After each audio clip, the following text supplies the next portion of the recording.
Chapter 1. In Xavier, my X gene is remarkably powerful. Xavier Academy. Am I not dead? Haotian was suddenly beset by a throbbing headache, as if his entire body might fall apart. What is this place? He instinctively glanced around, taking in the unfamiliar, yet oddly familiar surroundings, resembling a luxurious apartment or villa. Why does this place feel so familiar despite being my first encounter with it? At that moment, a torrent of memories surged into his mind, and Haotian instantly comprehended the truth. He had traversed dimensions. Yet, while others might find themselves in alternate realities, achieving greatness with ease, a mere song could stun the music industry, or a film could shake the entire entertainment world. He had, instead, been thrust into a realm of chaos, for Haotian had crossed over into a world rife with gods and demons, where extraterrestrial beings meddle, and mutants, superheroes, and those endowed with superpowers abound. Conflict and strife seemed to loom at every corner, with danger ever present. Especially in this world, the situation for mutants was precarious. Point one could easily meet their demise at any moment. Damn this world. In truth, Haotian was not one to eagerly anticipate such a crossing. Though not a second-generation elite, he had graduated from a prestigious university and had diligently worked his way up to a managerial position at a leading firm. Finally, earning a salary exceeding $1 million, life was steadily improving, and he envisioned attaining financial freedom within a few years, allowing him to return to his modest hometown. With the housing prices in his old neighborhood being under $2 million for a beautifully decorated villa, he dreamed of purchasing a luxurious car, living in that villa, and marrying a lovely wife, enjoying a blissful, leisurely life. But upon opening his eyes, he found himself in this terrifying world. The original host was indeed unfortunate. The awakening of the X gene was too powerful, and the mind could not endure, leading to a collapse. Haotian murmured to himself. This was the reason for his transmigration. According to cognitive logic, can I create certain equivalent exchange powers? As he felt the original host's memories and the powers awakened by the X gene, he began to formulate a hypothesis. After all, he had once been a top student with commendable cognitive abilities. In an instant, he deduced, isn't this akin to a system? The more he pondered, the more peculiar his expression became. He had read numerous novels, and in virtually every tale of transmigration, the protagonist possessed a system. For instance, a supreme lottery system that allowed one to exchange points for a chance to win, or a divine task system where completing missions yielded rewards. Even a lethal one-hit kill system that enabled one to instantly ascend to level 999 upon vanquishing foes. All were merely equivalent exchanges governed by certain rules. Typically, the sacrifices required of the host were minimal, not exactly fair. After all, who would deny a protagonist a discount? With this realization, Haotian's understanding of his X-gene abilities deepened. If wielded adeptly, they could indeed yield extraordinary power. Wait, does that mean I can create exceptional systems at will? Suddenly, Haotian was taken aback. His X-gene's capability was tantamount to effortlessly creating systems based on cognitive logic. Inhaling sharply, he couldn't help but contribute to the global warming crisis. This X-gene is astonishing. After a moment, he sighed deeply. Though initially indifferent to the notion of transmigration, he could not contain his excitement now. The future held great promise. Lee, are you awake? At that moment, a girl with flaxen hair approached, holding a cup of water and a warm, damp towel. Katie? Haotian's memory immediately conjured her name. This charming girl with her flaxen locks was none other than Kitty Pryde, also known as Shadow Cat. It seems the original host had a good relationship with her. Through the memories, Haotian quickly gleaned some insight into Katie. He gazed at her, a 17-year-old blossoming into beauty, radiant and youthful, with fair skin and delicate features. Her exquisite countenance made her quite the sought-after beauty at Xavier Academy. Are you feeling better? Katie inquired, her voice laced with concern. Haotian had been at Xavier for half a year, but his X-gene had remained unstable until a sudden, powerful surge occurred yesterday, even drawing the attention of the professors. Although it was ultimately subdued, Haotian had remained unconscious for an extended period, causing Katie, who had grown fond of him, to worry deeply. She held a significant interest and affection for the dark-haired, dark-eyed Chinese mutant, and their bond had flourished. Don't worry, I'm much better. Haotian nodded.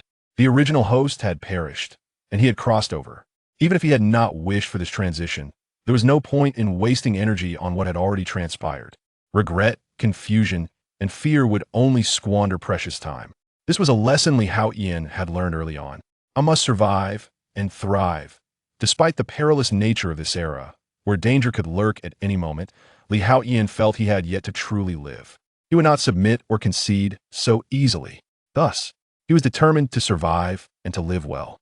And to achieve that, the first step was to grow stronger. Utilize the X gene to create my first system. Li Haotian was a man of vision, and ideas began to swirl in his mind. This inaugural system was crucial and significant. Moreover, it would serve as an exploration of the X gene, necessitating thorough research. You're awake. I will inform the professor. Katie gently touched Li Haotian's forehead, finding it no longer feverish, and, filled with excitement, dashed out to share the good news with Professor X. What a delightful girl. Li Haotian shook his head. Though it was their first meeting, he already felt a fondness for her. After all, who could resist a beautiful girl with a kind heart? What should my first system look like? Taking a deep breath to center himself, Li Haotian began to earnestly study the X gene within him. According to Marvel Comics, the X gene was the result of experiments conducted by cosmic deities upon humanity 1,000,000 years ago. They endowed certain individuals with the potential for random mutations. Once activated, the X gene could transform one into a mutant. As for whether one would emerge as a formidable Omega-level mutant or a weaker Epsilon level, it was entirely a matter of luck. This phenomenon is entirely random, much like the genes responsible for human appearance, which exhibit a multitude of combinations and mutations. Just as parents may be strikingly attractive, their offspring may not necessarily inherit such allure. Thus, it is not a certainty. Consequently, even if both parents are powerful mutants, their child may turn out to be less than exceptional. Take Bailey, for instance. His mutant ability, dubbed one-time human fireworks, has been officially recognized as the most lackluster and unimpressive of all mutant powers. Consider, too, Franklin Richards, the son of Mr. Fantastic and the Invisible Woman. Although neither of his parents possesses mutant abilities, he is a naturally occurring Omega-level mutant. Even in his youth, he surpassed many ordinary members of the cosmic pantheon. This illustrates the essence of uncertainty. Chapter 2. The creation system ***. What about me? Li Haotian's original X gene is remarkably potent. While it may not be the strongest Omega level, it is certainly at least Alpha level. However, he cannot yet discern its specific tier with his current knowledge and insight. Moreover, his mutant ability is rather singular, fundamentally enabling him to create certain equivalent exchange powers based on conscious logic. Yet, Li Haotian comprehends that this seems to touch upon some rudimentary rules. If wielded effectively, it could manifest as a formidable ability. The more I observe, the more I perceive this as the embryonic form of a system. Li Haotian mused. What kind of system should I create? He rapidly recalled various systems from novels and comics he had previously encountered.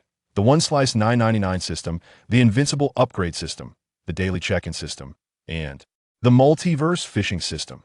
Yet many concepts cannot simply materialize from thin air. For instance, the multiverse fishing system, as described in those novels, allows one to fish across all realms, reaping pills, divine weapons, and martial arts techniques aplenty.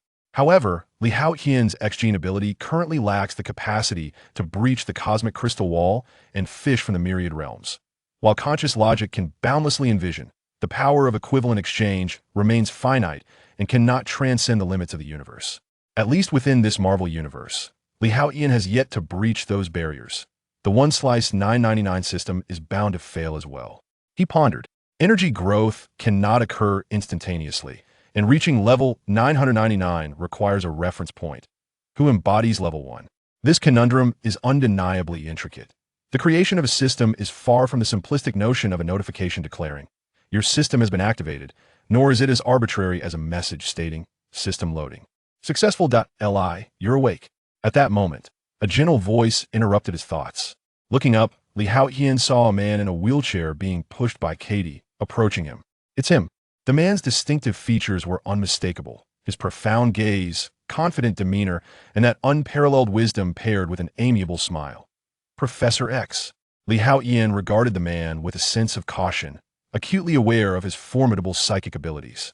Even someone as powerful as Magneto would require a helmet to shield himself from control and telepathy. He feared that his secrets might be unveiled. Ding. Mental shield system successfully created.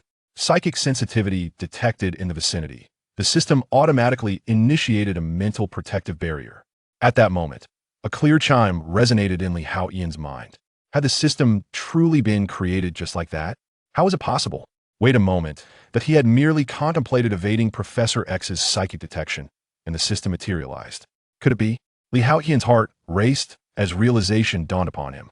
Based on conscious logic, creating equivalent exchange powers. So that's how it works. He finally comprehended. At that moment, Professor X raised his eyebrows slightly, casting a surprised glance at Li Haotian, though his gaze remained warm as he spoke. A lie. There's no need to be so wary. Even though I could effortlessly manipulate, erase, browse, or even create others' memories, I generally refrain from doing so. After all, we are not adversaries, and everyone deserves their privacy. Upon hearing Professor X's words, Li Haotian managed a sheepish smile, feeling somewhat awkward. Professor, you misunderstand. I merely had a sudden thought regarding a particular application of my ability and was experimenting, not intentionally being cautious of you. Everyone at the school holds you in high regard. At this, Li Haotian chuckled. I do as well. Indeed, Professor X, I just created a system, and yet you perceived it instantly. The strength of his psychic perception was indeed remarkable. However, Li Haotian felt reassured. This was not solely due to Professor X's assurance of non-intrusion, but rather because his X-gene powers had manifested. The mental shield system now safeguarded his innermost thoughts, ensuring that no telepath or supernatural being could pry into his mind henceforth. In that moment, he felt a surge of confidence. You are my student, and should you encounter any issues, feel free to consult me at any time. It is my duty to impart knowledge, facilitate learning, and resolve uncertainties. Professor X spoke with a gentle voice that I understand. Li Haotian nodded. Then I shall not disturb your rest any longer. Please recover swiftly and join us for our activities, Professor X suggested. I will, Li Haotian affirmed. Having just traversed into this realm, the school for mutants could serve as a sanctuary, especially knowing that he had entered a perilous era rife with dangers. I must harness my X-gene to bring the system to fruition. Li Haotian took a deep breath, contemplating. His X-gene was undoubtedly powerful, likely at least alpha level, perhaps even the legendary omega level. However, if not utilized properly, it could potentially fall short of even gamma level. Earlier, once Professor X had departed, Li Haotian began to reflect on that indescribable feeling he had experienced. In that moment, I merely wished to evade Professor X's psychic probing to shield my secrets. That sensation it felt akin to the unique impulse one experiences when two individuals reach an intimate peak, a threshold. Opening it could lead to a rebirth of sorts, while closing it might result in capitulation. Although the analogy may be flawed, Li Haotian sensed that during the system's creation, an extraordinary force surged within him, akin to that impulse. Once unlocked, the system materialized. Ding! Indeed! Envisioning the sensations of yesteryears, along with the principles he had mastered since the tender age of 15, Li Haotian ultimately succeeded in recreating the system. Sunbathing strengthening system. Creation successful. Whoosh! With the emergence of this system, Li Haotian felt a sudden shiver, as if something within him had been consumed. A trace of fatigue washed over him. Yet, his mind transcended into a realm of profound clarity and enlightenment. In this state, Li Haotian's brain was not only remarkably calm, but also possessed an extraordinary agility of thought, with significantly enhanced deductive and logical capabilities. It is like this. What had previously been mere conjecture, an arduous attempt at system creation, was now fully comprehended. Moreover, his understanding of the X gene deepened. It appears that the special rule power contained within the X gene is finite. Once depleted, it requires time to replenish. Furthermore, the more formidable the system, the greater the consumption of rule power. To Li Haotian, this seemed a disadvantage. However, during the recovery of rule power, one momentarily enters a state of remarkable enlightenment, with thoughts as swift as those of a sage. Haotian grasped this concept thoroughly. A system that strengthens through sunbathing. Is it? Earlier, I intended to create a system that strengthens through sleep, yet my mind inadvertently conjured images from action films, prompting the emergence of that banner. So, it became the sunbathing system. It seems cultural influence is quite potent, subtly boiling the frog in warm water. Haotian glanced at the system and couldn't help but murmur to himself. This system proved advantageous. As long as one basked in the sun, it would enhance strength, stamina, endurance, cold resistance, fire resistance, and more. It nearly offered an all-encompassing augmentation. Alas, sunbathing required daylight, falling short of his initial plan for a sleep-strengthening system, which could allow for all-day rejuvenation. Well, I shall create another system once the rule power is fully restored. Li Haotian dismissed such thoughts. I am a bit hungry. I shall procure something to eat. He promptly rose from his bed and ventured out of the bedroom. Although Li Haotian's mind was filled with memories of school, there was no substitute for the direct experience of seeing with one's own eyes. Nothing could compare to the vividness of reality. Even the most eloquent lessons from the film paled in comparison to the authenticity conveyed by a $200 waitress. Soon, guided by his memories, Li Haotian arrived at the cafeteria. What is that? Upon entering, his eyes brightened at the sight before him. Chapter 3. The plan for cultivating a beautiful friend, Laser Eye Scott. And Iceman Bobby, is that mischievous Anna? As soon as Li Haotian stepped into the cafeteria, he was greeted by numerous familiar faces. These were all renowned X-Men. He had watched the films countless times, yet this was his first encounter with them in the flesh. It felt akin to meeting a movie star. How intriguing. Li Haotian couldn't help but marvel. Before long, he approached the cafeteria counter and ordered some fast food. This fare looks quite decent, certainly on par with those fast food chains outside. I truly wonder how deep the professor's pockets are. Li Haotian mused. With so many students at the mutant school, the professor covered all their meals and accommodations. What must the monthly expenditure be? He scanned the room and found a less crowded corner to sit down and prepare to eat. At that moment, a teenage girl with black hair approached him. She took a seat directly across from Li Haotian. Who is she? Suddenly, fragments of memory surfaced in his mind. Clarice Ferguson. He immediately recognized her. She was the girl known as Blink. From the memories of the original owner, Clarice wasn't very popular. Yet, Li Haotian understood this well. Wherever there are people, there exists a social hierarchy. And within such a hierarchy, naturally, there are circles. Thus, Clarice found herself on the outskirts of social acceptance. After all, there were not many individuals with black hair in this mutant school. Her ability must be teleportation. Li Haotian recalled the events from X-Men, Days of Future Past. Thus, he was well acquainted with Blink's powers. Of course, these details were of little consequence. What piqued Li Haotian's interest was that although she was named Clarice, she had grown into a quintessential Asian beauty. After all, she resembled Bing Bing. Li, we still have space here. Would you like to join us? At that moment, a few more students arrived at the cafeteria. Sorry, I've already found a spot. Thank you for the invitation. Li Haotian waved with a smile and turned his attention back to Clarice. In a school filled with mutants, he found comfort in the familiarity of her black hair. Aside from Clarice's undeniable beauty, it was primarily her dark hair that sparked a sense of recognition within him. Otherwise, facing a crowd of mutants, predominantly foreign individuals, would have been quite disorienting for him. May I join you for a meal? He approached Clarice with a smile. You of course. It seemed no one had ever taken the initiative to sit with her, causing Clarice to appear flustered and flabbergasted. Indeed, she already possesses the makings of a beauty. As Li Haotian sat down, he took a moment to observe Clarice closely. Her bright eyes, exquisite features, and oval face bore the typical traits of an Eastern beauty. However, due to her mutant nature, her eyes were not black, but a striking shade of green. This only added an unusual allure to her beauty. Fortunately, she did not grow unattractive. She remains stunning. Li Haotian thought to himself. Having seen X-Men, Days of Future Past, he knew that Blink would continue to be a striking beauty in the future, untouched by time's decay. After all, many individuals who were adorable in their youth often ended up losing their charm as they grew older. For instance, the child star from the Harry Potter series, famously subjected to ridicule. Do not be nervous. I harbor no ill intentions. I simply wish to befriend you. My name is Li Haotian. Noticing Clarice's anxiety, he smiled and extended his hand. Fortunately, both of them had black hair, giving them a semblance of similarity. This eased Clarice's apprehension significantly. Why you? Hello, I am Clarice Ferguson. Although in Days of Future Past, Blink showcased her abilities to assist many and even restrain Sentinels with remarkable grace, she presently appeared quite timid and introverted. Thus, Li Haotian refrained from overwhelming her with conversation. After all, when befriending someone shy and reserved, it is prudent not to be overly enthusiastic at the outset. Otherwise, the person may feel overwhelmed and instinctively seek to retreat. Consequently, Li Haotian smiled at Clarice and began to eat. He was indeed feeling quite hungry. Seeing Li Haotian commence his meal, Clarice followed suit, savoring her food slowly.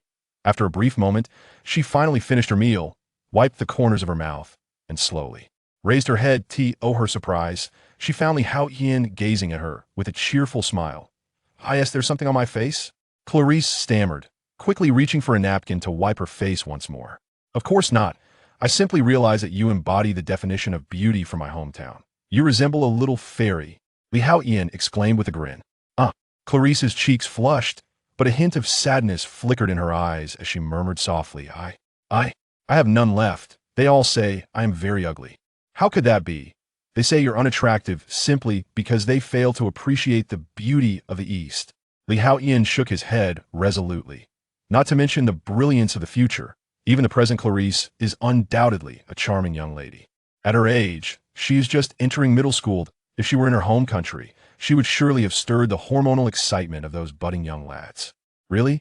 Upon hearing Li Haotian's words, Clarice lifted her head, her eyes filled with a glimmer of hope.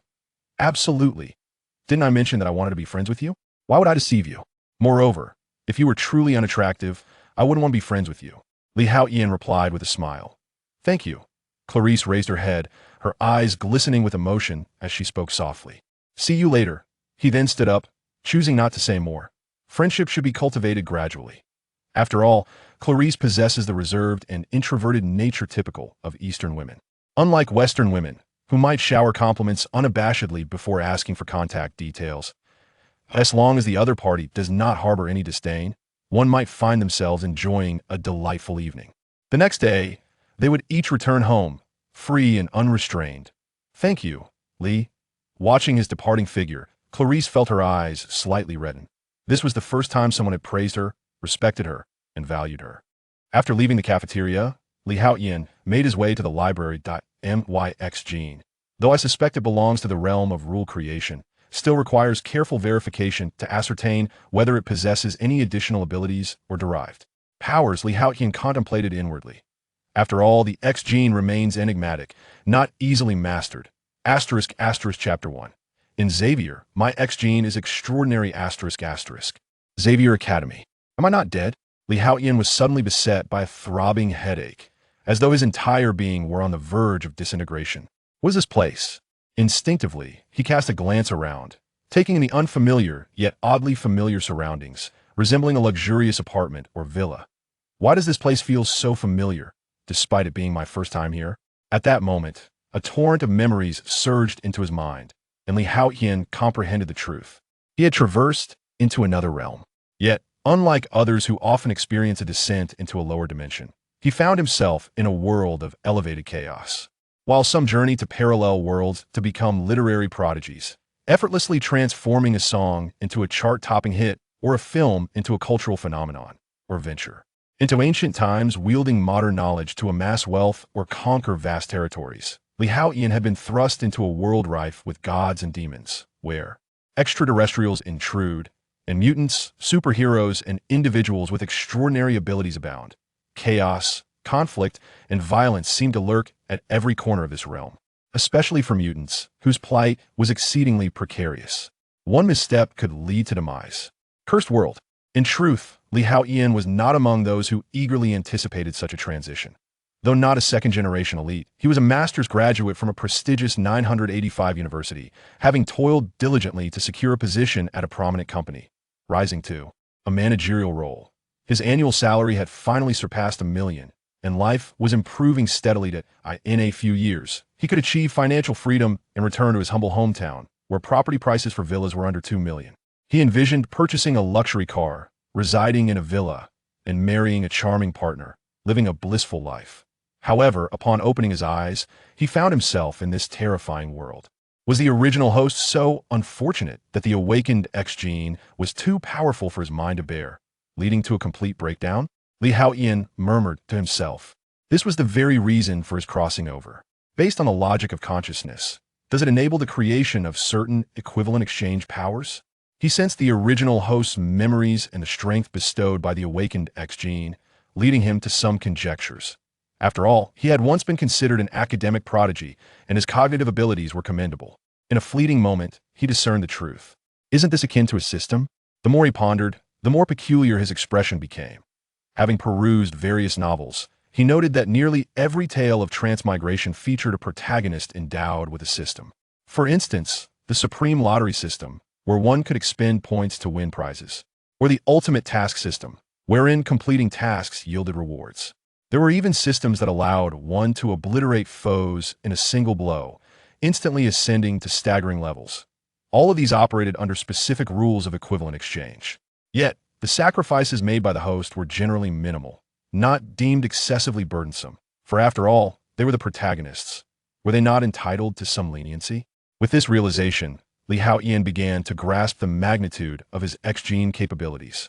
If utilized wisely, it could indeed become an immensely powerful asset. Wait, could it be that I can create remarkable systems at will? Suddenly, Haotian froze, realizing that the power of his X-gene essentially allowed him to fabricate systems based on the logic of consciousness. Inspiration struck him. Such an extraordinary X-gene. Moments later, he could not help but exhale a deep sigh. Though initially indifferent to the notion of crossing over, excitement surged within him now. The future brimmed with promise. Lee, you're awake? At that moment, a girl with flaxen hair approached, holding a cup of water and a warm, damp towel. Katie? Haotian recalled her name instantly. This delightful girl with flaxen locks was none other than the mutant Kitty Pryde. The original host seems to have had a good relationship with her. Through the memories, Haotian gained insight into Kitty. He observed her, 17 years old, brimming with youthful vitality, a Caucasian girl with fair skin. Her exquisite features and charming visage rendered her quite popular among suitors at Xavier Academy. Are you feeling better? Katie inquired with a hint of concern. Haotian had been at Xavier for 6 months, but his X-gene had remained unstable until it suddenly erupted with tremendous power yesterday, even drawing the attention of the professors, though it was ultimately subdued. However, he had remained unconscious for quite some time, causing Katie, who shared a close bond with him, to worry. She harbored a deep interest and affection for this dark-haired, dark-eyed Asian mutant. Don't worry, I'm much better. Haotian nodded. The original host had perished, and he had crossed over. Regardless of his initial reluctance to embrace this transition, there was no need to squander energy on what had already transpired. Regret, confusion, and fear would only waste precious time. This was a lesson Haotian had learned early on. I must survive and thrive. Though the dangers of this era were immense, with the likelihood of facing peril at any moment, Haotian had yet to savor the joys of life. He would absolutely not concede to despair. Thus, he resolved to survive and to live well. And to do so, he must first grow stronger. Utilizing the X-gene, I shall create my first system. Haotian was a planner, and ideas began to form in his mind. This inaugural system was crucial and significant. Moreover, it represented a foray into understanding his X-gene, necessitating thorough exploration. You're awake. I'll go inform the professor. Katie gently touched Haotian's forehead, confirming it was no longer feverish, then excitedly dashed out to share the good news with Professor X. What a delightful girl. Haotian shook his head. Though it was merely their first encounter, he felt an immediate fondness for her. After all, who could resist a beautiful and kind-hearted young lady? What should my first system be like? Taking a deep breath, he focused his thoughts. Haotian began to earnestly study the X-gene within him. According to the Marvel Comics, the X-gene was a result of experiments conducted by cosmic deities on Earth 1 million years ago, bestowing certain humans with genes capable of random mutation. Activation of the X-gene would enable one to become a mutant. Whether one emerged as a powerful Omega level or a weaker Epsilon level mutant was entirely a matter of luck. This phenomenon is as random as the genes that govern human appearance. Possessing countless combinations and mutations. It is akin to the situation where both parents are exceptionally beautiful, yet their offspring may fall short of expectations.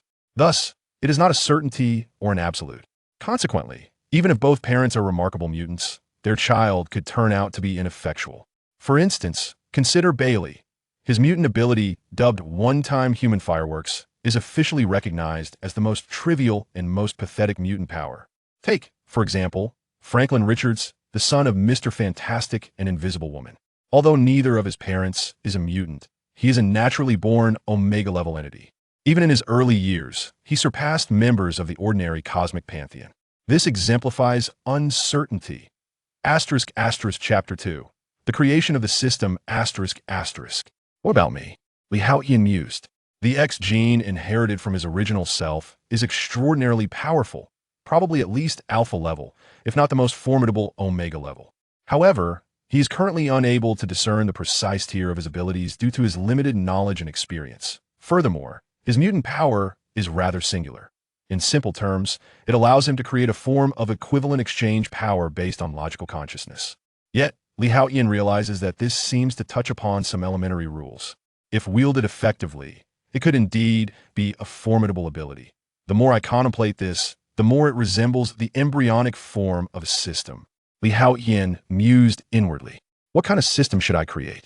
Images of various systems from novels and comics he had previously encountered flashed through his mind.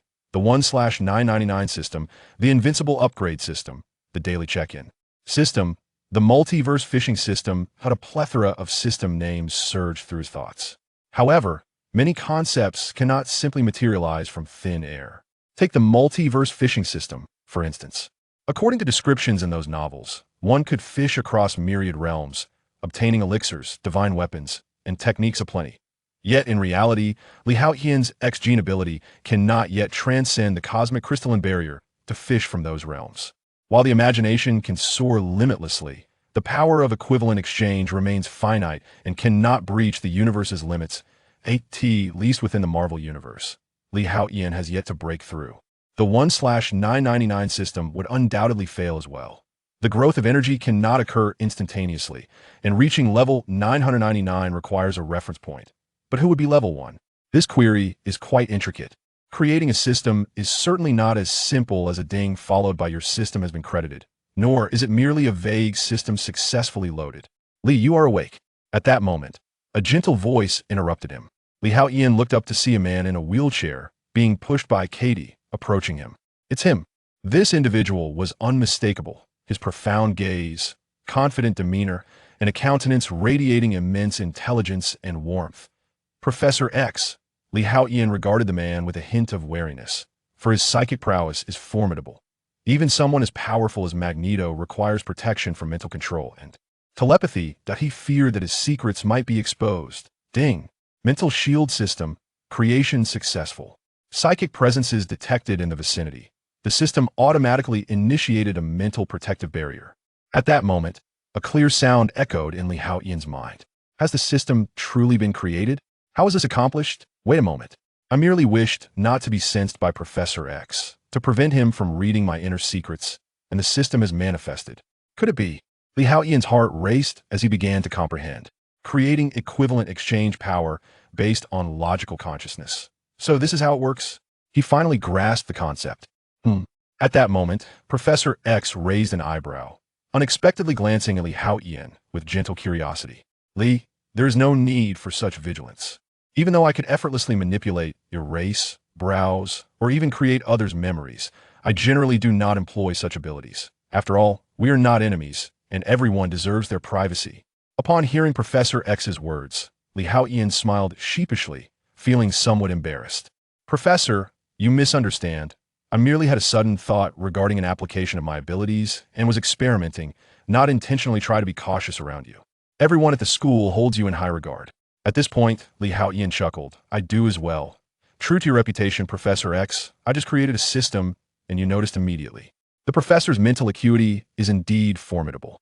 However, Haotian felt a sense of relief. It was not solely because Professor X claimed he would not pry into his thoughts, but also due to the activation of his X gene powers. The mental shield system now protects his inner self, ensuring that no telepath or superhuman could penetrate his mind again. In that moment, he felt emboldened. You are my student. If you have any questions, feel free to seek my guidance. Imparting knowledge, teaching, and resolving doubts is my responsibility. Professor X spoke warmly. I understand. Haotian nodded. Then I won't disturb your rest any longer. Please recover soon and join our activities. Professor X advised that I will. Haotian affirmed. Having just traversed into this world, the Mutant Academy serves as his sanctuary. Especially since he is now aware that this era is fraught with peril, that I must swiftly harness my X gene and create the system. Haotian took a deep breath, inwardly reflecting on the immense strength of his X gene, which is undoubtedly potent, at the very least alpha level, if not the legendary omega level. Yet if not utilized effectively, it could fall short of even gamma level. Earlier, With Professor X having departed, Li Haotian began to recollect that nebulous sensation from before. At that moment, I was simply thinking about not being sensed by Professor X, preventing him from uncovering my inner secrets. The feeling that it felt akin to the unique impulse experienced when two individuals reach an intimate limit. That is the threshold. Once activated, it could lead to rebirth. If suppressed, it could result in surrender. Though the analogy may not be entirely precise, Li Haotian sensed that in the moment of creating the system, an extraordinary force surged within him, reminiscent of that impulse. Once unleashed, the system materialized. Ding! Indeed, envisioning the sensations of yesteryears, along with the principles he had grasped since the tender age of 15, Li Haotian ultimately succeeded in recreating the system. Once more, sunbathing strength enhancement system, creation successful. Whoosh! With the emergence of this system, Li Haotian felt a sudden shiver, as if something within him had been expended. He felt a touch of fatigue, yet his spirit transcended into a realm of profound enlightenment. In this state, Li Haotian's mind was not only extraordinarily calm, but also remarkably agile, with enhanced deductive and logical abilities. So, it is. What had previously been mere conjecture, a tentative attempt at system creation, was now thoroughly comprehended. Moreover, his understanding of the X gene deepened significantly. It seems that the special rule power embedded within the X gene is finite. Once depleted, it requires time to replenish. Furthermore, the more formidable the system, the greater the consumption of rule power. To Li Haotian, this appeared to be a drawback. However, during the recovery of rule power, one briefly enters a state of remarkable insight, with superlative mental agility, akin to that of a sage. Li Haotian understood this thoroughly. Is it the sunbathing strength enhancement system? Earlier, I intended to create a sleeping strength enhancement system, but my mind inadvertently conjured an action scene from film, leading to the subconscious emergence of that motif. Thus, it transformed into the sunbathing concept. It appears that cultural infiltration is quite potent. Unknowingly, it's like boiling a frog in warm water. Li Haotian glanced at the system, unable to suppress a murmur. This system was rather commendable. As long as he basked in the sun, his strength, stamina, endurance, cold resistance, fire resistance, and more would be amplified. It was an almost comprehensive enhancement. However, sunbathing was restricted to daylight hours, far less convenient than his initial plan of sleeping enhancement system, which would allow him to strengthen himself throughout an entire day of slumber. Well, I shall create another system once the rule power is replenished. Li Haotian dismissed such thoughts. I'm feeling a bit hungry. I shall procure something to eat. He promptly rose from his bed and ventured towards the common area. Although Li Haotian retained all memories of his school, nothing compared to the vividness of direct visual experience. Even the most eloquent teacher from the films paled in comparison to the authentic charm of a 200-yuan lady. Before long, guided by his memories, Li Haotian arrived at the cafeteria. What's that? Upon entering, his eyes brightened with recognition. Chapter 3. The plan to cultivate a beautiful friend, Laser Eyes Scott, and Iceman Bobby, is that the mischievous Anna. As soon as Li Haotian stepped into the cafeteria, he was greeted by numerous familiar faces. These were the renowned X-Men. He had watched the films many times, yet this was his first encounter with the real individuals. It was reminiscent of meeting a movie star. How intriguing! Li Haotian couldn't help but exclaim. Soon, he approached the cafeteria counter and ordered some fast food. This fare looks quite appetizing, far superior to those McDonald's and KFC outlets outside. I truly wonder how much funding the professor possesses. Li Haotian mused. With so many students in the Mutant Academy, the professor covered all their meals and lodging. What could the monthly expenses possibly amount to? He scanned the surroundings and quickly found a less crowded spot to sit down and enjoy his meal. At that moment, a teenage girl with black hair approached and seated herself across from Li Haotian. Who is she? Memories surged in Li Haotian's mind. Clarice Ferguson, he suddenly recalled. She was known as the girl with the ability to teleport. From the memories of the original owner, Clarice was rather unpopular. Yet, Li Haotian understood this well. After all, where there are people, there are social dynamics. And within those dynamics, cliques inevitably form. Thus, Clarice's misfortune placed her outside the small circle of friends. Indeed, there were not many individuals with black hair at this Mutant Academy. Her ability must be teleportation. Li Haotian, having watched X-Men, Days of Future Past, was well acquainted with Blink's capabilities. But such details were trivial. What piqued Li Haotian's interest was that, although she was named Clarice, she had blossomed into a quintessential Asian beauty. After all, she was reminiscent of Bing Bing. Li, we have space here. Would you like to join us? At that moment, a few other students entered the cafeteria. Apologies, but I've already found a seat. Thank you for the invitation. Li Haotian waved cheerfully, then turned his attention back to Clarice. In truth, the scarcity of black-haired individuals in this mutant school made him feel a sense of familiarity.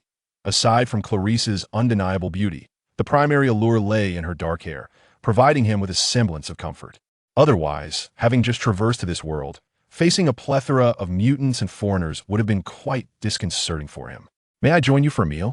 Thus, he quickly approached Clarice, smiling as he inquired. Yes. It seemed that no one had ever actively sought her company, causing Clarice to appear flustered and uncertain. Indeed, she already possesses the makings of a beauty. As Li Haotian took a seat, he scrutinized Clarice with newfound attention. Her bright eyes and radiant smile, combined with a delicate face, showcased the quintessential features of an Eastern beauty. However, due to her mutant nature, her eyes were not black but a striking light green. Yet, this only added to her unique allure. Thankfully, she hasn't lost her charm as she matured. She remains exceptionally beautiful. Li Haotian mused inwardly. Having seen X-Men, Days of Future Past, he knew that Blink continued to be a stunning beauty in the future, without any signs of deterioration. After all, many individuals who were once adorable in childhood often lose their charm as they grow, much like the child star from Harry Potter, often ridiculed for their appearance. Do not be anxious. I mean no harm. I simply wish to befriend you. My name is Li Haotian. Noticing Clarice's nervousness, he smiled and extended his hand. Fortunately, both of them shared black hair, lending them a semblance of resemblance. This alleviated some of Clarice's tension. Why you? Hello, I'm Clarice Ferguson. Although in Days of Future Past, Blink utilized her abilities to assist many, even restraining sentinels with grace, she now appeared timid and introverted. Thus, Li Haotian refrained from engaging in extensive conversation with her. After all, when befriending someone shy and reserved, it's best not to be overly enthusiastic at first. Otherwise, the person may feel overwhelmed and instinctively seek to withdraw. Li Haotian merely smiled at Clarice before starting his meal. Indeed, he was feeling quite hungry. Seeing Li Haotian begin to eat, Clarice also took her time to savor her food. After a moment, she finally finished her meal, dabbed at the corners of her mouth, and slowly lifted her head. To her surprise, she found Li Haotian gazing at her with a cheerful smile. Yes, there's something on my face? Clariston stammered as she hastily took a tissue to wipe her face again. Of course not. I simply realize that you embody the definition of beauty from my hometown. You resemble a little fairy, Li Haotian exclaimed with a grin. Clariston's face flushed, but a hint of sadness quickly flickered in her eyes as she whispered, I don't have anything left. They all say I'm ugly. How could that be? They say you're ugly simply because they fail to appreciate Eastern beauty. Li Haotian shook his head. Forget about the brilliance of the future. Even in the present, Clariston was undeniably a lovely young lady. At her age, she was just entering middle school that if she were in her homeland, she would have undoubtedly stirred the hormones of those budding young lads. Really? Upon hearing Li Haotian's words, Clariston raised her head, her expression filled with anticipation. Of course. Did I not mention that I wanted to be friends with you? Why would I deceive you? Moreover, if you were truly unattractive, I wouldn't want to be your friend. Li Haotian replied with a smile. Thank you. Clariston lifted her head, her eyes glistening with emotion as she spoke softly. See you later. He stood up, choosing not to elaborate further. Making friends should be a gradual process. After all, Clariston possessed the reserved and introverted nature typical of Eastern women. Unlike Western women, who might shower compliments and immediately ask for contact information. As long as the other party does not find you disagreeable, one might be fortunate enough to experience a delightful evening. Then, the following day, everyone returns to their respective homes. Such is the freedom and openness of life. Thank you, Li. Watching his departing figure, Clariston felt her eyes slightly redden. This was the first time someone had praised her, respected her, and valued her. After leaving the cafeteria, Li Haotian made his way to the library Gene. Although I suspect it belongs to the realm of rule creation. Still requires careful confirmation to determine if there are other abilities or derivative powers. Haotian mused inwardly. After all, the X-gene remains shrouded in mystery, not something easily comprehended. Chapter 4. After reading for a while, Li Haotian felt exponentially stronger. The evolution of life is a protracted journey, perhaps spanning millennia or even tens of thousands of years. At the core of this evolution lies the mutation of genes. Haotian sat on the ground, perusing various books on genetics. Perhaps it was due to his status as a mutant, but he found himself not only able to retain the information effortlessly, but also swiftly connect the content to his previous knowledge. He could draw inferences and even construct a coherent web of understanding. This led Haotian to reflect that had he possessed such abilities in his past life, he could have easily gained admission to prestigious institutions like Tsinghua or Peking University, ultimately pursuing a doctoral degree and becoming a leading figure in a particular field. Thanks to this remarkable ability, Haotian became increasingly addicted to the data he was absorbing. The allure of knowledge lies in one's capacity to master it. Those who feel drowsy or dizzy upon opening a book do not inherently dislike knowledge. Rather, they instinctively reject it due to their inability to grasp it. However, once one can command this knowledge and navigate the ocean of wisdom, one discovers its vastness and beauty. Moreover, in addition to the rapid expansion of his understanding from these books, there was another factor at play. The warm and gentle sunlight of the afternoon enveloped him, strengthening Haotian with each passing second. After all, his system thrived on sunlight. Thus, during this brief period, not only did his knowledge increase significantly, but his physical strength also improved. His power, reflexes, skin elasticity, and sensory perceptions were all enhancing at an astonishing rate. No wonder that in the novels he used to read, protagonists with systems could achieve extraordinary feats almost instantaneously. Having a system truly was exhilarating. Haotian thought to himself, considering how effortless it was to grow stronger simply by basking in the sun. Could there be anything more delightful? Perhaps, he mused. A system that strengthens one simply by breathing would be even better. Initially inexperienced, he pondered how much simpler it would be to gain strength through breathing. After all, whether it was becoming stronger through sleep or sunlight, both had their prerequisites. In contrast, the requirement for strengthening through breathing was far more straightforward, as breathing is an essential part of life. Consequently, Haotian would be in a state of perpetual empowerment. With this thought, he felt elated, diving into his reading with even greater enthusiasm. Furthermore, as he continuously grew stronger, his cognitive abilities, mental agility, and overall intellect seemed to enhance simultaneously. Thus, his comprehension skills became increasingly formidable. According to the texts, the X gene of mutants does indeed have its limits. Having utilized the X gene to create a system, does this imply a circumvention of the established boundaries? Might this be considered a bug? Haotian pondered deeply. He had perused the Marvel series, and, according to its lore, characters such as Magneto and Professor X, let alone those capable of annihilating the universe, would find it no simple task to obliterate Earth. This is merely a fictional narrative. The reality is that even instigating a large-scale war would prove challenging.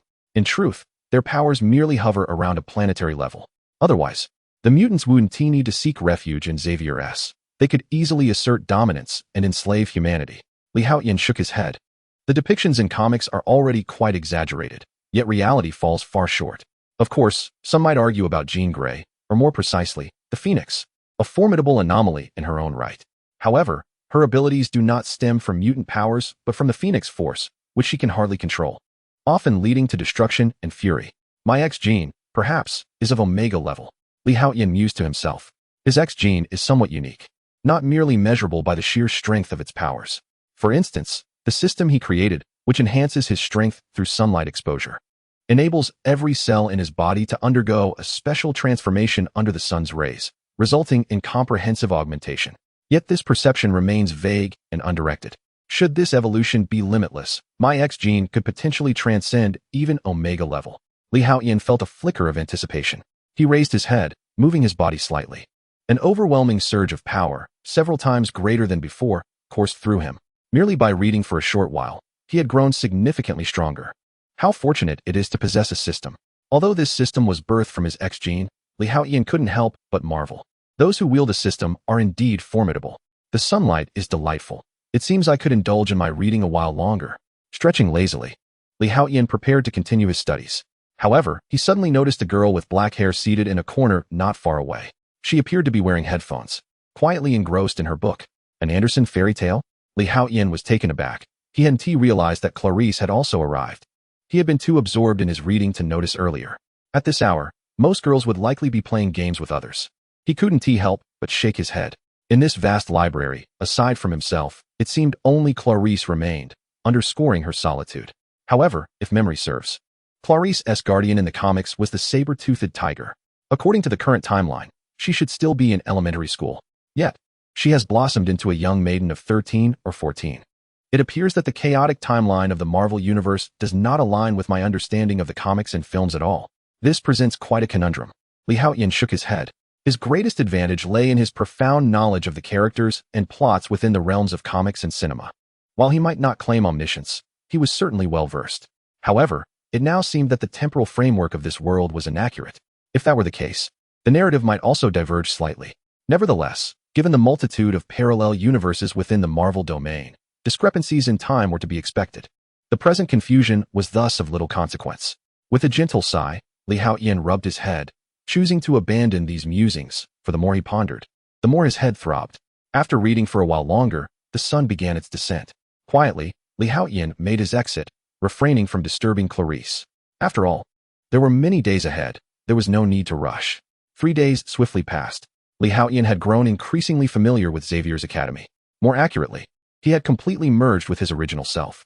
From this moment forth, he had truly become a complete Haotian. The power within him seemed to have regained some of its strength, indicating that it would not be long before he could create a second system. Lying on the lawn, he gazed at the sky, basking in the warmth of the sun. As his cells strengthened, his power was steadily increasing. Perhaps it was time to test just how strong he had become. Chapter 5. Becoming a trifle stronger. Surely, he was stronger than Spider-Man. When he first watched that film, Haotian had marveled at how the impoverished relied on mutation while the affluent depended on technology. After being bitten by a spider, Peter Parker gained extraordinary physicality and the abilities of a spider, transforming from a mere underdog into the renowned Spider-Man. Yet now, Haotian felt that he surpassed the Spider-Man of yore. Beyond the explosive power coursing through him, he could even discern ants crawling on leaves a dozen meters away and the vibrating wings of flies in flight. His vision had enhanced to a level approaching dynamic sight. This was undoubtedly on par with Spider-Man's compound eyes. Furthermore, his reaction speed and cognitive abilities had also undergone significant improvement. Haotian felt a surge of anticipation. As he contemplated this while relishing the sun's warmth, time gradually slipped by. Before long, the sun dipped below the horizon, and twilight approached. With the sun no longer shining upon him, Haotian's moment of enhancement came to an end. Now, it was time to indulge in enjoyment. However, before that, he needed to test just how strong he had truly become.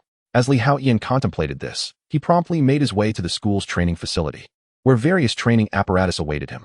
In truth, Xavier Academy boasted even more superior venues for assessing his authentic capabilities. However, such places were typically reserved for those deemed worthy. Unless I become an X-Man. Indeed, the location Haotian referred to was none other than the training grounds of the X-Men. Yet, ordinary students were not granted access to that arena. Nevertheless, he felt no urgency. After all, just a few days prior, he had merely been an office worker. Although the remuneration was satisfactory, in terms of prowess, while he could contend with elementary school students, he still needed to tread carefully around more formidable middle and high schoolers. Nowadays, students were a ferocious bunch. Thus, despite the explosive power he sensed within himself and his remarkably keen eyesight, Haotian remained humble, believing that the regular training facility sufficed for his testing. In no time, Haotian arrived at the school's training ground. Gazing upon this expansive area, larger than a basketball court, he couldn't help but marvel once more. The professors were indeed affluent. Xavier Academy was truly vast. First, let me assess my strength. He surveyed the surroundings, noting the plethora of fitness equipment, most of which was of the oversized variety. After all, even in a standard training facility, the individuals present were anything but ordinary. The physiques of mutants generally surpassed those of regular humans. Even those who were not specifically strength-based mutants, influenced by their X gene, exhibited overall attributes that significantly exceeded those of the average individual. He recalled that previously, he could manage to lift only a 60-pound barbell. Determined, Haotian approached a set of dumbbells that appeared exaggerated in size. Each side bore 6 plates, each weighing 10 pounds, totaling a staggering 120 pounds, approximately 109 gene.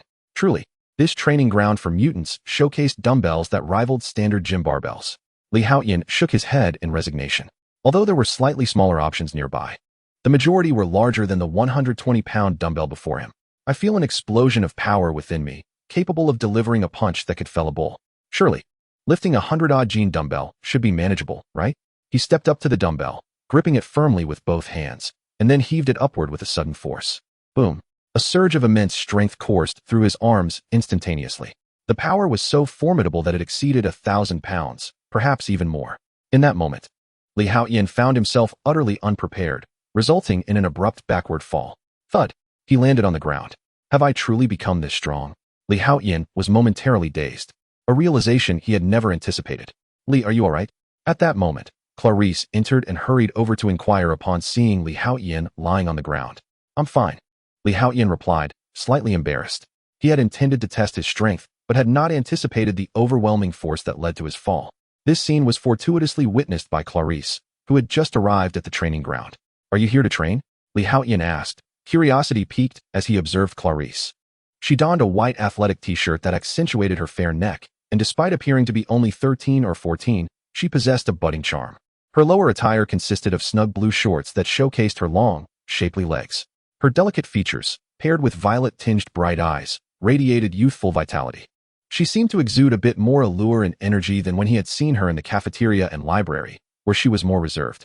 Li Haotian felt a flush of warmth creep onto his cheeks. What was he thinking? She was merely a child. Although the Western world tends to embrace early openness, one must maintain decorum. Well, I aspire to master my abilities early on.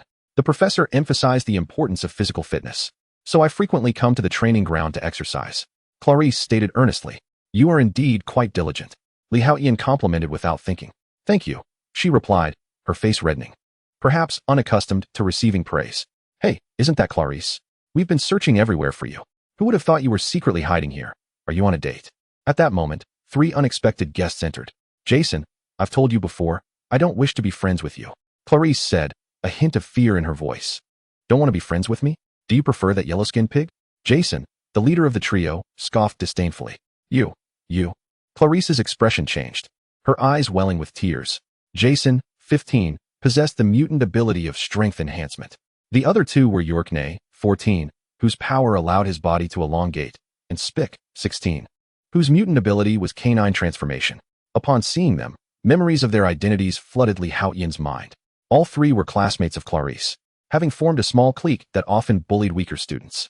Li Haotian belonged to a different class, thus had little interaction with them. In the past, I had always detested bullies. Unexpectedly, I found myself traversing into this chaotic realm of American comics, and to my astonishment, I encountered. Li Haotian's eyes narrowed instantaneously. In my previous life, I had suffered at the hands of bullies after reporting a school tyrant.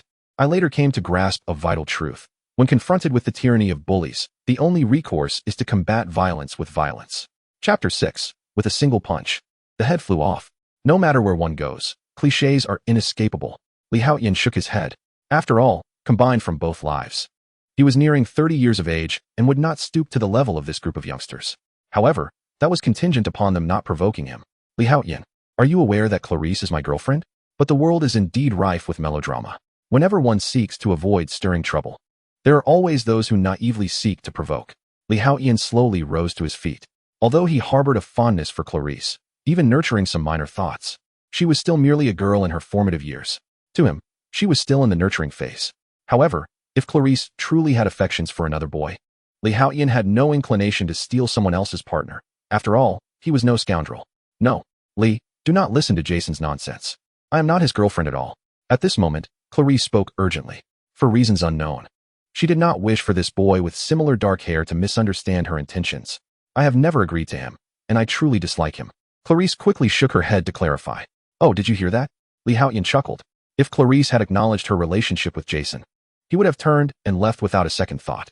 Yet now it was evident that Clarice held no regard for Jason. You wretched girl. Do you wish to be shunned by everyone in class for eternity? Jason roared in fury. Clarice's rejection made him lose face in front of his 2 friends. I say, Jason, enough of the chatter. Let us teach this yellow-skinned pig a harsh lesson. At this moment, 14-year-old Yorkney displayed a cruel smile that belied his age. Though I am of Mexican and Han descent, I find your words highly offensive. You shall pay for this. Li Haotian's expression turned cold. He could tolerate these kids engaging in typical youthful mischief. After all, it was the responsibility of the teachers at Xavier's academy to guide them, particularly the obligation of Professor X, the headmaster. However, Li Haotian absolutely would not permit anyone to insult the Chinese, though he was not of pure blood in this life. The essence of his soul was undeniably that of a true Chinese from Xia. Please, silence yourselves. As Li Haotian was about to make a move, Clarice stepped forward. Li is my dearest friend. I absolutely will not allow you to insult him. please silence yourselves at once. Otherwise, Clarice immediately positioned herself in front of Li Haotian. After all, when she entered the training room earlier, she had witnessed Li Haotian seemingly pinned down by a 100-pound dumbbell. Despite being merely a 13 or 14-year-old girl, due to her mutant genes, she could effortlessly lift that 100-pound weight, even if she was not a strength-type mutant. Hence, Clarice instinctively believed that Li Haotian had just awakened his X gene and that his body was still too fragile. As she had previously mentioned, deep down, she had long regarded Li Haotian as her best and perhaps only friend. Therefore, she would not permit anyone to bully him. This was the first time in her life that Clarice mustered the courage to stand up and resist. You truly are a vile wench. It is a privilege for you that I, Jason, have taken notice of you. Yet you not only reject me, but also dare to confront me for this yellow-skinned pig?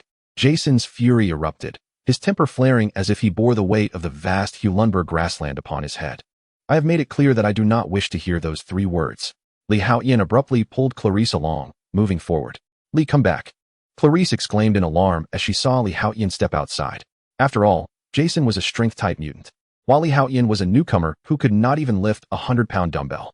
In that moment, Clarice was nearly brought to tears by her anxiety. Brother Jason, you need not intervene. I can handle this yellow-skinned fool, York sneered as he stepped out from behind. He harbored a deep disdain for people from Xia country, as his ancestors had participated in the invasion wars of Ur.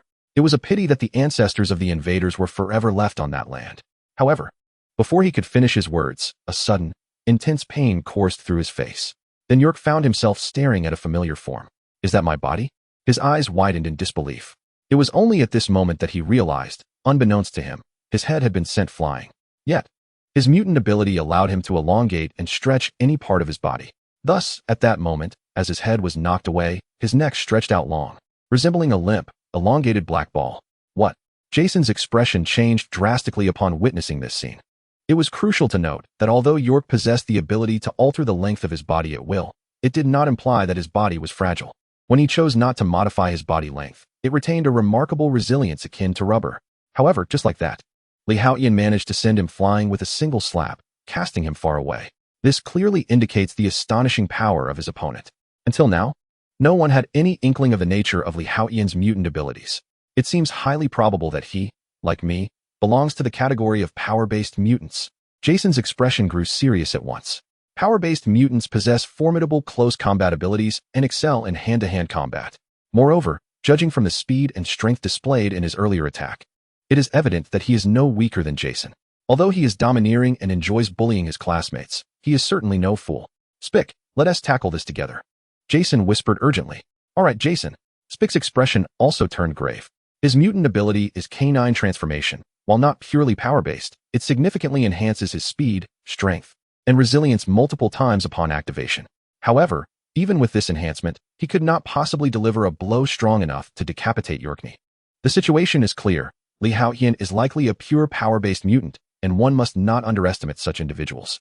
This is because pure power-based mutants possess considerable resilience alongside their immense strength. When you strike them, they can withstand it, but if they hit you, you may not endure the impact. There are 2 straightforward strategies to confront such mutants. Either engage in long-range attacks, employing a hit-and-run tactic to exhaust them, or utilize greater strength for close combat, to overwhelm them. Jason has evidently opted for the latter.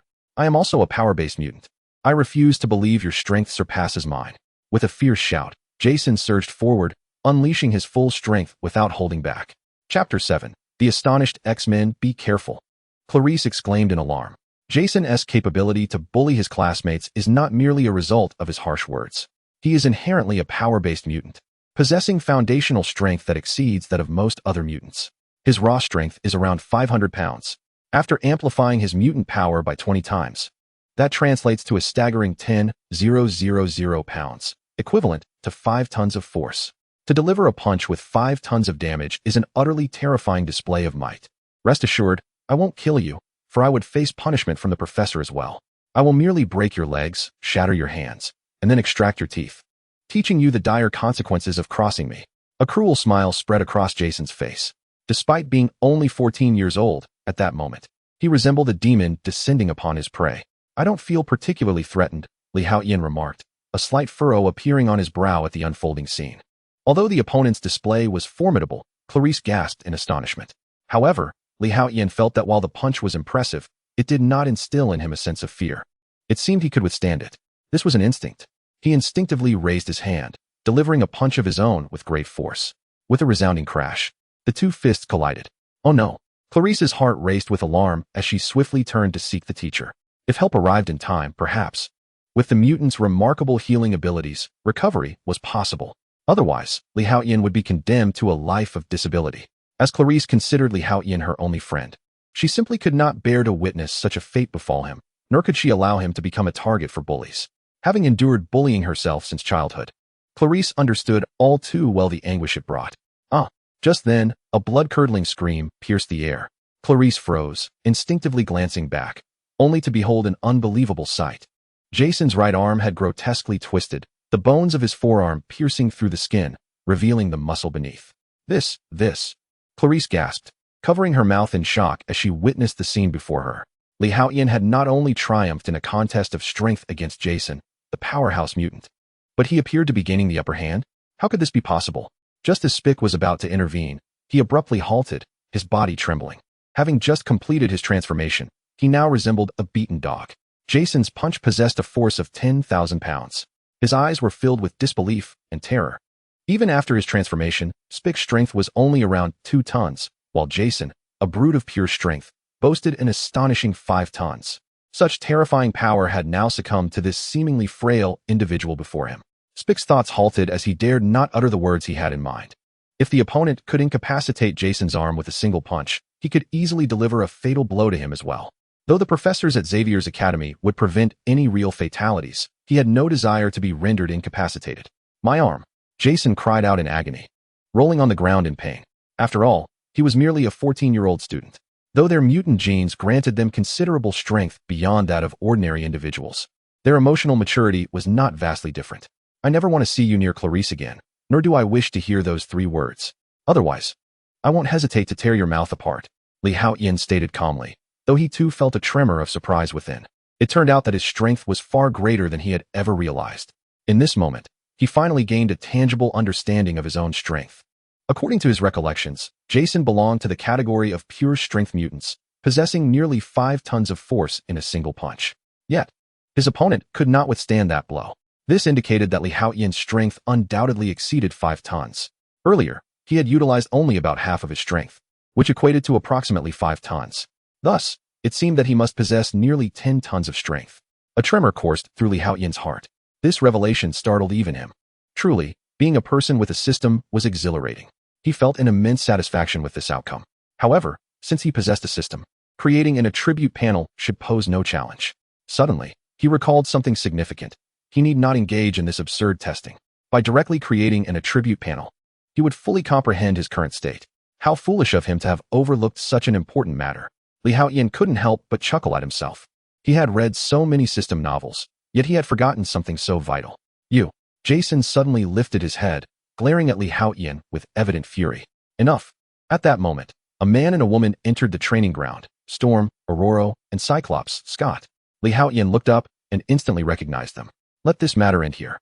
I do not wish to witness any egregious fights within the school, Cyclops, Scott, stated. Teacher, he broke my hand. Jason roared. Silence. Jason, do not think I am unaware of how you have secretly conspired with your classmates to isolate Clarice and bully other weaker students over the past 2 years. I had intended to find a suitable time to admonish you. Now, however, Li Haotian has directly taught you a lesson, which may serve you well. I hope you take heed. Storm, Aurora, interjected. It was not that she could not act openly as a teacher. She was merely unable to restrain her desire to teach the insufferable Jason a lesson. Though your age is young, your character is quite vile. Jason, while your abilities have not improved much over the past 2 years, your arrogance has swelled considerably. I hope you do not allow the power of mutants to corrupt you, lest you find yourself facing me not as a teacher of Xavier Academy, but as a member of the X-Men. Cyclops, Scott, stated coldly, harboring disdain for those who bullied their own kind. Nevertheless, Professor X wished for everyone at Xavier Academy to feel like family. Li Haotian, you have performed admirably. In critical moments, one must rise to defend their bullied companions. I hope you can forever maintain your original intentions and not be consumed by the power of mutants. Aurora, known as Storm, remarked. Shortly thereafter, the two exchanged a few words with Li Haotian and Clarice before turning to depart. Accompanying them were the disheveled Jason and his companions. What are your thoughts? Upon returning to the academic building, Storm finally cast her gaze upon Cyclops. It is truly astonishing. That frail Haotian possesses the terrifying strength to break Jason's arm, a being defined by sheer power, with a single blow. Scott expressed his astonishment as well. Previously, they had concealed their reactions, mindful of maintaining the image of the X-Men. At this moment, both saw the shared shock reflected in each other's eyes. Chapter 8. Creating attribute panels. According to the professor's words from a few days prior, Haotian seems to have the ability to shield himself from psychic perception. Yet, I did not anticipate his power to be this formidable, Storm remarked with a hint of admiration. Although both were astounded, they felt no confusion. After all, the abilities of mutants are complex and varied, with the possibility of an individual possessing 2 or more abilities. Even within the school, there are those endowed with multiple powers. This is not particularly rare. However, Haotian's strength is undeniably impressive, easily discernible to their trained eyes. The magnitude of his power undoubtedly exceeds 10 tons. Such formidable strength. In terms of raw power, rivals that of the Steel Sentinel upon its awakening, Scott asserted. Of course, after numerous battles and training, their own abilities far surpassed their initial awakening. I believe it is time to propose to the professor that Haotian be considered for the list of X-Men interns. Storm suggested. Let us observe a while longer. If he proves to be reliable, we shall approach the professor. The two exchanged knowing glances and nodded in agreement. Clearly, Haotian's strength and character had gained their recognition. On another note, seeing Storm and Cyclops depart, Haotian turned his attention to Clarice. Thank you for stepping in to protect me. You are the bravest girl I have ever encountered. Haotian exclaimed with a smile. Oh, it was nothing. Clarice blushed upon hearing his words. In truth, she had not contemplated much at that moment. She simply could not bear to see her only friend being bullied. However, upon reflection, Clarice suddenly realized how much she had changed. The older would never have dared to act so boldly. This transformation was entirely due to Haotian. I should be the one expressing my gratitude.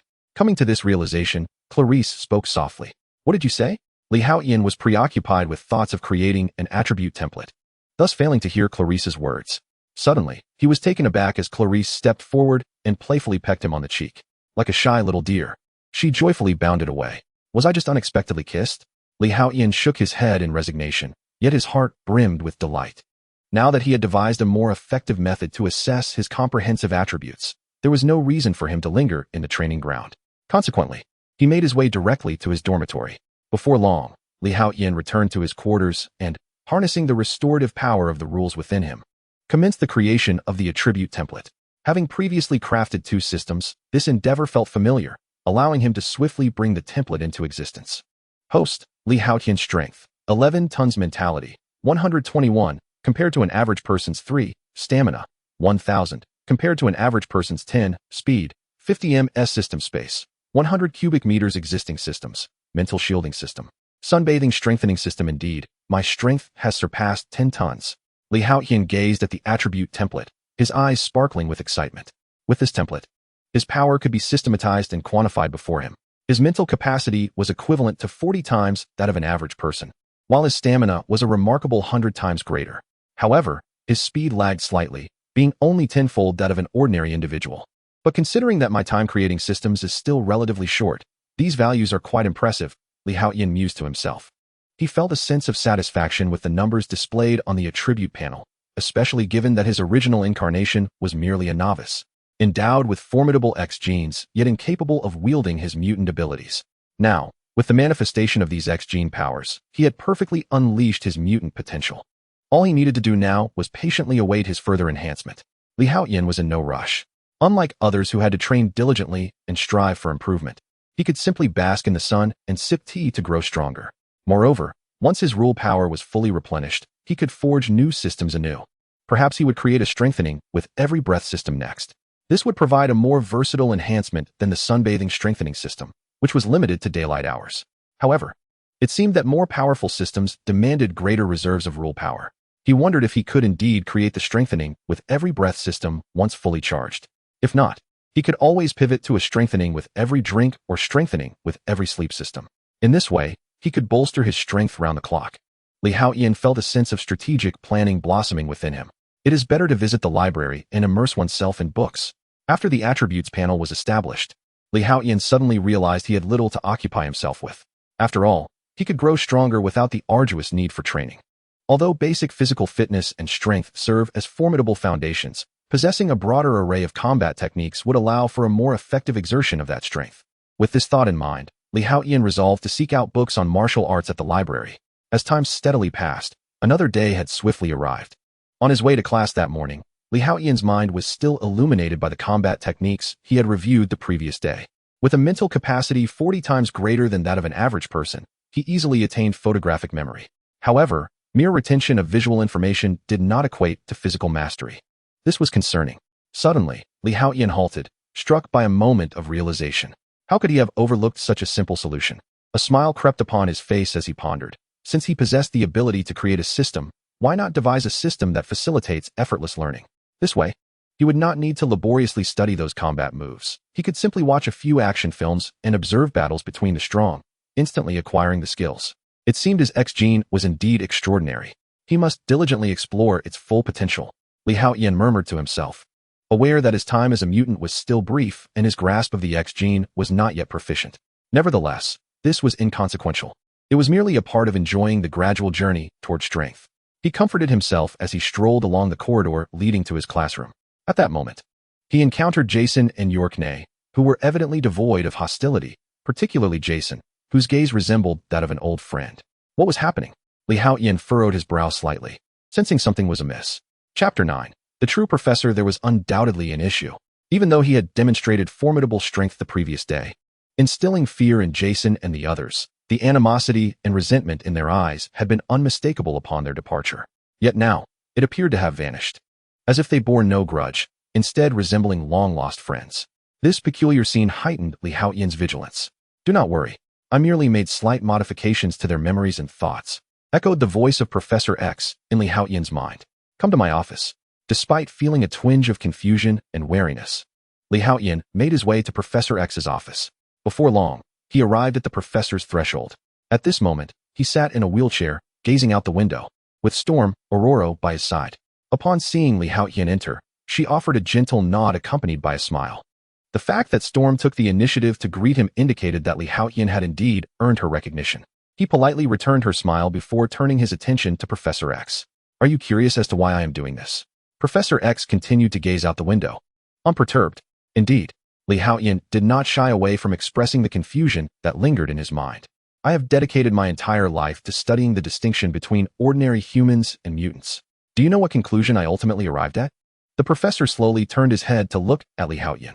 I do not understand. Haotian shook his head. How could I possibly grasp the essence of something you, as a professor, have spent your life researching? In truth, he held little interest in the matter. Whether there existed a difference between ordinary people and mutants was of little consequence to him. His singular objective remained unchanged, to live well, to thrive. This was true in his past life, and it remained so in this one.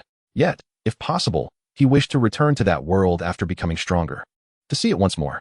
After all, his parents were still alive. Though he had traversed into this new life, he still bore the remnants of an orphan's narrative. In his previous existence, however, he had known the love of devoted parents and a harmonious family life. Given the chance, he would undoubtedly wish to return to that world, if only to provide for his parents in their twilight years, to accompany them on their final journey. This required formidable strength. Presently, Haotian felt woefully inadequate. Thus, he buried this yearning deep within his heart. The most significant difference lies not merely in the physical mutation, but in the transformation of the soul. Professor X observed Haotian's demeanor and smiled ruefully. Clearly, his disposition was unlike that of most individuals Professor X had studied. He was a rare exception. Perhaps due to the X gene, the professor had noted that nearly all mutants who awakened faced psychological challenges. Their personalities often became exaggerated to extremes or twisted. Alternatively, their former shadows could expand infinitely, leading to heightened aggression, cruelty, and bloodlust. Others might experience distorted personalities or even the emergence of opposing identities. Many mutants, fearing their own capabilities, withdrew from the world, developing a loathing for themselves that could culminate in self-harm. This, he observed, was the common plight of almost all mutants. Thus, I endeavored to establish Xavier's Academy, hoping to provide them with a sanctuary for their spirits, guiding them to overcome their psychological barriers. Professor X spoke softly. This was his original intention. What about Jason and the others? Haotian inquired abruptly. Earlier, Professor X had mentioned that Jason and his companions underwent such changes because the professor manipulated their mutant abilities to alter their memories. This left Haotian somewhat perplexed. Wasn't the goal to guide them? Why then, was there a need to forcibly change their memories and even their personalities? Although my responsibility is to lead them out of their psychological flaws and achieve self-redemption, becoming masters of their own power rather than being subjugated by it, one must understand that sometimes mere guidance, essentially educational persuasion, is ineffectual, the professor remarked with a smile. Yet, Haotian felt a chill deep within. He suddenly realized that his previous understanding of Professor X was woefully inadequate.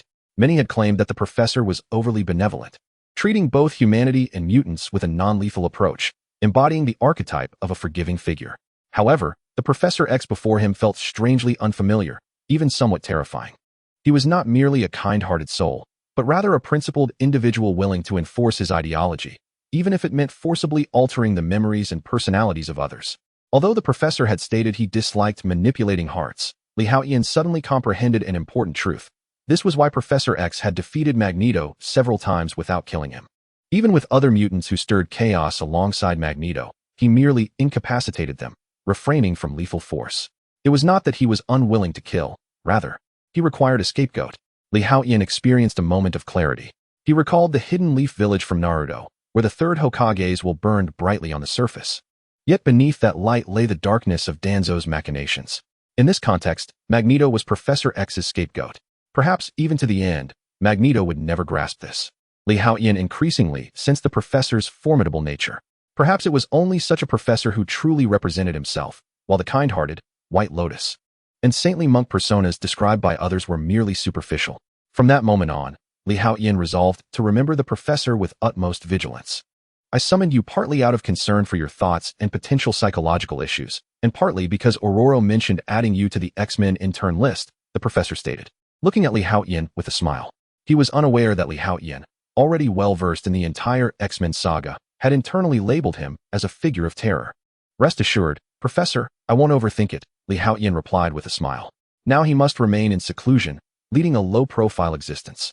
Otherwise, he risks being forcibly subjected to memory alteration by Professor X. Even with his mental shielding system, he cannot afford to be careless. After all, the professor's formidable power permeates the entire X-Men saga.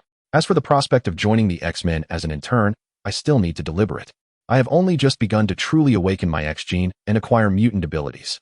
I am not yet proficient and require further introspection and self-exploration, Haotian remarked. Previously, when I lacked the attribute panel, I was eager to join the X-Men.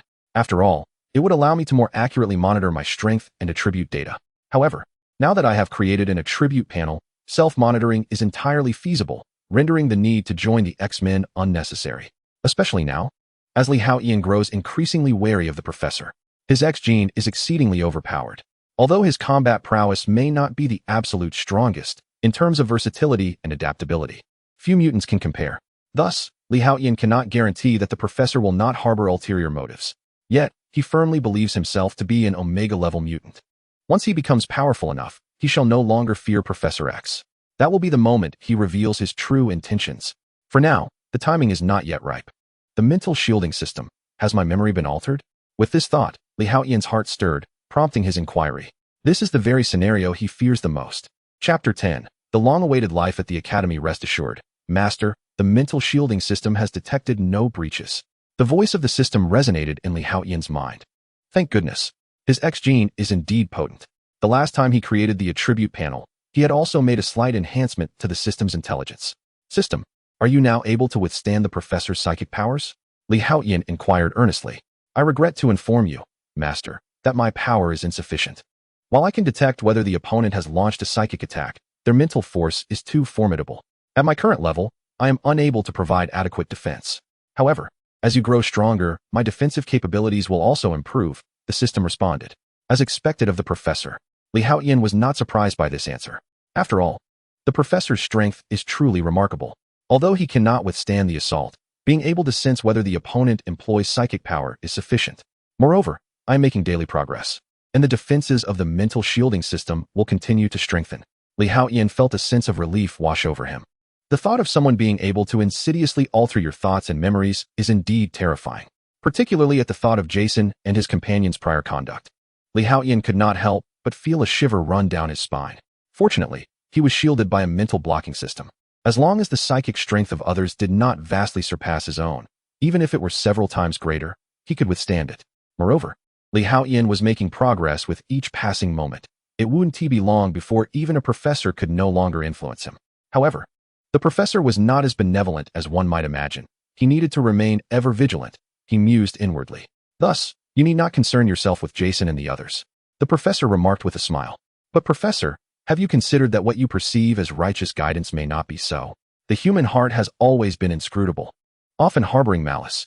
If one day, those whose memories you have altered become aware of the truth, they might not respond with gratitude, but rather with fury and resentment. For no one enjoys being a mere puppet on strings. Upon hearing the professor's words, a chill enveloped Li Haotian's heart. Very well, proceed with your duties. Should you have any thoughts, feel free to approach me for discussion.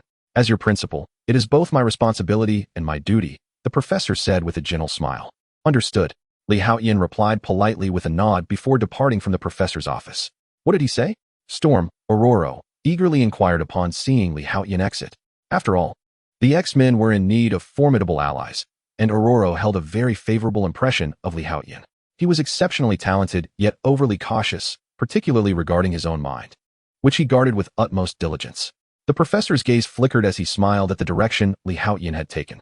What an intriguing young fellow. It has been quite some time since I encountered such an interesting mutant. Moreover, his abilities seemed quite fascinating. Mental prowess coupled with rapid physical strength augmentation. Truly remarkable abilities. The professor appeared to be filled with anticipation. If Li Haotian could successfully develop and become a guardian for their side, there would be no doubt he would serve as a formidable shield. What about the X-Men in turn? Aurora asked. Let fate take its course.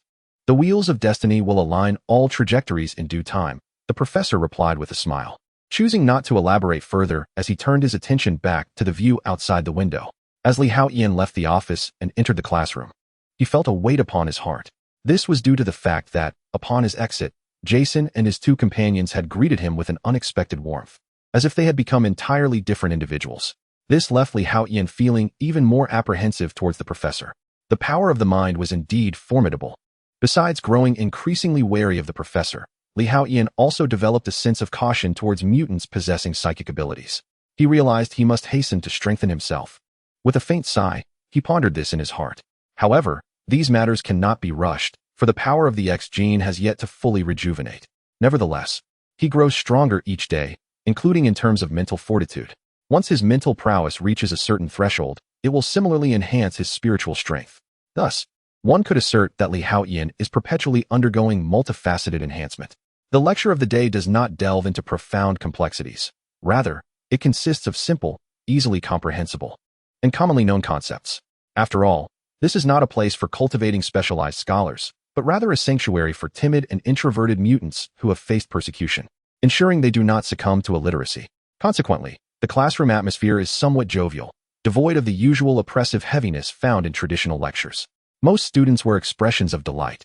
However, this ambience holds little significance for Li Haotian. Having been a graduate student in his past life, he finds little interest in such matters. He quietly secures a seat by the window, relishing the invigorating sensation of strength that sunlight bestows upon him. With each beam of sunlight that kisses his skin, he can feel his cells rejoicing. His entire being, from his physical form to his mental state, is visibly strengthening at an astonishing pace. Why is it said to be visible?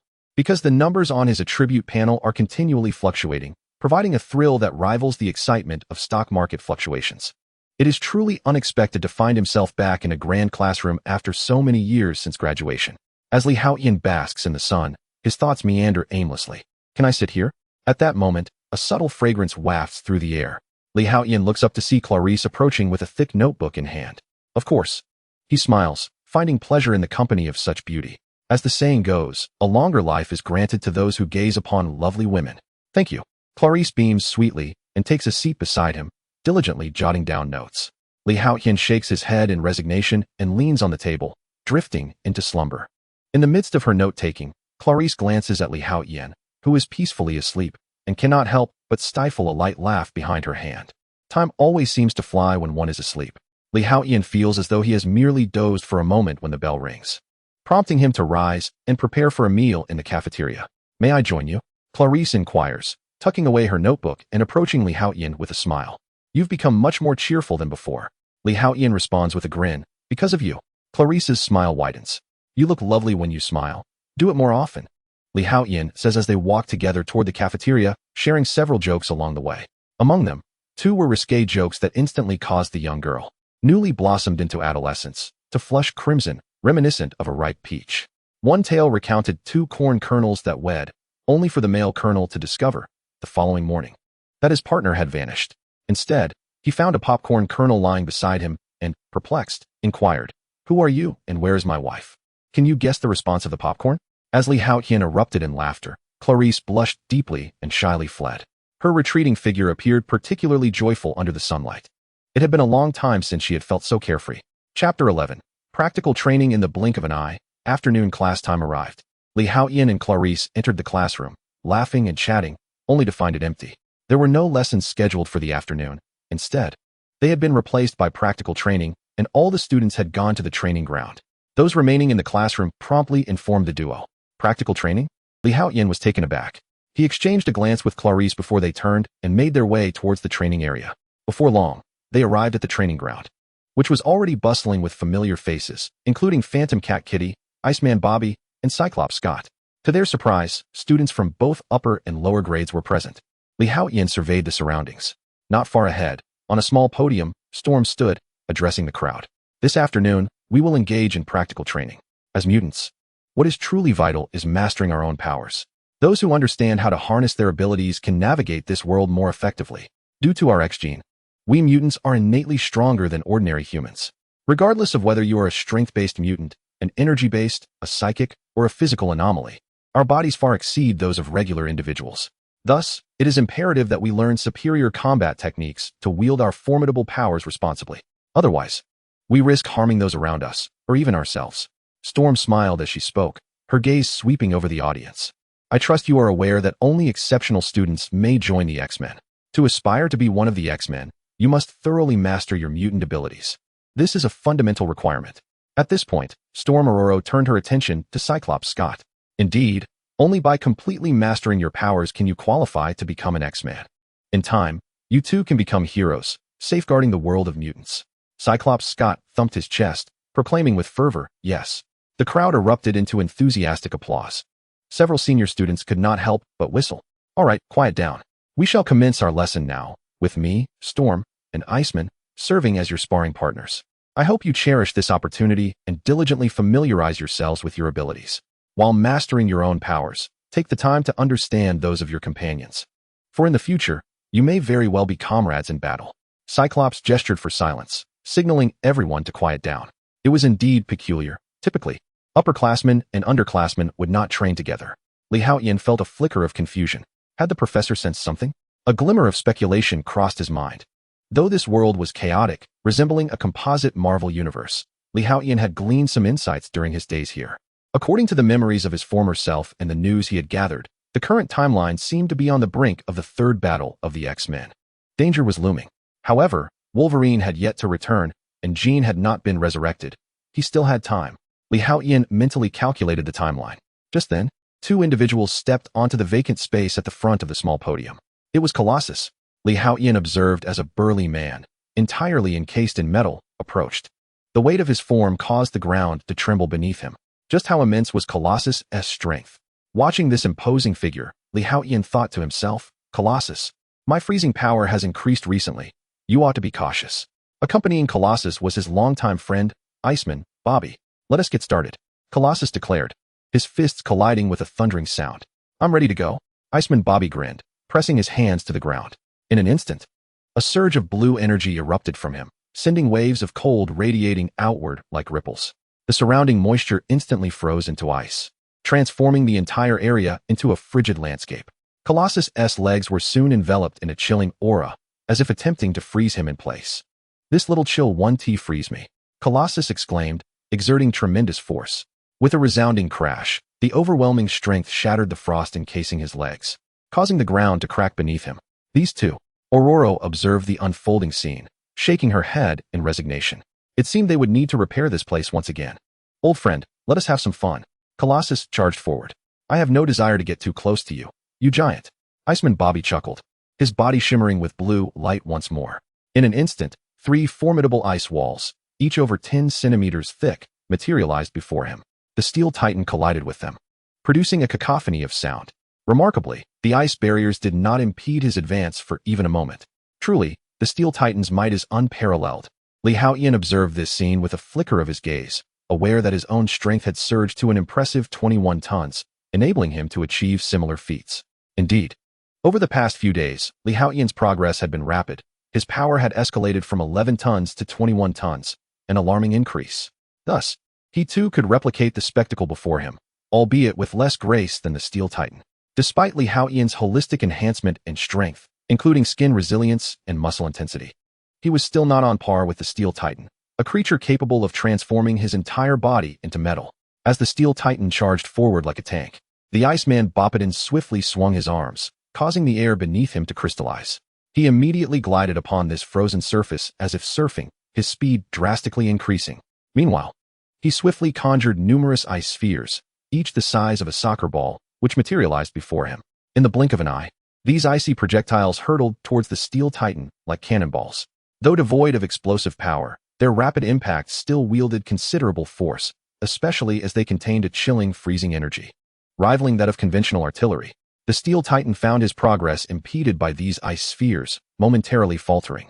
Yet they merely left faint white marks upon his form, an indication of his formidable defenses. The juxtaposition of the Steel Titan's strength and Bopodon's mastery over frost was far mightier than what one might witness in cinematic portrayals. Haotian's eyes gleamed with realization as he murmured to himself.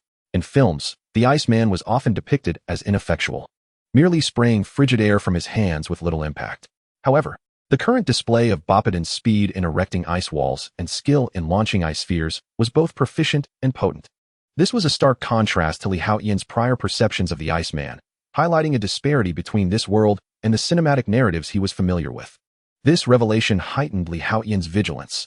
He could not afford to underestimate anyone, lest he find himself in dire straits. Chapter 12. The shocking battle. You cannot breach my defenses with your attacks. The Steel Titan bellowed, his voice resonating with authority. Indeed, the Steel Titan was a powerhouse, strong and swift, a veritable human tank. Haotian could not help but marvel at the opponent's undeniable prowess. The clash between them was a fierce exchange of blows. It is indeed a breathtaking spectacle, the immersive sensation of witnessing a genuine battle firsthand. A feeling unparalleled by any 3D film or virtual reality experience. Rest assured, I have numerous strategies at my disposal. The Iceman Bobby laughed heartily and charged forward once more. His feet glided effortlessly over the icy surface, akin to surfing, exponentially increasing his speed. This time, several colossal ice hammers appeared beside the Steel Titan, each as large as a grinding stone, striking awe in the hearts of onlookers. However, upon witnessing this scene, Haotian's expression turned peculiar. For the Iceman Bobby's mastery over ice reminded him of Gray from Fairy Tale, the ice sculptor mage. At this moment, Bobby's control of ice seemed scarcely inferior to that of Gray. With a resounding crash, the Steel Titan was sent flying by a massive hammer, yet before he could descend, another hammer came hurtling toward him. Thus, the Steel Titan was mercilessly battered in midair by Bobby's ice hammers. It appeared that the Iceman truly resembled an Omega-level entity, while the Steel Titan was somewhat lacking. Bobby had begun to dominate the Steel Titan. Haotian contemplated deeply. In truth, he was quite comparable to the Steel Titan, both being adept in close combat. Moreover, in terms of strength, the Steel Titan was likely superior to Haotian at this moment. Additionally, although their defensive capabilities were fairly similar, the Steel Titan's versatility surpassed Haotian's, who primarily excelled in skin toughness, with muscle strength slightly in his favor. However, in terms of absolute defense, he was inferior to the Steel Titan, who could transform into a monstrous steel being. If I were to battle the Iceman Bobby, he began to ponder. If he were the one facing Bobby, how would he contend with the formidable ice control akin to that of an ice mage? In a direct comparison with the Steel Titan, Haotian's mind flickered, prompting him to open his attribute panel. Host, Haotian strength, 21 tons spirit, 191, the average person is 3, stamina, 1800, the average person is 10, speed, 100 ms system space, 100 cubic meters possessed system, mental shielding system. Sunlight empowerment system. My strength is currently 21 tons, which likely falls short compared to the Steel Titan.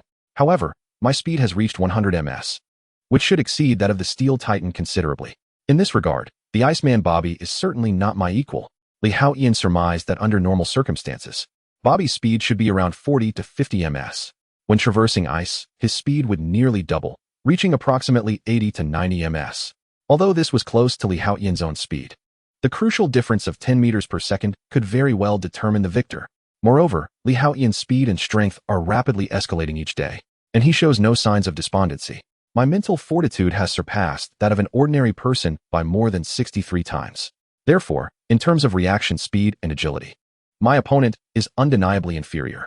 As long as I do not employ the prince's strategy, I will not falter against either Steel Titan or Iceman Bobby. Li Haotian immediately began to speculate. Truly, Steel Titan is formidable. Despite being relentlessly bombarded, he remains unscathed. It is said that in his fully fortified state, even rocket-propelled grenades and tank shells cannot breach his defenses. At this moment, Clarice whispered beside him, "You seem quite aware." Li Haotian cast a half-smiling glance at Clarice. "Clarice, do not overthink. I harbor no feelings for him. I merely collect information about my classmates as advised by our teacher for the benefit of future collaborations in battle." Clarice hastily clarified to Li Haotian, "No need for such explanations. I trust you." Li Haotian shook his head in resignation. He intended to jest with Clarice, not realizing she would read into it so deeply. One might think he had wronged her. "All right, let us pause." At that moment, Storm, Aurora, gestured for Steel Titan and Iceman Bobby to cease their combat. "You both performed admirably, especially you, Steel Titan. Your defense has evidently strengthened. And Bobby, your ice hammer attack was truly inventive." Cyclops, Scott, stepped forward to offer his assessment of the two. "Hey, Steel Titan, your skin is indeed remarkably tough," Iceman Bobby remarked with a smile. "Yet your great ice hammer leaves me feeling quite uncomfortable," Steel Titan retorted, unable to suppress his sarcasm. "Enough, you two step down." Next up are Aurora and Newtgate. Soon, a slightly shorter mutant approached the platform. His ability was short-range teleportation. While not as convenient as Nightcrawler's, it was swifter and offered fewer restrictions. His movements were a blur as he teleported haphazardly. Regrettably, he faced Storm, Aurora. With a sweeping gesture, Aurora summoned a tempest, and bolts of lightning seemed to materialize from thin air.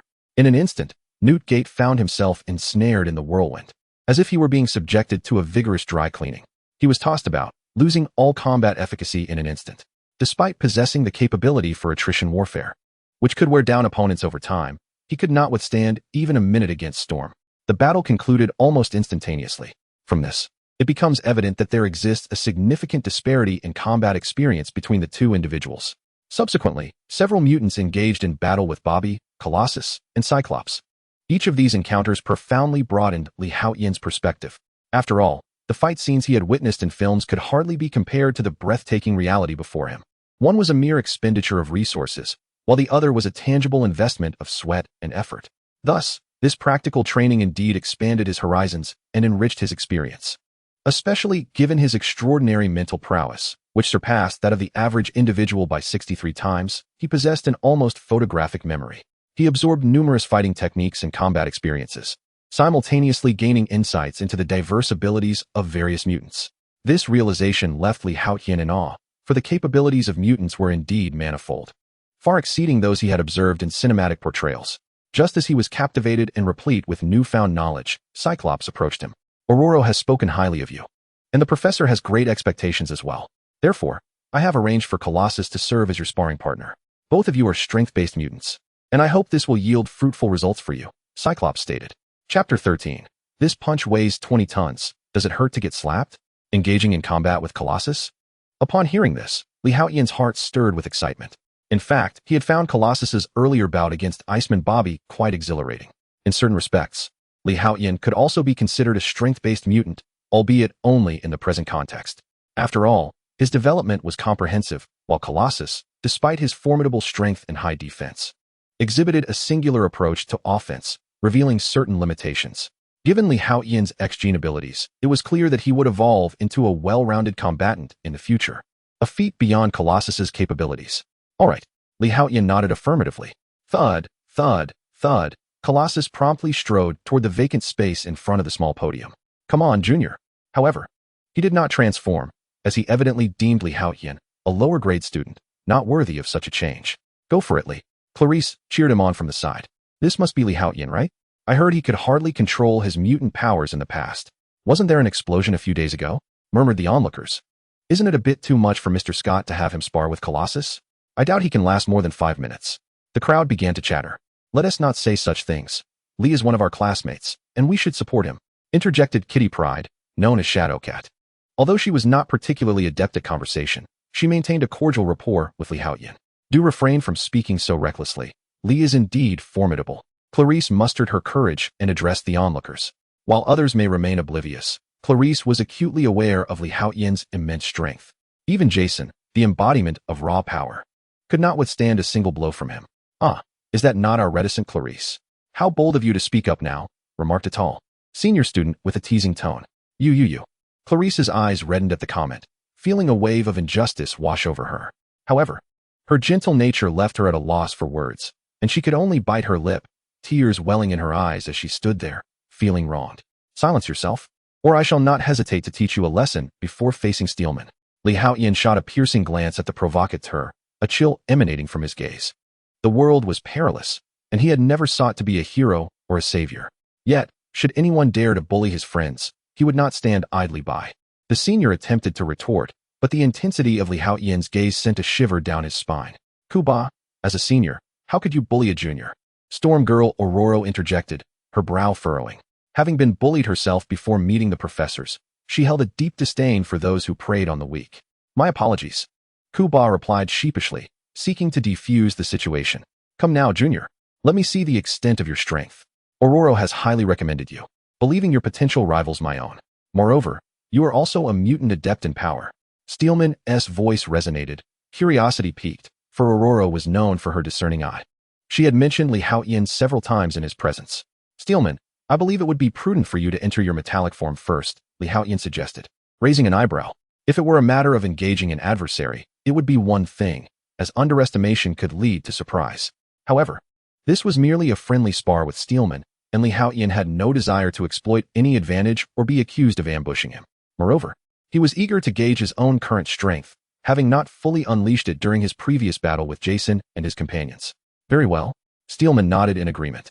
In his estimation, a confrontation with Li Haotian did not necessitate his metallic form, for even in his ordinary state, his power was formidable due to the X gene. Nevertheless, out of respect for Li Haotian's pride, he opted to transform. "Senior, I am coming." With that, Li Haotian focused intently, propelling himself forward with a fierce push of his legs. He did not test the waters. Instead, he unleashed his full strength from the very beginning. Previously, when the Steel Titan faced off against the Iceman Bobby, he observed intently.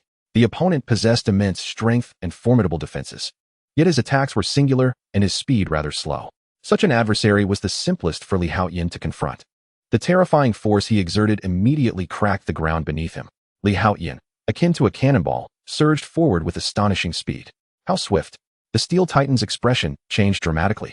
He had not anticipated Li Haotian's velocity to be so remarkable. Moreover, the opponent's strength appeared to be extraordinary.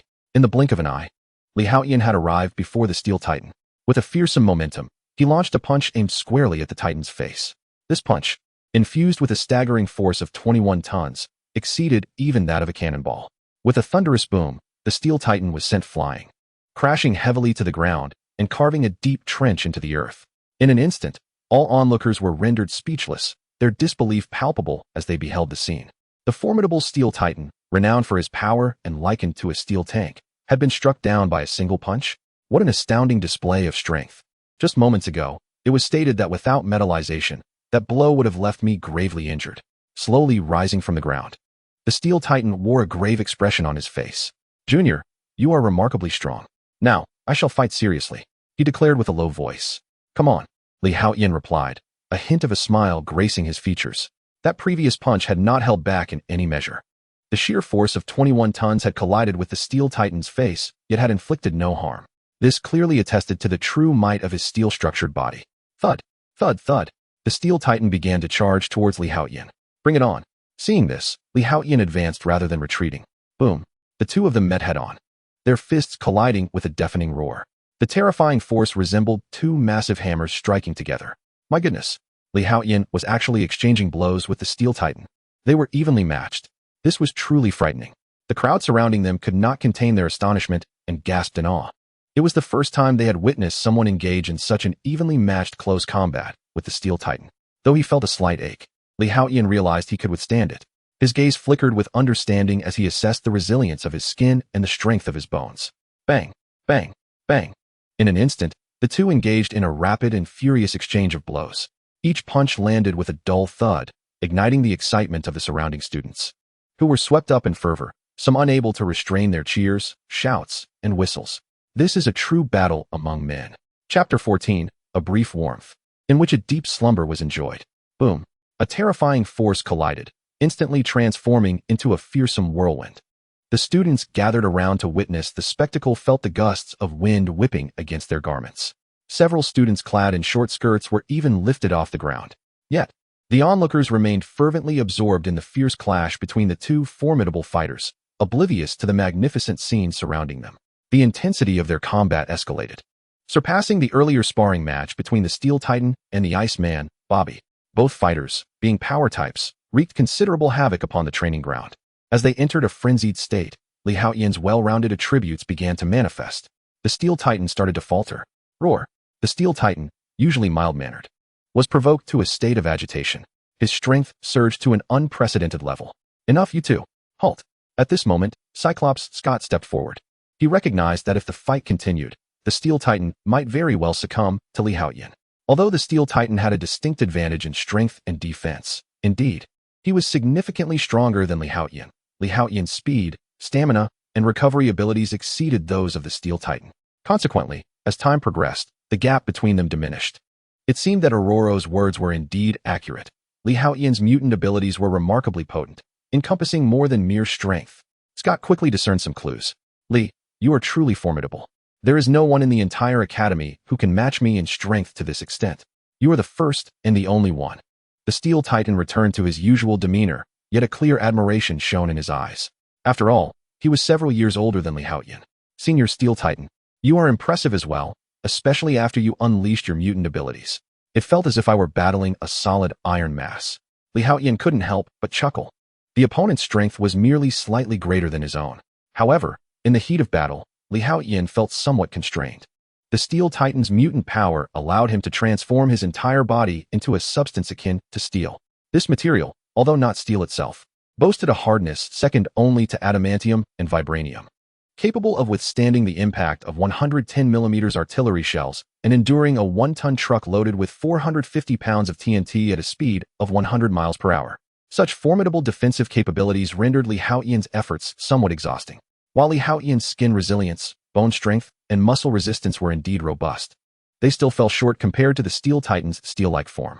Thus, one could only rely on relentless assaults to deplete the Steel Titan's stamina and endurance. Alas, the Steel Titan himself possesses extraordinary resilience. Otherwise, he would have succumbed to the terrifying force of Li Haotian's earlier onslaught. However, Li Haotian boasts formidable regenerative abilities, a trait that the Steel Titan cannot rival. His strength lies in his overall prowess. Should the battle persist, within an hour, Li Haotian could very well exhaust the Steel Titan's energy completely. All right, you two, cease the mutual flattery. We are all aware now that you both are formidable warriors from Xavier Academy. At this moment, Storm, Aurora, descended with a smile, acknowledging the impressive clash between the Steel Titan and Li Haotian. The Steel Titan had long been included in the ranks of the X-Men. As for Li Haotian, she had already discussed him with Professor X. Previously, the professor had extended an invitation to Li Haotian, but at this juncture, he had yet to accept. Nevertheless, Aurora was confident that Li Haotian would eventually join their ranks. With that, the X-Men team would become even stronger. Having a close combat specialist on their side always instills a sense of security. Suddenly, applause erupted all around. In that moment, no one dared to underestimate Li Haotian any longer. Many had already begun to regard him as an idol. The adolescents, in their formative years, naturally idolized the strong, especially since Li Haotian, like them, is a student yet manages to contend with the senior Steel Titan to such an extent. This was both shocking and inspiring for them, a tangible representation of their potential for progress. After all, figures like Cyclops, Storm, and Professor X from the Academy are immensely powerful and renowned in the world of mutants.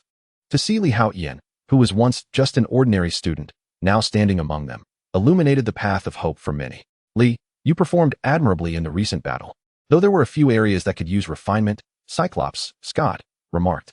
He then proceeded to articulate some minor flaws he had observed, which, in truth, did not significantly affect the crux of the battle between Li Haotian and the Steel Titan. These points were of little consequence, yet as a teacher of the Academy, Scott felt compelled to offer guidance. especially after having boasted about his ability to assist Li Haotian in gaining insights. If he remained silent after such a magnificent confrontation, it would feel somewhat inappropriate. Li Haotian, perceptive as he was, recognized this dynamic but chose to remain silent about it. After all, he had nothing to lose. Ultimately, Scott and Aurora imparted some experience and combat techniques to the others. "Li, you truly are impressive," exclaimed Kitty, the phantom cat, as she approached with excitement. "Not too shabby." Li Haotian smiled. "Are you hungry?" At that moment, Clarice timidly approached and whispered her inquiry. "You truly understand me." Upon seeing this bashful girl, Li Haotian instinctively reached out to tousle her hair. "Shall we head to the cafeteria together?" Clarice immediately lowered her head, her face reddening to the point where her voice was barely audible.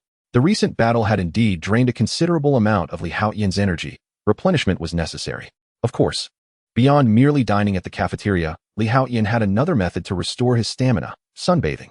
His system thrived under sunlight, enhancing not only his physical attributes but also allowing for rapid recovery of energy, seemingly transforming solar energy into biological energy. Quite miraculous. "Let us go." The two promptly departed from the training ground towards the cafeteria. While sunbathing could replenish energy, Li Haotian preferred indulging in the joys of delectable cuisine.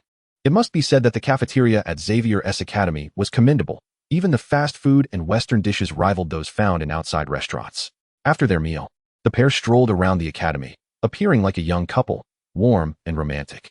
Along the way, Li Haotian continued to share a few risque jokes, causing Clarice to blush deeply. As dusk fell, he finally parted ways with Clarice.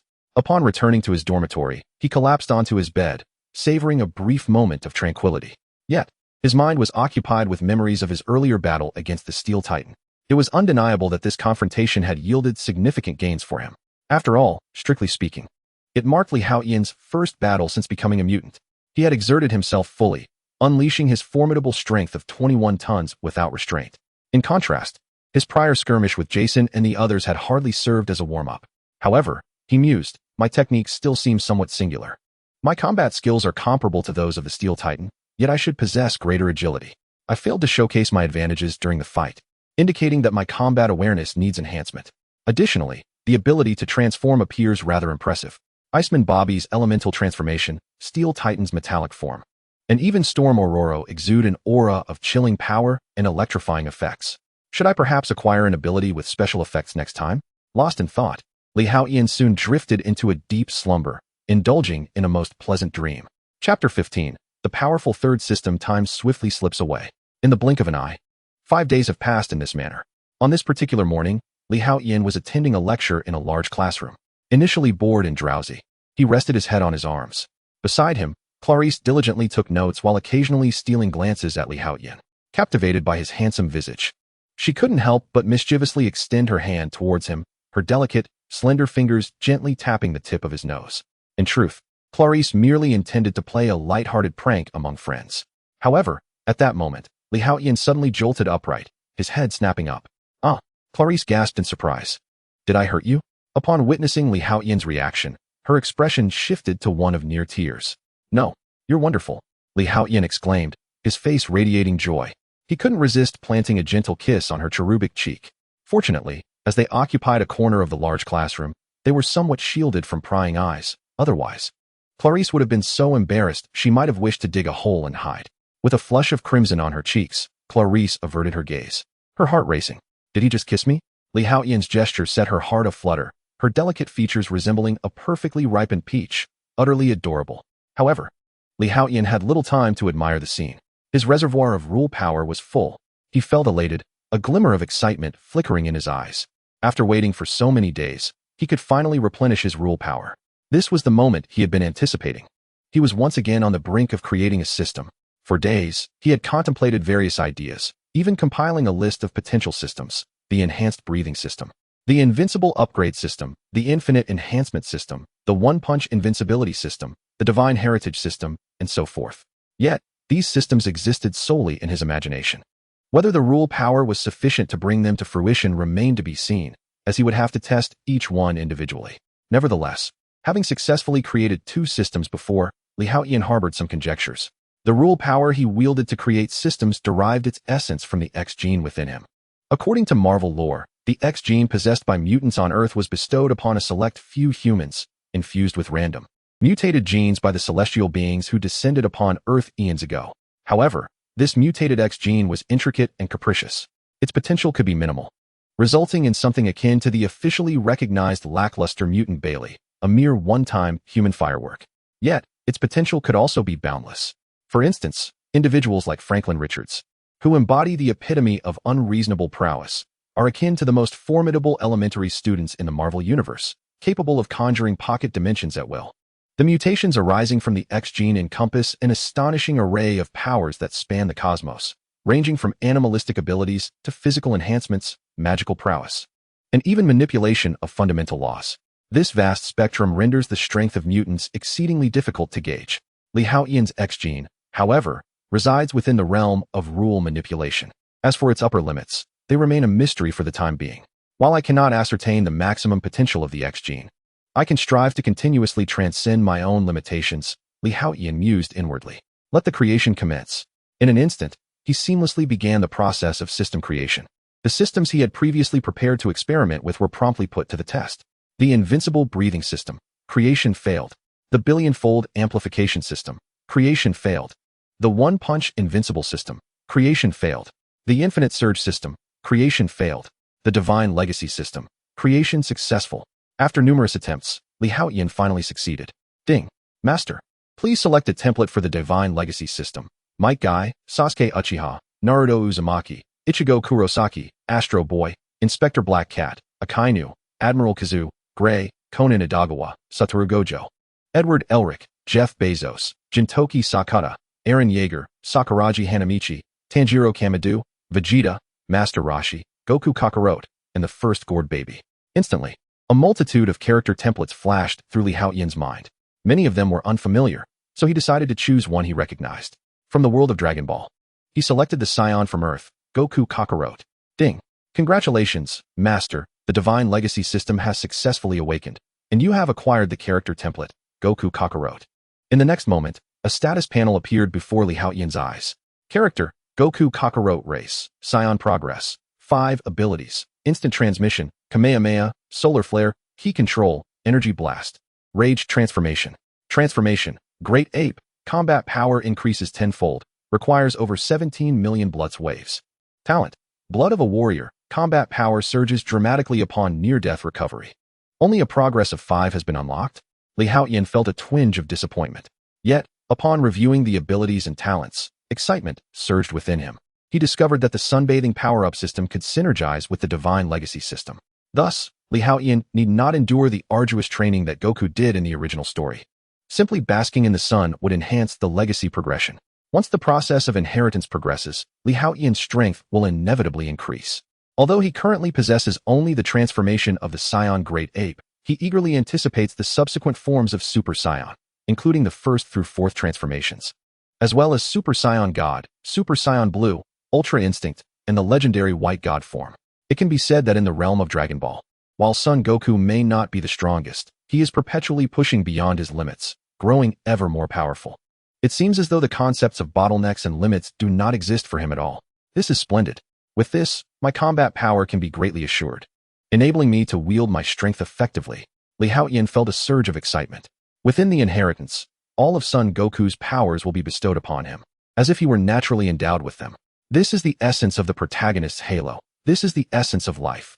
Although the power of the rules has been drained once more, this time, Haotian is thoroughly satisfied. It is worth it. Not only has it fulfilled his quest for strength, but the forthcoming transformations and bursts of power are filled with spectacular effects.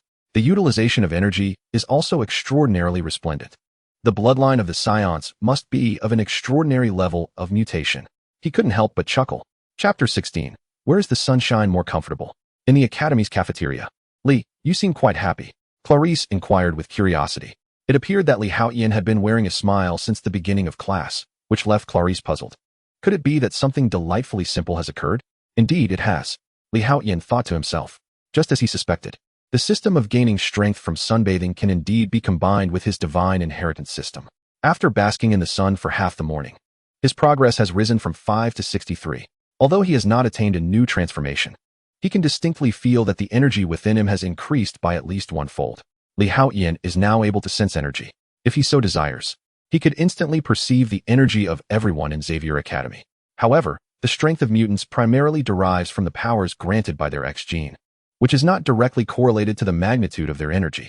For instance, in terms of perception, the energy of Colossus far exceeds that of Professor X. Yet, when it comes to actual combat prowess, the Professor can easily defeat Colossus. Nevertheless, for Haotian, as long as his energy strengthens, his overall power will certainly enhance. Unlike the original narrative, where characters like Vegeta and Kakarot must toil tirelessly to augment their energy, he merely needs to bask in the sun to effortlessly bolster his energy's intensity. This is the advantage bestowed upon him by his X gene. It seems that it won't be long before I surpass the Professor and Cyclops. Haotian pondered silently. Based on his observations over the past few days and insights gained from the recent practical training, he had come to a realization. The character development in this world surpassed that of any films or television shows he had previously encountered, yet it paled in comparison to the strength depicted in comics. After all, in comics, Iceman Bobby could freeze the entire world, and Storm Aurora had the ability to control the Earth's atmosphere. Even Cyclops Scott possessed the power to shatter planets, not to mention the formidable ex-Professor and Magneto. However, the reality was that they were far from invincible. They were often persecuted by ordinary individuals, left battered and bruised. In contrast, he had managed to close the gap with Steel Man in just a few days. If he were to employ his transformation abilities now, even Steel Man would likely not stand a chance against him. A smile crept across Haotian's face once again. Yet, for a Saiyan to transform into a great ape, exposure to the full moon was essential, requiring at least 17 million Bloods waves of radiation. Nevertheless, Haotian was not in a hurry. His potential was exceedingly high. There were still the Super Saiyan forms 1 through 4, as well as the God forms in red and blue. When the time came, he could obliterate stars and even shatter the universe. Figures like the Professor, Magneto, the Hulk, and Thor would be utterly powerless. Lee, what are you smiling about? At that moment, the illusion cat Kitty approached with a tray in hand. Would you mind sharing a meal? Kitty glanced at Clarice, with a hint of provocation in her gaze. Of course not. Clarice was momentarily taken aback, slightly puzzled by Kitty's insinuation, for she had never wronged her. Lee, I never imagined you were so strong, able to hold your own against Steel Man. Kitty complimented him enthusiastically. Women are drawn to strength, and even mutants are not exceptions. Kitty, who already had a good rapport with the original, found herself increasingly attracted to Haotian, especially considering his striking good looks, which were a unique charm of Eastern men, unparalleled by Western counterparts. Shall we catch a movie after we finish eating? Kitty proposed eagerly.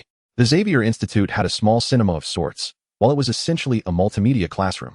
The decor was quite impressive. This made Haotian marvel at yet another of the professor's remarkable talents for resourcefulness. Beside them, Clarice felt a pang of jealousy as her eyes reddened slightly, feeling a bit wronged. Now, she finally understood why Kitty had spoken as she did earlier. It seemed that Kitty also harbored feelings for Haotian, viewing her as a rival. The mere thought of Kitty inviting Haotian to a movie caused Clarice's heart to ache, especially considering Kitty's beauty, which could easily be deemed striking. Western girls, known for their openness and charm, were often more flirtatious, further intensifying Clarice's unease. This is something Clarice cannot compare to. For a moment, she felt a pang of discomfort. Her nose tinged with a hint of acidity. I apologize, but I must bask in the sun. Haotian chuckled and shook his head. He had no time to indulge in a movie, especially in that darkened place. The afternoon sun, however, was the most delightful. It was also the moment when Haotian's strength surged significantly. How could he possibly entertain the thought of watching a film? Women could observe, but until one became stronger, delving deeper was absolutely inadvisable, as it would only hinder his progress. Basking in the sun, Katie was momentarily bewildered.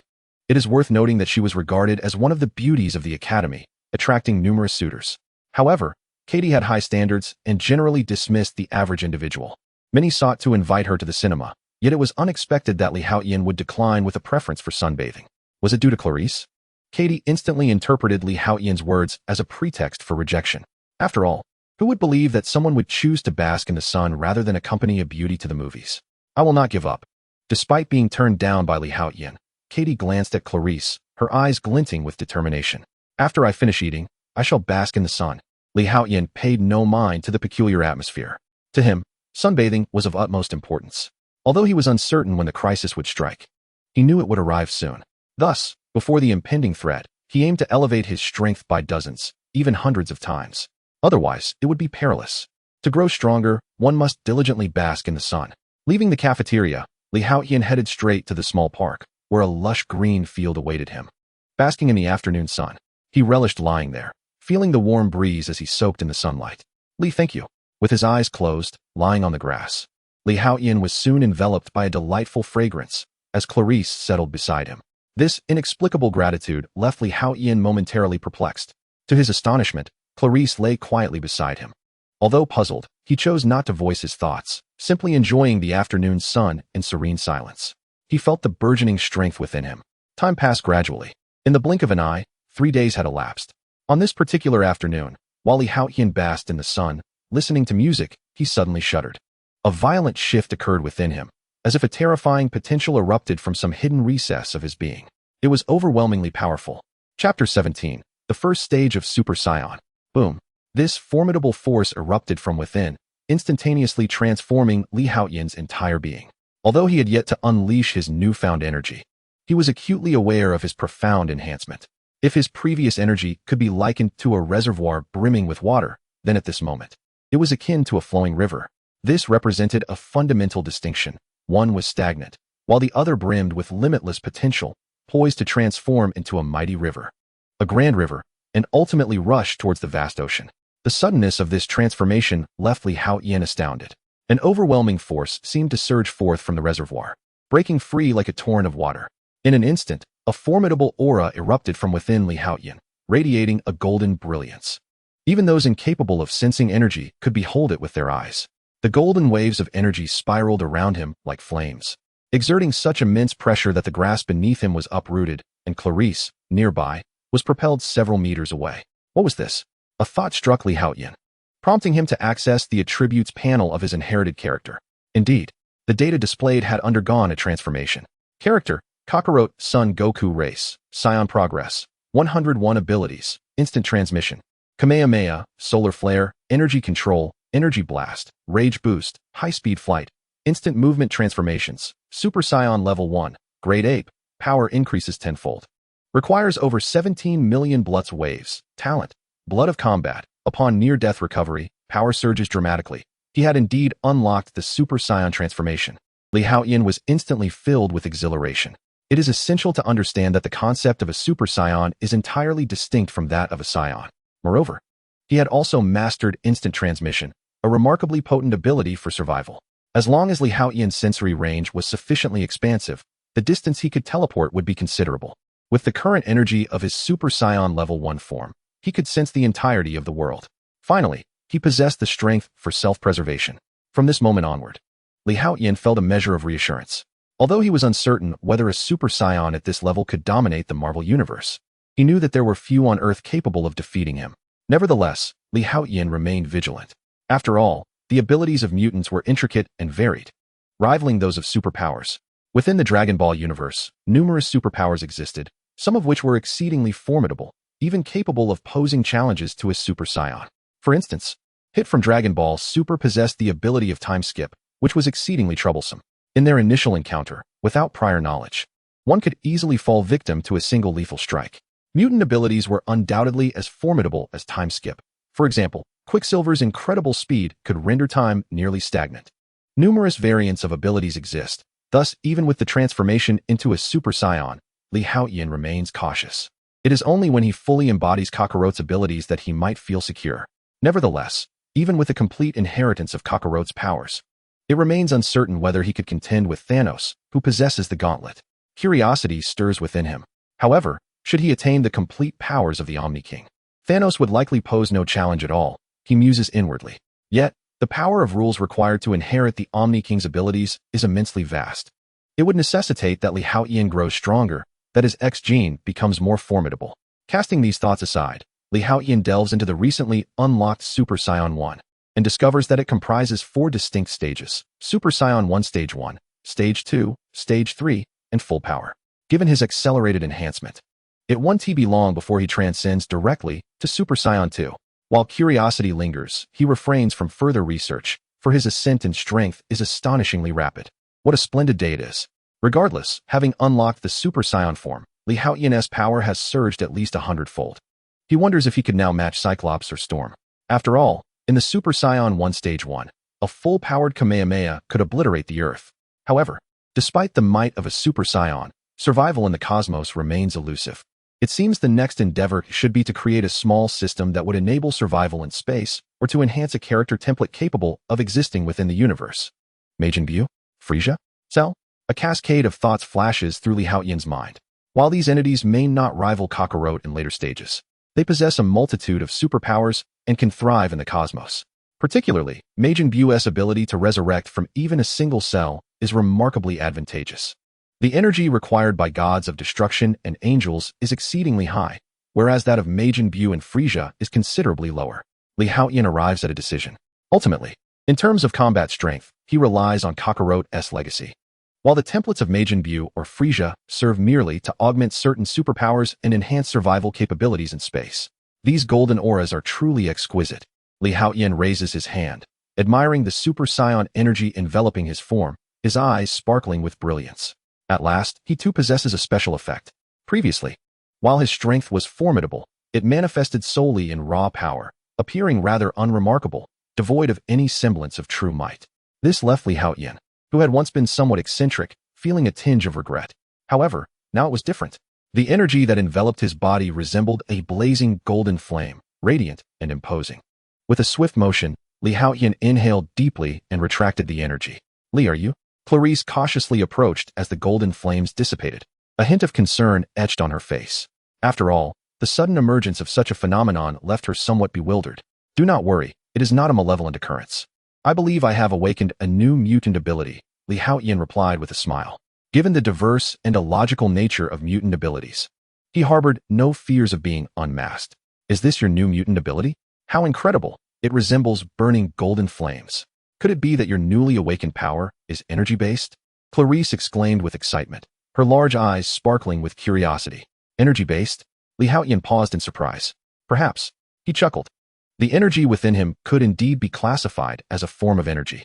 "I never expected you to awaken a new ability." Just then, Storm, Aurora, and Cyclops, Scott, approached from a distance, both astonished and exhilarated. They had merely passed by but were captivated by the sight of Li Haotian engulfed in golden flames. "Is this a second awakening of the X gene?" Cyclops mused silently as he observed Li Haotian.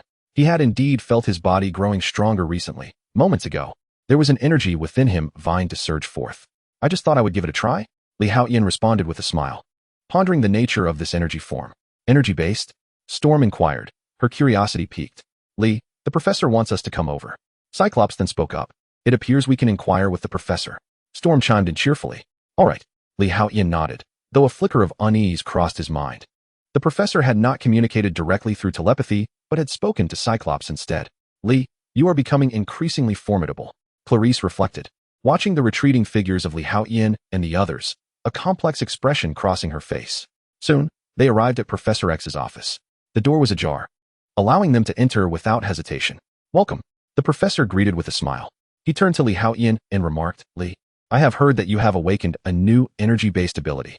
Upon hearing the professor's words, Li Haotian was momentarily at a loss for words. In truth, given the professor's capabilities, it was remarkable that the other party could sense his agitation.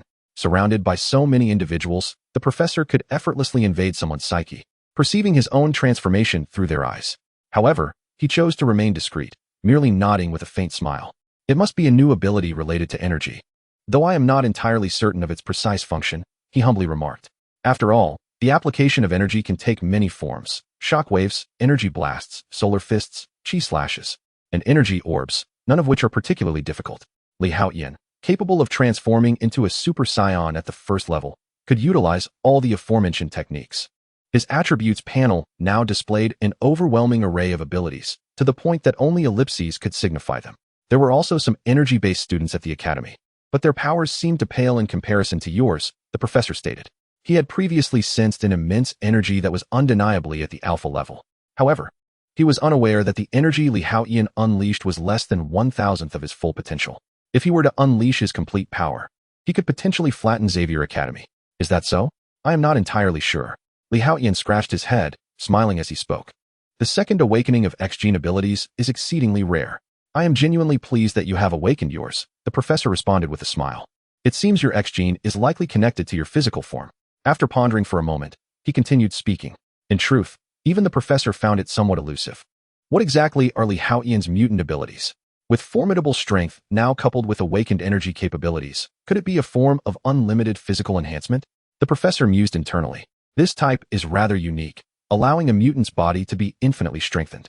Once the body reaches a certain threshold of enhancement, it can manifest various powers. For instance, the eyes might develop ray-like abilities, or one could unleash powerful shockwaves or ultrasonic waves. Additionally, one's mental faculties may strengthen, granting telepathic abilities. In essence, the body's senses and limbs could acquire supplementary powers. This is the essence of unlimited physical enhancement. However, such mutants are quite rare. Among the Academy's more powerful energy users are Scott, Bobby, and Kane. When you have free time, you might consider consulting them, the professor suggested. I know about Scott and Bobby, but who is Kane? Li Haotian inquired, slightly puzzled. Yet, he soon recalled information about Kane from his memory. The latter's mutant ability involved energy shockwaves, which he could unleash through his limbs, producing formidable energy blasts. It bore a resemblance to the Kamehameha wave. Li Haotian contemplated quietly within himself. After engaging in conversation with the group for a while, the professor finally left Orolo to discuss matters. Scott and Li Haotian then exited the office. Li, would you like to try out your newly awakened abilities at the training ground? Scott suddenly inquired. Is that really advisable? What if we damage the training facility? Li Haotian responded, feeling a flicker of anticipation at the suggestion. After all, knowing how to perform the Kamehameha and actually utilizing it are two entirely different concepts. It was akin to suddenly becoming a legendary racer on Mount Xiaoming without taking a few laps to truly experience the exhilaration of being a champion. However, techniques like the Kamehameha and energy blasts are not easily executed. Don't worry, with Professor Base around, there's nothing to be concerned about, Scott chuckled reassuringly. Professor Base? Li Haotian was momentarily taken aback, as he had no recollection of this individual. Oh, you probably haven't met him. Professor Base doesn't teach classes. He is the maintenance instructor at the academy. As they spoke, Scott led Li Haotian to the training ground. Upon arriving, Li Haotian was astonished to see that all the damage from the previous practical training had been completely repaired. He had previously wondered why a renovation crew had not yet arrived at the academy. It now seemed evident that the academy had no need for such a crew. Given Scott's earlier remarks, it was clear that Professor Base must possess a unique mutant ability that allows him to restore the facility. All right, let me serve as your sparring partner, Scott exclaimed with a smile. In truth, he was eager to witness the extent of Li Haotian's new powers. Although the golden flames he had seen earlier did not appear particularly formidable, they always instilled a sense of danger within him. All right, Li Haotian's eyes sparkled with excitement. He had long wished to test his skills against Scott. This would serve as a measure of his current abilities. Teacher, I'm going in. Filled with anticipation, Li Haotian took a deep breath. Then, with his muscles tensed, he surged forward in an instant. Boom. The ground cracked beneath him as Li Haotian's form transformed into a blur. So fast, Scott's expression shifted in surprise. This speed was more than double what it had been during his previous battle with Colossus. Chapter 19. This is too much, cried Cyclops. In my current state, even without transforming, my base speed has reached 200 meters per second, nearing the speed of sound. Li Haotian was brimming with confidence, knowing he was growing stronger every day. However, my strength is even greater. Boom. A tremendous force erupted instantaneously. At this moment, Li Haotian, in his normal form, possessed a formidable strength of 48 tons. With a single punch, he could shatter mountains. Alarmingly, the air reverberated with the impact of that terrifying blow, causing Scott's expression to shift dramatically. He swiftly crossed his arms to shield himself. With a resounding thud, Scott's body was propelled away like a projectile. This was no mere fist. It was akin to a freight train. Scott felt utterly speechless, even somewhat aggrieved. His body crashed forcefully to the ground, dragging along the surface for several meters, creating a gaping chasm before finally coming to a halt. Are you all right, teacher? Li Haotian hurriedly inquired, fully aware of the monstrous force behind his punch, but uncertain of its true strength. After all, he had never encountered such overwhelming power unleashed so swiftly. However, the reality was now apparent to him. Coughing, Scott, known as Cyclops, stood up from the ground, his gaze towards Li Haotian laced with astonishment. I'm fine. Just didn't he expect your strength to have increased so significantly? He waved his hand, though his arms still trembled, particularly the one that had been on the outside, now hanging limply by his side, reluctant to move even a fraction. Li, the last time you sparred with Colossus, your strength was at most comparable to his. Around 20 tons, right? But that power you just displayed is at least double that, over 40 tons. You are now the strongest individual I have encountered, Scott remarked, somewhat incredulously.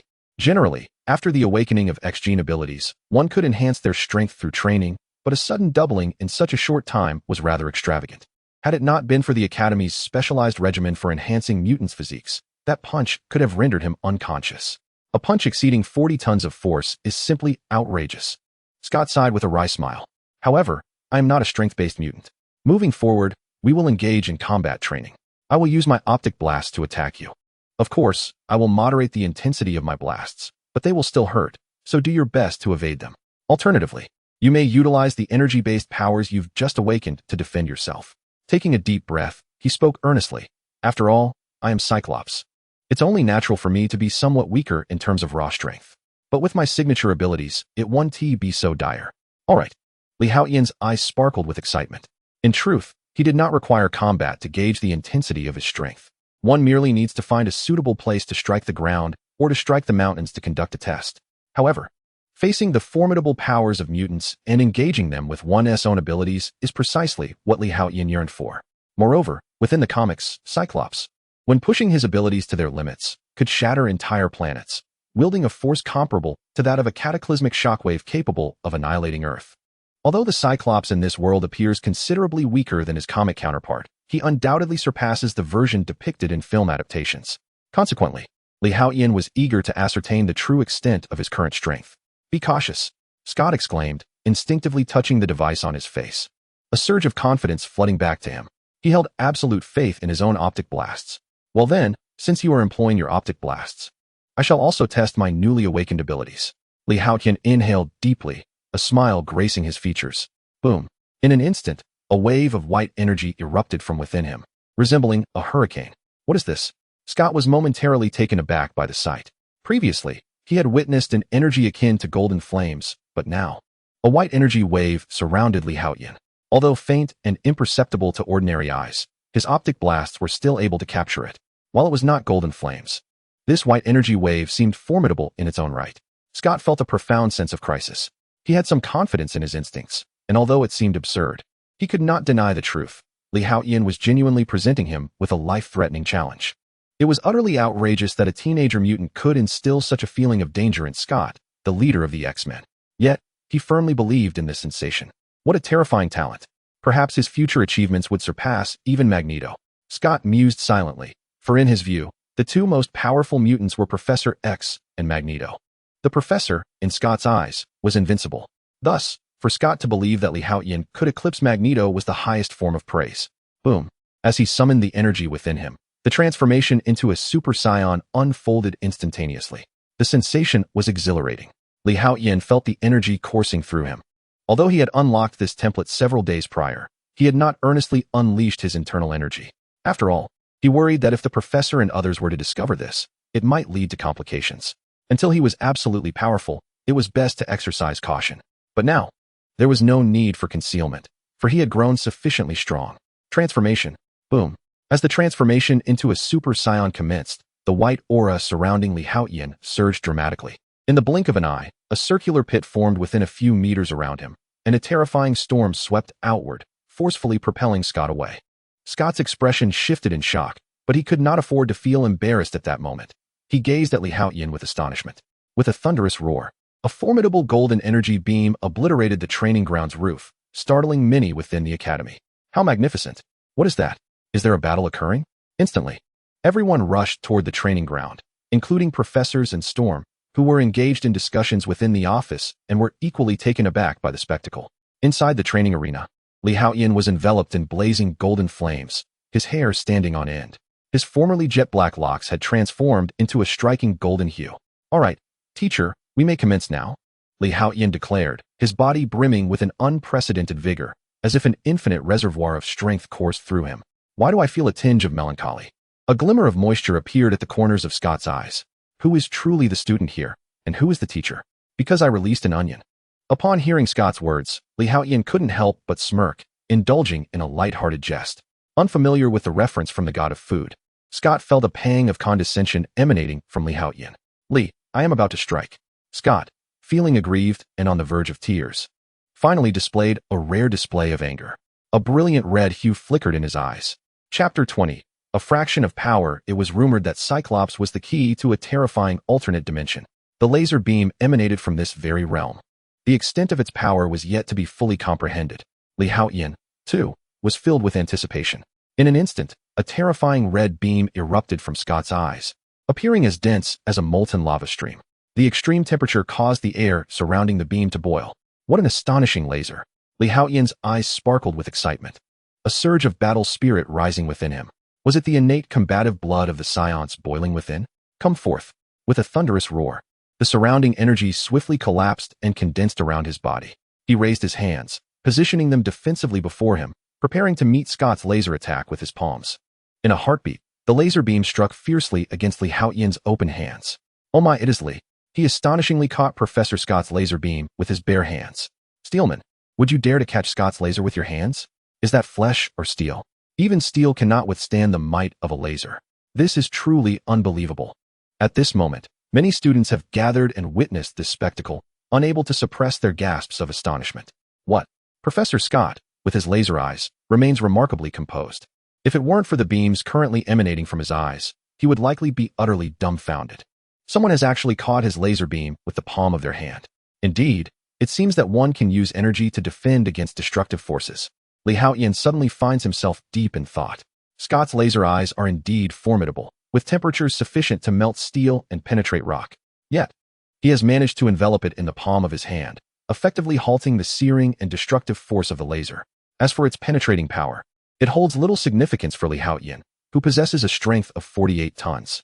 Moreover, in his Super-Saiyan form, his power may increase dozens, if not hundreds of times. At this moment, Li Haotian is confident that he could crush the Hulk with sheer might. Just then, the professor and Storm arrived. Li, your talent is truly remarkable. Storm, also known as Aurora, expressed her admiration without reservation. This talent is indeed extraordinary. It seems that ever since Li Haotian's genetic awakening, he has transformed entirely. His abilities have intensified, and he appears far more cheerful. Is this your energy-based power? Such a fascinating force. The professor, equally astonished, could sense the extraordinary potency of the golden flames. It was evident that Li Haotian had yet to fully unleash his capabilities. Otherwise, the magnitude of his power would be unimaginable, and it appears you have undergone a transformation, the professor remarked, observing Li Haotian's golden locks. However, transformation abilities are relatively common among mutants. Steelman takes on a metallic form when he activates his powers, and Iceman appears as if he is entirely made of ice. There are numerous mutants in the academy with similar abilities. Li, I am going to amplify the power of my laser beam, Scott suddenly announced. As the captain of the X-Men, he felt a twinge of discontent being overshadowed by a newcomer. Very well, Li Haotian replied, channeling more energy into his aura. This moment serves as an excellent opportunity for him to refine his control over energy. Only through combat can he better grasp his powers. After all, the divine inheritance system merely bestowed these abilities upon him. Perfecting their execution requires time and practical experience. Boom. The terrifying laser beam instantly thickened. The scorching temperature caused the surrounding air to boil. Everyone could see that the atmosphere was on the verge of ignition. The colossal laser beam was terrifyingly powerful, exuding an overwhelming force. Enhanced fivefold, Li Haotian felt the searing heat emanating from his hands, surprised by the intensity. It was evident that Scott was indeed worthy of being the leader of the X-Men. The might of this laser beam far surpassed that of the previous Steel Man Excellent. Now this was intriguing. A spark of battle intent flickered in Li Haotian's eyes. Boom. A translucent circular wave of light suddenly appeared in his palms. Miniature turtle shockwave. Two blue energy waves shot forth from his hands, clashing against the laser beam, initiating a stalemate. What? Scott's expression changed dramatically. He had unleashed the full power of his optic blast, yet Li Haotian not only withstood it, but was also beginning to counterattack. Hiss, hiss, hiss. A dazzling red and blue shockwaves surged against each other fiercely, utilizing perhaps a mere 1,000th of their power. Li Haotian felt a moment of astonishment. He was currently in his Super-Saiyan form. Even 1,000th of that power should not be underestimated. Yet, Scott was managing to hold his ground. While Li Haotian was surprised, Scott was utterly shaken. The full force of my optic blast is on par with him. The opponent's energy-based abilities have only just awakened. Based on past experiences, there is still significant room for enhancement. If that's the case, it won't be long before Li Haotian surpasses him. All right, you two. Let us call this sparring to a halt. Otherwise, this training ground will be destroyed. At that moment, the professor suddenly spoke up.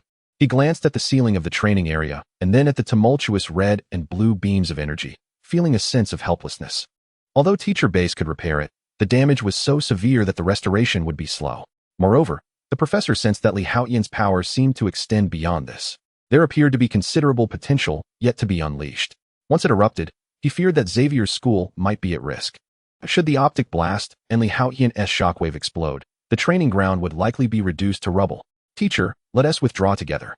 Li Haotian had already grasped the results he sought to verify and was not inclined to continue. After all, he could not truly obliterate Scott with a single miniature turtle shockwave. All right. Though somewhat reluctant, Scott nodded. He had exerted all his strength, yet Li Haotian appeared more composed.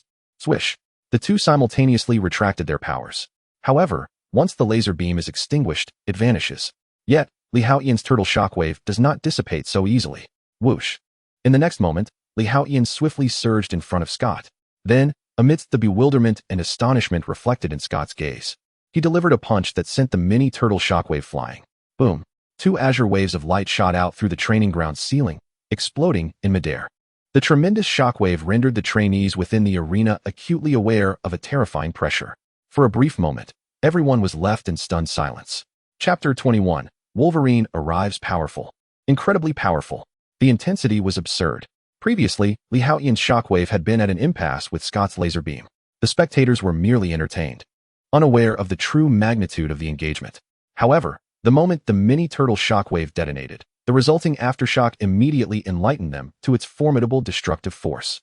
The professor's eyelids twitched.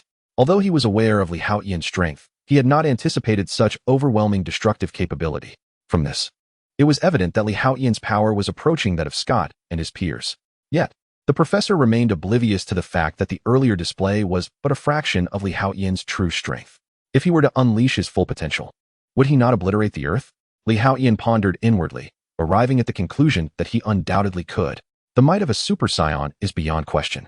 Even in a world populated by mutants, deities, and the likes of the Infinity Stones, far more extraordinary than the Earth of his previous life, the power of a Super-Saiyan remains incomprehensible. Roar. Li.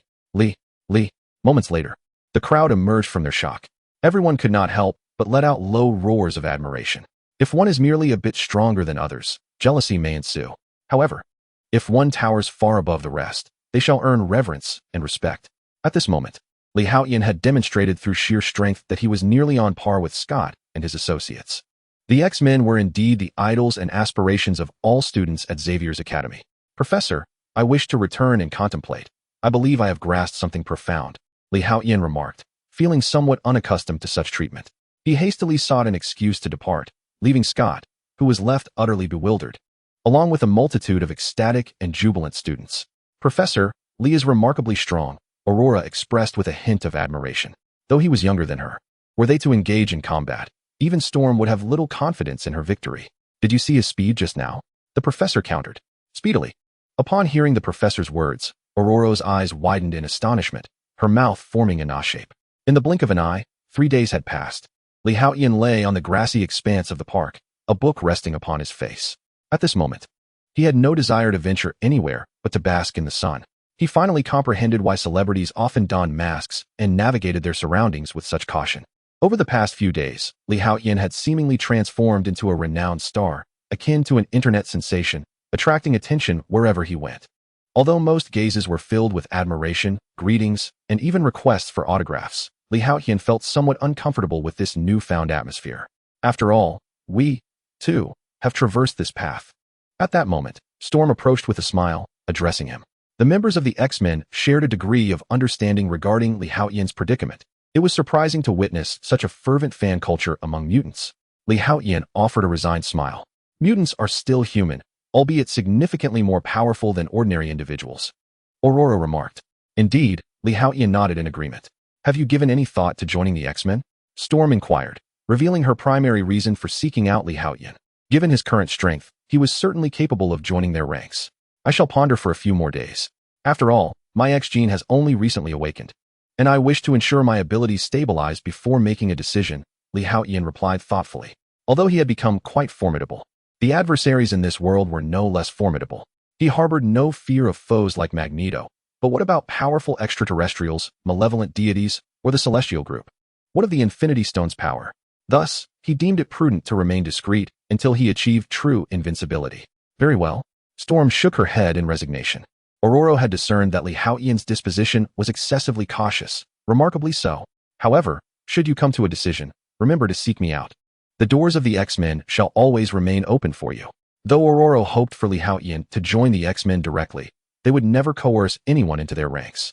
If one does not resonate with the X-Men's ideals, what purpose would joining serve?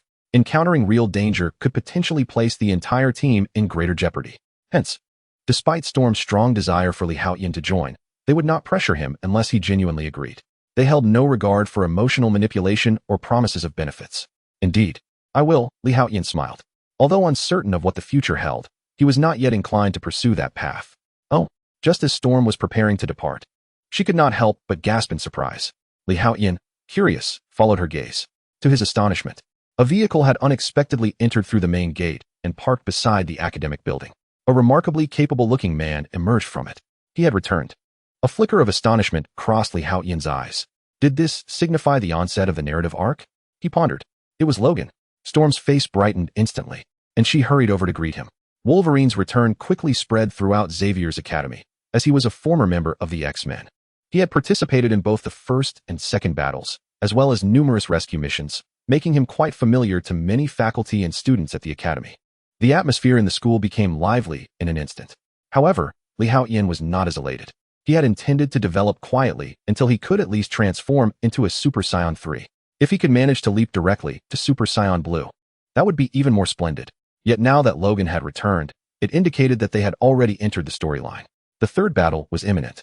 With Jean's resurrection, both Cyclops and Professor X were destined to perish. Moreover, the emergence of a mutant cure would lead to internal strife within the academy. His power primarily stemmed from the X gene. He wondered if his strength would dissipate with its disappearance. However, he could not afford to gamble. So the mutant cure must be destroyed, he resolved inwardly. What a pity. Given his current rate of strengthening, just a year, or even half a year more, would allow him to reach at least the level of a Super Saiyan god. By then, whether it be the Purple Yam, the God Squad, or those deities, they would merely be a trivial matter for him. Nevertheless, for the time being, he should be able to ensure his own safety. He sighed softly. Li, what's wrong? Clarice, having just peeled some grapes, offered the glistening fruit to Li Haotian's lips and inquired with a hint of confusion. To her, Li Haotian always appeared cheerful, handsome, and powerful. There should be no reason for him to have any troubles. Chapter 22, Professor X. He is the most talented person I have ever encountered. It's nothing. Come on, let's go have lunch. Li Haotian replied with a smile, shaking his head.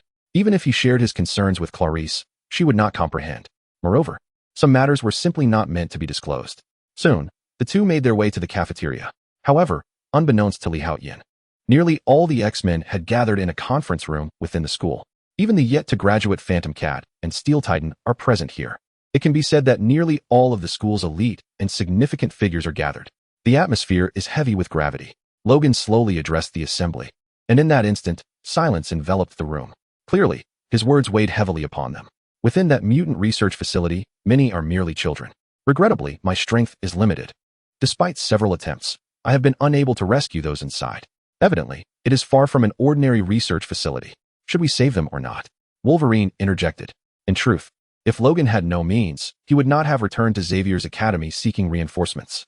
Who would have imagined that such a vile mutant laboratory still exists? We mutants are not mere experimental subjects. It must be destroyed. This matter cannot be approached lightly. We must inform the higher authorities. When shall we depart? Let it be 9 o'clock this evening. We can reach there by 10, with Scott, Aurora, and Logan leading the team. Let us call upon Katie as well. Her abilities will prove invaluable in saving lives. Soon, the group arrived at a consensus. The remaining individuals would stay at the academy, as it is imperative to maintain a defensive presence here. The professor glanced at those not mentioned and spoke up. If everyone were to mobilize, the defensive capacity of Xavier's academy would be alarmingly diminished. Relying on these students alone would render us incapable of safeguarding this place.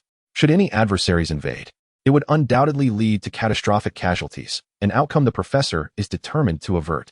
Particularly lately, the professor has been plagued by an unsettling sense of foreboding, convinced that something nefarious is looming. Professor X is widely recognized as the most formidable telepath. His mental prowess has attained unimaginable strength. Although distinct from telekinesis and incapable of altering reality, he can invade minds, explore memories, and even exert control over others.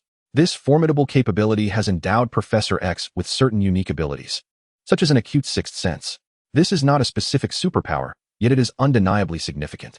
In recent days, he has frequently felt a sense of unease, as if something ominous is about to transpire.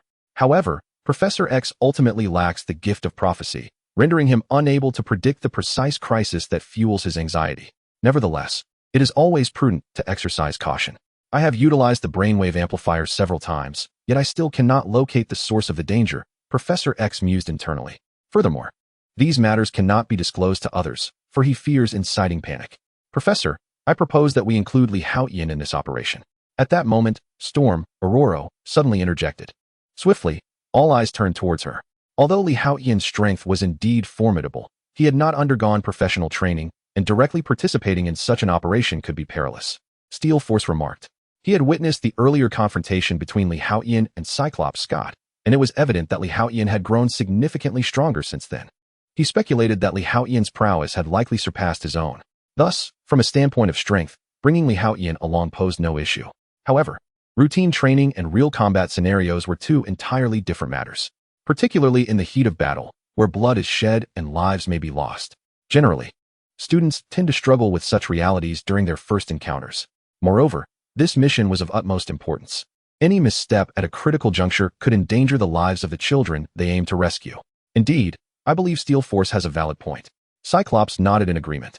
While he acknowledged Haotian's capabilities, one-on-one sparring differed vastly from engaging in a genuine life-or-death mission. In that context, individual strength, although significant, was secondary to team coordination. A failure in teamwork could potentially place the entire squad in grave peril, even leading to total annihilation. The Haotian you mentioned, Aurora, I have heard of him before. He is said to be a prodigy, yet he is still quite young, Logan interjected. As one of the oldest among them, he had witnessed countless individuals and events, including many gifted talents. Thus, he did not consider it wise to bring a mere teenager into such a critical assignment, regardless of his remarkable abilities. I believe age should not be a barrier. He is naturally cautious and possesses a calm demeanor. With some training, he could become an exceptional X-Men. And what better training is there than real combat? We ourselves did not have extensive training. We were thrown directly into the fray. Storm retorted, clearly optimistic about Haotian and eager to nurture his potential. Aurora, I did not anticipate your high regard for him. Even Professor X expressed some surprise. Storm had been with him for quite some time, yet he had never witnessed her hold someone in such esteem. I have been closely observing him, Aurora stated. He is, without a doubt, the most talented individual I have encountered. At that moment, Professor X nodded in agreement. Professor, you concur as well? Logan's eyes widened with astonishment. If Aurora were to say such a thing, it might be understandable. But who is Professor X? He is nearly regarded as the foremost leader among mutants, the most formidable telepath. Yet now, he claims that Haotian is the most brilliant individual he has ever encountered.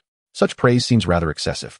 Even the once mighty Magneto was not lauded by Professor X in this manner. Go ahead and inquire. Professor X did not dismiss Aurora's proposal. In fact, he was somewhat intrigued, wishing to have Haotian participate in this undertaking. However, Professor X harbored reservations, believing that Storm's suggestion might indeed falter. After all, Haotian had already declined the invitation to join the X-Men, let alone partake in direct combat operations. Having just finished his meal, Haotian took Clarice's hand, intending to head to the library's terrace to bask in the afternoon sun, when he noticed Storm approaching with Logan and others.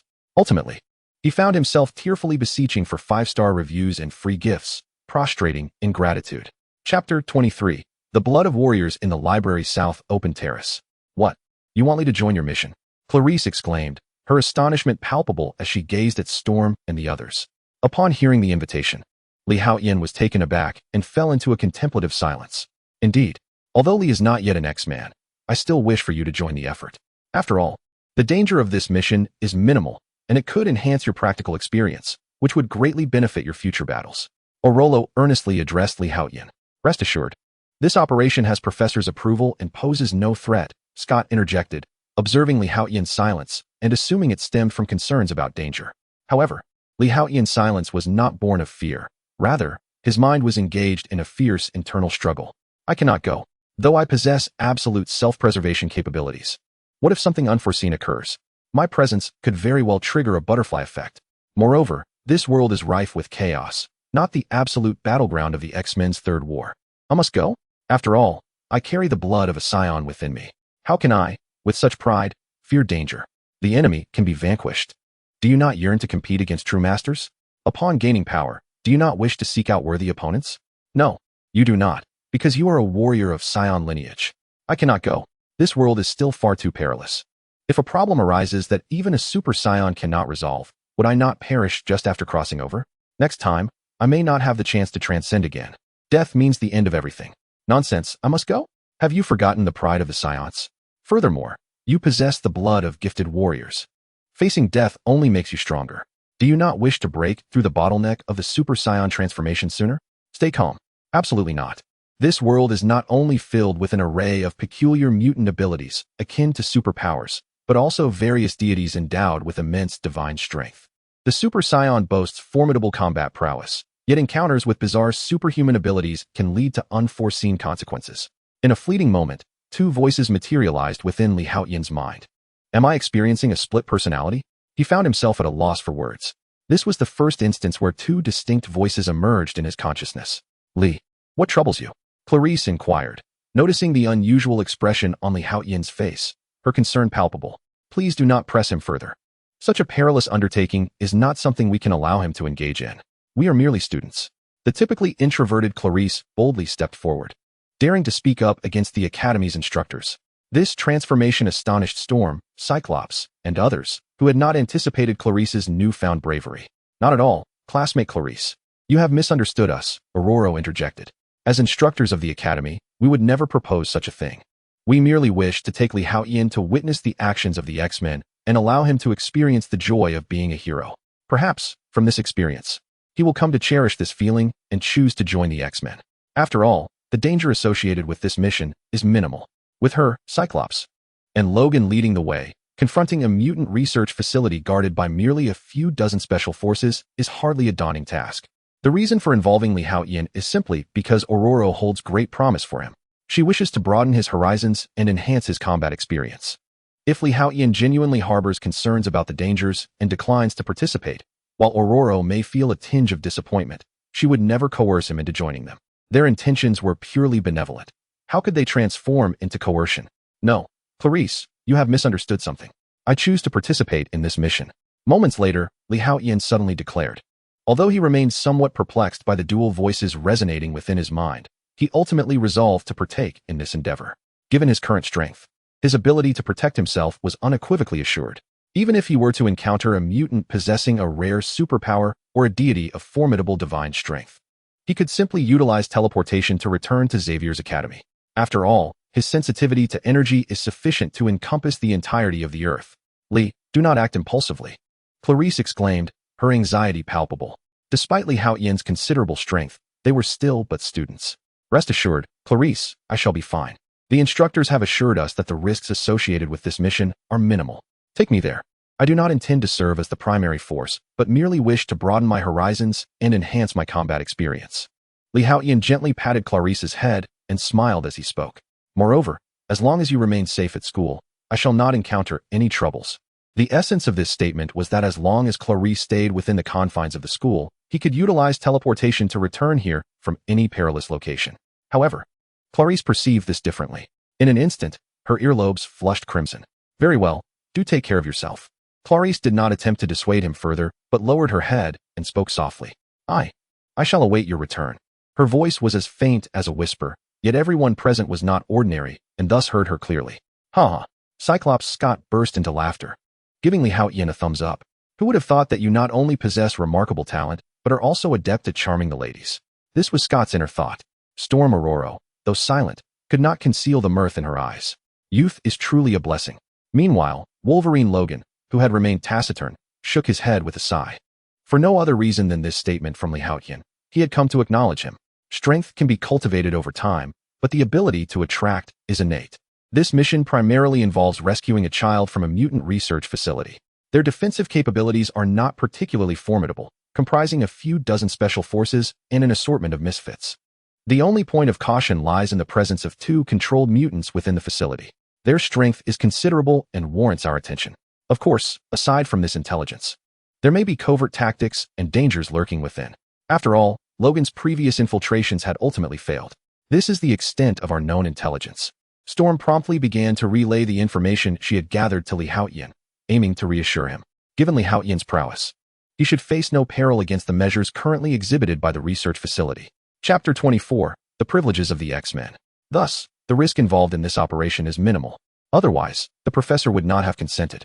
Storm Aurora remarked with a smile. When she initially proposed that Li Haotian accompany this mission, she did so with the belief that the task was not overly hazardous. Otherwise, she would not have permitted him to join. After all, Aurora admired Li Haotian and had no intention of jeopardizing him. Should you find the experience of participating in the X-Men operations to your liking, you may consider formally accepting our invitation to become a permanent member of the X-Men team. This would allow you to register with the defense departments of some friendly nations, which would greatly benefit your future. Scott also chimed in. Regarding Li Haotian, although he may not be as esteemed as Oroluo, his prowess and innate talent have certainly earned recognition. In their previous sparring session, Scott had exerted himself to the utmost, yet his opponent managed to hold his ground, which deeply ingrained a sense of respect within Scott for Li Haotian. After all, the strong are invariably deserving of respect. Moreover, considering the opponent's youth, his potential is even more pronounced. Scott is convinced that it will not be long before Li exceeds him. Registration with the Department of Defense? Li Haotian was momentarily taken aback, a spark of curiosity igniting within him. Despite the years of discrimination against mutants by ordinary people, the professor's tireless efforts have not been in vain. As members of the X-Men, during mission operations, any airspace, territorial waters, or land of friendly nations is open to them.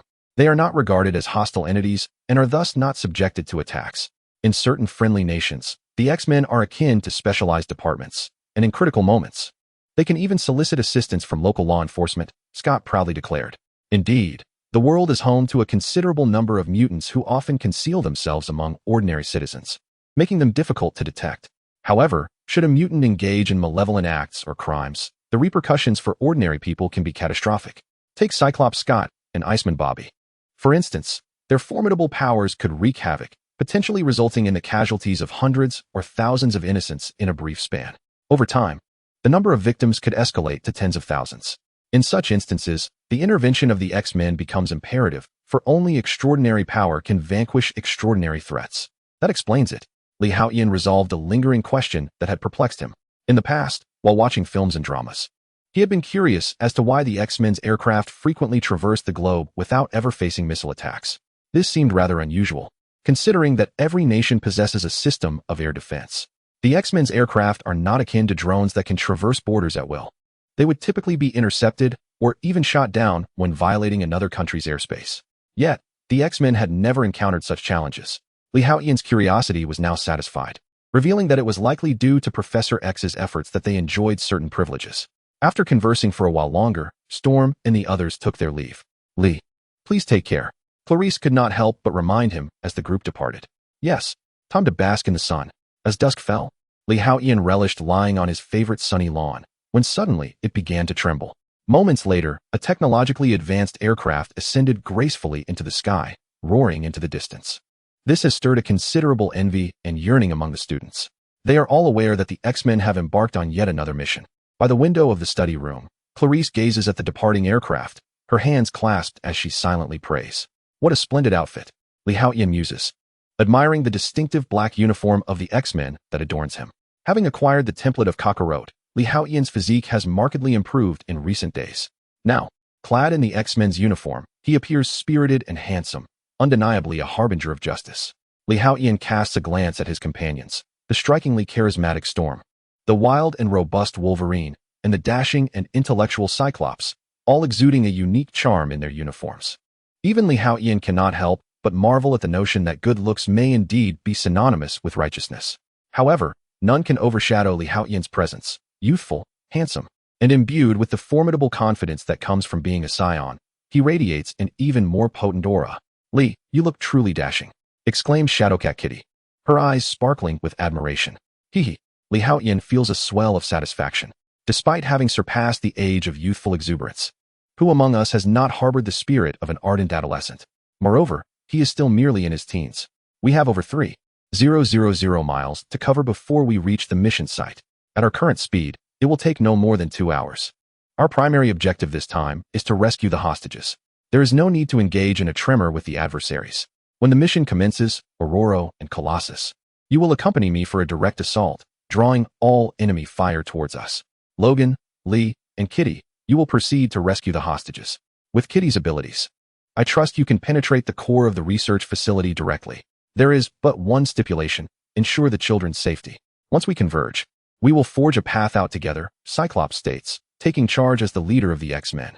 A role intended for him by the professor before unforeseen circumstances shifted the responsibility to Storm. Lee, Kitty is not a combat-type mutant.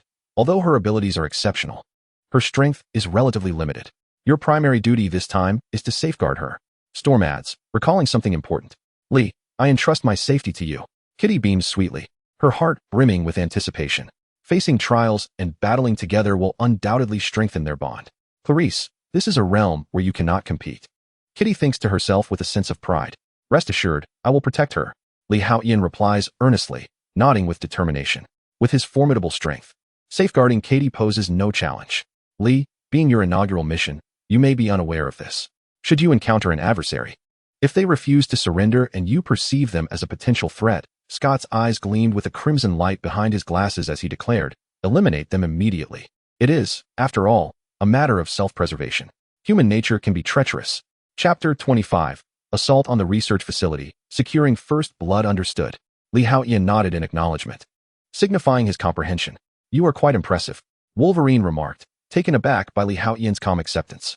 Most students would typically exhibit a degree of timidity or cowardice, often hindered by a moral compass that breeds a hint of naivety. Yet, Lee Haotian's immediate acceptance, coupled with his impassive demeanor, struck him as remarkable. How brave you are.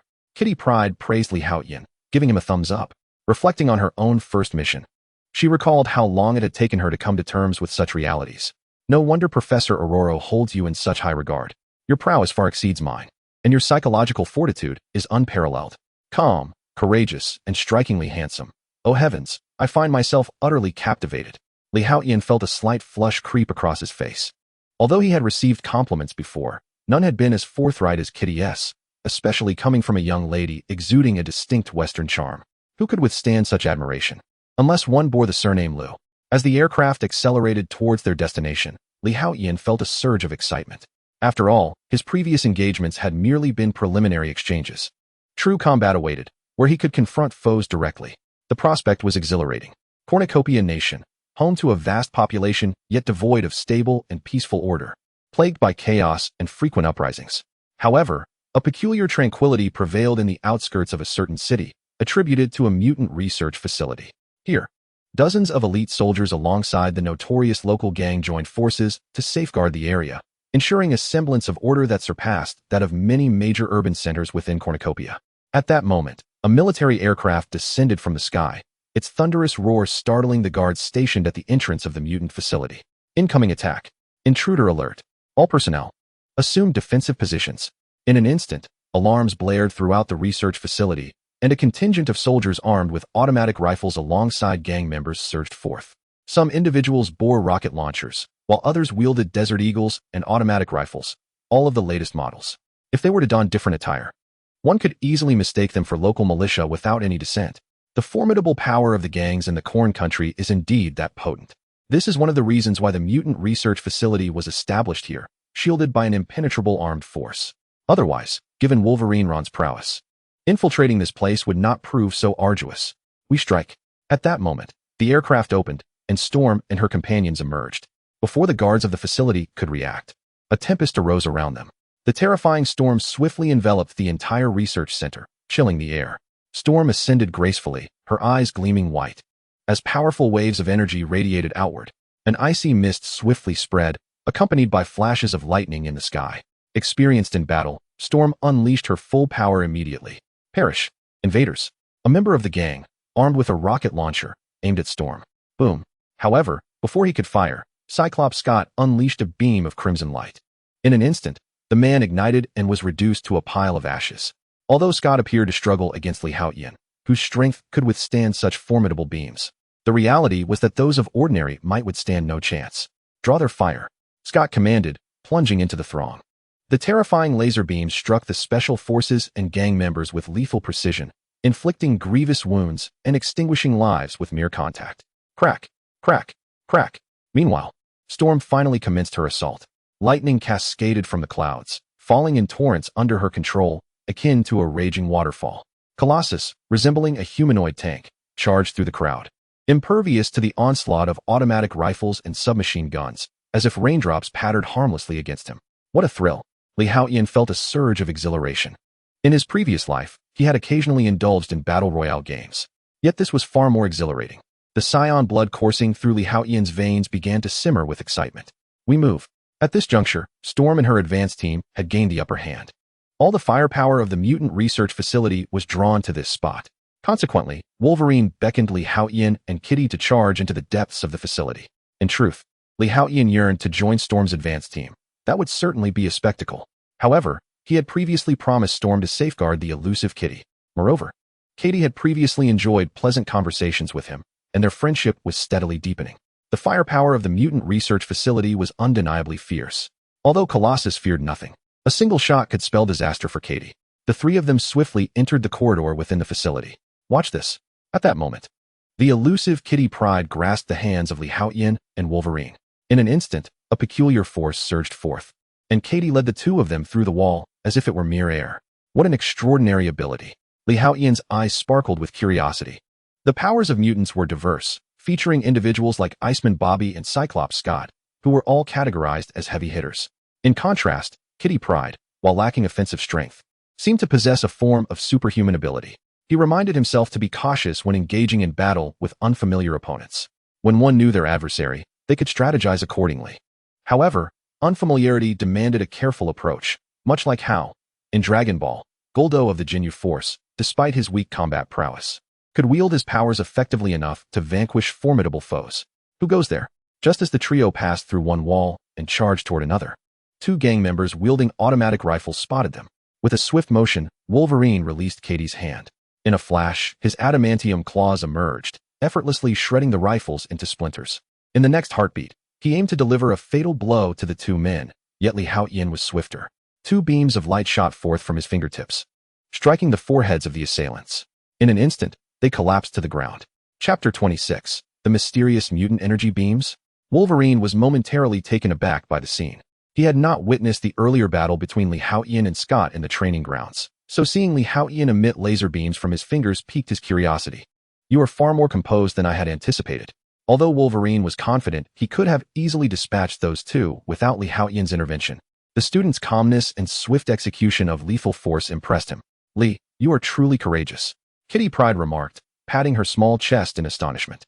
Despite having participated in several X-Men missions, she had never taken a life, not for lack of ability, but due to her own hesitance. We must hurry. We need to rescue the children before the enemy discovers our presence. Logan's expression turned grave.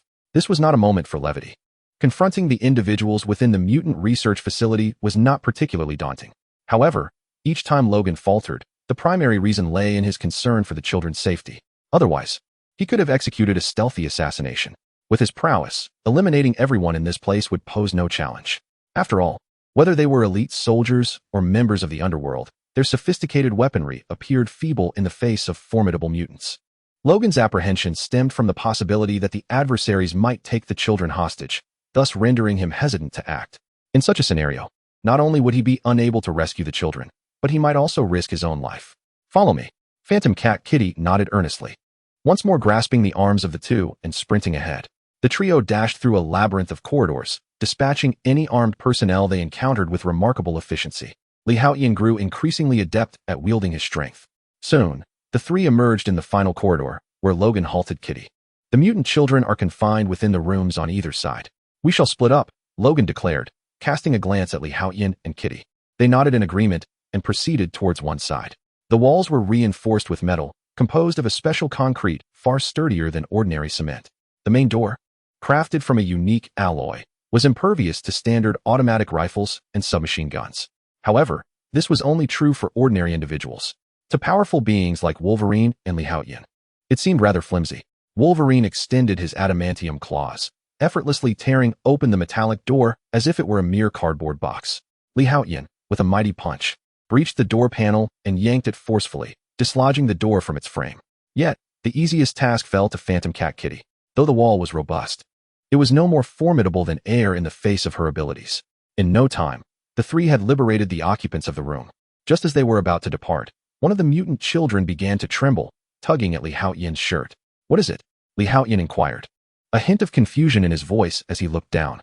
Brother, we mustn't go there. The mutant child said hesitantly. Why not? Li Haotian asked, curiosity piqued. The blood. It reeks of a strong scent, and there are countless vengeful spirits, the boy replied earnestly. His mutant ability allowed him to perceive things invisible to ordinary eyes. Previously, Logan mentioned that there are mutants responsible for guarding within the Institute. Could they be the ones? Li Haotian was immediately intrigued. As a mutant with Saiyan blood coursing through his veins, he felt a surge of energy within him at that moment. The blood of the Saiyans, often referred to as the blood of recklessness, ignited his fighting spirit. However, Li Haotian was unfazed by such notions. All he desired was an exhilarating battle. Step back, he commanded, gently pushing 4 mutant children behind him before unleashing a powerful punch. The immense force of his blow generated a shockwave that shattered everything in its vicinity. In an instant, the previously dilapidated and chaotic corridor appeared considerably cleaner. Numerous machines adorned with flickering red lights on either side of the walls were simultaneously destroyed. Laser corridors? Li Haotian scoffed at the sight.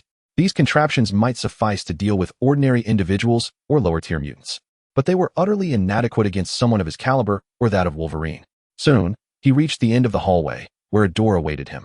This room was likely the one the young boy had described, filled with blood and vengeful spirits. He was uncertain, however, if it was indeed the domain of the mutants tasked with guarding the Institute, as Logan had indicated. Curiosity piqued, Li Haotian struck the door with both hands. Instantly, a chill emanated from within, not the frigid cold of Bobby the Iceman, but a penetrating frost that seemed to pierce the very soul. Creepy. This was intriguing. Li Haotian stepped inside. Suddenly, as he crossed the threshold, a purplish-red flame surged toward him. Though it appeared to be fire, it bore an icy touch. Huh. Li Haotian's expression shifted. Clearly, this was a mutant ability, and he could not afford to underestimate it. Instantly, a white aura erupted around him. Boom. The starfire was swiftly dispersed by the force of his energy. Yet, before Li Haotian could advance further, he noticed a purple flame rising from the ground. It was scorching. Even with his protective energy, he found the heat unbearable. The powers of mutants were indeed remarkably peculiar. Strength alone did not grant immunity to all abilities. Li Haotian's combat prowess was undoubtedly extraordinary, capable of shattering power detectors of beings like Frisia without needing to transform into a Super-Saiyan. Yet, even with such strength, he was not immune to various supernatural abilities. Who dares to show themselves? He bellowed, noting the absence of any discernible presence. It seemed his opponent excelled at concealing their energy, but no one answered him. Boom. In place of the ordinary, a series of purple flames surged forth from the ground. Relentless and scornful, Li Haotian felt a surge of irritation. Though the flames posed no actual harm to him, their searing touch was undeniably agonizing. Come forth, he commanded, directing a flashbang toward the ceiling of the room. This was an application of his energy. While not particularly powerful, it was remarkably bright. Upon the illumination, Li Haotian's gaze fell upon the scene within the chamber, his eyes widening in astonishment. Chapter 27. The Fallen Angel. A flicker of surprise crossed Li Haotian's eyes as he beheld, not far from him, a woman of enchanting grace. Clad in a crimson-purple light armor, suspended in midair. Her striking beauty was not the sole reason for his astonishment. It was the pair of dark purple wings that unfurled from her back. An angel? At first glance, she bore an uncanny resemblance to a mutant angel. Yet her wings differed from the typical white feathers associated with celestial beings. Hers were a deep purple hue. Dark violet eyeshadow lent her an alluringly sinister air, while her flowing purple-red hair cascaded over her shoulders, reminiscent of a fallen angel. Kill, kill, kill. The fallen angel's eyes glimmered with a hint of chaos upon spotting Li Haotian. Her voice was sweet and melodious, yet tinged with a touch of madness. In an instant, the ground around Li Haotian began to writhe with the horrific purple flames once more. Simultaneously, 9 purple chains shot forth from her form, seemingly piercing through the void to bind themselves around Li Haotian. A peculiar force surged through him, leaving him dizzy and disoriented, his surroundings blurring, rendering his vision unclear. The energy within him was rapidly depleting. The fallen angel, drawn closer by the chains, approached him with her once slender, pale fingers now glowing with an eerie light. As if capable of piercing through steel, those fingers were reaching toward his heart. What manner of superpower is this? Li Haotian was taken aback. Break. He dared not underestimate the situation. He summoned his energy, unleashing it in a furious eruption. The surrounding purple flames were instantly blown away. Come to me. In the next moment, Li Haotian seized the chains with a fierce tug. The fallen angel was yanked uncontrollably towards him, akin to a cannonball. Stay still. With a surge of energy, he unleashed an energy blast toward her. Though she possessed extraordinary beauty, her aggression marked her as an adversary. And enemies were indifferent to age or gender. Just then, a brilliant light suddenly flickered around the fallen angel. Suddenly, a spherical shell enveloped her. A protective barrier. A powerful blast struck with tremendous force, yet it was neutralized. Could it withstand another impact? Haotian's eyes sparkled with a glimmer of surprise.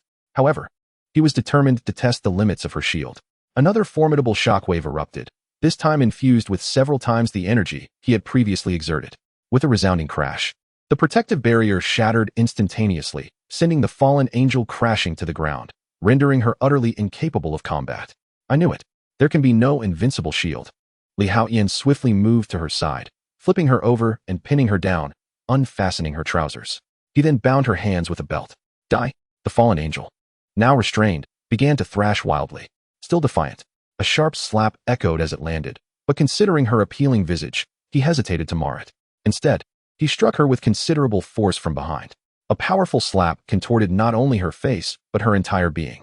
The excruciating pain finally brought a flicker of clarity back to the fallen angel's eyes. Slap. Can you speak coherently now? Slap. I am a good person, not a villain. Slap. Are you still confused? Slap. Can you talk? Each slap intensified in force. He had no choice. He sought to rescue this lost girl, to pull her back from the brink of despair, and such measures were necessary. At last, after enduring a barrage of slaps that enlarged her dimensional awareness, she uttered her first lucid words. Wonderful. You have finally emerged from the chaos. Haotian exclaimed with a smile, glancing at his palm with a hint of regret. You. The fallen angel cast a timid glance at him. I am a good person, rest assured. Haotian reassured her. Yet, the fallen angel regarded her bound wrists and the lingering pain behind her with skepticism. Ha ha ha, my apologies. Haotian hastily unfastened the belt, reattaching it to his trousers. He then gestured, summoning a wave of light that illuminated the surroundings. Approaching an antiquated switch, he flicked it, flooding the room with brightness. Only then did Haotian truly observe the fallen angel's appearance. The eyeshadow on her face, it turned out, was not merely cosmetic but a result of her mutant genes. In addition, her lips were adorned with a seductive shade of dark purple, evoking a sense of suppressed desire. Both Clarice and the phantasmal feline, Kitty, paled in comparison to this fallen angel, for her beauty was steeped in decadence and inherently alluring. Yet, the surrounding scene rendered Haotian somewhat speechless. Debris lay strewn about, bearing the scorch marks of flames. The acrid odor of decay and filth permeated the air. It was indeed difficult to fathom that such a beautiful angel resided in such a room. The proprietor of this research facility was truly a scoundrel. Haotian shook his head in resignation. Regrettably, despite having seen the entire X-Men series, he could not claim to know everything. After all, the films merely narrated the tales of certain pivotal characters and did not encapsulate the entirety of the world. The richness and vibrancy of this universe could hardly be captured in films. Even written works, biographies, could not fully encompass it. Moreover, all the series he had watched contained edited segments, further fragmenting his understanding of the world. Nevertheless, these matters were of little consequence. Haotian turned to glance at the fallen angel, only to find her clutching the hem of her garment, timidly hiding beneath a table. In that moment, she bore no resemblance to the formidable mutant she had previously appeared to be, resembling instead a frail, helpless, ordinary girl. Do not fear, I assure you. I am not a villain. Do you see my attire?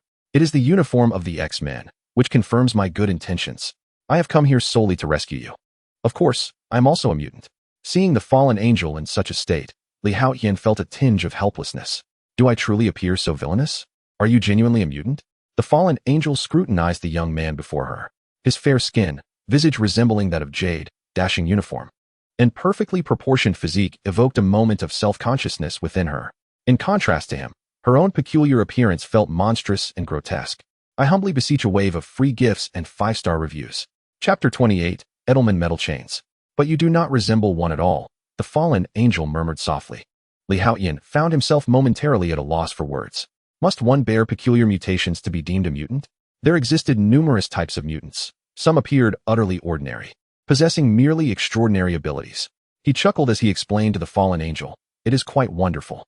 A glimmer of envy flashed in the fallen angel's eyes upon hearing Haotian's words. "Do you envy me?" he inquired with curiosity. "Indeed, you possess an undeniable beauty, yet I perceive myself as an unsightly creature." The fallen angel instinctively caressed her visage, casting a glance at the wings behind her. These attributes set her apart from ordinary folk and were the very source of the scorn and torment she endured throughout her life. Thus, her disdain for them ran deep. Not at all. I find you exceedingly attractive, alluring, and striking. Li Haotian promptly shook his head. After all, she was a fallen angel. In his previous life, he had fantasized countless times about becoming an angel himself, allowing him the freedom to soar through the skies. Moreover, from a certain perspective, having a friend such as her was truly a coveted dream, so seductive, so exhilarating. Really? The fallen angel paused, her eyes widening in disbelief at Li Haotian's words. Throughout her life, she had never heard such sentiments, only experiencing endless humiliation, bullying, and vitriol. Indeed, did I not tell you? I am an X-Men, a special police officer among mutants who uphold order, so I would never deceive you, Li Haotian declared with utmost seriousness. Thank you. The fallen angel's eyes reddened, and she could not help but shed tears. Please, do not cry. Such beautiful eyes should not be swollen from tears. Li Haotian instinctively approached and gently wiped away the tears at the corner of her eyes. In that moment, the fallen angel trembled, her delicate face flushing for the first time in her life. Let us be on our way. Our companions are awaiting us outside, Li Haotian urged, pulling her up with determination. Thank you for rescuing me, but I cannot leave, the fallen angel replied, her tone laden with sorrow. Why not? Li Haotian was taken aback by her response. Could it be Stockholm Syndrome? Had she grown fond of this place? Or perhaps this girl had a penchant for submission. It is because of this. While Li Haotian was lost in thought, the fallen angel pointed to her feet. He looked down, only to discover a chain binding her ankle. Earlier, the darkness of the room had concealed it from his notice, but now that the lights had been turned on, its presence was unmistakable. Is it merely a chain? It is of no concern. Li Haotian smiled and shook his head. With his current strength, he could easily snap a chain of 3 fingers width, and even one as thick as a thigh would pose no challenge. Allow me to assist you in breaking it. He stepped forward and grasped the chain, pulling with all his might. Clang. The chains suddenly clanged ominously, yet remained utterly immovable. Witnessing this scene, Li Haotian was momentarily taken aback. Could it be that the energy expended during the earlier battle had been too great? However, even if I had depleted my energy, my fundamental physical strength should not have diminished. A sense of confusion washed over him. Nevertheless, he inhaled deeply and exerted tremendous force with both arms. The sheer power he unleashed nearly tore his uniform apart, the bulging muscles harboring an unimaginable explosive strength. With a fierce tug, a resounding clank echoed. Yet the chains exhibited no sign of yielding. Futile. These chains were forged from a unique alloy of adamant and metal, impervious to external forces unless unlocked by the key. I have attempted numerous methods, even scorching them with my flames for days on end, but to no avail. A trace of sorrow and anguish flickered across the fallen angel's face. This was one of the reasons for her earlier disorientation. Confined here, she was on the verge of madness from the torment. Adamantine metal combined with special materials? Li Haotian felt a wave of exasperation wash over him. Such a predicament was indeed not easily surmountable, at least not by his current capabilities. He could effortlessly obliterate the entire research facility, even reduce the whole of the Corn Nation to dust. Yet, these chains composed of adamantine metal and special materials were proving exceedingly difficult to destroy. However, the inability to dismantle the chains did not imply that Li Haotian was powerless to liberate the fallen angel.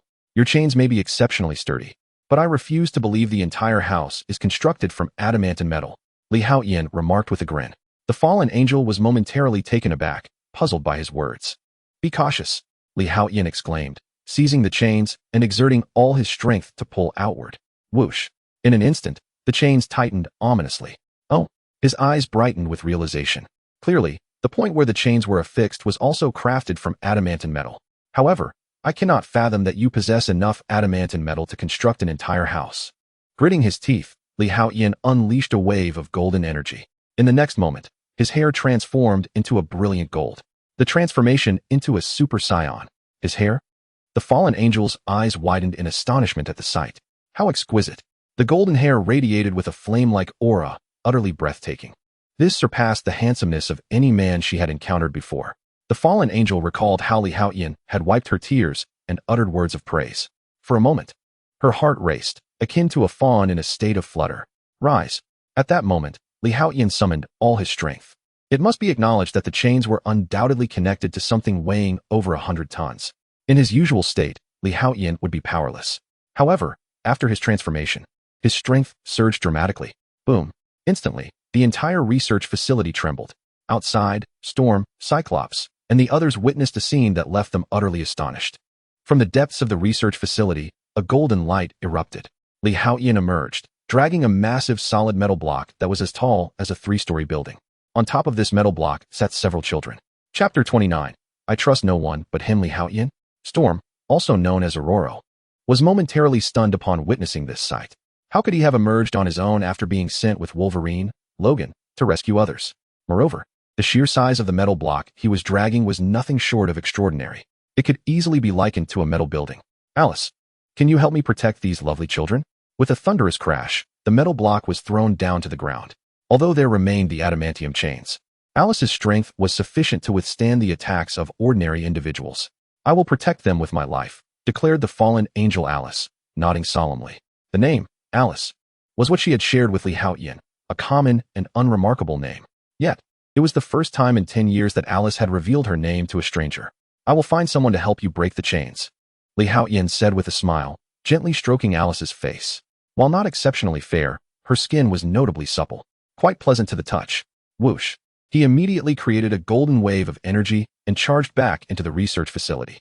Only magic could defeat magic, and thus only adamantium could shatter adamantium chains. Haotian's target was none other than Wolverine, Logan. The information regarding this mutant had not been disclosed by Logan. Storm observed Alice's vigilant demeanor with surprise, wondering where Haotian had rescued her from. Yet, the aura surrounding her was formidable. Boom! Accompanied by a terrifying laser blast, the area nearby was decisively cleared of threats. Hello, I am Aurora. Storm swiftly approached Alice. However, before she could draw near, a spark of flame hurtled towards her. Hurricane! In an instant, a powerful gust of wind encircled the area, dispersing the flame.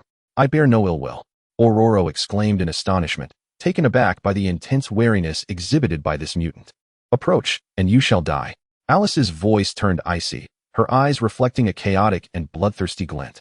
We are the X-Men, not villains, but rather heroes. Steelman approached as well. I trust no one but Lee. The confusion in Alice's eyes deepened once more. Boom! Violet flames suddenly surged from the ground, enveloping Steelman. Ouch, ouch, ouch! The scorching flames caused Steelman to leap about in distress. Storm, this fellow seems rather difficult to deal with. Steelman dashed away, finally escaping the area engulfed in flames. This fire felt peculiar, inflicting a burning sensation upon him. He couldn't fathom how Haotian managed to coexist peacefully with it. He shook his head in resignation. Boom! At that moment, a terrifying shockwave erupted from within the research facility, creating a passage several meters in diameter in the ground. Haotian emerged, one hand grasping Logan and the other holding a large bag made of curtains, from which multiple children were also flying out. Logan, the formidable Wolverine, found himself unceremoniously yanked by the neck. However, considering the safety of the children, he refrained from resisting and allowed Haotian to pull him along. Uffed! Cyclops Scott couldn't help but laugh at Wolverine's predicament. After all, their relationship was not particularly amicable. They could even be considered rivals in love. Oh, Steelman, with eyes wide as saucers, found the situation quite amusing. It was indeed the first time they had witnessed the usually rugged Logan in such a state. Yet, upon seeing Haotian fly, the onlookers exchanged glances, astonished yet somewhat resigned. Just how many abilities would this fellow awaken? Even Steelman felt a twinge of envy towards Haotian's X-gene. His strength was on par with Steelman's, and his energy rivaled that of Cyclops. Now, like Storm, he could soar through the skies, and his speed appeared astonishingly swift. Truly, comparing oneself to others could invoke despair. Let us go, Storm declared, having ensured the rescue of the individuals. Logan, break Alice's chains. Haotian promptly guided Logan over. Upon seeing Haotian return, the confusion and bloodlust in Alice's eyes vanished instantly. Lee, she exclaimed, eagerly greeting him. The treatment she afforded him made Steelman envious to the point of tears. Just moments ago, when he had approached her, he had only managed to utter a single phrase before being singed. Yet, Haotian arrived with a gaze as gentle as water. Eden metal chains? Logan's eyes widened in surprise. He cast a careful and puzzled glance at Alice. The research facility had actually utilized adamantium to confine the mutant before him. What did this imply? She was undeniably perilous, indeed, of an exceptionally high threat level. Otherwise, adamantium chains would not have been employed. Furthermore, an enormous metallic block, the size of 3 buildings, loomed beneath their feet. It was simply astonishing. When he was subjected to experimentation, he had not received such treatment. This seemingly delicate and beautiful girl before him possessed such formidable strength. Sever the chains. With the sharpness of your claws, It is surely within your capability. Li Haotian exclaimed. Very well. Logan paused momentarily, then swiftly unsheathed his claws. Clang. Sparks flew. And the chains trembled. At that moment, the once impenetrable adamantium chains were no longer unscathed. A cutting mark appeared upon them, though they had not yet been completely severed. A few more strikes would surely rend them apart. Clang, clang, clang. Wolverine furiously swung his claws, and in an instant, the chains fell apart. Alice, congratulations on your newfound freedom. Witnessing this scene, Li Haotian broke into a smile. Without waiting for Logan to speak, Alice leaped directly into Li Haotian's embrace. Logan remarked, Li, thank you. Alice's eyes instantly welled with tears. It had been ages since she had heard the word freedom. This had been her long-cherished dream, to escape that room. And now, it had all come to fruition, all thanks to the handsome man before her. Let us depart. Shadowcat Kitty emerged from the side, slightly irked. They had agreed to protect her, yet he had vanished. To make matters worse, another woman had appeared. The most infuriating part was that this woman was also strikingly beautiful. Even Kitty, a beauty in her own right, had to concede that Alice surpassed her in allure. Amidst the fiery ruins, the aircraft ascended slowly, accompanied by a roar. It sped toward the horizon, ultimately disappearing into the sky. Meanwhile, within the aircraft, Li Haotian felt quite content. While searching for Logan earlier, he had discovered the research facility's files. He hoped to unearth something intriguing within. Chapter 30, Hydra and the Hellfire Club Xavier's Academy. Li Haotian and his companions disembarked from the aircraft. This mission had posed no challenge whatsoever, not even a hint of danger. A total of 11 children had been rescued, including Alice. That made 12 individuals. Steelman and Kitty were assigned to escort these young mutants to their dormitories for settling in. Storm and Cyclops went to report the mission's outcome to Professor X. Meanwhile, Li Haotian led Alice back to his dormitory. There was no other option. Alice harbored a deep-seated mistrust towards others, choosing to remain solely by Li Haotian's side. Upon returning to the dormitory, she appeared utterly fatigued and collapsed onto the bed, succumbing to slumber almost instantly. It seemed that during her time at that dilapidated research facility, she had been deprived of a single peaceful night's sleep. Observing her deep slumber, Li Haotian let out a gentle sigh. The persecution endured by mutants was beyond the realm of ordinary comprehension. The inhumane experiments they were subjected to rendered existence more torturous than death itself. The 10 tortures of the Tartars paled in comparison to the horrors faced within the realm of mutant experimentation. Let us examine what research materials this experiment contains. Li Haotian mused as he approached the computer and took a seat. The documentation he had acquired from the research facility was stored on a floppy disk. With haste, he accessed the files. In an instant, a plethora of mutant research data materialized on the screen. The X-gene mutation data, along with various brutal experimental results and analyses, were meticulously categorized into documents detailing experimental subjects, data, outcomes, and summaries. He perused the information swiftly. Li Haotian's enhancements encompassed not only physical strength, but also mental acuity and neural speed, resulting in an overall elevation of his capabilities. Thus, his cognitive faculties were remarkably potent. Although he skimmed through the materials, every detail was indelibly etched in his memory. The videos, even when viewed at 32 times the normal speed, still allowed him to capture the essential content. Within half an hour, he had comprehensively reviewed all the materials, a task that would take an ordinary individual at least a month to complete. It was evident that this research facility was anything but ordinary.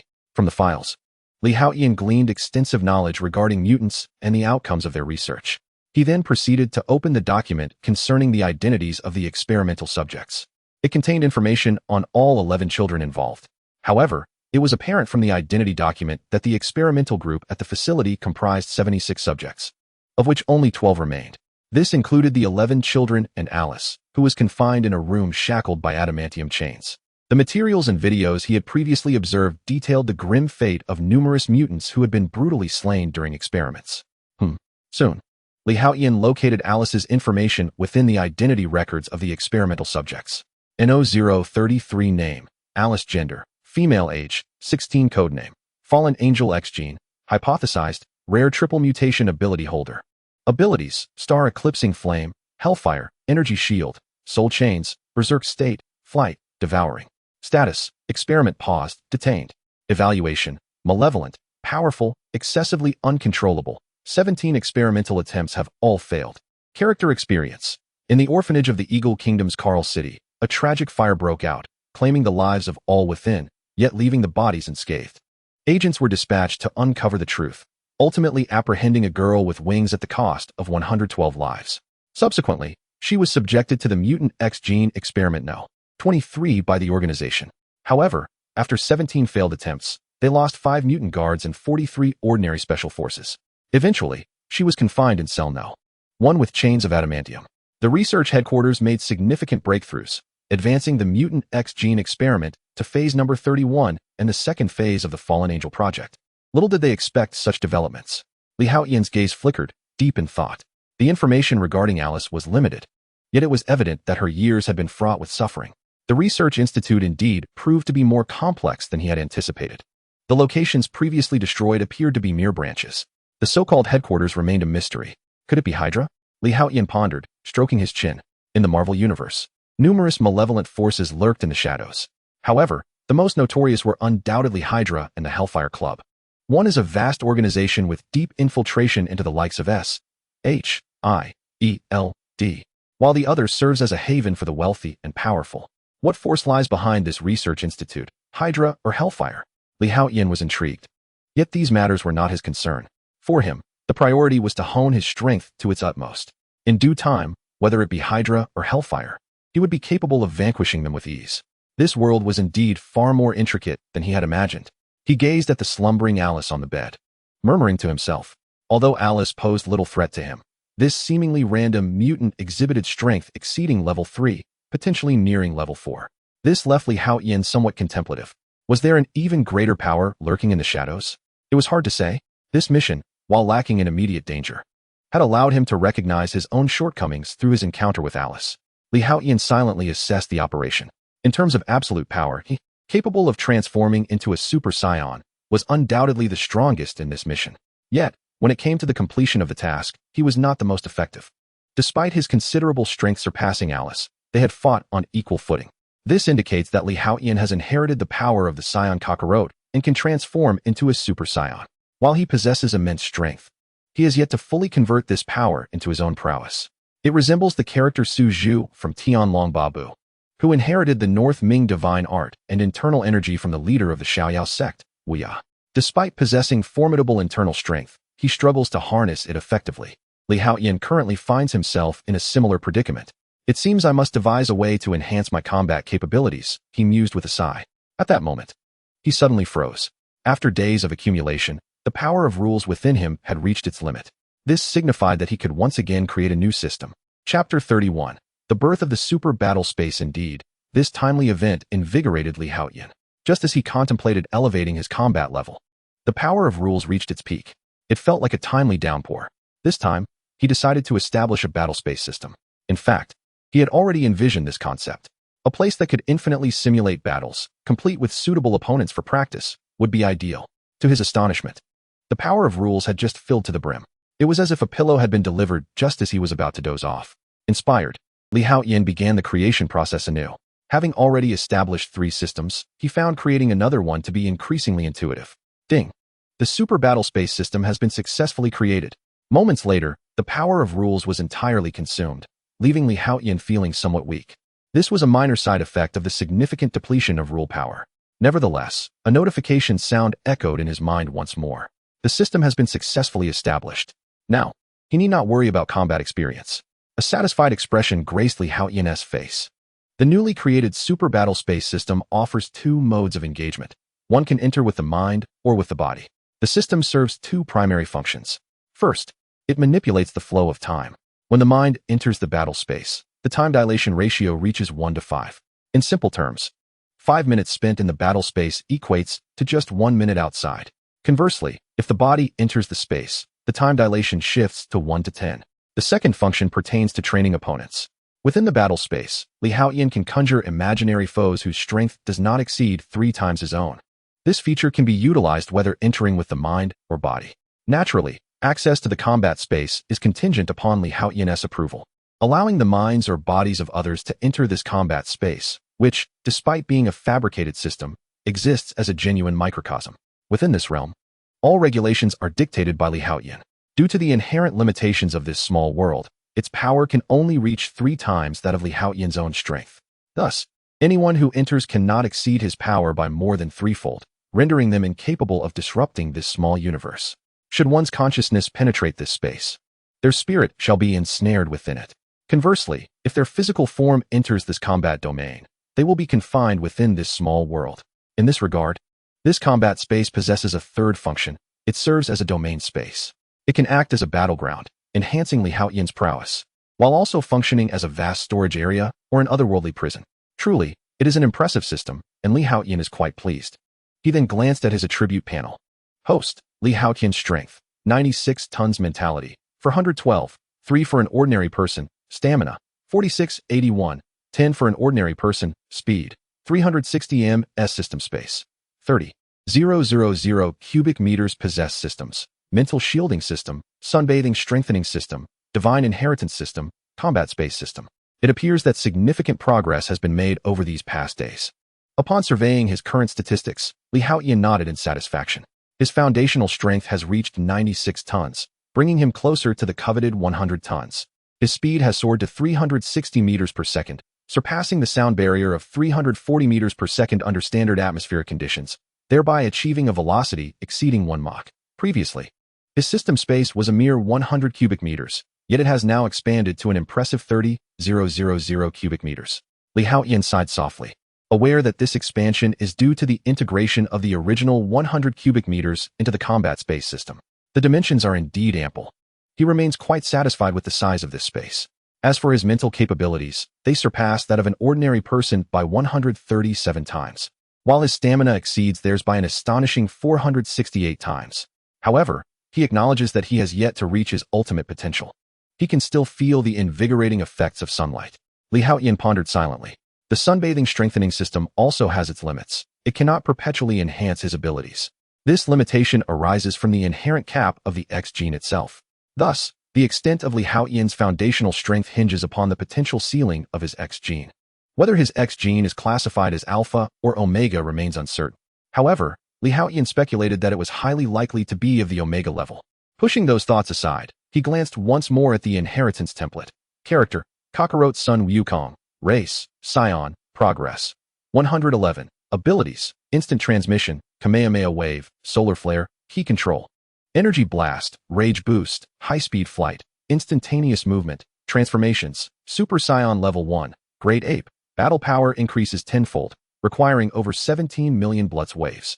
Talent, blood of the warrior, upon near-death recovery, battle power surges dramatically. With progress having reached 111, he perhaps stood on the brink of attaining Super-Saiyan level 1. Stage 2. Haotian felt elated. Everything seemed to be progressing in a favorable direction. Upon glancing at the sky, he realized it was already morning. Alice was still fast asleep. He approached her, gently caressing her delicate face, which retained its youthful softness. However, the corners of her eyes were slightly furrowed, indicating that her dreams were not particularly pleasant. Things will get better, Haotian whispered softly in her ear. Gradually, the tension in Alice's eyes smoothed out, and her face relaxed significantly. It seems that while I may lack psychic power, my mental acuity, which surpasses that of an average person by 137 times, still holds some sway. He chuckled to himself. An ordinary hypnotist typically possesses only about twice the mental strength of an average individual. Yet, through certain techniques, such as watches and props, they can hypnotize ordinary people. With his mental prowess vastly exceeding the norm, he realized he could accomplish the same. Thus, providing Alice with a simple mental comfort proved somewhat effective. Should I consider learning hypnosis? He chuckled again, dismissing the thought. With Haotian's strength, learning hypnosis seemed trivial. When faced with problems, there was no challenge that could not be resolved with a single punch. If there were, he could always resort to the Kamehameha wave. If that failed, he would unleash the spirit bomb. Casting a glance at the sky, Haotian promptly turned and left the dormitory, making his way to the cafeteria. He ordered a hamburger and a cup of hot milk, and just as he settled into a corner, a weary Clarice approached him. Upon seeing Clarice in such a state, Haotian's brow furrowed, and his voice took on a sharp tone. Who has been bullying you? Chapter 32. Money is not the issue. I merely enjoy being a hero. Someone has bullied Clarice. This was Haotian's immediate impression. Otherwise, there was no reason for her to appear so haggard, as though she had not slept well the entire night. However, what Haotian failed to notice was that his own murderous intent had intensified significantly compared to before. And no, Clarice stammered, clearly taken aback by Haotian's demeanor. She had never seen him exude such a fierce aura. No one has bullied you. Haotian's brow knitted further, his disbelief palpable. Why do you appear so haggard? As if you have not slept a wink? He inquired. Clarice was momentarily taken aback. She had not anticipated that Li Haotian's displeasure stemmed from this. Her face flushed slightly, and she lowered her gaze, mumbling softly. Yet, despite her lengthy explanation, she remained hesitant and unclear. What is it exactly? Li Haotian pressed. What else could it be? Surely, it is because I was worried about you and couldn't sleep all night. At that moment, the phantom cat, Katie, approached, balancing a tray containing a hot dog and a cup of coffee. Upon hearing Katie's words, Li Haotian was momentarily stunned, casting a puzzled glance at Clarice, only to find her head bowed even lower, nearly touching the blossoming flower bud. So that is the case, Li Haotian thought, both amused and exasperated. He had assumed someone was bullying Clarice. How did you know? He curiously asked Katie. None of your business, Katie replied tersely. The thought of the stunning mutant who had been rescued the previous day, spending the night in Li Haotian's dormitory, left her feeling somewhat disgruntled. Though she recognized that nothing inappropriate could have transpired between Li Haotian and the mutant upon their return, it still irked her. In that instant, the rivalry she felt toward Clarice began to soften, as she suddenly found her more endearing. The beautiful mutant was the true rival, after all. Katie believed herself to be no less than Clarice, yet in the presence of that mutant, she felt a pang of inadequacy. The other was simply too exquisite, exuding an unusual allure. This sudden realization cast Clarice in a new light, transforming her into an unexpected ally. How perplexing. Li Haotian shook his head in resignation. Was it because he had promised to protect her yet had gone off to rescue Alice instead? The thought made him feel somewhat awkward, acknowledging that his actions had indeed been somewhat improper. Rest assured, my strength is formidable. Only others will be injured, he said, swiftly changing the subject, turning to Clarice, who still held her head down, and smiled. That's a relief. Clarice exhaled deeply, patting her chest in a gesture of relaxation. Observing her demeanor, a flicker of tenderness passed through Li Haotian's eyes. He had not realized just how concerned Clarice was for him. What was yesterday's mission like? With the assurance of Li Haotian's safety, Clarice's curiosity was piqued once more. Thus, as they ate, Li Haotian began to recount the events of the previous day's mission. Time passed gradually, and eventually, the three of them finished their meal. As Li Haotian prepared to attend class alongside Clarice and Katie, Steelman summoned both him and Katie. Shortly thereafter, Steelman escorted the pair to a chamber situated in the basement. Upon entering, Li Haotian discovered that it was a conference room, and all the principal members of the X-Men were present, with Professor X occupying the seat of honor. Please, take a seat, Storm addressed the trio, before continuing. Yesterday's mission was executed flawlessly. 11 mutant children and 1 mutant girl were successfully rescued from the laboratory. Ultimately, we completely obliterated that facility. Li Haotian's performance during this mission was particularly commendable. After making her statement, Storm turned to Li Haotian, offering him a warm smile and a nod of acknowledgement. Li, we are all quite pleased with your contributions to this mission. Therefore, I extend another invitation for you to join the X-Men. Have you given it any thought? Professor X inquired, his expression one of encouragement. Although he was aware of Li Haotian's considerable abilities, he had not anticipated such an impressive display during this undertaking, which garnered praise from Storm, Cyclops, and others. The rest of the team gazed at Li Haotian with eager anticipation, recognizing that his prowess would significantly enhance their future missions. After all, few would reject the opportunity to welcome a formidable and charismatic ally. Indeed, Li, your performance exceeded my expectations. Wolverine, who had initially perceived Li Haotian as somewhat arrogant, could not help but voice his admiration. Especially notable was Li Haotian's decisive actions during the mission, which resonated with Wolverine's own philosophy regarding the treatment of adversaries. I appreciate the faith you all have placed in me, but I feel I am still quite young and should prioritize my studies. I cannot bear this responsibility, Li Haotian replied earnestly. While being a member of the X-Men seemed glamorous, he found it far more enjoyable to bask in the sun, sip coffee, and read books to enhance his strength. Particularly now that he had established the super combat space system, he could arrange opponents for himself during his leisure time, ensuring more reasonable and refined battles. Thus, he pondered, what compelling reason existed for him to join the X-Men and undertake missions? Li, this will not hinder your studies. The X-Men typically have little to attend to. We only intervene in incidents involving mutants who misuse their abilities or, as in this instance, rescue our fellow mutants from peril. The workload is not overly demanding. Moreover, with responsibility comes corresponding benefits. Not only can one obtain visa-free privileges from friendly nations, but one may also access certain confidential materials. Naturally, the most significant aspect is the base salary of 15,000 beautiful country dollars per month. Furthermore, when tasked with missions, Corresponding bonuses will be awarded based on the difficulty of the assignment. Professor X smiled as he spoke. He had noticed a flicker of interest in Haotian's expression when discussing the benefits. Thus, he proceeded to disclose all the perks associated with joining the X-Men. What? 15,000 a month, in beautiful country dollars, and substantial allowances for each mission. Haotian was momentarily taken aback, excitement glimmering in his eyes. Upon arriving in this world, he had been without a single penny. Although at Xavier Academy, he incurred no expenses, he could not rely on free meals forever. Nor could he exploit his formidable abilities to resort to theft for financial gain. After all, he had been raised as a promising youth in Long Country, with an upbringing that forbade such actions. Hence, money held significant importance to him. However, he had yet to devise a means of acquiring it. Upon hearing Professor X mention that joining the X-Men would not only provide a salary, but also allowances for missions, and with little else to occupy his time, he felt this was the epitome of a high-paying job. The money is secondary. I simply relish the idea of being a hero, he exclaimed with a smile. Oh, by the way, this mission also comes with an allowance, doesn't it? Chapter 33. Nurturing a young heroine requires investment. Professor X was momentarily speechless. Yes, money is indeed a valuable asset.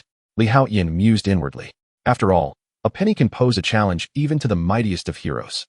Throughout history and across myriad realms, one cannot escape the necessity of currency. Even in a chaotic universe like Marvel, money remains of paramount importance.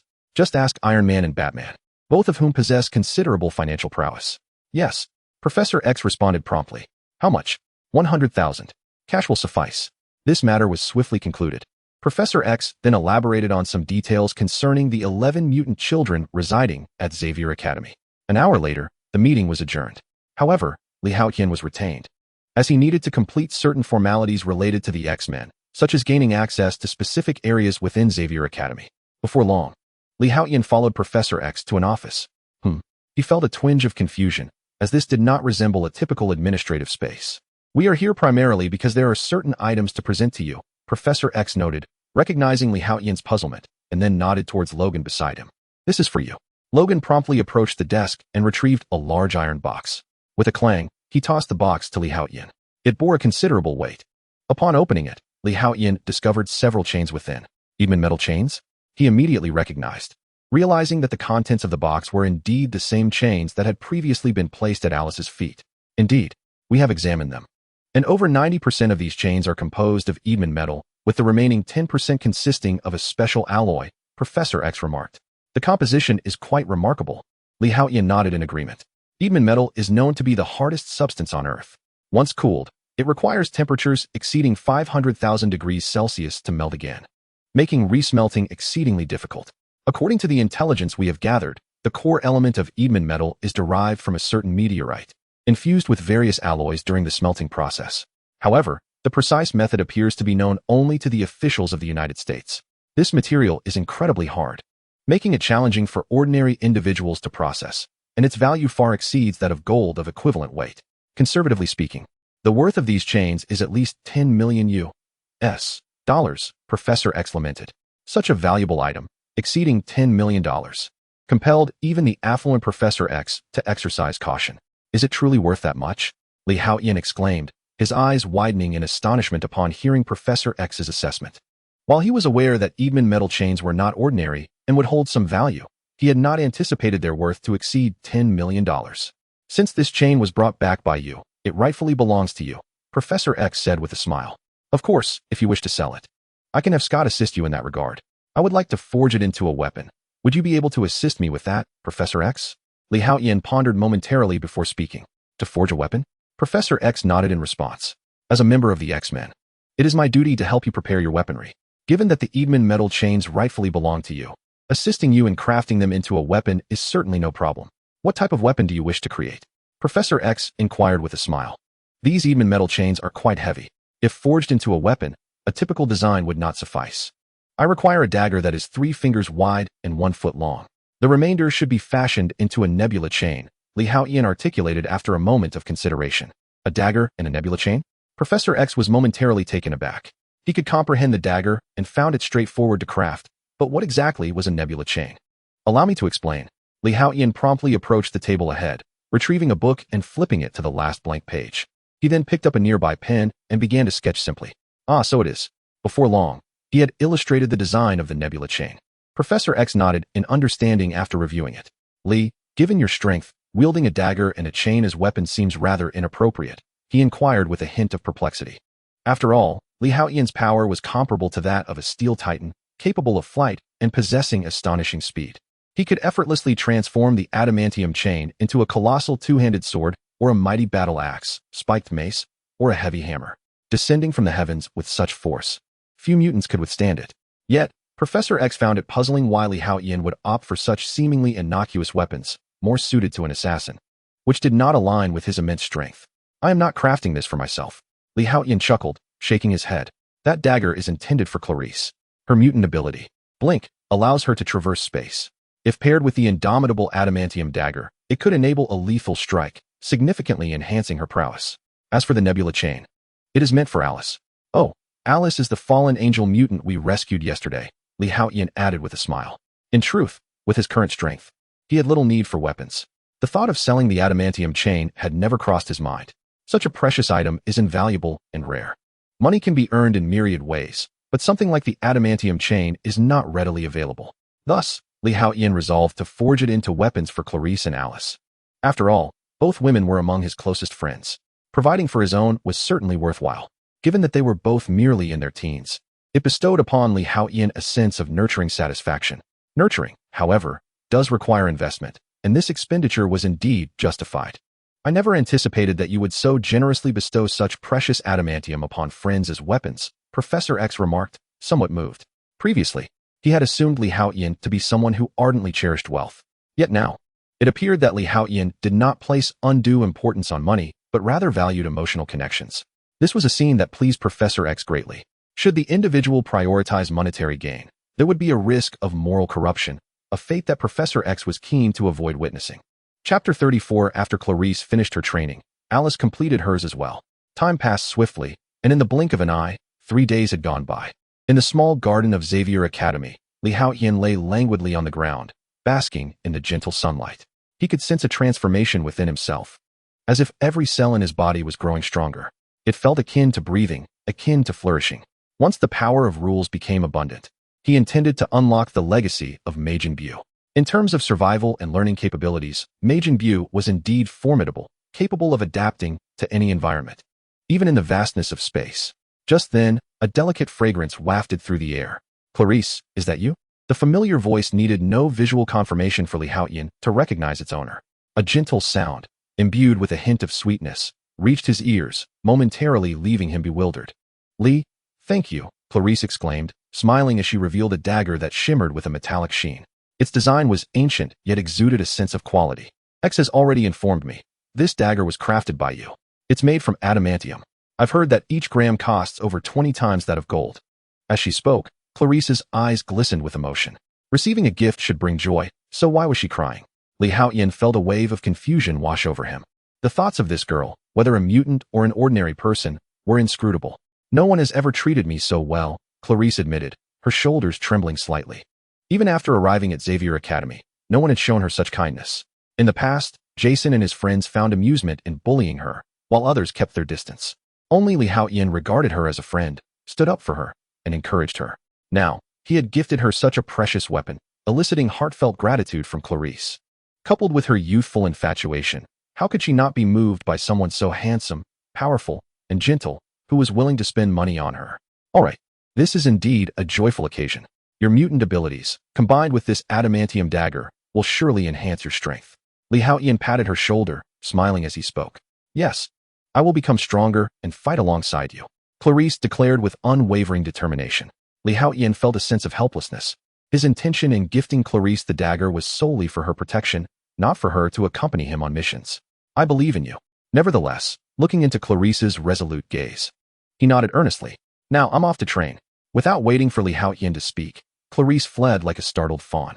This girl. Li Haotian touched his face and shook his head with a smile. Truly audacious. In a few days, when the fruit ripens further, he would surely indulge. Stretching his waist, he noted that the day was still young, and the sunlight remained abundant. He reclined once more, retrieving a book to shield his face, continuing to savor the languorous afternoon. Not long after, a delicate fragrance wafted through the air, imbued with a unique scent that was not the typical sweetness of a young girl, but was even more delightful. Alice, you have arrived.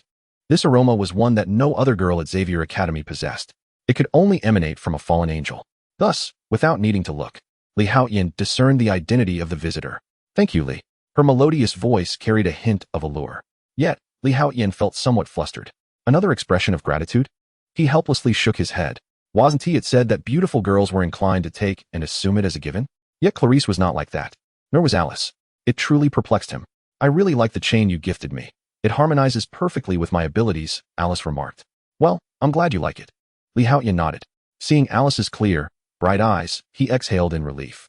He genuinely feared that Alice might burst into tears as well, which would be rather unfortunate. Li Haotian had an aversion to seeing women weep. I have already spoken to Professor X and will remain at Xavier Academy. However, I will only be with you. Alice said plainly, yet her tone was imbued with determination. In truth, Alice, you are now free. The world is vast. You can go wherever you wish. Li Haotian spoke earnestly. Although he was destined to be with Alice, he did not wish for her to lack freedom. This world is neither too large nor too small. It always holds a haven for one to find solace. Regardless, with Li Haotian's power, he could sense familiar energies across the globe. He had already attuned to Alice's essence. As long as he desired, he could teleport to her side anywhere. Thus, he harbored no concerns about Alice's choices. No. This world has rejected me since childhood. Thus, I do not belong to it. But you have not rejected me, so I belong to you. Alice gazed at Li Haotian, her voice steady, yet in her eyes sparkled a resolute seriousness. This gaze was remarkably decisive. Li Haotian was momentarily taken aback. He quickly discerned that she was a woman of fierce passion and unwavering character. Well, if that pleases you. Since Alice had already made her decision, he had no intention of feigning reluctance. Then stay by my side, he thought, envisioning the delight of having a mesmerizing beauty from a foreign land.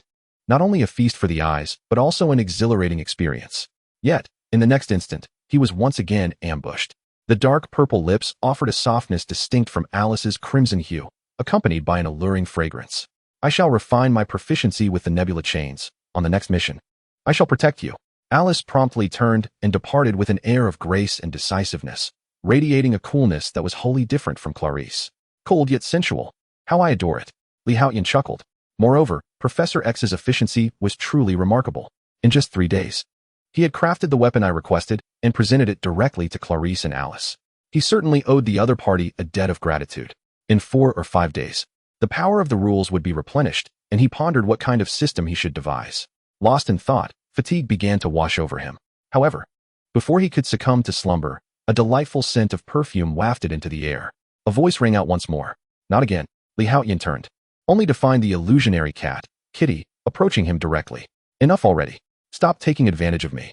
Chapter 35. Defeated by myself, Kitty departed, and predictably, Li Haotian was met with another forceful kiss. However, when Kitty hinted at taking things further that evening, he found himself unable to refuse. Am I that kind of person? Huh. At that moment, all he desired was to grow stronger. He couldn't care less about a nonsensical love story. Women would only hinder his progress in basking under the sun. Thus, he resolved to focus on his training first. After all, once he had sufficiently absorbed the sunlight, he would no longer need to worry about any interruptions. For instance, the challenges of appearing too handsome when the sun was absent at night were indeed burdensome. Previously, while reading novels, he found it hard to relate to the author's portrayals of extraordinarily handsome protagonists, for none could compare to his own allure. Yet now, he felt an undeniable sense of connection. Shaking his head, he dismissed these thoughts and returned his focus to sunbathing. Before long, night fell. Li Haotian stepped out of his bedroom and approached Kitty's dormitory, intending to borrow a book, with no ulterior motives. However, before he could knock, he was whisked away by Alice. Soon, Li Haotian found himself in a small grove behind the dormitory, led by Alice. Did Alice truly wish for it? Li Haotian's mind suddenly brightened as he envisioned her alluring lips and her figure that surpassed Clarice and Katie.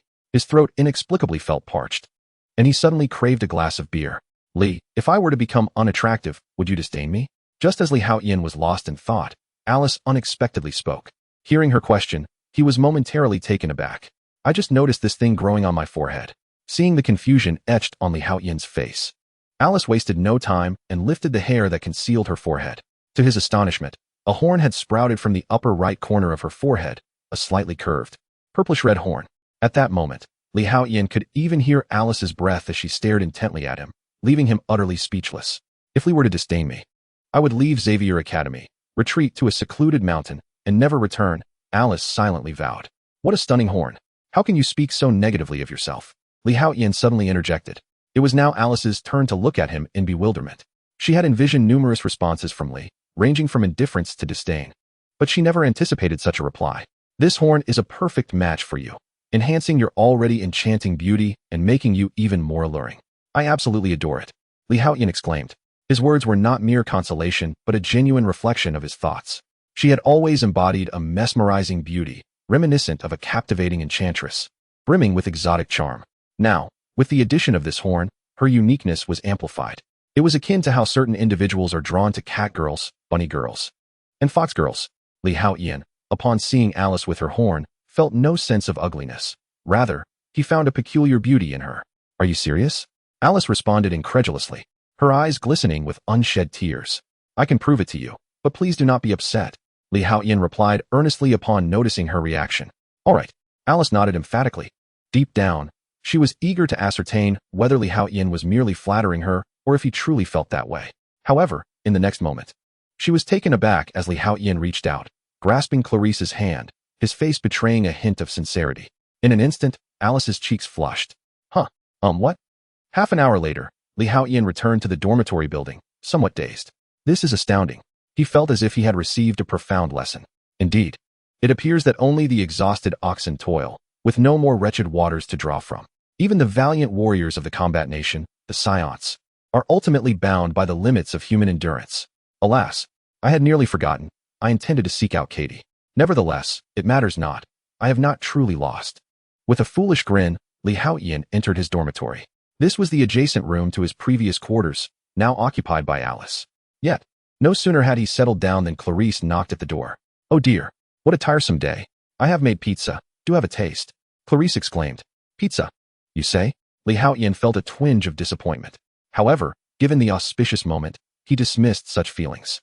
The late-night snack proved delightful, and Clarice departed with a smile, moved by a single sentiment that lingered throughout the evening. She had asked Li Haotian why he treated her with such kindness.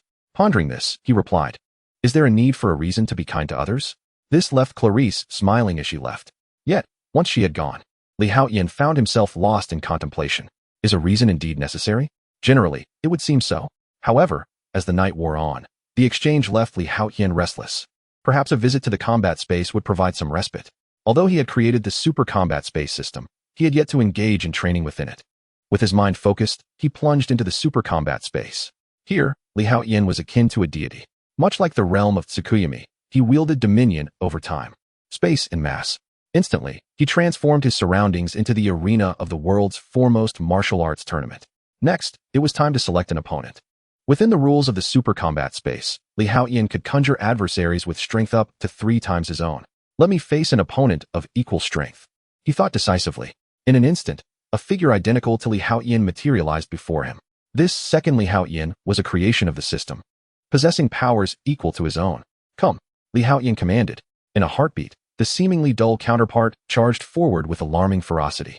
A terrifying aura erupted from the figure, as a punch broke the sound barrier and hurtled towards him. Such ferocity?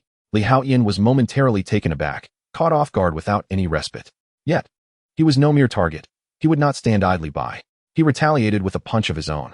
The collision of their 100-ton forces was akin to 2 trains colliding, forcing the air to shatter with a deafening impact. The overwhelming shockwave sent Li Haotian flying. The same power was at play. While the opponent remained unscathed, he was abruptly hurled away. The turtle shockwave. Yet, before Li Haotian could react, the opponent unleashed a formidable turtle shockwave. Boom. Li Haotian was left charred and blackened. In an instant, his spirit dissipated, and his consciousness returned to reality. He had been vanquished by his adversary. Once Li Haotian's spirit was defeated, the system ensured his consciousness would be safeguarded upon return. Did I just kill myself? Li Haotian stood up, utterly bewildered. Chapter 36. A call from the zither, the same strength. Yet, the second incarnation of Li Haotian managed to defeat him in merely 3 moves. Was this the vast chasm of experience? Li Haotian finally grasped the disparity in their combat prowess. His skills were undeniably inferior, akin to the character Su Zhu from the Heavenly Dragon 8 parts, who had just acquired the power of Wu Yizi. Indeed, I require extensive practical experience. He took a deep breath, his spirit re-entering the battlefield. Once more. Whoosh. The second incarnation of Haotian, who had previously bested him, reappeared before him. Boom, boom, boom. The second Haotian, fierce and taciturn, engaged without uttering a word. Launching himself into the fray, the two clashed like ferocious beasts, exchanging brutal blows in a fierce melee. At critical moments, the second Haotian would unleash shockwave attacks, executing them with near-perfect timing. The atmosphere of the battle increasingly resembled the scenes Haotian had once witnessed in Dragon Ball. Gradually, Haotian's combat style began to be influenced by his second incarnation. Regrettably, this encounter lasted less than 15 exchanges, after which Haotian's spirit was again obliterated, ejecting him from the battlefield. In reality, Haotian was drenched in sweat, gasping for breath. Although he emerged from the combat space relatively unscathed, the toll on his spirit was significantly taxing. Once more, after catching his breath, Haotian re-entered the battlefield, plunging into a frenzy of combat. Time and again, he was defeated, only to re-enter. He persisted until his spiritual energy was wholly exhausted, rendering him unable to return to the combat space. At last, he ceased his efforts. Throughout this ordeal, he had been vanquished by the second Haotian a staggering 11 times. Yet, the results were indeed remarkable. From initially enduring less than 3 moves to now sustaining himself for 68 exchanges before being bested, his progress was unmistakable. It was evident that only through authentic life and death battles could one experience exponential growth. Now, he was nearly twice as powerful as before, even with external conditions such as strength and aura remaining unchanged. The enhancement of his pure combat awareness had significantly strengthened his control over power, leading to an elevation in his prowess. Indeed, even so, Haotian was still unable to match the prowess of Haotian II, not to mention the combat space, which could amplify Haotian II's strength to 3 times that of Haotian. It appeared that he still had a long way to go. With a weary shake of his head, Haotian lay down on his bed and soon drifted into slumber. As one possessing Saiyan blood, he awoke revitalized and brimming with energy. After a refreshing shower, he invited Alice from next door to join him for breakfast. However, Clarice was notably absent. Typically, at this hour, she would come over to share breakfast with him. Before long, the two finished their meal, and Haotian took Alice to class, only to discover that there would be no lessons today. Instead, they were heading into the city to shop. In simpler terms, it was a leisurely outing to allow the students some fresh air. While Xavier Academy was indeed commendable, prolonged residence could lead to feelings of confinement. Over time, some even felt as though they were imprisoned. The prospect of venturing into the city was, therefore, a joyous occasion for all the students, stirring excitement among them. Yet, Haotian felt somewhat disinterested. Suddenly, he was taken aback as Clarice approached. Today, she wore a slightly yellow dress. Though it appeared somewhat antiquated, it still looked lovely on her. "Do I look good?" Clarice asked softly, a hint of blush gracing her cheeks. Indeed, Haotian nodded. Typically, Clarice donned her school uniform, and this was the first time he had seen her in a dress. Humph. Kitty, the phantom cat beside them, couldn't help but exclaim in irritation. "You look wonderful too." Haotian turned to see Kitty wearing a casual floral t-shirt paired with green shorts and black sunglasses. She looked quite delightful, coupled with her Western features. She exuded a certain charm. "You have good taste." Kitty beamed with delight at his compliment. "Aren't you angry?"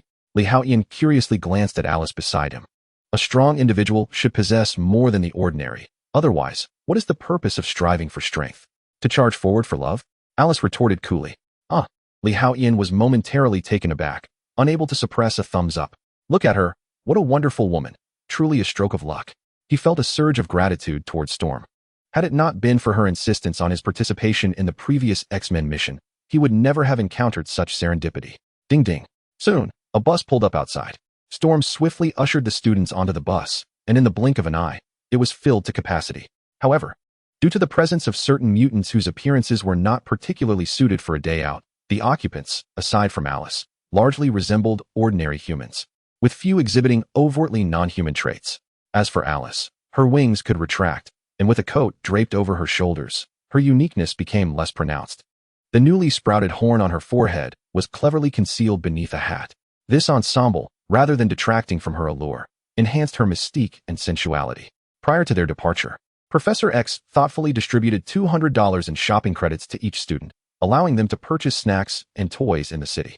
Upon reaching the urban area, Storm began to address the group, advising them not to wander aimlessly. Those wishing to indulge in cake were welcome to accompany her. For the X-Men, who could leave the academy at any time, frequent visits to the nearby town of Zephyrville for shopping and leisure had rendered them quite familiar with the local stores and supermarkets. The bus was filled with lively chatter. Yet Li Haotian found himself somewhat bored and pretended to doze off, while his mind ventured into a battleground. The sounds of combat erupted once more. An hour later, Li Haotian had faced defeat 8 times, yet during his 8th encounter, he managed to endure for 100 exchanges. However, he did not engage in a 9th battle, as the bus had entered the city limits. Leading the excursion were Storm, Wolverine, and the formidable Colossus. Once they arrived, the group disembarked from the bus. They had a 3-hour window to explore, and everyone was required to return without delay. Tardiness would result in forfeiting future outings. Team formations were announced, permitting pairs or groups of 3 or more. Of course, students under the age of 10 were only permitted to accompany Colossus to the amusement park. All right, you are all dismissed, Storm declared. Naturally, Li Haotian was called upon by Aurora to join in the shopping venture, prompting Alice, Katie, and Clarice to follow suit. Meanwhile, in Xavier's academy, Scott awoke suddenly. "Jean, are you calling me?" Cyclops exclaimed, wiping away a tear from the corner of his eye. "Wait for me." He sprang to his feet and dashed toward Professor X's office. Chapter 37. Shopping. "Scott, your heart is in turmoil," Professor X remarked as Cyclops rushed in. "Professor, I can feel it. Jean is calling to me," Cyclops exclaimed with fervor. "Scott, Jean is no longer with us." Professor X sighed, understanding the deep bond Cyclops had with Jean, yet acknowledging the harsh reality of her demise. "No, we have not seen her body. Perhaps she is not truly gone," Cyclops insisted, unwilling to accept her death. "No one could survive such immense pressure, not even Jean," Professor X stated, though he knew the words would sting. "One must live in the present and not dwell on the past." "Professor, please allow me to see for myself," Cyclops implored. Aware of the professor's good intentions, but unable to resist the call from Jean. He had felt her presence, a genuine summons that could not be mere delusion. "Very well. You may go," Professor X conceded, realizing that denying Cyclops this journey would only prolong his torment. "I apologize, Professor." Cyclops took a deep breath, feeling a pang of guilt. He understood the X-Men were already stretched thin, and the situation was precarious. Professor X had sensed an unknown threat looming, a secret only Cyclops was privy to. Yet, at this critical moment, he felt compelled to travel to Alkali Lake in search of the presumed deceased Jean, which weighed heavily on his conscience. "Stay safe. I will await your return," Professor X said with a reassuring smile and a nod. In the city, Li Haotian followed Storm with a sense of ennui. Clarice and Alice, too, wore rare smiles, embodying the universal allure of shopping that captivates both humans and mutants alike. Yet, as they gazed at the prices of items in the stores, a sense of pressure enveloped them. Despite being mutants, their finances mirrored those of ordinary girls.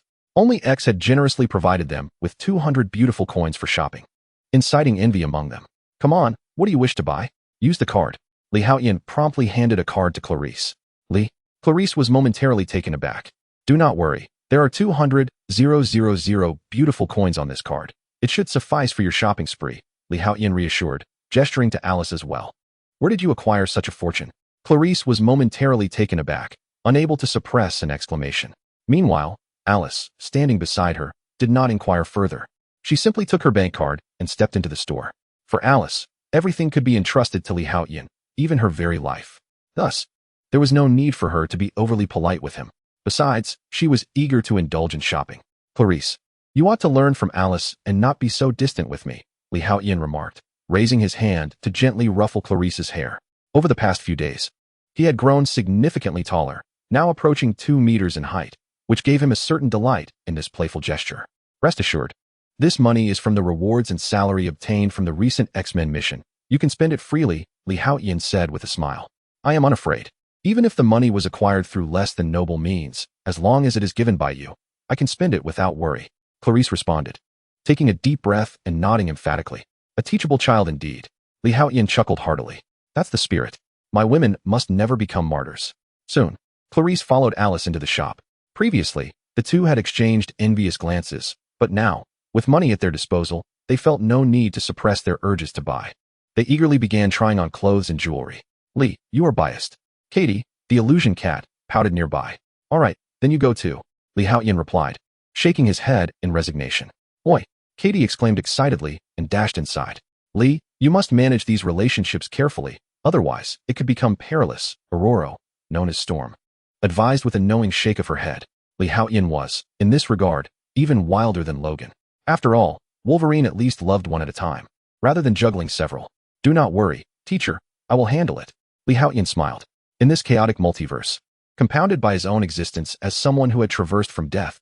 Maintaining a mindset akin to that of an ordinary person would be absurd. Moments later, Clarice emerged from the store, adorned in an elegant burgundy dress embellished with a smattering of rubies. Her lips were painted a deep plum, her eyes accentuated with burgundy eyeshadow, and her willow leaf brows lightly made up. Her hair was elegantly styled, crowned with a lavender hairpin, and her exquisite features were accentuated to perfection. "How beautiful!" Haotian exclaimed, his eyes widening in admiration. Indeed, the adage holds true, clothes make the man. Although Clarice possessed natural beauty even without makeup, once adorned and dressed, her entire demeanor transformed, exuding an entirely different elegance. This was certainly not a mere enhancement of 11. Certainly, it is not merely 11, but rather a transformation from 2 ones into 11. This represents an enhancement of at least tenfold. This exemplifies the stark contrast between those who are naturally beautiful and the ordinary individuals who, despite their meticulous grooming, can only achieve a superficial appeal. No matter how much makeup or filters one applies, it seldom exceeds a 9 out of 10. In contrast, Clarice, with her natural allure, effortlessly surpasses that mark. Once she is adorned with care, her beauty transcends perfection. "Is it truly beautiful?" Clarice inquired shyly, her gaze lowered. "Haha, look over there." Haotian did not respond directly, but instead pulled her hand, directing her attention elsewhere. Clarice looked on with a hint of confusion. Not far away, a group of men had come to a halt, their astonished gazes fixed upon Clarice. One man, so captivated by her beauty, accidentally collided with a lamppost. Witnessing this scene, Clarice couldn't help but laugh. "So I truly am this lovely. Even more beautiful, but only for you," Clarice whispered softly into Haotian's ear. "Let us proceed." At that moment, Alice emerged from within. Gasp! Another breathtaking woman had arrived. She donned a Western-style trench coat and knee-high boots, her hair cascading gracefully over her shoulders, topped with a black hat. Paired with her striking features, she rivaled Clarice in beauty. "Everyone is simply stunning." Katie, the last to step out, felt a twinge of embarrassment. Although she looked splendid herself, especially in the bustling city streets, she paled in comparison to Clarice and Alice. Chapter 38. Finally surpassing one's own limitations. "Katie, you look wonderful too." Clarice, sensing the fleeting thoughts of the illusionary cat, approached her with a smile. "Really?" Katie, taken aback by Clarice's compliment, raised her head in disbelief. "Absolutely," Clarice affirmed with a nod. "Thank you." Katie's face lit up with a smile at Clarice's words. Haotian observed this exchange with a sense of satisfaction. Clarice was indeed a remarkable girl. This was undoubtedly good news for him. Having such a woman by his side is a dream for any man. "Come, let me take you all to get your hair done." Storm Woman Aurora approached the group of girls. "Wow, that's fantastic. I've been wanting a new hairstyle for ages," Katie exclaimed with excitement. The others expressed similar enthusiasm. "Speaking of hairstyles, it seems mine has remained unchanged for quite some time." Haotian suddenly recalled that he had inherited the legacy of Kakarot, thus possessing the pure bloodline of a scion. Henceforth, his hairstyle would remain unchanged for eternity. Moreover, scions age slowly, ensuring that they predominantly remain in their prime for combat. Shortly thereafter, Oroluo led the group to a delightful salon. They promptly entered to groom themselves, and nearly 2 hours passed in the process. As the time agreed upon approached, the group purchased some food and hurried back to their designated meeting point. To Haotian's surprise, Alice had a fondness for desserts, leading to an emptying of nearby confectionaries. Before long, the group returned to the previously arranged location, each bearing an assortment of bags filled with clothing, snacks, and toys. However, upon encountering Clarice and her companions, they were utterly astonished. In just a few short hours apart, the transformation of the three was remarkable. The male classmates were particularly captivated, their eyes wide with wonder, while the female classmates looked on with envy, their eyes nearly shimmering with longing. "Clarice, you are truly stunning. May I befriend you?" One bold male classmate finally approached to strike up a conversation. Unfortunately, before Clarice could respond, Alice brandished a chain, and with a swift motion, hoisted the male student up and suspended him from a nearby tree. "Clarice belongs to Lee," Alice declared coolly, casting a piercing gaze at the envious male classmates surrounding her. The onlookers couldn't help but shudder at the scene. "All right, little ones, let's get in the car." Logan, standing nearby, helplessly rubbed his nose, bemused by the exuberance of the youth. Have the young people become this wild nowadays? He pondered, feeling somewhat out of touch with the trends of the times after many years of life.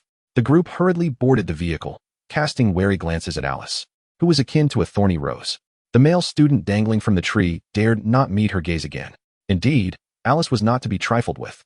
Witnessing this spectacle, a satisfied smile spread across Haotian's face.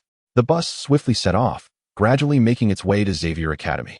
Upon returning to school, Li Haotian immediately took a refreshing shower before retreating to his dormitory to continue his training.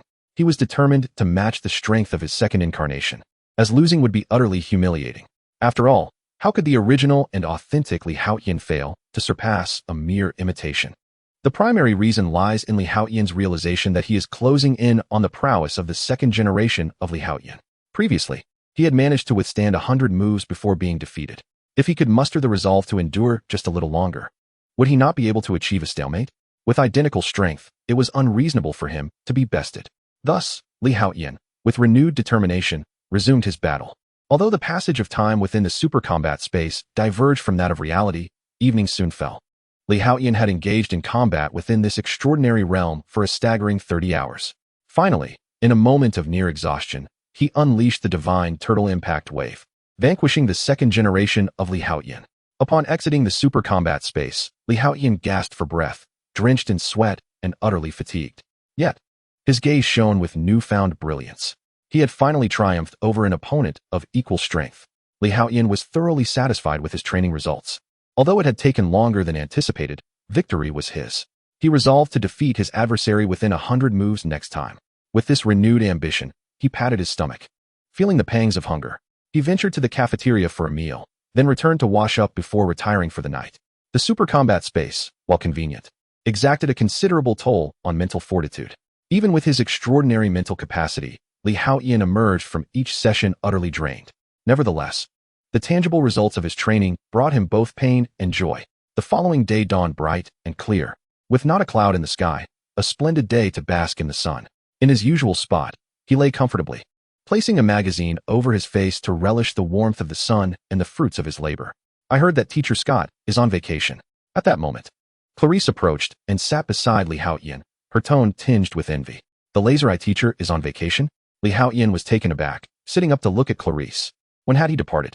Given Scott's character, it was implausible for him to abandon the X-Men amidst such tense circumstances at Xavier Academy for leisure.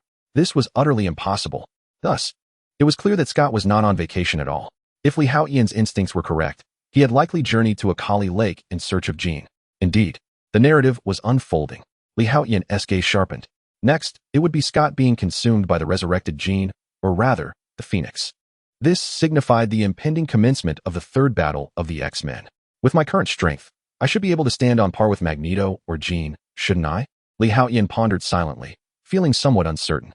While he could potentially annihilate the Earth by unleashing a tremendously powerful turtle shockwave, obliterating the planet was a relatively straightforward task. However, defeating formidable foes like Magneto or Phoenix was not guaranteed.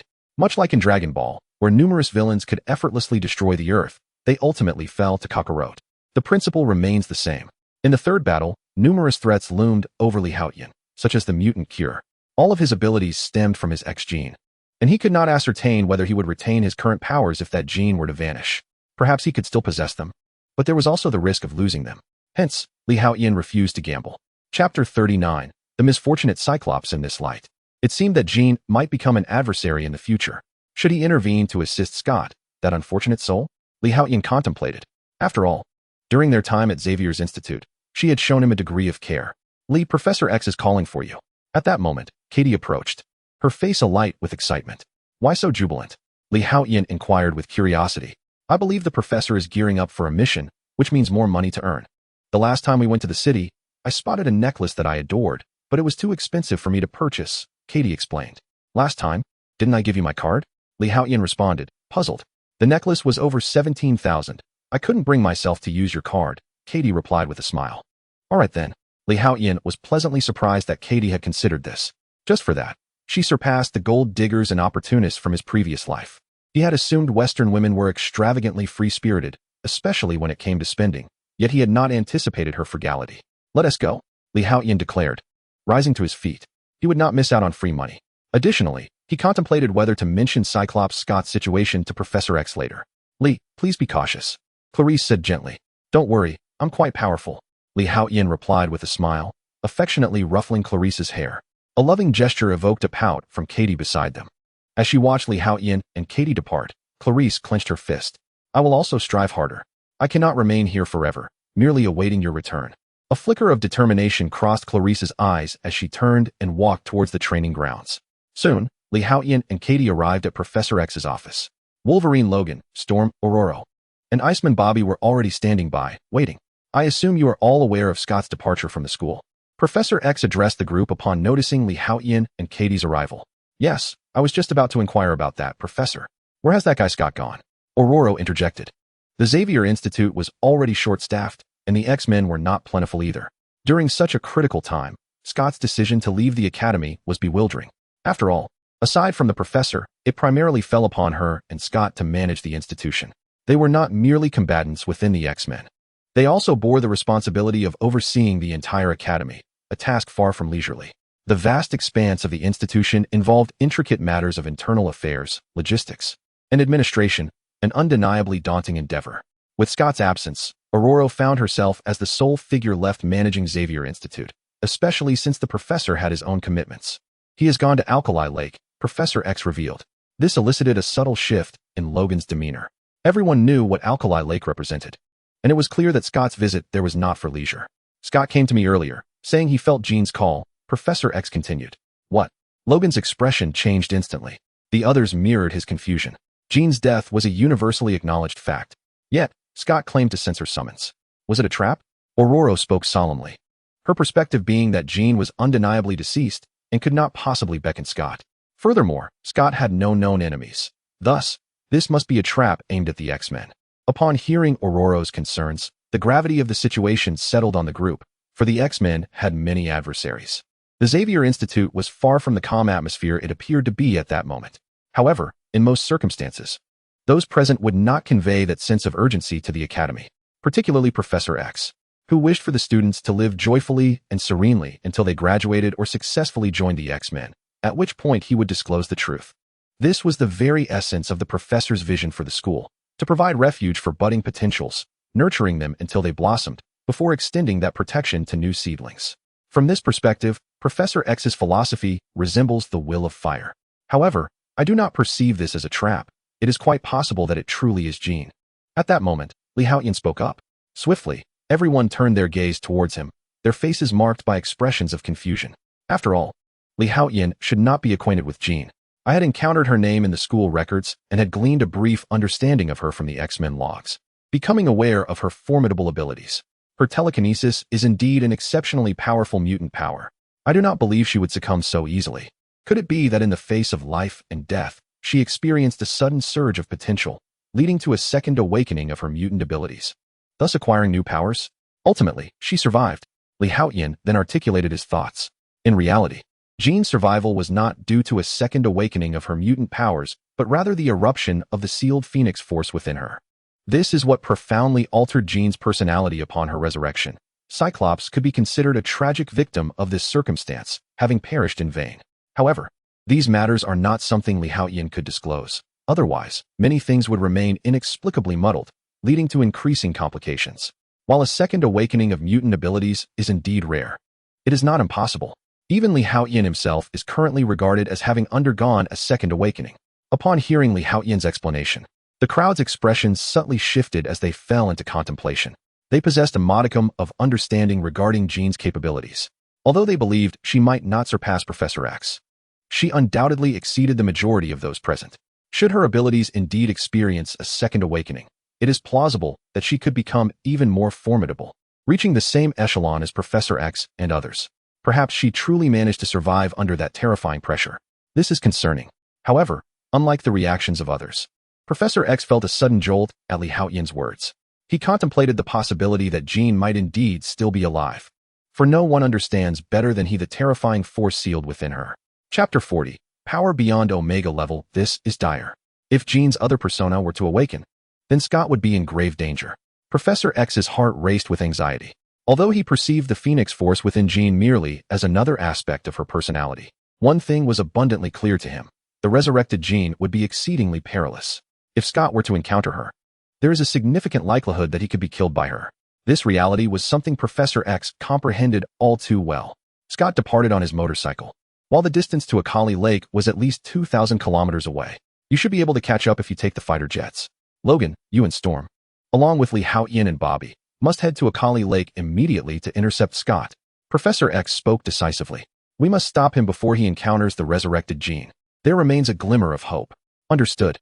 Storm promptly replied. Although the others were not privy to the knowledge of Jean's other powerful personality sealed within her, as Professor X was, they could sense an undercurrent of unease. With Professor X's agreement, the group no longer hesitated and swiftly boarded the plane to pursue Scott. Particularly, Wolverine Logan wore a more complex expression on his face. Just as Haotian and the others departed from Xavier's institute, Scott, riding furiously on his motorcycle, was now merely over 300 kilometers away from Akali Lake. The roaring motorcycle stirred up a gale as it careened along the road. Scott's mind was in chaos.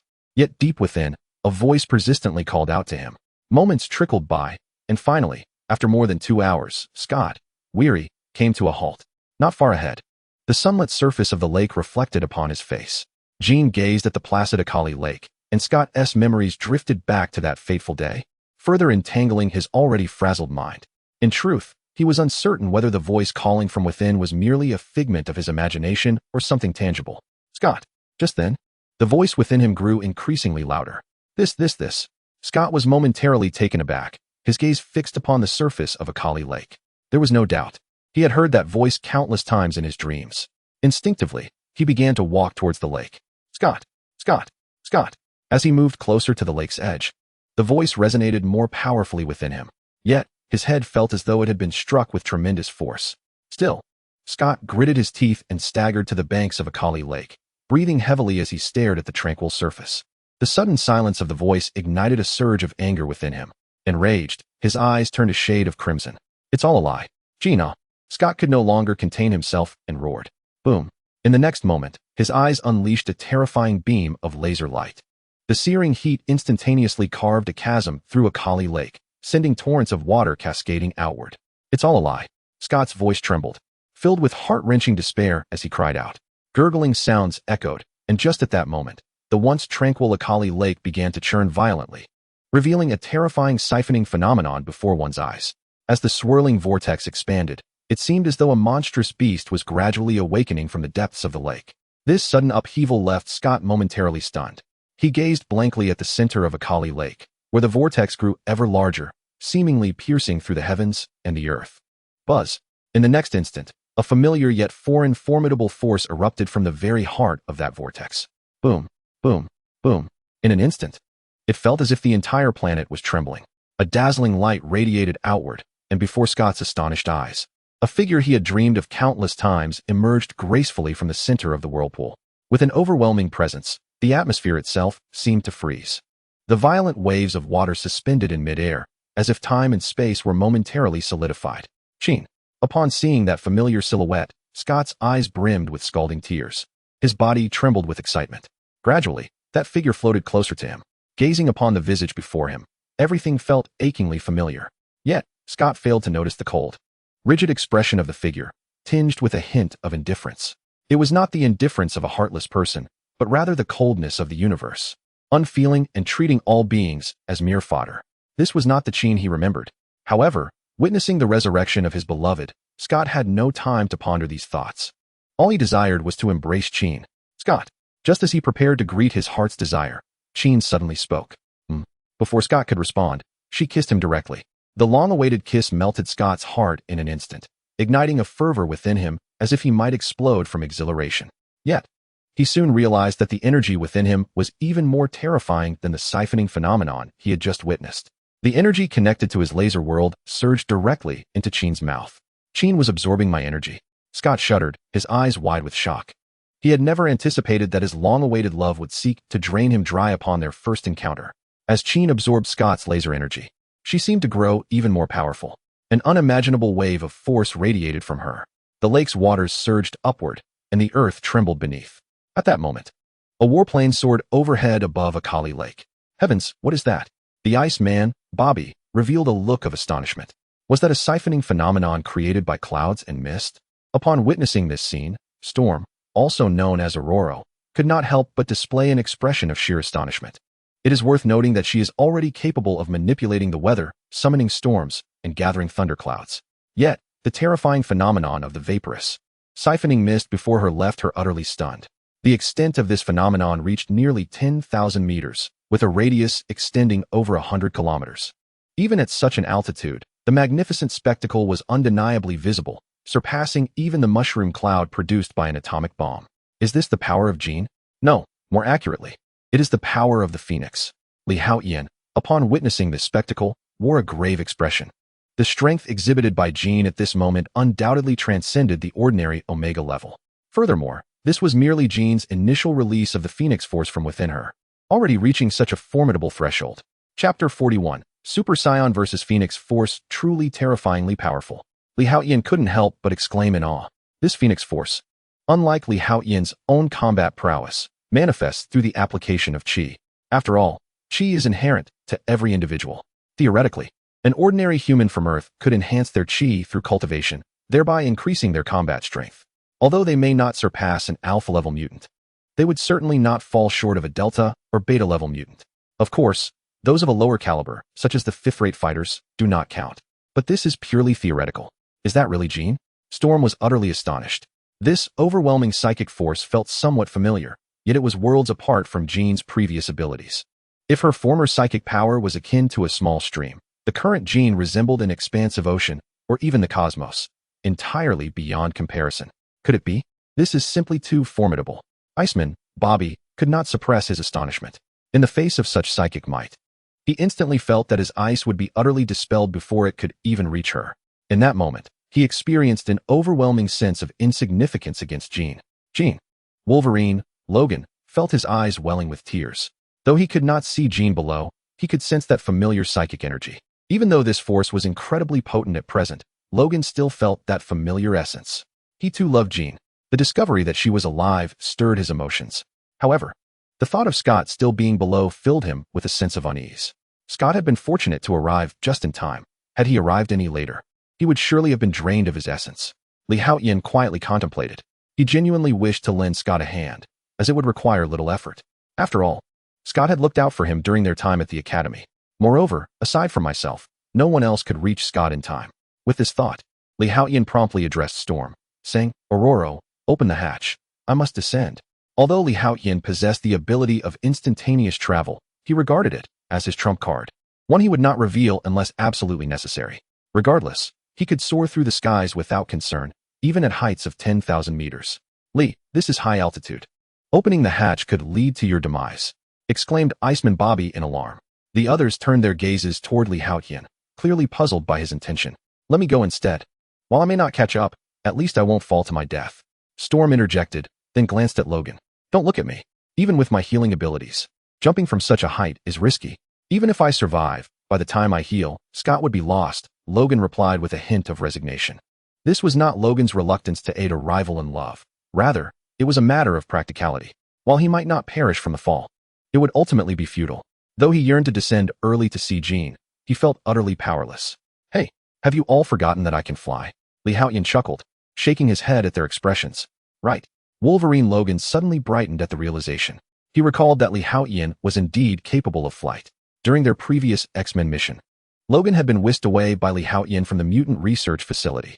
Storm and the others soon remembered that Li Haotian possessed formidable strength comparable to Colossus, energy attacks rivaling Cyclops, and the ability to fly, perhaps even surpassing Storm herself. After all, Storm's ability could hardly be classified as true flight. It was more akin to levitation. Whoosh!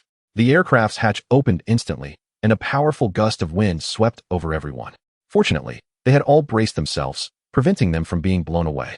Li Haotian then used the force of the wind to propel himself outward. Boom! Surrounding him was a shimmering white aura as he sliced through the sky, leaving a long trail of white energy as he plunged into the misty vortex below.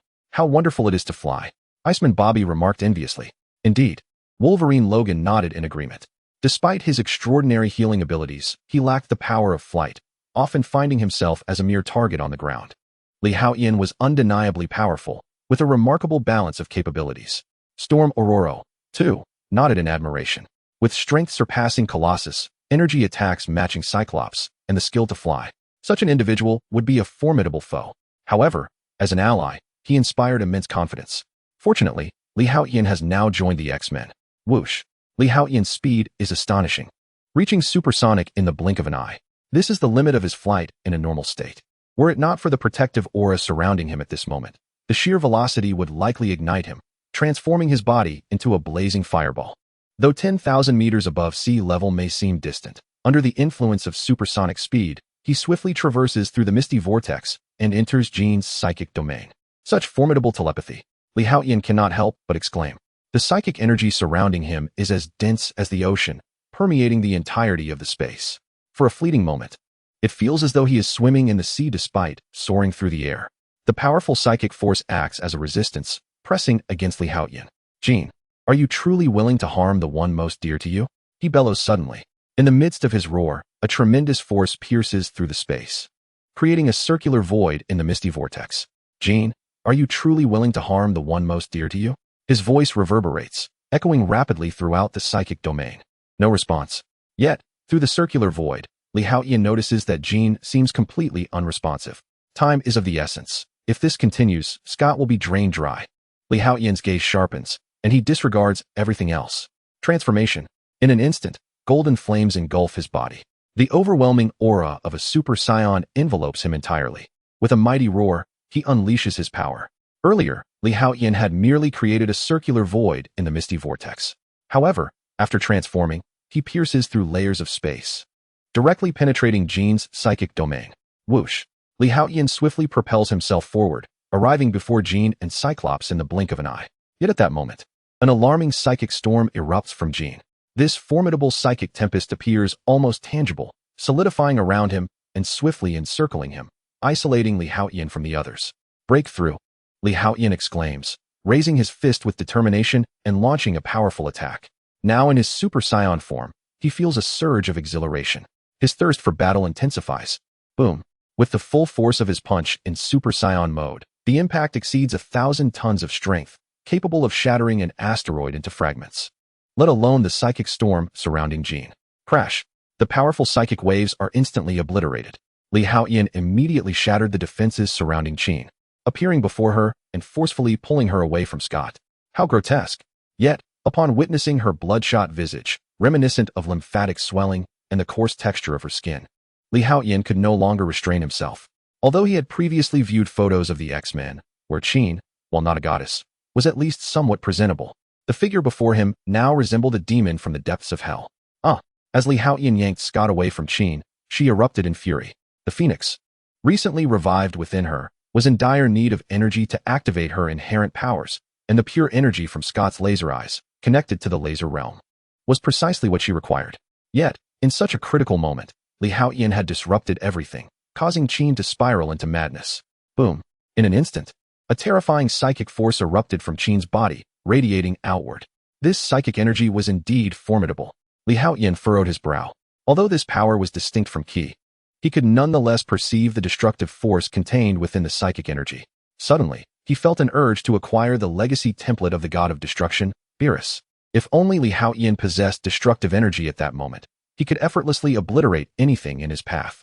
In this regard, even a Saiyan could not compare to a god of destruction. However, there was one advantage that Beerus lacked, the protagonist's halo. After all, Kakarot was the main character of Dragon Ball, and by obtaining his legacy template, Haotian might also inherit his aura. Of course, all of this was merely speculation on his part, and he remained uncertain of its validity. Nonetheless, this was not the crux of the matter. As long as he wielded the power of rules, he could create new templates once more. In that case, besides the god of destruction Beerus, Haotian resolved to incorporate the template of Majin Buu, whose survival and adaptability were arguably superior even to that of a god of destruction. Break for me. Even now, Haotian was not so easily subdued, as the power of the Super Saiyan erupted forth in an instant. A terrifying aura surged, resembling a golden tempest, colliding violently with Jean's psychic storm. Sizzle! The two colossal storms clashed, generating arcs of lightning. Boom! In that moment, the sky darkened, the earth trembled, and the very fabric of space seemed on the verge of distortion. It appeared that even though he had transformed into the first form of a Super Saiyan, due to the differing rules of the world, he was not as powerful as he would be in the Dragon Ball universe. Through his confrontation with Jean, Haotian gained a clearer understanding of his own strength. As I delved deeper, I began to speculate about the extent of his power. He would undoubtedly surpass formidable beings like Magneto and Professor X, possessing Omega-level abilities. Yet, in In comparison to Jean, who had awakened the Phoenix Force, he was merely on par. He might hold a slight advantage, but it was far from overwhelming. However, there was one aspect in which others could not compete. If Li Haotian desired to obliterate the Earth, although it might prove slightly more troublesome than Thanos' snap, it was still merely a matter of inconvenience. The latter could achieve his goal with a mere snap of his fingers, while Li Haotian could effortlessly resolve it with a Kamehameha wave. It seemed that only a formidable display would awaken the situation. Li Haotian instantly unleashed all the power within him. Kamehameha. He executed the energy wave, a technique favored by Kakarot, standing resolutely to the left. Boom.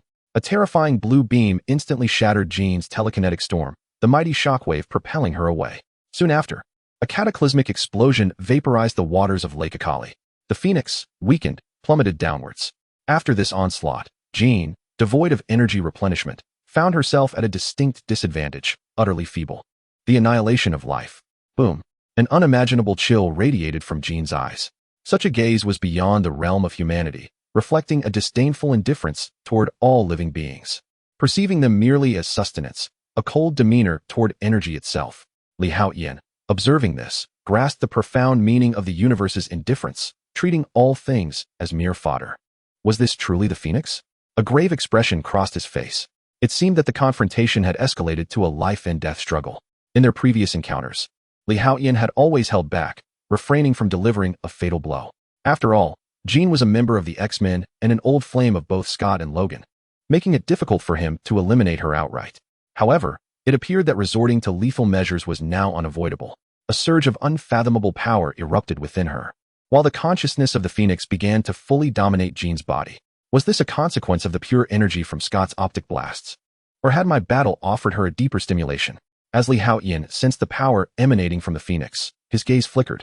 Although his current physique was formidable, it paled in comparison to Kakarot from Dragon Ball.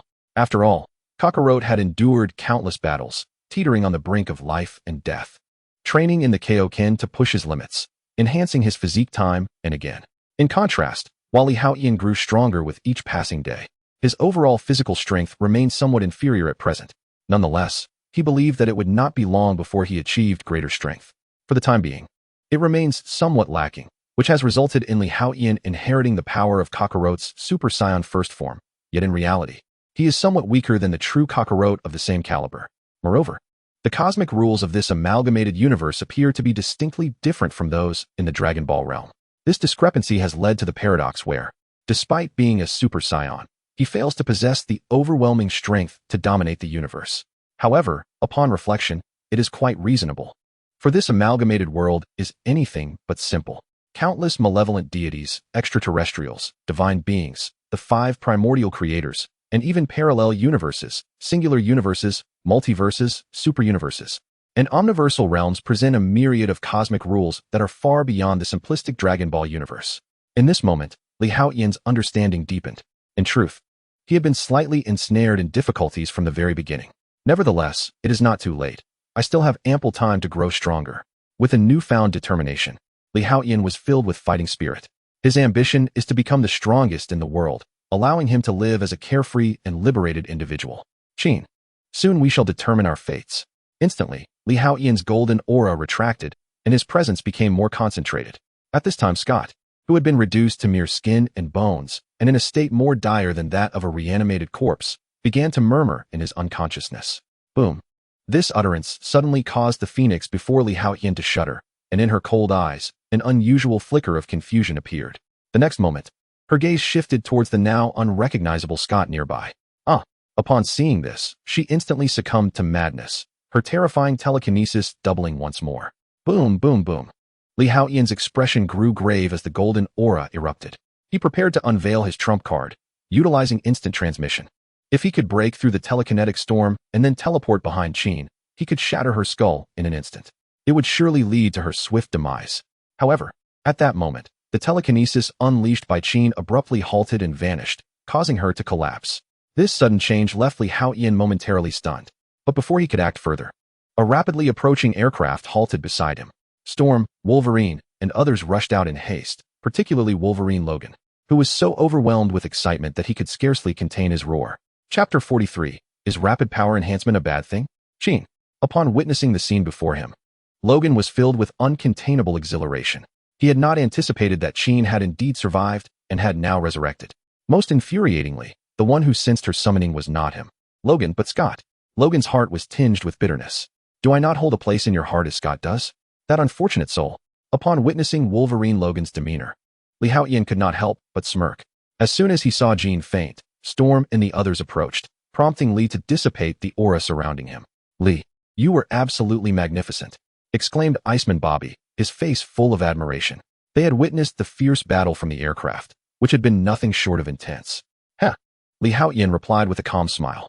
The fight had drained much of his energy, and he now felt ravenous. Let us depart swiftly, Storm said, her expression grave as she checked on Scott. Indeed, Lee nodded. He yearned to return to Xavier's academy promptly. His hunger was overwhelming, and he craved sustenance to replenish his energy.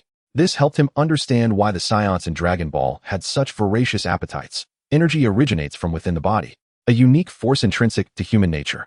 This vitality is primarily derived from food, underscoring the necessity of 3 meals a day. Otherwise, one risks a depletion of energy and disruption of internal balance. At the underground base of Xavier Academy, Storm inquired with concern, Professor, how is Scott? Rest assured, replied Professor X gently. Though his life force is exceedingly faint, his spirit remains intact, and his mind has not suffered severe trauma. With careful treatment, he can recover. Seeing the worry etched on Aurora's face, Professor X spoke soothingly. This was indeed a stroke of fortune. Had they arrived any later, or if Lee Haotian had not intervened in time, the leader of the X-Men would have perished at the hands of Phoenix. Such a loss would have deeply pained Professor X, who envisioned Scott as his successor to lead Xavier Academy. Upon hearing the professor's words, the others exhaled a collective sigh of relief, grateful that Scott was not lost. And Jean? Storm hesitated before asking. At her mention, the others held their breath, turning their attention to Professor X. The earlier scenes of Jean confronting Scott lingered vividly in Iceman Bobby's mind. Although Anna, Colossus, and Shadowcat had not witnessed that battle, the sight of Scott's emaciated form upon his return was haunting. One could only imagine the cruelty Jean had inflicted upon him. Thus, the crowd began to harbor a flicker of doubt regarding the true identity of Jean. Could this individual genuinely be Jean resurrected? They even speculated whether this person merely bore a resemblance to Jean, yet was not her at all. It was inconceivable to them that the tenacious and compassionate Jean, who had willingly sacrificed herself to save her teammates, could possibly engage in such actions. Jean's life signs exhibited no abnormalities, yet her mind was beset by tumultuous fluctuations, oscillating erratically in intensity, creating a state of chaos.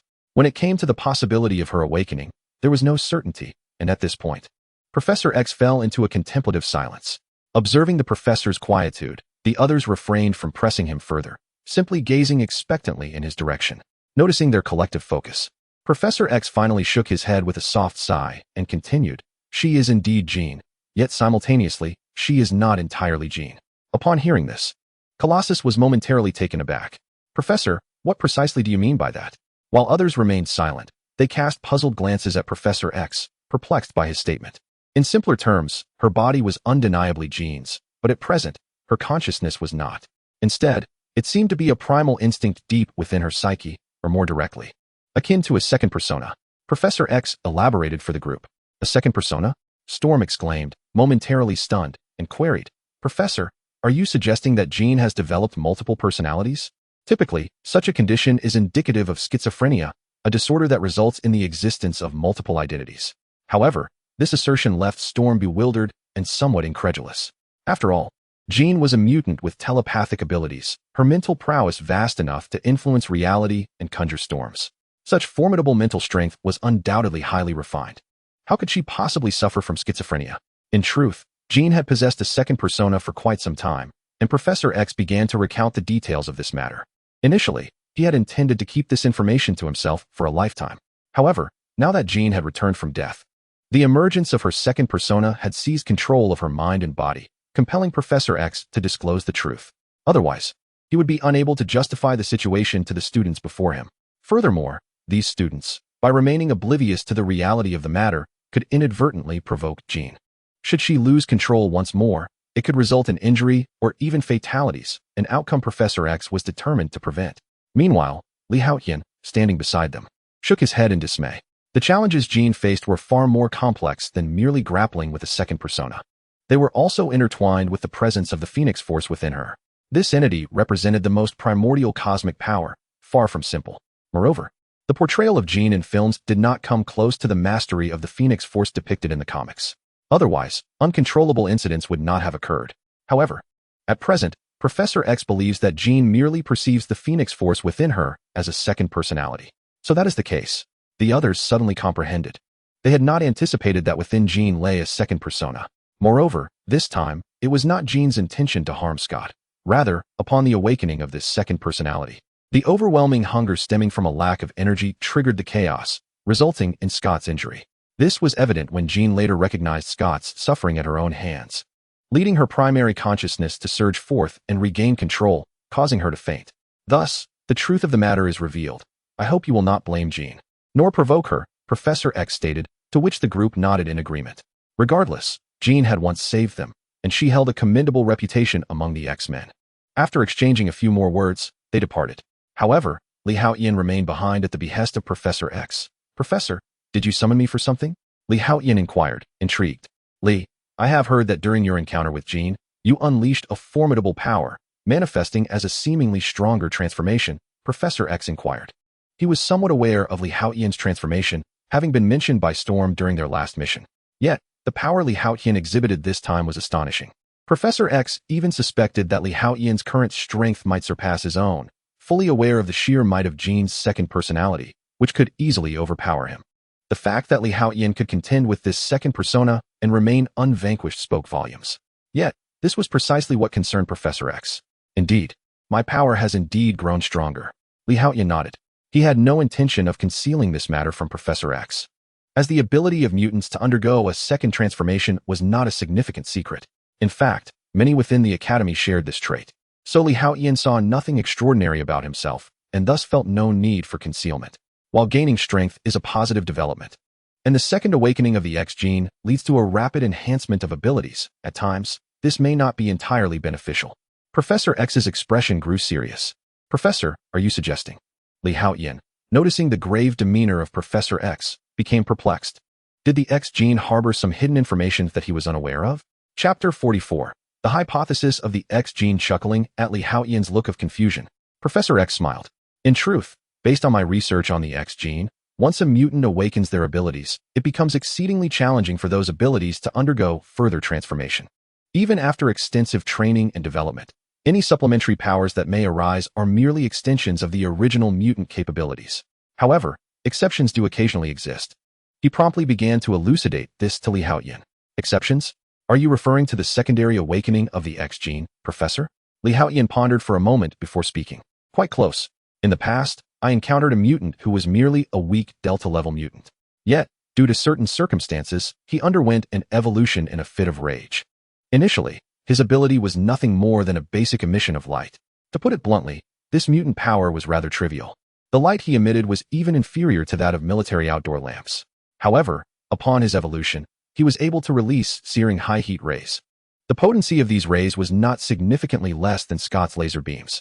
Moreover, unlike Scott, whose beams could only be emitted through his eyes, this individual could unleash powerful scorching rays from any part of his body.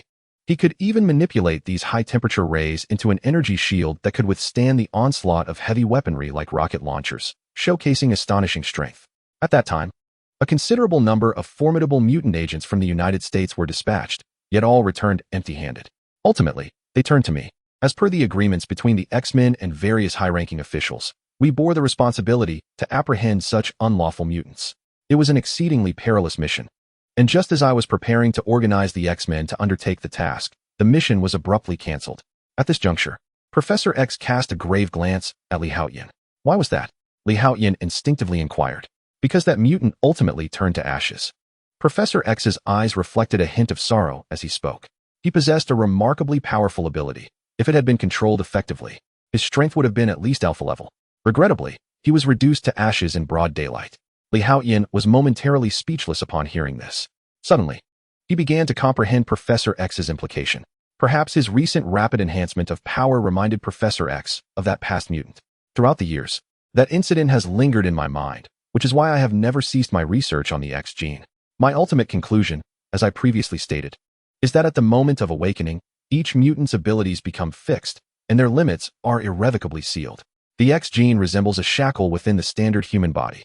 It serves as the key to liberate the internal powers, yet simultaneously acts as a lock to safeguard the life of the mutant. Individuals endowed with exceptional potential possess formidable mutant abilities, often referred to as innate talent. Conversely, those with lesser potential exhibit diminished powers upon awakening. The capabilities of mutants are remarkably diverse, and even the inheritance of genetic traits can prove elusive. However, I have uncovered the secret of the secondary awakening of the X gene. At this juncture, Professor X's expression grew earnest. Once a mutant undergoes a secondary awakening, they expend their life force. Some individuals may even transcend limits, forcibly achieving a third or fourth awakening. Yet the life force they consume is exponentially greater. Although current science has yet to validate the existence of life force, and thus lifespan, it is unequivocal that humans possess a finite lifespan. The phenomenon of multiple awakenings among mutants entails the burning of life force, consequently shortening their lives. The reason that particular mutant was reduced to ashes in broad daylight lies in the complete depletion of their life force. Once life force is entirely consumed, one is left as mere dust, with no power capable of salvation. Therefore, the increasingly potent abilities you wield must be approached with utmost caution. Professor X solemnly advised Li Haotian.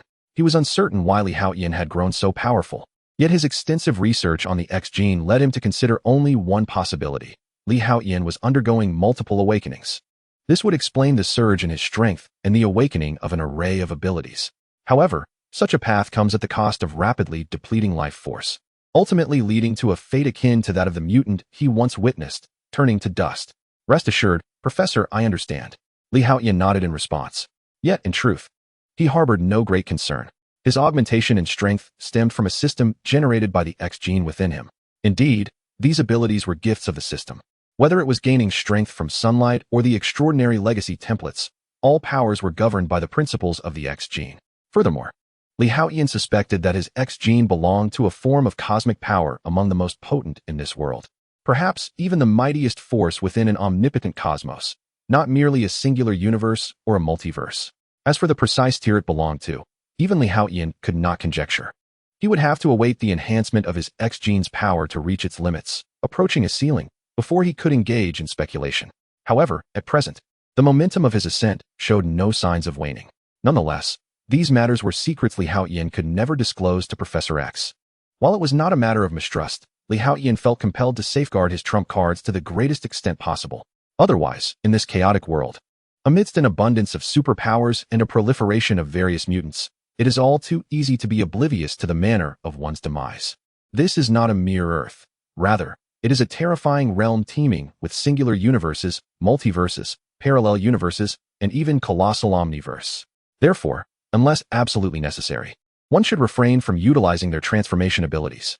Observing that Li Haotian did not seem overly concerned, Professor X earnestly reiterated his caution. He recognized Li Haotian as the most gifted student he had ever encountered, someone who might one day assist Scott in becoming a leading figure among mutants in this world, thereby enabling the X-Men to better safeguard both the world and its mutants. Consequently, Professor X began to pay closer attention to Li Haotian. At this moment, he suddenly appreciated Storm Aurora's discerning judgment. Indeed, Li Haotian was a worthy candidate for cultivation. After departing from Professor X, Li Haotian returned to his dormitory. Regarding vitality and lifespan, a sudden glimmer crossed his mind. He felt that additional attributes should be integrated into his attribute panel.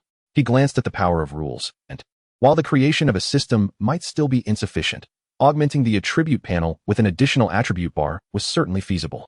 Then, with a playful plea for 5-star reviews and complimentary gifts, he exclaimed in delight. Chapter 45. The mightiest teacher turns out to be my self-creation. Li Haotian's thoughts crystallized in an instant. He harnessed the power of rules to commence an upgrade of the system. Moments later, having expended all the accumulated power of rules, his system was imbued with a fresh set of attributes, imparting upon him a sensation akin to donning a new skin. Host, Li Haotian lifespan, 101 years. Source, power of rules, 00, strength, 121 tons. Mentality, 556, average human, 3, stamina, 5,387, average human, 10, speed, 472 ms. System space, 30,000 cubic units. Possess systems, mental shielding system, sunlight empowerment system, divine legacy system, super combat space system, divine legacy system. Template 1, character, Kakarot, Son Goku, race, Scion progress, 123. Abilities: Flight, Kamehameha, Solar Flare, Key Control, Energy Sphere, Rage Boost, High-Speed Flight.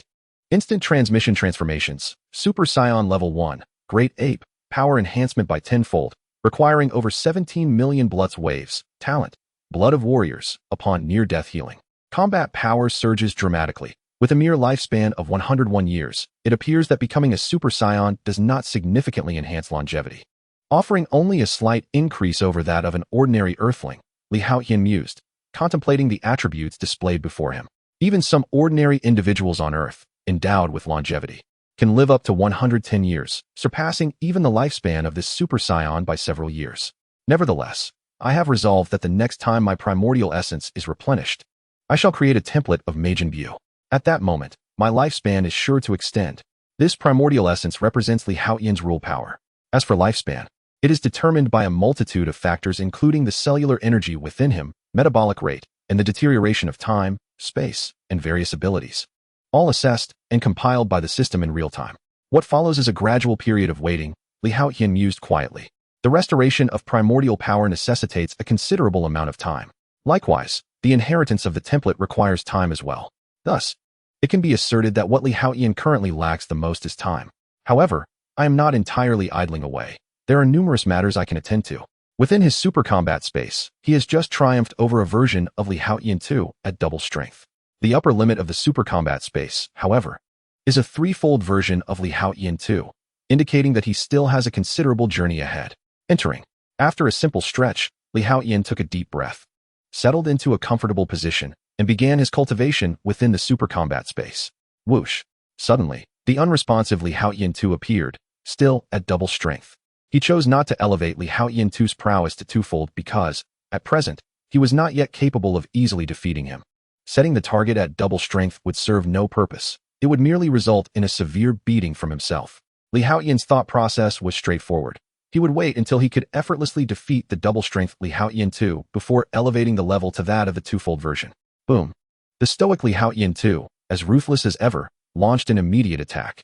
Now, it would not be so easy to defeat me. Upon witnessing the speeding Haotian 2, a faint smile graced Haotian's face. After enduring so many defeats, he now faced death with equanimity, exuding an air of calm confidence. Although he could not yet easily vanquish Haotian 2, he was far from being defeated as effortlessly as before. With a thunderous sound, their fists collided, sending terrifying ripples throughout the surroundings. In that single strike, they appeared evenly matched. Haotian abruptly lifted his foot, and his opponent mirrored the action. Boom. Their knees clashed, triggering another violent explosion.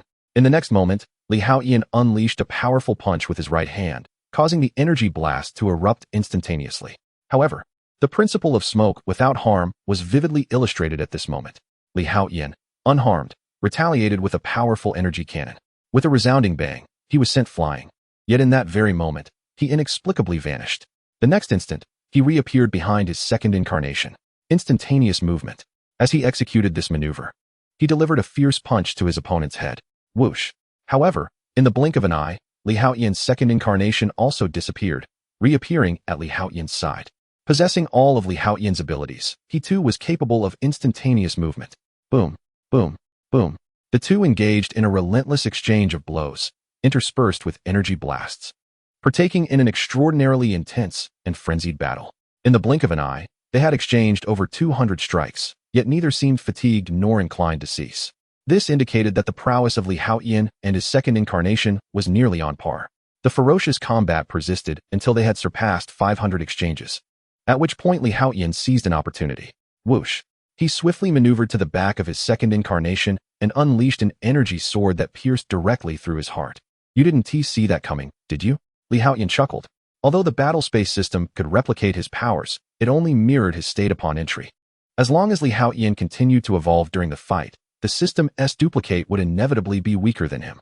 Through the intense confrontation, Haotian had gained a profound understanding of energy manipulation. He compressed his energy, achieving an effect akin to a light sword. This technique had previously been employed during the fusion of Kakarot and Vegeta. In the past, Haotian had been unaware of how to compress energy into a light sword.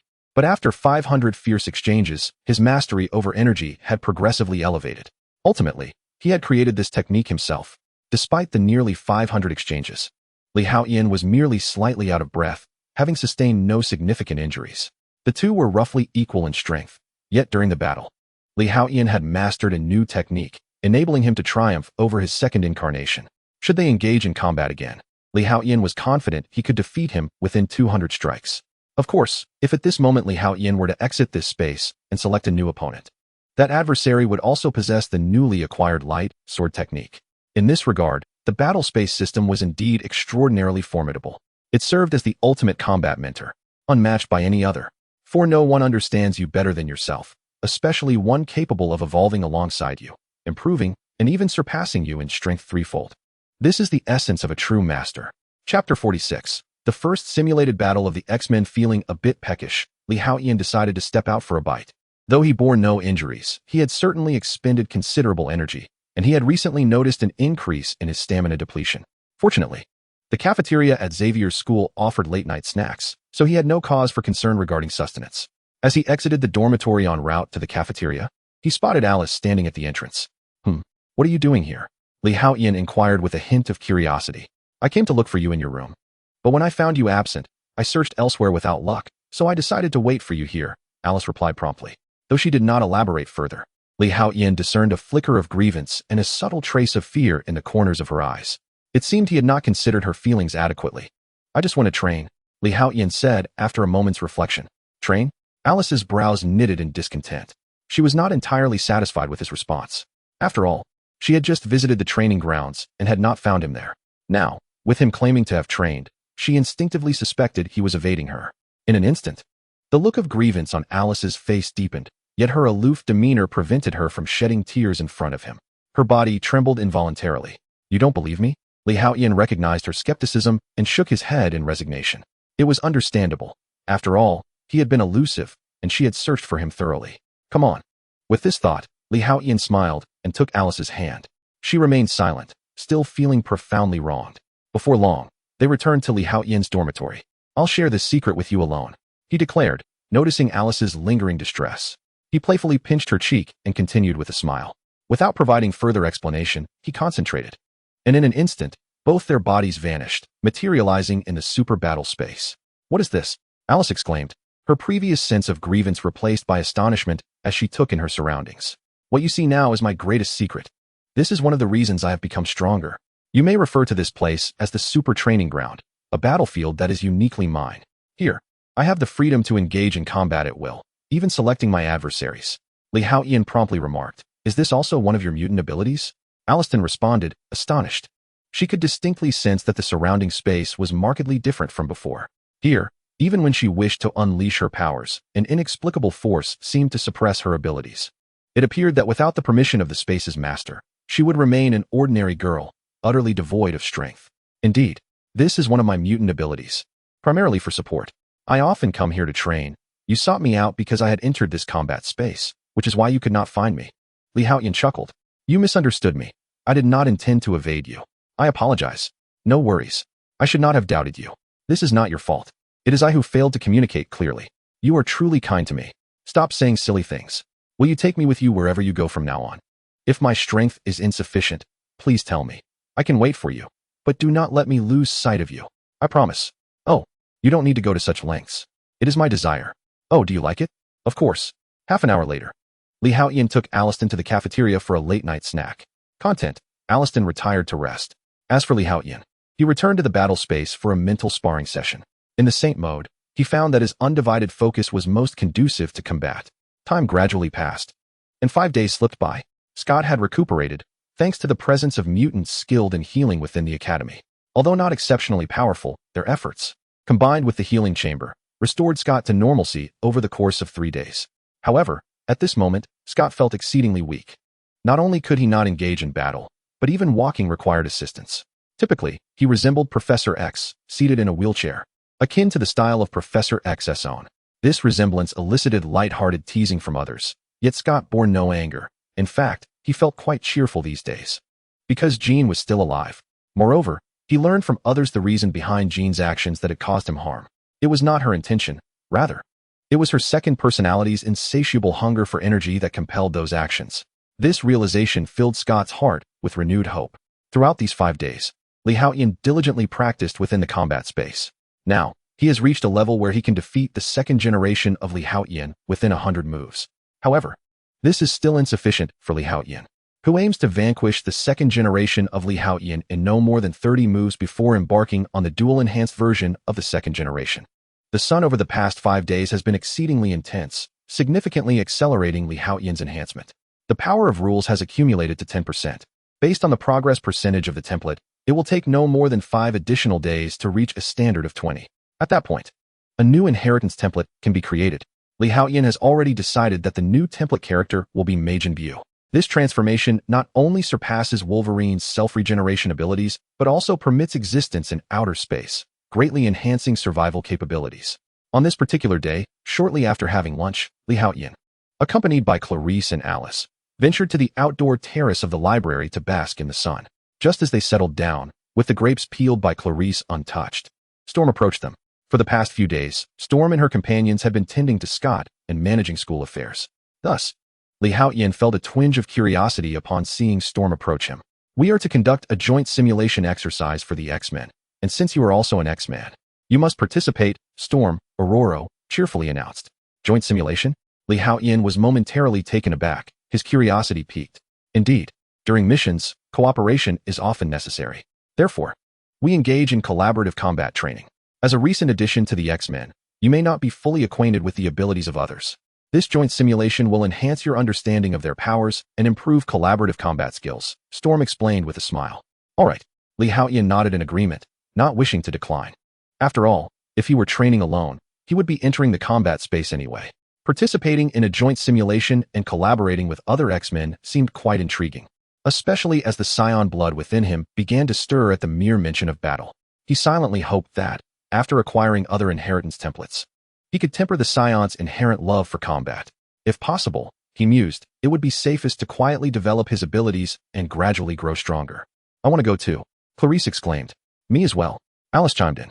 At that moment, both Clarice and Alice stepped forward. Storm was taken aback.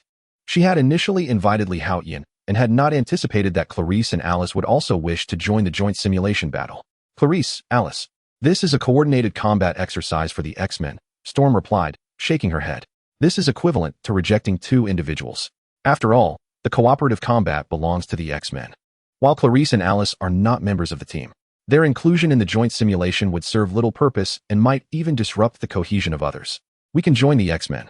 At that moment, both of them exclaimed in unison. Upon hearing their response, Storm was momentarily taken aback, as it was somewhat unexpected.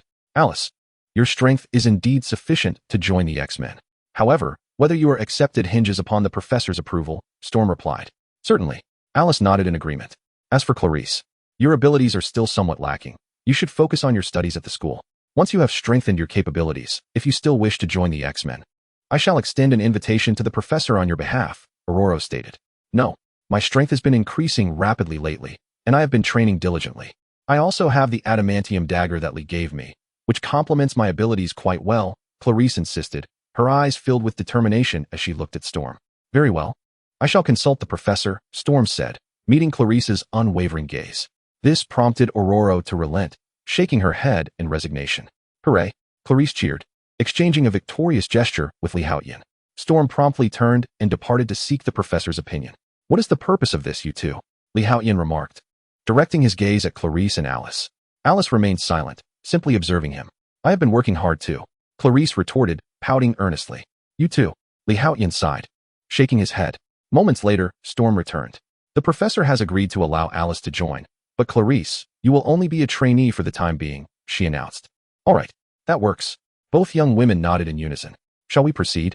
Soon, Haotian followed Storm to the training room. This place was significantly superior to the previous training ground. It exuded a futuristic ambience, and the environment within could be simulated. "What do you think?"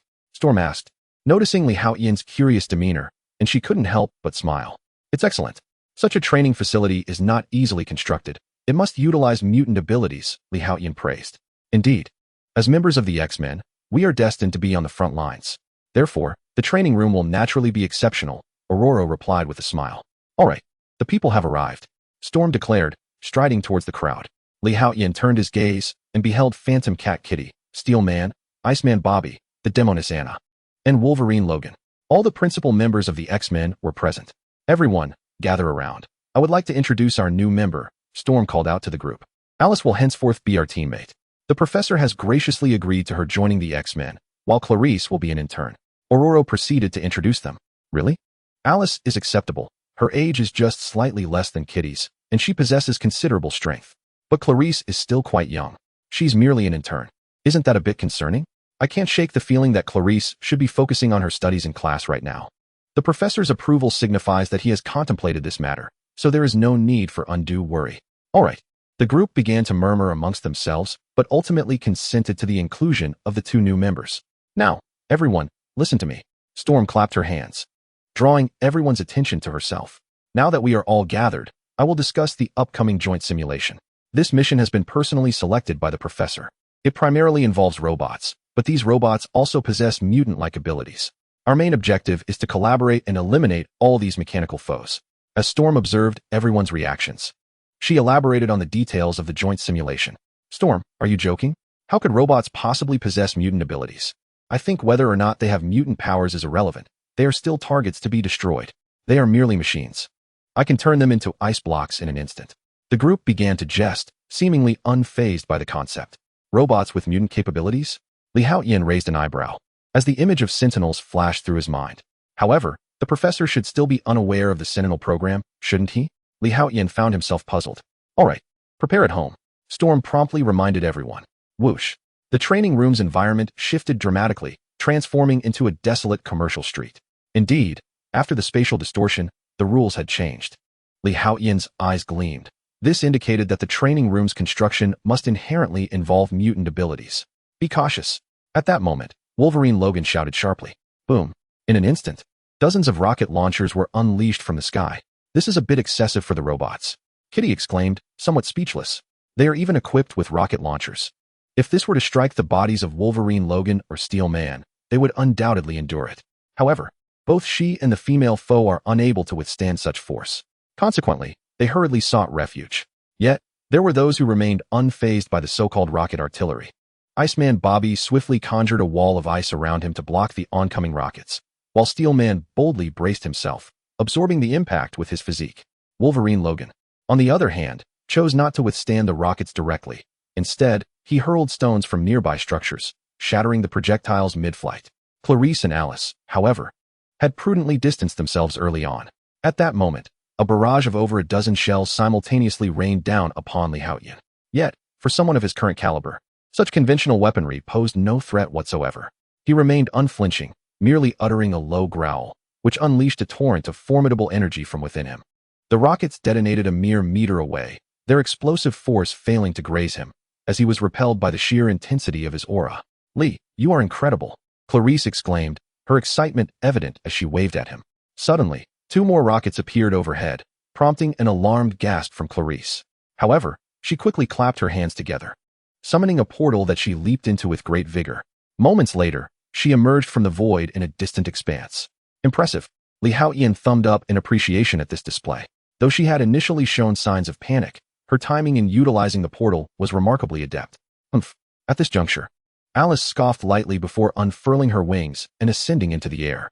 In an instant, she waved her hand, sending fiery projectiles hurtling towards 3 shells above. The explosions erupted with resounding force. Alice, you are also remarkable.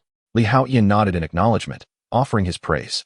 In truth, Alice's prowess was on par with that of Storm Aurora. Her abilities were quite balanced.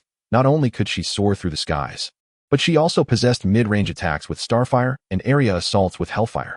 Moreover, she had a protective shield for defense, marking her as a formidable force.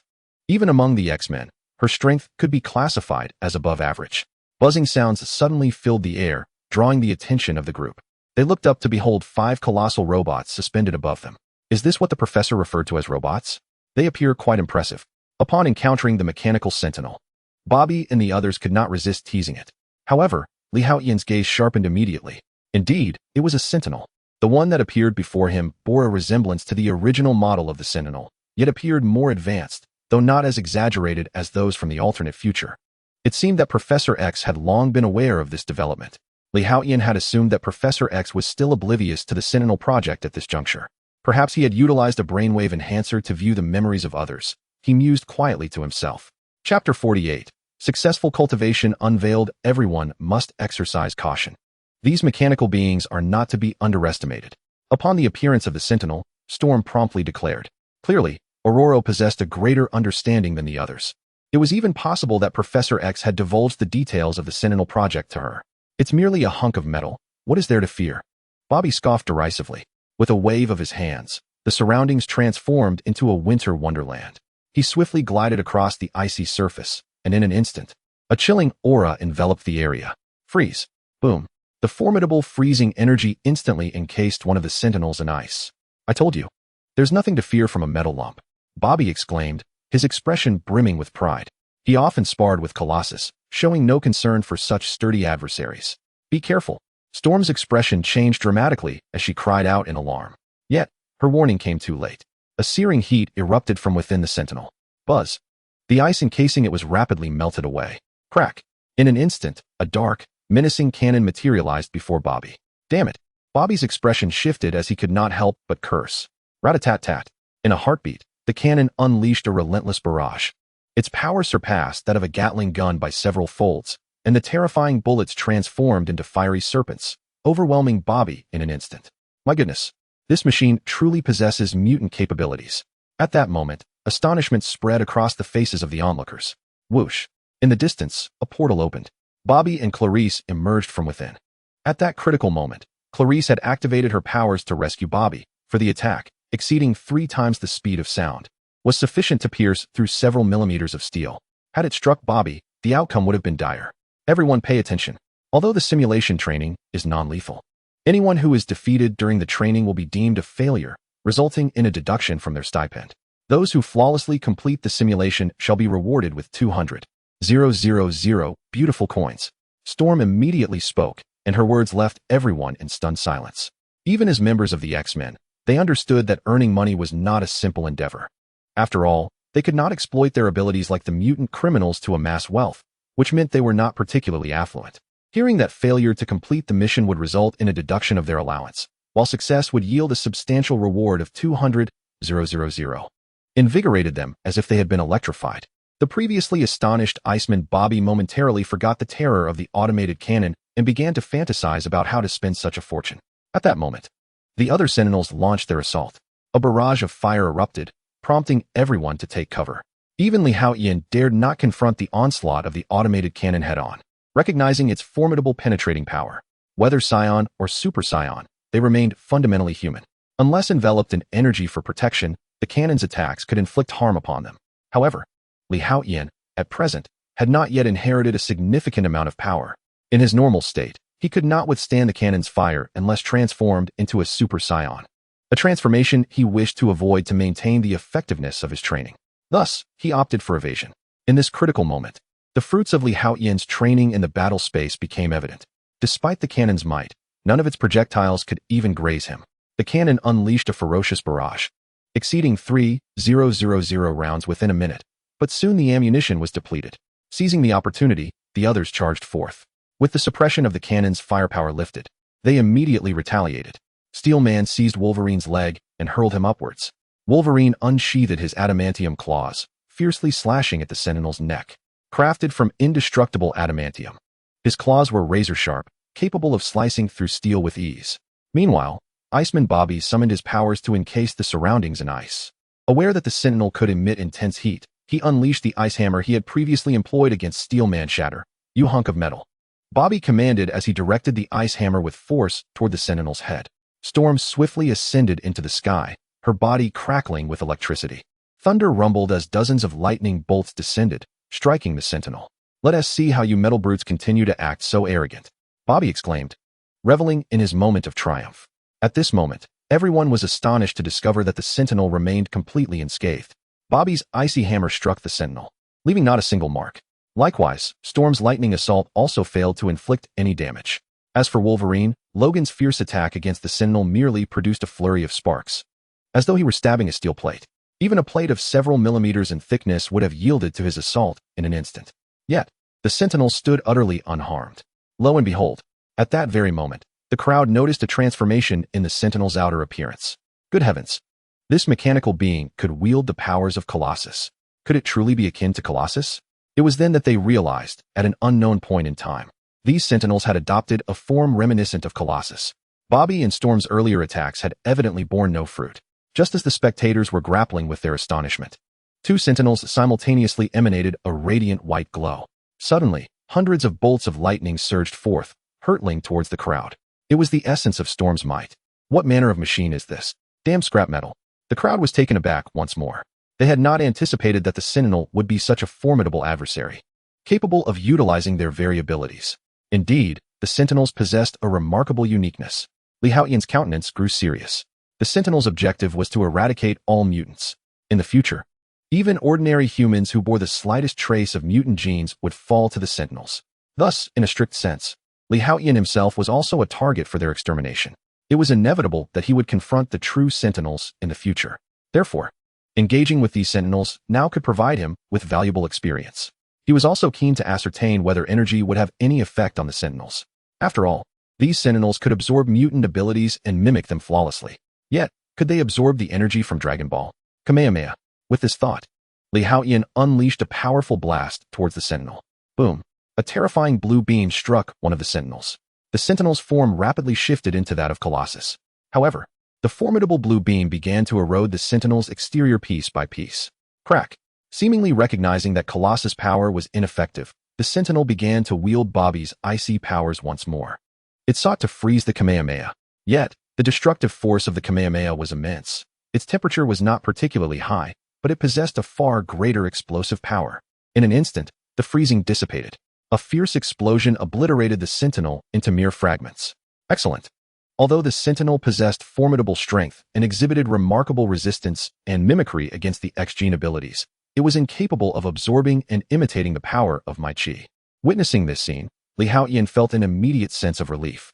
Had the sentinel been able to absorb and mimic the energy of chi, it would have posed a significant challenge, especially considering that sentinels were not solitary but came in swarms. Li, your prowess is astounding. Your energy attacks are terrifying.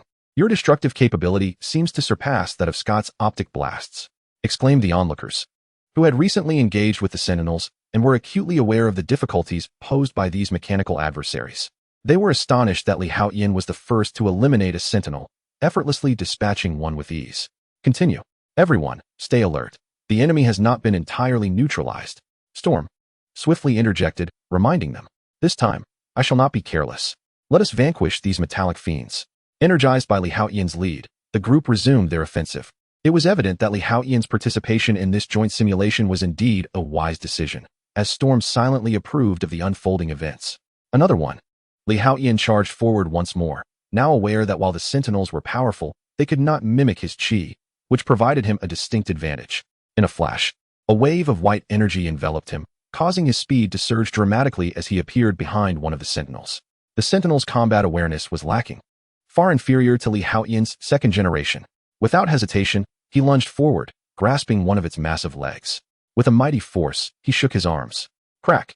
Accompanied by a thunderous sound, the sentinel's thigh was brutally snapped in two by Haotian's bare hands. Sparks erupted from within, and a liquid, eerily resembling either oil or blood, began to ooze forth. Goodness! Li, you are incredible. From now on, I, Iceman Bobby, shall call you the mightiest of Xavier's Academy, exclaimed Iceman Bobby, who had just frozen one of the sentinels nearby, unable to contain his astonishment at the display.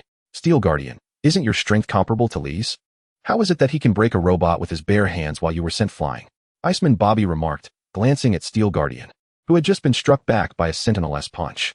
Steel Guardian was momentarily speechless. He too wished to snap a robot with his bare hands. Yet the moment he engaged the sentinel, his body transformed into a similarly formidable material. Though the two individuals shared the same material composition, the opposing figure possessed a significantly larger physique, exhibiting strength that was undoubtedly on par with his own. In this regard, the Steel Titan found himself devoid of any advantage, and indeed, at a considerable disadvantage in terms of size. In a moment of vulnerability, the Steel Titan felt a pang of grievance. Had the sentinel not emulated his abilities, he would have harbored confidence in his capacity to snap the opponent's arm with ease. Suddenly, a warning echoed through the air. The sentinel before the Iceman, Bobby, began to emanate a fiery crimson glow from its head. Was it the power of Cyclops? Did it even possess Scott's abilities? Bobby was momentarily speechless. His freezing powers, formidable enough to instantaneously solidify over 20 centimeters of ice, were still insufficient to contend with the intensity of Cyclops' laser beam. You handle it. Bobby disdainfully raised his middle finger, and an aura of frost enveloped him. Crack, crack. In the blink of an eye, the surroundings transformed into a realm of ice and snow. With a swift slide, he vacated his position. Boom. The searing laser beam surged backward, hurtling straight towards Haotian. Without hesitation, Haotian raised his hand, unleashing a miniature turtle shockwave that collided with it. The blue and red beams clashed fiercely in midair. At that moment, a tremor resonated beside the sentinel, and a portal materialized. Out stepped Alice and Clarice from within. The starry chains in Alice's grasp intertwined, ensnaring the sentinel's neck and arms, binding it securely. Meanwhile, Clarice descended from above, plunging an adamantium dagger forcefully into the sentinel's crown. Though the sentinel was immensely resilient, it was still vulnerable to the onslaught of adamantium when it had not activated the Steel Titan's abilities. Upon sustaining the attack, the sentinel's laser beam dissipated, and it whipped around in an attempt to counterattack the two. Yet, at that moment, Clarice grasped Alice's hand, and in an instant, they vanished into the portal. Simultaneously, Wolverine, Logan, descended from the heavens. Swish! His claws plunged ruthlessly into the wound inflicted by Clarice.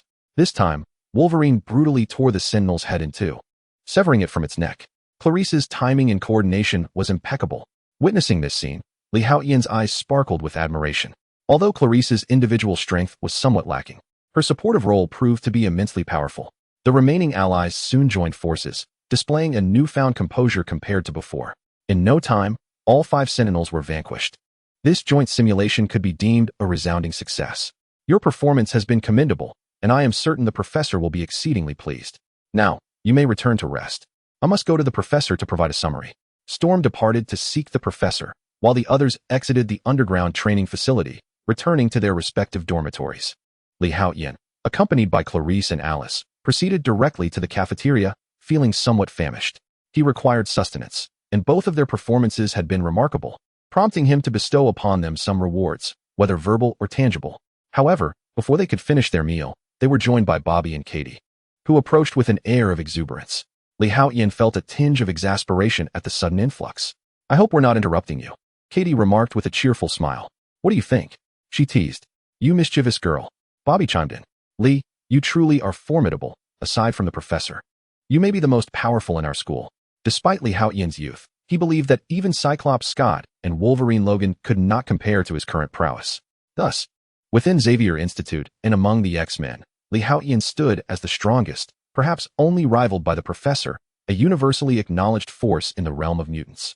Although defeating the professor might require Haotian some time to mature, he undoubtedly possessed the potential to do so. Unbeknownst to Bobby, had Haotian wished to eliminate the professor at this moment, it would not have posed much difficulty. While Professor X was immensely powerful, particularly in the realm of telepathy, his actual combat abilities were rather limited. As long as one could resist the professor's mental control, he was not particularly formidable, merely an ordinary, disabled elderly man. There were numerous methods to withstand the professor's telepathic influence. Magneto, for instance, favored donning a large helmet and traversing the world. Haotian, equipped with a mental shielding system, could similarly resist Professor X without the need for a helmet. You're not lacking either. Your ice powers, when fully developed, are quite formidable. Perhaps one day, should you experience a secondary awakening of your X gene, you would be even more powerful, Haotian remarked with a smile. Katie, if utilized effectively, your abilities are also quite strong. However, I must say, Clarice possesses a particularly advantageous power. Alice's abilities are impressive as well, especially her capacity for flight. How enviable. The conversation flowed freely as everyone engaged in lively banter. I truly envy you all. Your powers are incredibly useful. I, on the other hand, feel weak and ineffective, Anna. The female warrior lamented from the side, her voice tinged with discomfort. A moment of silence enveloped the group, leaving them at a loss for words. Indeed, it is widely recognized that Anna's abilities are not particularly suited for development. However, in the face of formidable adversaries, we may yet rely upon your powers to save us. The Iceman Bobby offered comfort in that moment. Anna's abilities are rather peculiar. She possesses the capacity to absorb others' powers through touch. Prolonged exposure, however, can lead to the loss of abilities and even pose a threat to life for those affected. Over the years, Anna has strived to control her powers, managing to ensure that no harm befalls others, Yet this has resulted in a significant suppression of her abilities. In everyday scenarios, her powers are of little consequence, and she primarily relies on her mutant physiology during combat. After all, mutants inherently possess greater strength and endurance than ordinary humans. Indeed, Sister Anna, your abilities may prove vital in critical moments. Katie chimed in with a smile. Thank you, Anna replied, her smile appearing somewhat forced. Amidst this exchange, the television in the cafeteria erupted with enthusiastic applause. Instinctively, everyone turned to look. It was, without a doubt, the mutant cure. This is our company's latest research product, capable of permanently suppressing mutant genes and restoring them to their ordinary human state. A man proclaimed with unwavering confidence. Countless journalists surrounded him, feverishly capturing the moment. The Wastington Laboratory and Devil's Island Prison have evidently succeeded in developing the mutant cure. Upon witnessing this news broadcast, Haotian's gaze sharpened.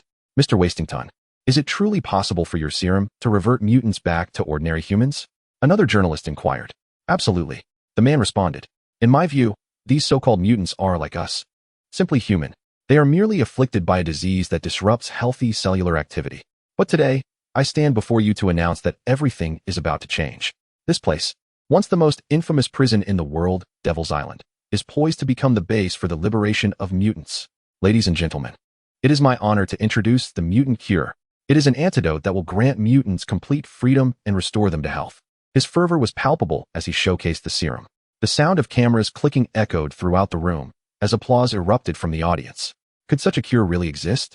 The phantasmic cat Katie exclaimed in surprise. This seems akin to a press conference. It must be genuine. Clarice whispered. Who would desire such a serum? Bobby retorted disdainfully. However, Anna beside her remained silent, her gaze fixed intently on the vial held by Washington on the television screen. Indeed, who among the timid would need such a potion to assimilate into society? At that moment, Storm, Aurora, approached. Well said. Logan nodded in approval. I cannot entirely concur with that perspective. Just then, a towering figure clad in blue pushed Professor X closer. He glanced at Storm and Logan, shaking his head as he spoke. Is saving oneself from destruction considered cowardice?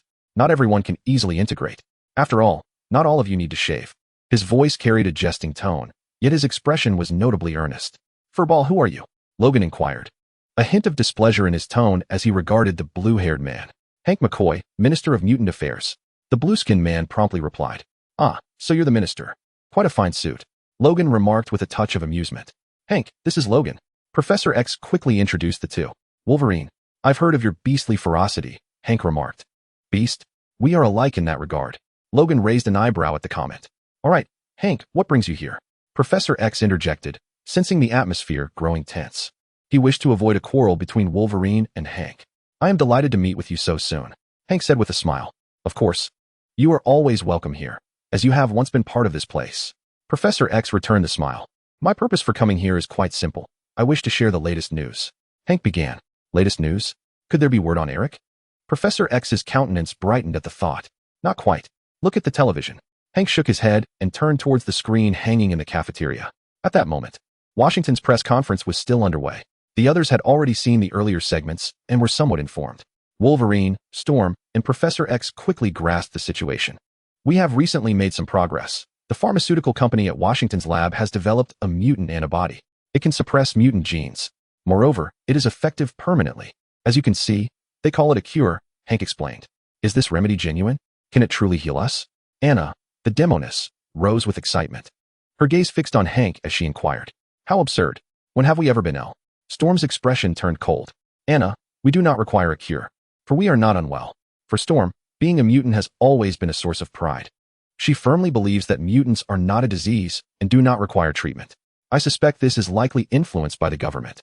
Logan retorted with a hint of skepticism. This matter has nothing to do with the government. Hank immediately denied it. Oh, I have heard that statement countless times. Logan replied with a touch of derision. Child, I fought for mutants long before you had claws. Hank shot back. Professor, is he serious? Logan looked bewildered at Professor X. Professor X appeared equally perplexed. He certainly knew that Logan was significantly older than Hank. After all, Logan is a man who predates even the First World War by over 20 years. Yet, he could not disclose Logan's age to Hank, who would have more than enough time to be Logan's grandfather. This matter indeed seems to hold some truth. Therefore, Professor X had no choice but to divert the conversation once more. We do not need a cure. I am not ill. Anna, you are not ill. and all mutants are without problems. Thus, we do not require treatment, for the ones with issues are them.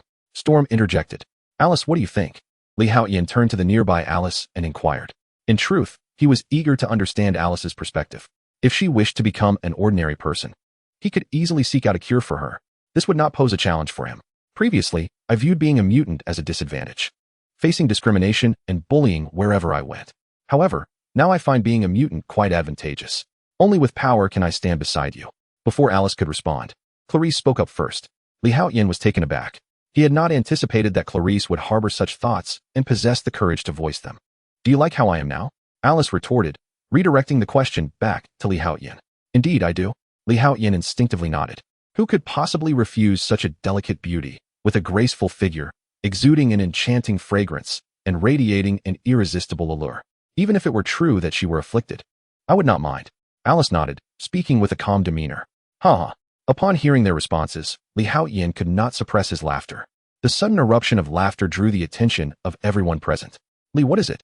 Bobby, sitting across from Li Haotian, inquired with a puzzled expression. Li, are you all right? Kitty, the shadow cat, also expressed concern. Li Haotian offered a subtle smile to the two individuals before rising from his seat. He took a few steps forward, approaching Logan and the others. Storm, Wolverine, and Professor X regarded Li Haotian with curiosity, perplexed by the sudden laughter that had escaped him moments earlier. Hank, however, scrutinized Li Haotian with a hint of confusion, having never encountered him before. Despite the youthfulness of his appearance, there was a unique aura about him that Hank found particularly striking. Blue-haired one, let me clarify, the X gene is not a disease. Even if it were, I would embrace the affliction. Why should I concern myself with trivial matters? Li Haotian remarked, casting a wry glance at Hank. At once, silence enveloped the group, their astonishment palpable. They had not anticipated that the typically affable, even languid Li Haotian would utter such words. In that moment, he radiated a sharpness, exuding an unmistakable brilliance.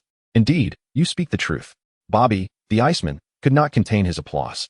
Initially, he had harbored doubts about his abilities, even wishing to be an ordinary person. However, he soon recognized that being a mutant was not a misfortune. Rather, it was the superpower that people in science fiction films yearned for. Now that he possessed it, why not embrace the joy it brought? There was nothing to feel disheartened about, much less to consider it a disease that required treatment. Only a fool would seek treatment for such a gift. Though Storm remained silent, her eyes sparkled with approval as she nodded toward Li Haotian. Professor Aurora is correct. We mutants are not in the wrong, and the X gene is certainly not a disease. It is, in fact, a divine gift. Those ordinary individuals do not truly fear or discriminate against us. Rather, they envy us, yet their envy morphs into anger and hatred. Do you think they do not desire superpowers? Hardly. They simply cannot attain them. And you, little furball, do you detest the abilities of mutants? No. What you truly despise is the lack of friendship and attention from ordinary people. You crave acceptance, a desire to conform to the masses, devoid of individuality. That, my friend, suggests a psychological ailment. I believe it would be wise for you to consult a mental health professional, Li Haotian retorted dismissively. Are ordinary people genuinely afraid of or discriminatory toward mutants? Not at all. Their sentiments are rooted in jealousy. If everyone were a mutant, there would be no fear of mutants at all. In my view, mutants represent the pinnacle and direction of human evolution, Li Haotian mused silently. If all could awaken the X gene and possess mutant abilities, humanity would truly evolve and progress. Chapter 50. Professor X left speechless indeed. Li, she exclaimed, you are absolutely correct. We mutants are not afflicted. This is not a disease. Storm could hardly contain her excitement, her applause echoing in the air. Nearby, Iceman Bobby and Shadowcat Kitty joined in enthusiastic clapping. Hank observed that upon hearing Li Haotian's words, Professor X refrained from interjecting, and he thus understood the situation. Gaining support this time seemed utterly impossible, as the professor was clearly aligned with the mutant cause. Consequently, Hank took his leave. The meal was far from enjoyable for the group. After Hank's departure, Anna the Dark Sorceress also exited. However, Li Haotian dismissed this minor incident. In his eyes, the X gene was undoubtedly a blessing. He believed that if given the chance to select at random from 100 individuals, there would be no less than 101 who aspired to possess the X gene. The midday sun radiated warmth and gentleness. To his left lay Clarice, while to his right rested Alice. As they reclined in tranquility, a profound sense of cellular rejuvenation enveloped them. Meanwhile, the power of rules subtly intensified. These languid moments basking in sunlight alongside two lovely companions brought Li Haotian immense satisfaction. As the sun began its descent, Li Haotian resolved to rise and return to his dormitory for training in the battle space. However, he was soon persuaded by Shadowcat Kitty to attend a public lecture. This session was to be conducted by Professor X, albeit in his grand office rather than the usual lecture hall. Upon their arrival, they found dozens of students already seated within the office, a mix of upperclassmen and underclassmen. After all, the knowledge imparted by the professor transcended basic curriculum, focusing instead on ideological education and philosophical content. His primary aim was to guide and cultivate the worldviews and cognitions of mutant students, ensuring they possessed a wholesome and complete perspective. Thus, age bore little significance in such educational matters. Both older and younger students were treated equally in the realm of moral and ideological instruction. Welcome. Please, take a seat. Professor X greeted with a warm smile as Li Haotian and the others entered. Now, let us continue our previous discussion. Once your powers exceed those of ordinary individuals, you will inevitably begin to influence your surroundings. For instance, if you employ your abilities to aid society, to protect the vulnerable, then you become a hero. Conversely, should you choose to wield your powers to disrupt societal harmony, seeking to impose your individual will upon the world, driven by insatiable desires for power, wealth, and beauty, you will ultimately become a part of evil itself. However, whether you choose to become a hero or a villain, you have already begun to influence everything around you. Professor X, at this juncture, cast his gaze over all present, ultimately pausing briefly on Li Haotian before turning his head to continue. From the moment we mutants awaken our X genes, we are no longer ordinary individuals. Regardless of the strength or weakness of your abilities, you must rise above the common populace. Thus, we must earnestly contemplate this matter. Once endowed with extraordinary power, how shall we wield it? We need to discern the boundaries between heroism and villainy and understand what this boundary truly signifies. The professor's words immediately ignited a profound contemplation among all present. Professor, what precisely is this boundary? At that moment, a student, visibly perplexed, ventured to ask. I believe many here remain uncertain about how this boundary is defined. Allow me to clarify, he continued. This boundary is not dictated by anyone, nor does it possess a definitive numerical value or threshold. It resides within our hearts. It is what we refer to as morality. Only those mutants who possess a moral restraint in their hearts will not be consumed by desire, becoming slaves to power. Professor X expounded. Professor, however, I recall you mentioning that morality is a form of consciousness, originating from the societal environment, and that it may shift according to societal awareness. If this is the case, then there is no clear standard. Given that we mutants are marginalized in this society, to what moral code are we to adhere? At that moment, Iceman Bobby, curious, interjected. The other students, upon hearing Bobby's query, were momentarily taken aback. They had never contemplated this question before. Yet, upon reflection, they recognized that Bobby's inquiry hit the mark. In contemporary society, ordinary people harbor considerable disdain and fear towards mutants, rendering it exceedingly difficult for them to exist within the mainstream. But if this is the reality, how should they proceed? What an excellent question. Professor X, upon hearing this, displayed a glimmer of satisfaction in his expression. He nodded affirmatively and then addressed the assembly. I have previously stated that morality stems from societal consciousness, evolving with the times. Thus, it is challenging to provide a definitive standard, impossible to confine it within a specific framework. Yet, there exists one element that can elucidate its parameters, the law. For the law represents the baseline of morality. It is the lowest threshold. Therefore, all consciousness that resides within the framework of the law can be encompassed within the realm of morality. After all, morality is an extension of the law. It is more limitless, more expansive, and encompasses a broader spectrum. Professor X, upon reaching this point, cast a reflective gaze upon the assembly and remarked, "This is precisely the reason for the establishment of our X-Men. The egregious actions of certain mutants, stealing, robbing, and even committing murder, have yielded consequences beyond imagination. All these acts transgress the law, thus they represent a breach of ethical boundaries. As a result, we find ourselves marginalized from the mainstream of society. Our extraordinary abilities enable us to effortlessly transcend the law, which in turn tempts us to disregard moral constraints. It is this very power that instills fear among ordinary individuals. They desire to engage with us within the confines of established norms, to compete, yet they utterly detest our perceived superiority over those norms." At this juncture, Professor X turned his attention to Li Haotian, recalling his astute observations made during lunch in the cafeteria. Indeed, it is our capacity as mutants to rise above these frameworks that incites fear in the hearts of ordinary people. Fear breeds jealousy, making it exceedingly challenging for us to integrate into their society. Should there come a day when we mutants can coexist within the same frameworks as ordinary individuals, their fear would dissipate. With the eradication of fear comes the extinction of jealousy. Thus we would exist as equals. Within these frameworks, where moral boundaries are universally respected, we would no longer face their exclusion. As the professor concluded, a profound silence enveloped the room. Yet, a question arose. Professor, does this framework necessitate that we mutants become akin to ordinary humans, or that ordinary humans acquire the abilities of mutants? Only through complete uniformity can we hope to eliminate the fear and reduce the jealousy stemming from disparities in power. But how can we bridge this gap? Haotian inquired. Curiosity piqued. He pondered, for even within the constraints of moral obligations, such equilibrium may remain elusive. Mutants inherently possess powers that allow them to ascend above the framework at will.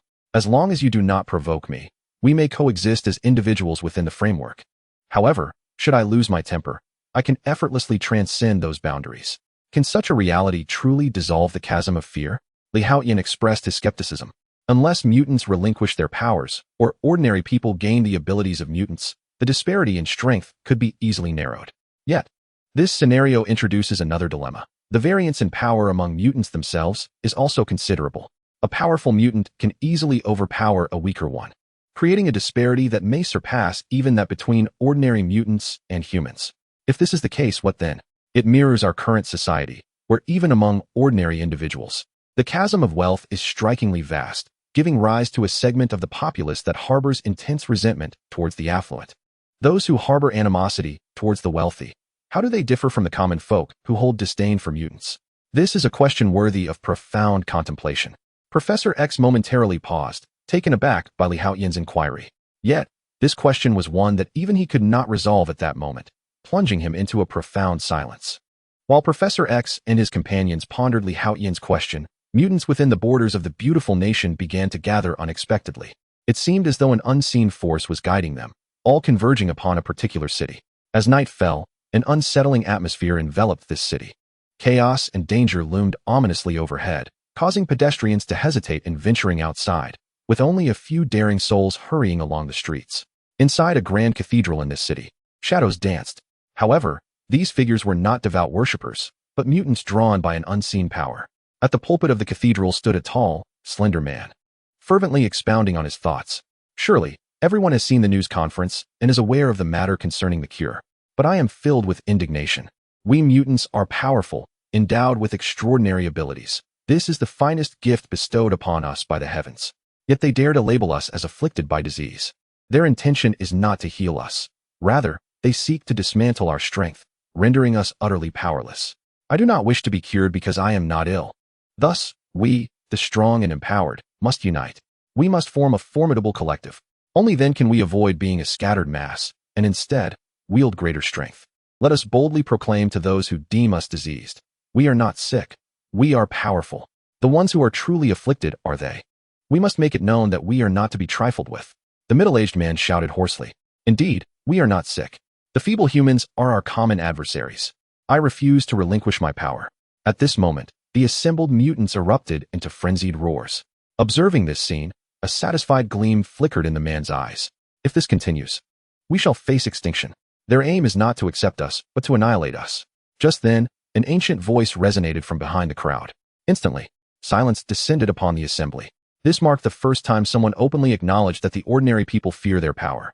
To eradicate them, the mutants, curious and intrigued, turned their gazes to discover who dared to speak thus. A figure clad in black, draped in a crimson cloak, gazed calmly upon the assembly. This individual, with hair tinged with gray and the weight of years upon him, exuded a commanding presence. Surrounding him stood several companions, each seemingly formidable in their own right. Are you merely indulging in alarmism? The middle-aged mutant at the podium interjected, sensing the intent of this gathering, to seize control of the power that resided here. This was precisely his ambition, to organize these mutants into a unique collective, with himself orchestrating from the shadows.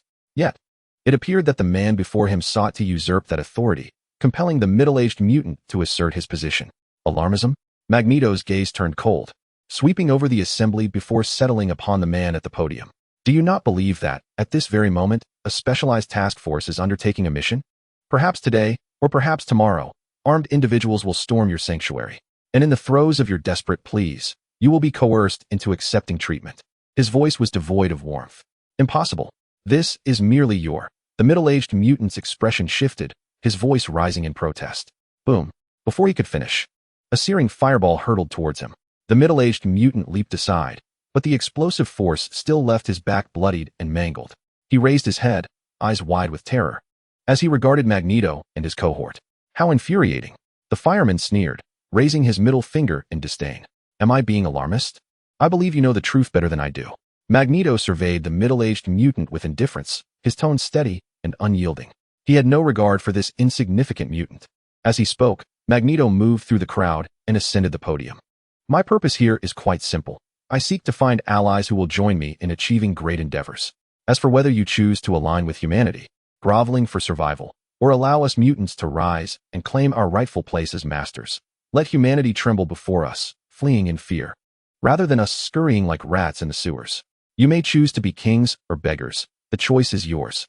With that, Magneto turned and departed, his red cloak billowing as if stirred by an unseen wind, exuding an aura of supremacy. The fireman cast a contemptuous glance at the gathered mutants, regarding those who only knew how to plead with ordinary humans and scuttle into the sewers as less than even the common folk. As Magneto and his entourage strode away, the crowd's expressions varied, each reflecting a different sentiment. Even amidst the crowd, a slight commotion arose. Hadley Haotian posed that question to Professor X in the morning while Magneto was present. He would undoubtedly have informed Lee Haotian that it is utterly impossible for ordinary humans to coexist with mutants. Thus, if mutants aspire to live openly and freely, akin to ordinary individuals, there exists but one possibility. The entire population of Earth must consist solely of mutants. This can be achieved through two means. The first involves transforming all humans into mutants. The second entails the complete eradication of ordinary humans. If Professor X represents the dove advocating for the coexistence of humans and mutants, then Magneto is the hawk, willing to employ any means necessary to achieve his objectives. Consequently, for decades, Magneto has relentlessly pursued his ideal, even at the cost of severing ties with his dear friend, Professor X, and regarding him as an adversary. As Magneto departed the hall, someone in the crowd could no longer restrain themselves and followed suit. After all, for years, tales of Magneto's exploits have circulated among mutants. He has slain the Black King, commanded the Hellfire Club, attempted to assassinate the President of the United States, and engaged in fierce confrontations with the X-Men, even dismantling Stryker's plans for mutant extermination. Magneto's deeds could fill an entire day as discourse. He stands as a hero and idol in the hearts of many mutants. Thus his prestige among them rivals that of Professor X. Consequently, when Magneto and his companions exited the church, a dozen individuals trailed behind. While most were ordinary mutants, Magneto discerned some promising talents among them. For instance, the Nightcrawler, adept at short-range teleportation and capable of sensing mutant levels and quantities, and Arclight, who could emit shockwaves through palm strikes. This prompted a nod from Magneto. He sought not a cadre of ineffectual individuals, but mutants who could wield their powers effectively. 3 days swiftly passed. During this time, the entire Xavier Institute buzzed with discussions regarding the cure. Some students were deeply anxious, others felt fear. A few expressed a desire to try it, while some were seething with anger. The matter of the cure, for these mutant students, was akin to a bomb dropped into a tranquil stream, stirring ripples and waves. Lee, everyone has been quite unsettled these past few days, Clarice remarked with concern. After all, the mutant cure merely suppresses the X gene within, rendering them akin to ordinary humans. Yet, fundamentally, mutants remain mutants, retaining a significant distinction from their non-mutant counterparts. The gravest consequence lies in the fact that those who take the mutant cure may lose their powers, yet still not be treated as ordinary individuals. There exists a substantial likelihood they could be captured and subjected to experimentation as mere lab rats. Having lost their powers, they become significantly easier to control. The fate of the mutants will be utterly tragic, Lee Haotian exclaimed. Ah, is the truth really like this? Clarice covered her mouth in disbelief. After all, in her perspective, losing their powers after consuming the mutant serum meant becoming an ordinary person. They should be entitled to the same rights and treatment as regular humans. However, she never anticipated that the harsh reality would be so cruel. To be transformed into an ordinary person would instead subject them to even more ruthless experimentation. That group deserves to be punished. At that moment, Alice could not suppress a cold snort. When it comes to mutant research, Alice harbors the deepest disdain. After all, she had been imprisoned in a mutant research facility for many years, her mind filled with distressing memories. Were it not for Lee Haotian's arrival, which brought her a glimmer of hope and warmth. Alice's spirit might have long since succumbed to endless pain and darkness, lost in chaos and slaughter. I'm sorry, Sister Alice. Seeing the icy gaze of Alice, Clarice spoke with a tinge of remorse. Essentially, my powers also stem from the X gene. Thus, this mutant serum poses a significant threat to me as well, Haotian thought to himself. Mind your own business. Just then, he heard Anna's furious voice. Curiosity piqued. He turned to look. Not far away, by the flower bed, Iceman Bobby and the demoness Anna seemed to be embroiled in a heated argument.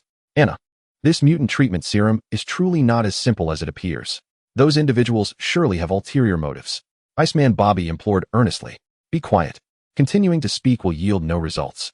If your only intention is to persuade me to refuse this mutant treatment serum, then cease your words. I do not care what their motives are. I just want to be rid of this detestable mutant ability.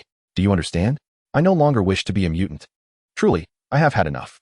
Do you want to see me transform into an old woman, all alone, never to be loved, never to experience love? Anna roared. No, that is not the case. Anna, am I not your boyfriend? How can you say you are unloved, unable to enjoy love? Bobby countered vehemently. You be silent. Anna's face flushed with anger. She no longer wished to converse with Bobby. It's Bobby and Sister Anna, Clarice remarked with curiosity. It seems Anna is indeed considering taking that antidote. Haotian sighed deeply. Upon encountering Bobby, whose face was etched with frustration and confusion, Haotian found himself at a loss for words. Did Bobby not comprehend that love is not merely a subject for discussion, but rather an experience to be embraced? What enjoyment could possibly arise from a love that cannot be acted upon? With a shake of his head, Haotian decided against voicing his thoughts. This was a lesson that Bobby needed to discover for herself. Ding. Congratulations, Master. The power of rules has reached the designated threshold. At that moment, the system's notification chimed in. This was a minor function that Haotian had programmed, designed to alert him once the power of rules reached a certain percentage, thus alleviating the need for him to constantly check his attribute panel. This feature also ensured that he could utilize the power of rules promptly, preventing any waste of recovery time. It would be unfortunate if the power of rules were to be fully replenished without his notice, resulting in the squander of several days of recovery. However, this time, he had not set the reminder for full capacity, but rather for a mere 20. Finally, reaching the 20 mark allowed him to activate a new template. A satisfied expression crossed Haotian's face. He had been anticipating this moment for quite some time. After all, while the Kakarot template was formidable and brimming with potential, it seemed to have no upper limit. Yet, Kakarot remained an ordinary scion, burdened by numerous limitations. Thus, Haotian resolved to bolster his abilities by selecting Majin Buu as his new template. Without a hint of hesitation, Haotian commenced the creation of the template character. His familiarity with the creation system and the addition of functions had grown significantly, rendering him adept at the process. Before long, a new template character was added to the Divine Inheritance panel. Now, within the Attribute panel, a new subsection appeared, Divine Inheritance System Template 2. Character, Buu Race, Majin Progress. 3. Abilities, Instantaneous Movement, High-Speed Flight, High-Speed Movement, Belly Attack, Kamehameha, Energy Sphere, Ki Blast, Super Explosive Wave, Burst Wave, Telekinesis, Transformational Beam, Regeneration, Splitting, Morphing, Restorative Beam, Healing Beam Talents, Cosmic Survival, Ultracellular Regeneration. Remarkably, despite the progress being only at 3, Buu possessed an impressive array of abilities. Essentially, it encapsulated all of the powers that Fat Buu wielded. Haotian nodded in satisfaction. This enhancement indeed fortified his survival capabilities immensely. It was time to test these abilities. Among Majin Buu's powers, some overlapped with Kakarot's, such as Kamehameha, Energy Sphere, and High-Speed Flight. However, Buu also possessed unique abilities, including Telekinesis, Transformational Beam, Regeneration, Splitting, Morphing, Restorative Beam, Healing Beam, along with 2 innate talents, Cosmic Survival and Ultracellular Regeneration. Lee, what are you thinking? You look so joyful, Clarice inquired, her expression tinged with curiosity. Since a moment ago, Haotian had suddenly appeared lost in thought, followed by an unexpected burst of laughter. This odd behavior caused Clarice to grow concerned. What was happening with him? It's a breakthrough, of course. It's worth celebrating, Haotian exclaimed exuberantly, playfully tapping Clarice on the cheek. Nearby, Aliston's expression turned cold, prompting Haotian to quickly amend his actions, which softened Aliston's demeanor. What breakthrough? Clarice asked, covering her face shyly. Aliston remained silent, though curiosity flickered in her eyes. It seems I have awakened a new ability, Haotian declared with enthusiasm. After all, He had already awakened several abilities and was unperturbed by the prospect of acquiring more. Wow, you've awakened another ability? Clarice exclaimed. Her interest piqued.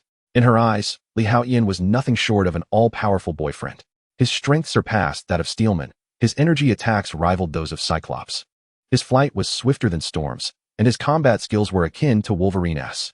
He seemed to embody nearly all the virtues of the X-Men, with only the healing powers of Logan and Jean's telekinesis absent.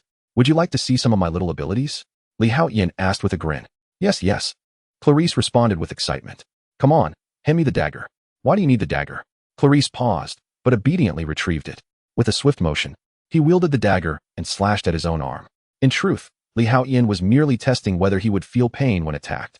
After all, in Dragon Ball, puppets showed no reaction to being struck. Of course, that applied only to ordinary attacks. Many later assaults could inflict damage upon him. Thus, Haotian surmised that as long as no harm was done, he would not experience pain. Clarice gasped in shock, not anticipating that Haotian would cut himself. Just as she prepared to bandage him, she froze.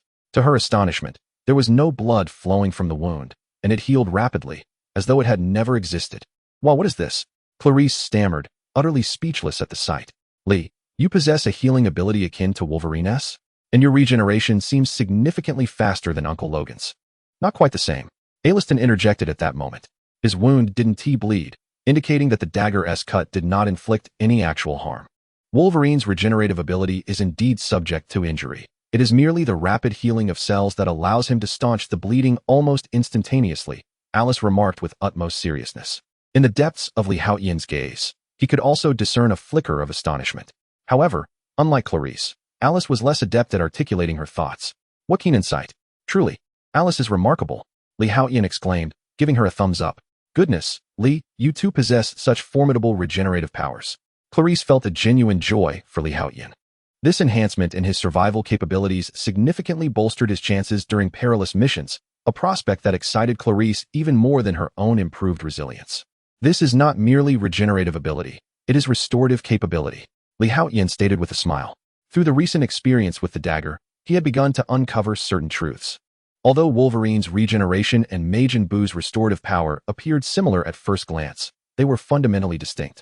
Wolverine's healing ability necessitates sustaining injury, while Buu's restoration occurs without any actual harm. It is simply a transformation back to his original form. When the dagger sliced through Haotian's skin, his body, almost instinctively, contorted along the edge of the blade, creating an illusion of being cut, yet he sustained no real damage. Thus, it was a restorative ability rather than a healing one. This distinction also elucidates why, during battles in Dragon Ball against Buu, many attacks seemed ineffective, failing to diminish his energy. However, in later skirmishes, he experienced a significant drop in energy upon sustaining injuries. This clearly illustrates the difference between being harmed and remaining unscathed. Among Buu's two innate abilities, one is supercell regeneration.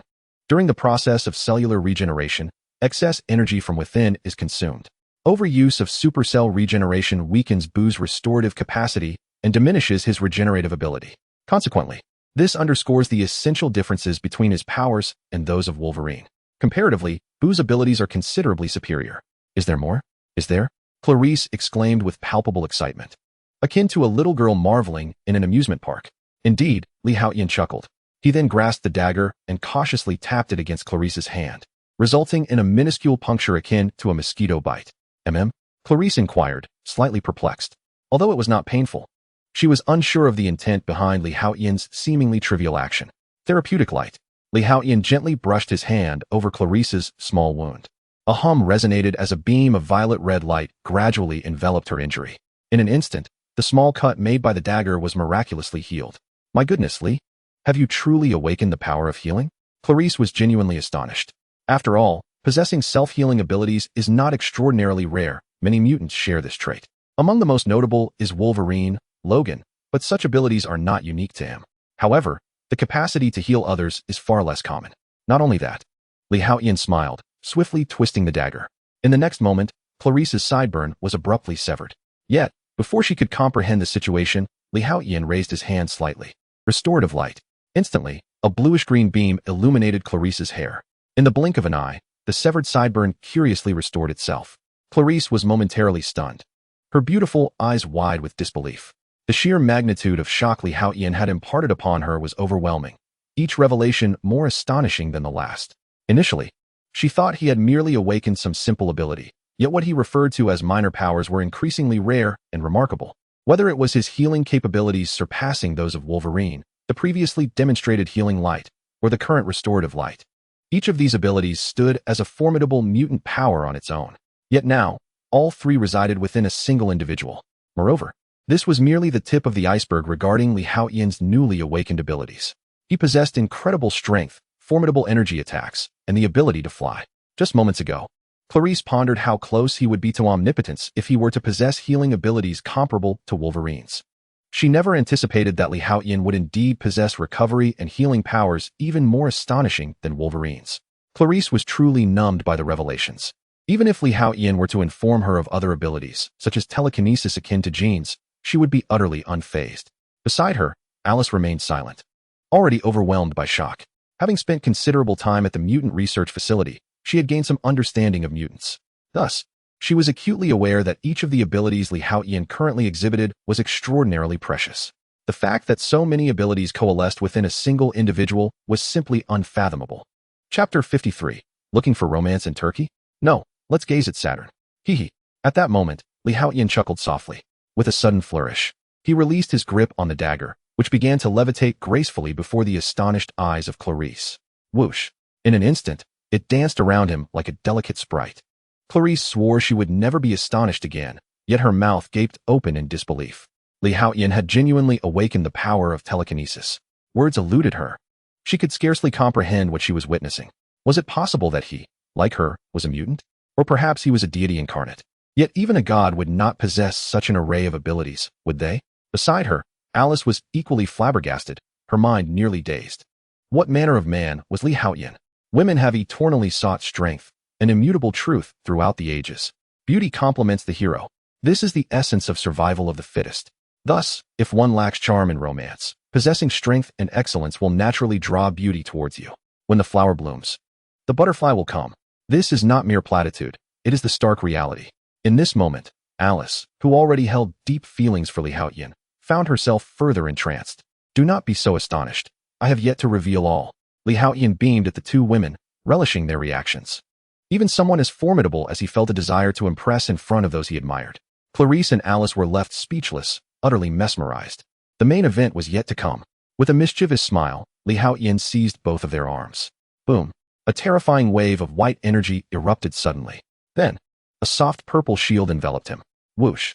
In the next moment, Li Haotian, along with the two women, soared through the heavens. What was that? It appeared that Li Haotian, Clarice, and Alice were flying. The students of Xavier Academy were taken aback by this unexpected turn of events. Yet, they soon beheld the three figures standing within the purple sphere, their expressions a mix of shock and awe. Many were envious. After all, they too wished to soar through the skies. What on earth is Li up to? The illusionary cat, Kitty, pouted, clearly displeased at being left behind, as Li Haotian took flight with Clarice and Alice. Such incredible speed. Standing before the office window, Professor X gazed in astonishment at the breathtaking scene before him. Li Haotian's speed was astonishing, surpassing even the X-Men's Blackbird aircraft. Teacher, what is that? Scott, who had been engrossed in a discussion with the professor regarding Jean, was equally taken aback by the spectacle. Li Haotian's velocity was indeed remarkable. It appeared that he had grown even stronger.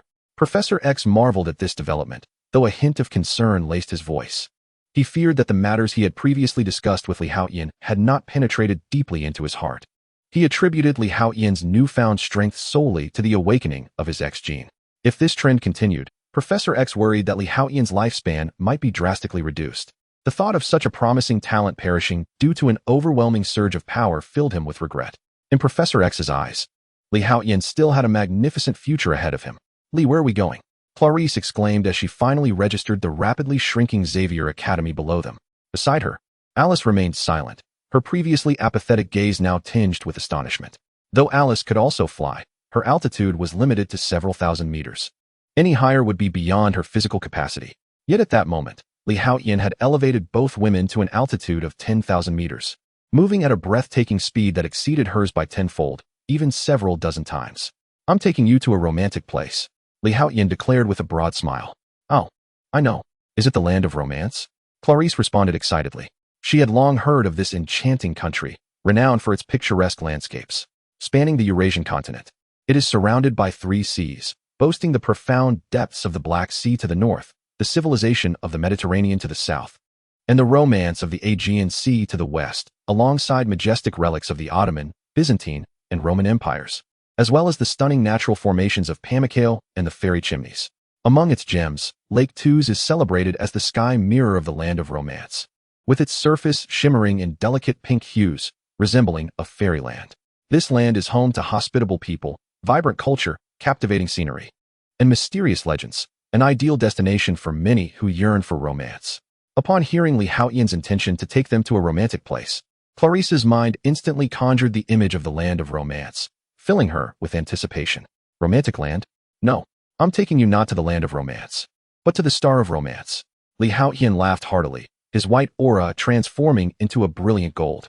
His very being radiated with golden hair as he underwent his transformation into a Super-Saiyan. Boom, boom, boom.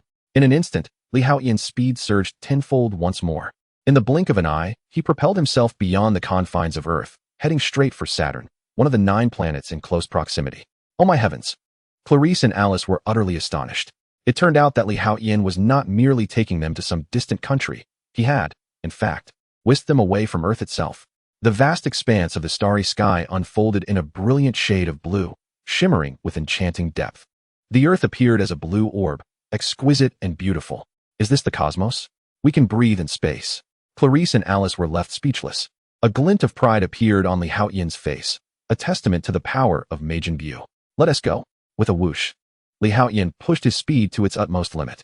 In an explosive flash, radiant light enveloped him as he surged through the profound azure sky, trailing a golden shimmer akin to a comet's tail. This was his first experience of pushing his speed to the maximum. Even he was taken aback by the velocity. So this is what it feels like to soar at full throttle. The journey from Earth to Saturn took merely a handful of breaths.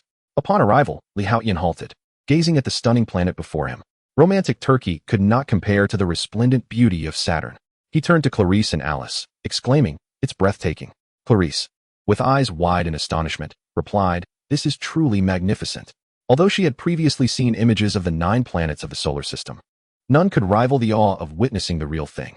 Saturn, slowly rotating, was adorned with a dazzling, colorful ring, exuding an air of mystery within the deep cosmos, tinged with a fairy tale essence. It was extraordinarily beautiful. Lee, thank you. Clarice, her gaze fixed on Saturn, felt tears welling in her eyes. This is the most precious and wonderful birthday gift I have ever received. A single crystalline tear escaped the corner of her eye, cascading down her cheek and evaporating upon contact with the protective shield. Li Haotian was momentarily taken aback. He had only sought to experiment with Majin Buu's abilities, casually bringing Clarice and Alice to admire Saturn. He had not realized that today was Clarice's birthday, leading to an unexpected sense of awkwardness. However, he resolved not to voice his discomfort. After all, as long as he did not acknowledge it, the embarrassment would not fall upon him. Besides, the atmosphere had already been set, so he declared, "Happy birthday." He suddenly clapped his hands and retrieved a tissue from his pocket. In an instant, a dazzling light burst forth. Clarice and Alice instinctively shut their eyes. It was a transformation beam. However, when they opened their eyes again, they found that Li Haotian was holding a delectable piece of cake. "Happy birthday," he exclaimed with a broad smile. Overcome with emotion at the sight of the cake, Clarice could no longer contain herself and immediately leaped into Li Haotian's embrace. Despite her usual reserve and Alice's presence nearby, she surrendered to her feelings. She was profoundly touched. What woman could resist such a heartfelt atmosphere? Especially someone like Clarice, who had lacked love and warmth throughout her life. Witnessing this tender moment, Alice felt a flicker of warmth in her heart. While most women might struggle to accept their partner being close to another woman, Alice was different. It mattered not to her. Whether it was herself, Clarice, or Li Haotian, none were ordinary individuals. For Alice, the absence of a formal title was inconsequential. After all, she had once been a despised and discriminated mutant. Had it not been for Li Haotian, she might still be languishing in a chaotic and depraved existence within a mutant research facility. What if that day, it had not been Li Haotian who entered her room, but someone else? The outcome would have been entirely different. With her abilities, she could have potentially harmed 1 or 2 X-Men personnel. Surely, the X-Men would not have let her go, leading to yet another fate. The uncertainty of what the future would hold in such a scenario was daunting. Thus, for Alice, Li Haotian was not merely her savior. He had pulled her from the depths of chaos and degradation. Furthermore, his kindness towards Clarice was a testament to his trustworthy nature. It is my fortune to have encountered Lee, Alice thought to herself. What do any other matters concern me? Chapter 54. The gears of fate begin to turn Clarice. Eat your cake, or you'll drown in your own drool, Lee Haotian said, patting Clarice's back with a smile. How rude. Clarice's face flushed with embarrassment as she finally stepped out of Lee Haotian's embrace. She glanced at Alice, her cheeks glowing even more adorably under the light of Saturn. In truth, as a time traveler, Lee Haotian's values were still influenced by his past life. Thus, even though he was aware of Clarice and Alice's feelings, he had yet to openly clarify the nature of their relationship. In this regard, he exhibited a slight tendency towards denial. To him, the world was anything but ordinary. Were he an average individual, perhaps he would lead a simple life akin to his previous existence, finding a job, marrying, and raising a family. Yet, he was far from ordinary. Although he did not subscribe to the notion that greater power necessitated greater responsibility, possessing such strength made it increasingly difficult to evade the malevolent forces of this world. As the saying goes, once a person enters the realm of the martial, they become bound by its complexities. When one's power reaches a certain level, yet falls short of completely dominating the world, trouble will seek you out, even if you do not pursue it. Thus, Lee Haotian endeavored to alter his mindset, striving to embrace this chaotic world, believing that the strong should enjoy the privileges befitting their strength, such as accepting the affections of both Clarice and Alice. However, while the trio was still outside Saturn, sharing cake, a sudden and violent explosion erupted at Xavier's academy. In an instant, a terrifying psychic force coalesced into a tempest, piercing through the heavens and the earth. The entire academy trembled. A pair of high school students, clandestinely rendezvousing in the garden, were so startled that they nearly collapsed to the ground. Meanwhile, younger students at the lakeside, joyfully engaged in a card game, were thrown into disarray. Inside the basketball court, a male student, shocked after using his abilities to shoot, murmured in disbelief, "Is my power truly this formidable? I merely wish to make a basket. Fool, do you believe you possess such prowess? It is not you. Quickly, go see what has transpired." In an instant, Xavier's academy was engulfed in a state of panic. Boom. Just then, a building erupted violently. A terrifying psychic storm swept through, as astonished faculty and students turned their gaze toward the collapsing structure. Whoosh. A figure emerged from the ruins with psychic energy swirling around them, clearing the debris in an instant. The next moment, the individual shot skyward like a projectile, vanishing from sight. What on earth had occurred? Could there be an enemy attack? Such fearsome power. Surrounding students could not help but speculate, some even expressing their anxiety. Jean. Scott, who had rushed out of the classroom in a wheelchair, could no longer contain his roar. His face was etched with anguish. Rest assured, students. The school is safe. The X-Men will protect you. The earlier incident was not caused by an enemy, but rather by Jean Grey, a former member of the X-Men. Professor X's voice suddenly resonated in the minds of everyone at the academy. Jean Grey, was she not dead? It was said that she had sacrificed herself to protect the X-Men. Could it be a malevolent spirit emerging from the depths of hell? In an instant, a wave of terror washed over the crowd, as confusion inundated their minds. There were no malevolent spirits. Jean had not perished, but had merely sustained grave injuries years ago. For all these years, she had been undergoing treatment. Her recent awakening had merely caused a surge of uncontrolled power within her. Concerned for the safety of others, she had chosen to leave the school. There was no need for alarm. Professor X immediately sensed the turmoil and apprehension swirling in their thoughts. With his formidable mental prowess, he swiftly calmed each mind. The crowd exhaled in relief, reassured by their trust in Professor X. With his assurance, they believed there would be no issues, and the students gradually returned to their previous activities. They resumed eating and drinking, while the couples by the lake continued their playful interactions. However, the X-Men bore a heavier burden. Their knowledge surpassed that of ordinary students, and their expressions were grave. Kitty Pryde, known as Shadowcat, appeared noticeably anxious. The professor had previously informed them about the second personality residing within Jean. Thus, witnessing Jean's sudden outburst sparked concern among them. Rest assured, everything will be fine. Professor X smiled gently, encouraging them not to panic. Is that so? Then all is well. Otherwise, I might have been frightened to death. Kitty sighed in relief. The sheer force of Jean's earlier psychic surge had been terrifying. Scott Summers, also known as Cyclops, wore a pained expression. Storm approached him, patting his shoulder before turning to the professor. Professor, should we go find Jean? Storm's feelings toward Jean were complex. Bobby, please fetch Lee. Professor X did not respond directly to Storm's inquiry, but instead turned to the nearby Iceman, Bobby. All right. Bobby nodded and started to leave, but suddenly paused mid-stride. Professor, where's Lee? He awkwardly inquired. He will soon appear in the small garden, Professor X replied. He had already perceived, through the eyes of other students, the swift descent of Lee, accompanied by Clarice and Alice. In truth, with his abilities, he could easily invade either Clarice's or Alice's mind to convey messages. However, out of respect for Lee, Professor X refrained from doing so, knowing well that Lee despised such intrusions and was always on high alert. Understood. Bobby nodded and proceeded to head outside.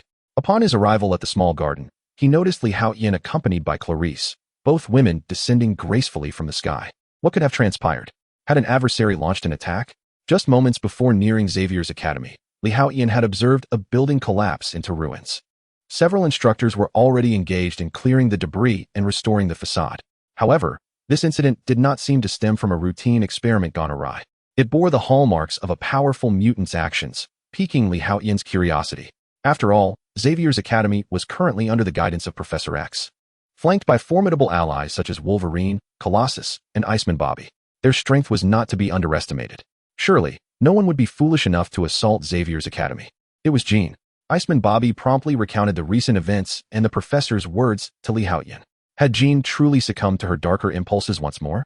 Li Haotian was momentarily taken aback by Bobby's revelation, followed by a gentle sigh of resignation. He had assumed that with his involvement, the narrative would have shifted. After all, Scott had survived, and Jean had been brought back to Xavier's academy. Yet, it appeared that Jean had indeed erupted, departing from the academy. This realization left Li Haotian somewhat discontented, for destiny is often inscrutable. Nevertheless, it seemed that fate adhered to a predetermined path, the gears of destiny turning inexorably, as if no one could escape its grasp. Yet, most travelers from other realms despise the very notion of fate. The professor has asked me to summon you. Perhaps there is something of import to discuss. Bobby concluded his account and beckoned Li Haotian to accompany him towards the professor. Li Haotian nodded. Following closely behind Alice and Clarice, they soon arrived at the professor's side, where nearly all of the X-Men had gathered, while others bore their concerns with relative composure. Cyclops Scott's face was etched with anguish and regret, and Wolverine wore an expression of deep contemplation, remaining silent. Lee, you have arrived. Professor X greeted Li Haotian with a warm nod. Yet, within the depths of his gaze, an indescribable emotion flickered, leaving Li Haotian somewhat perplexed. This nuance was perceptible only to him, unnoticed by the others. In that moment, Li Haotian began to harbor a different perspective regarding the professor. Professor, how is Jean faring? Li Haotian inquired with genuine curiosity. The professor had undoubtedly been observing Jean closely. How could she have suddenly spiraled into chaos? Jean possessed immense power, and within her lay not only the abilities of a mutant, but also a unique force. It was this particular energy that rendered Jean both immensely powerful and perilously unstable. Should that force erupt, the ramifications could extend beyond mere mortals to threaten mutants, and even the very fabric of this world. Therefore, we must bring her back and assist her in mastering that power. Professor X spoke. Indeed, the power of the Phoenix has erupted. In that instant, Li Haotian comprehended the situation. Moreover, Professor X had already discerned the Phoenix force within Jean, perhaps having done so quite some time ago. A sudden thought struck him. Charles, while the power of Jean is perilous, you must understand that relying solely on suppression will ultimately result in a backlash, and one that is unimaginable in its ferocity. At this juncture, Wolverine's expression grew serious as he earnestly addressed Professor X. No one wishes to be controlled. After all, Wolverine himself had once been nearly manipulated into becoming a relentless killing machine. He was acutely aware of the discomfort that comes with being dominated. As Wolverine uttered these words, Alice, standing beside Li Haotian, instinctively clenched her fists. This statement resonated deeply within her. Whether mutant or human, no one relishes being under someone else's control. Every person yearns for freedom. Chapter 55. A bold idea on the X-Gene bug freedom? Li Haotian nodded in agreement. He, too, could relate. He despised being controlled. Wolverine's message was unmistakable. He hoped that Professor X would cease using his abilities to suppress Jean's inner self. Such an approach would not only fail to maintain control over her, but would likely incite an even more intense backlash. Although Li Haotian understood that Professor X's intentions were presumably benevolent, not all actions believed to be for the greater good are indeed beneficial. For instance, parents often assert, "I do this for your own good." Many are aware that parents do not wish to harm their children. They genuinely intend well. Yet, what they perceive as beneficial may not necessarily be so for the children. This is not the crux of the matter. The main issue lies in the long-term practice of justifying control over a child's actions and decisions under the guise of goodwill, which only fosters rebellion during their formative years. leading to unimaginable peril. Logan, I understand your point, Professor X replied after a moment of silence, but you cannot fathom how terrifying the power within Jean truly is. Gradually raising his head to meet Wolverine's gaze, a gentle smile graced his face as he continued. I can assure you that I will not attempt to control her this time. This scene left Li Haotian momentarily stunned. He sensed an unusual glimmer in the professor's gaze, a light that others failed to perceive.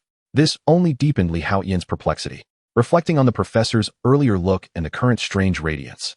He couldn't shake the feeling that Professor X was acting rather strangely today. Charles, I thank you on Jean's behalf.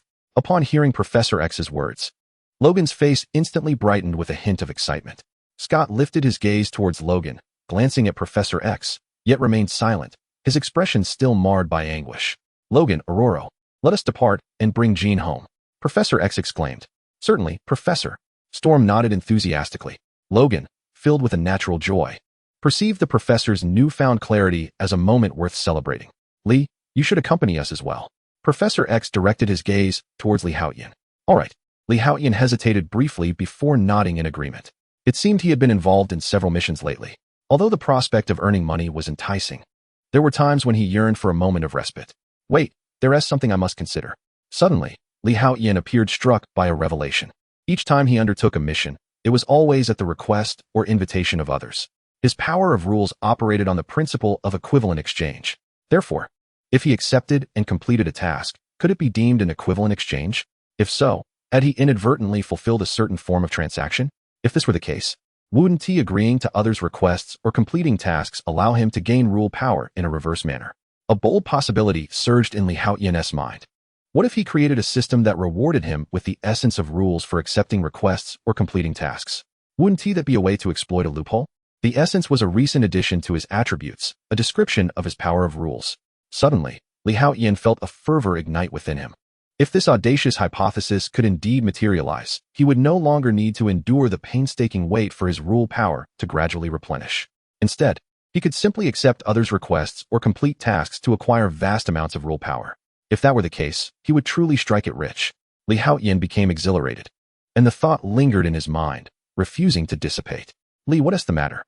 Clarice and Alice, standing nearby, were the first to notice Li Haotian's unusual demeanor. After all, it was rare for them to witness him so animated over something. At that moment, their curiosity was piqued by the source of his evident joy. I'm fine.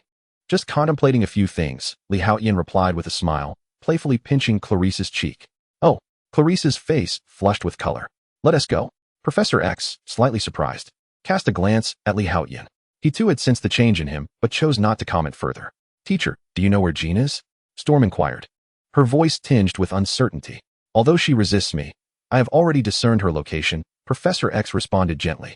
Indeed, Jean's powers were formidable, rendering even Professor X's mental prowess incapable of penetrating her mind.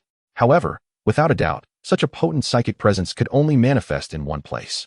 With his abilities, Professor X could sense her whereabouts, even without intruding upon her consciousness. Let us depart. Soon, the group set off. A large truck sped along the highway, flanked by police and agents, exuding an air of seriousness. Inside the truck, the President of the United States was vociferously demanding his release. Let me out. Do you not know who I am? I am the President. The source of this uproar was an elderly man with white hair, confined in a specialized cell, his hands and feet shackled. Oh, Mr. President, I would kindly ask you to be silent. A burly police officer retorted coldly. Just as he turned away, a young girl's voice echoed from the cell. Why are you treating me this way? Please let me down. I am a good girl. I beg you, let me go. The officer turned back, exasperated, only to find that the elderly man had transformed into a delicate, pitiable little girl. If this continues, I shall spray you in the face, he threatened, brandishing a canister of spray. Once I am free, I will personally ensure your demise. The little girl responded with a sly smile. Is that so? Hee. That sounds delightful. The officer turned away, a smirk of disdain crossing his face. Suddenly, the truck jolted violently. The officer lost his balance and fell hard, sliding out of the vehicle and crashing against the front of the cell. Oh, his face flushed with anger. He was ready to curse the driver's ancestors. But before he could lean against the cell's iron bars to catch his breath, a pair of blue feet emerged from within, swiftly twisting around his neck. Crack! The officer met an untimely end. Am I mistaken? A blue-skinned mutant within the cell regarded the lifeless body with a look of disdain. This was Mystique, the shapeshifter who had been captured. In the next moment, She deftly snatched the keys from the man's waist with her toes and performed an aerial split to unlock her handcuffs. With that, Mystique effortlessly exited the cell, just as the truck's iron doors were flung open from the outside. Clad in his iconic helmet, Magneto strode into the room with an undeniable presence. "Have you located the object?" he inquired. Upon witnessing Mystique's ability to escape her confinement unaided, he displayed no surprise. Indeed, the formula for the antidote lies within a mutant child from the Washington experiment, whose abilities are rather unique. Without him, their game is over.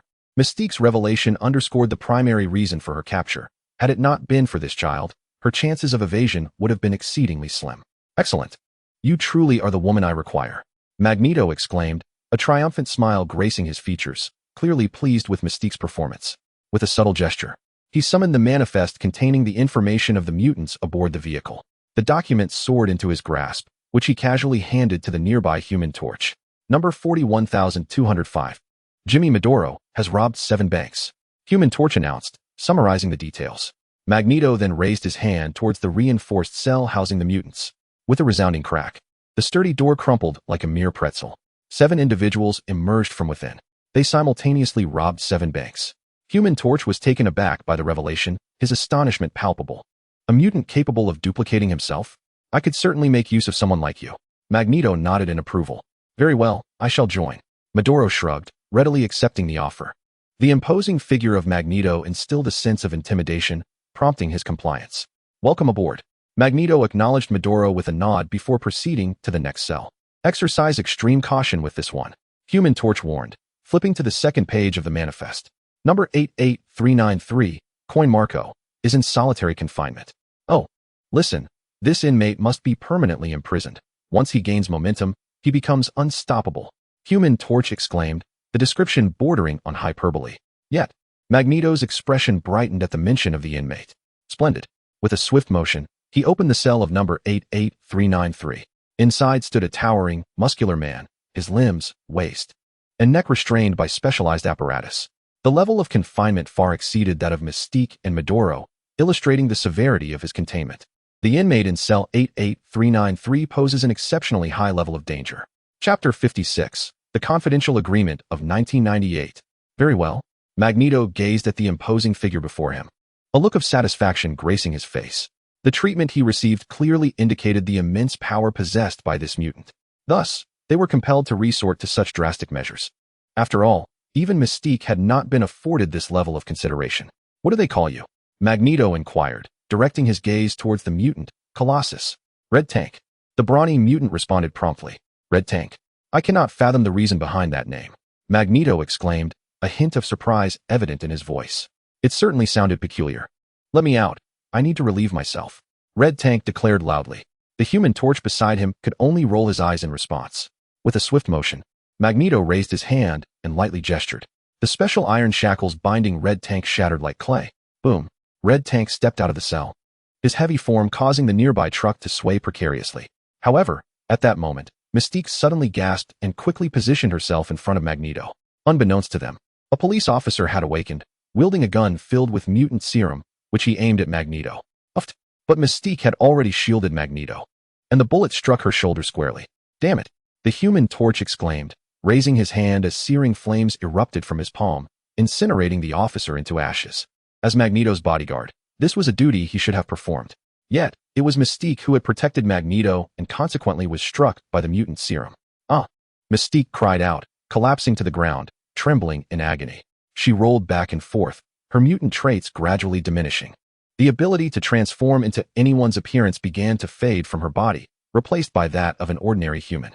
Though her skin remained fair and smooth, Magneto's eyes were filled with sorrow and disappointment.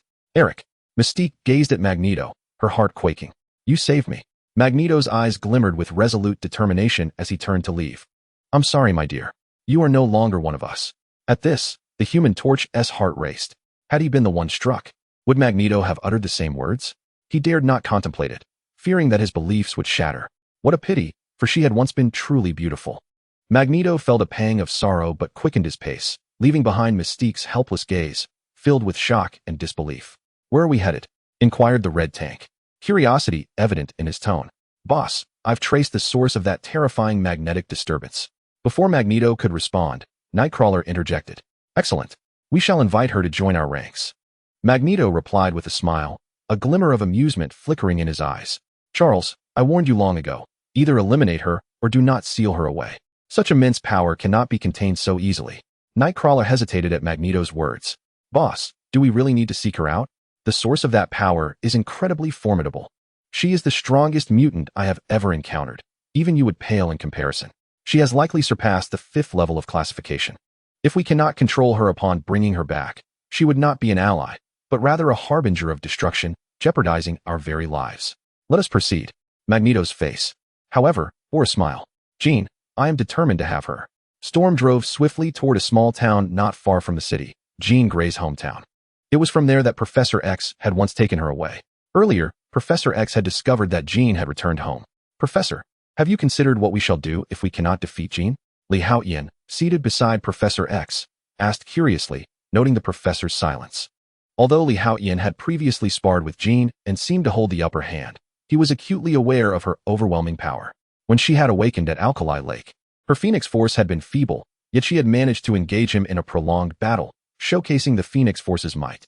After all, the Phoenix Force is said to originate from the primordial universe, born at the dawn of creation, a chaotic, immortal, and ever-changing existence.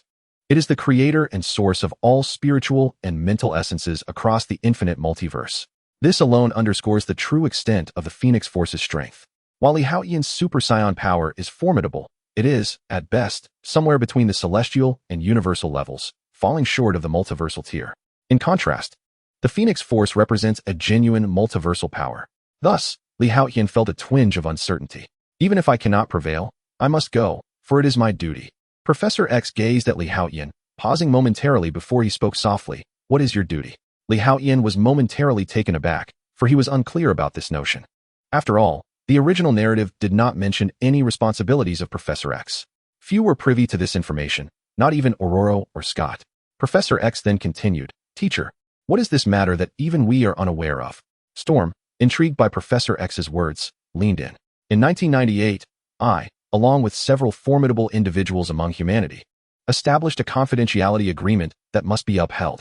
Given that this event transpired in 1998, it has since been referred to as the 1998 Confidentiality Agreement. Representing the mutants were myself and Magneto, while the other side comprised fearsome human powerhouses. Numerous discussions took place at that time, and even battles ensued. Ultimately, the agreement stipulated that each party would govern its own affairs, refraining from intervening in the other's matters unless a critical moment arose.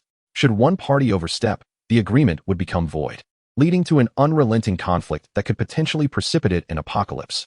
Professor X slowly unveiled this long-buried secret. It could be said that no one among the current mutants was aware of this matter. Only he and Magneto were privy to the confidentiality agreement from those years. What? Are there such powerful entities among ordinary humans? Storm, Aurora, exclaimed in astonishment. Indeed, ordinary humans possess formidable existences as well, Professor X replied with a gentle sigh. Take, for instance, the terrifying Ancient One from the battles of yore. Mutants merely awaken the X gene within, granting them exceptional abilities. However, within the realm of humanity, myriad extraordinary powers exist, such as magic, sorcery, ancient martial arts, and cultivation. These are all immensely potent forces. While they may not initially rival the strength of powerful mutants and come with numerous restrictions, once honed to their zenith, they can become exceedingly formidable, capable of slaying deities with mortal flesh. The battles pertaining to the Confidentiality Agreement of 1998 were indeed fierce, resulting in the loss of many mutants. Numerous powerful mutants perished unnoticed due to that conflict. The only survivors among the mutants were he and Magneto. Fortunately, the strength of mutants gained recognition among human powerhouses, which led to the existence of the 1998 Confidentiality Agreement. Otherwise, the survival conditions for mutants would have been far more dire than they are now. As Professor X recounted this intricate tale, Storm, Aurora, Wolverine, Logan, and others fell into a contemplative silence. They were taken aback by the revelation of such a clandestine matter, previously unknown to them. It unfolded in this manner. Suddenly, Haotian experienced a moment of clarity. He pondered why the mutants were causing such turmoil, yet the superheroes, including formidable figures akin to the Ancient One, did not intervene. It became apparent that there existed an agreement between the mutants and the human powers. However, it seemed that this chaotic world had indeed tangled timelines. Haotian could not help but sigh internally. Yet he understood. For this world was rife with forces capable of altering time and even reshaping the past and future. In the realm of Dragon Ball, each traversal through time would spawn a parallel universe. He wondered if this multifaceted world operated similarly. Although unclear about how the parallel universes in this narrative universe emerged, Haotian was certain that such universes existed, and in abundance. Due to the confidentiality agreement, the other party was prohibited from interfering in mutant affairs. Furthermore, aside from matters concerning mutants, I must not disrupt human society, Professor X remarked slowly. Despite appearing somewhat feeble in the presence of Jean Grey, it was merely the overwhelming power of her Phoenix Force. Even Haotian, possessing the ability to transform into a Super-Saiyan, could not confidently assert he could defeat Jean's Phoenix Force.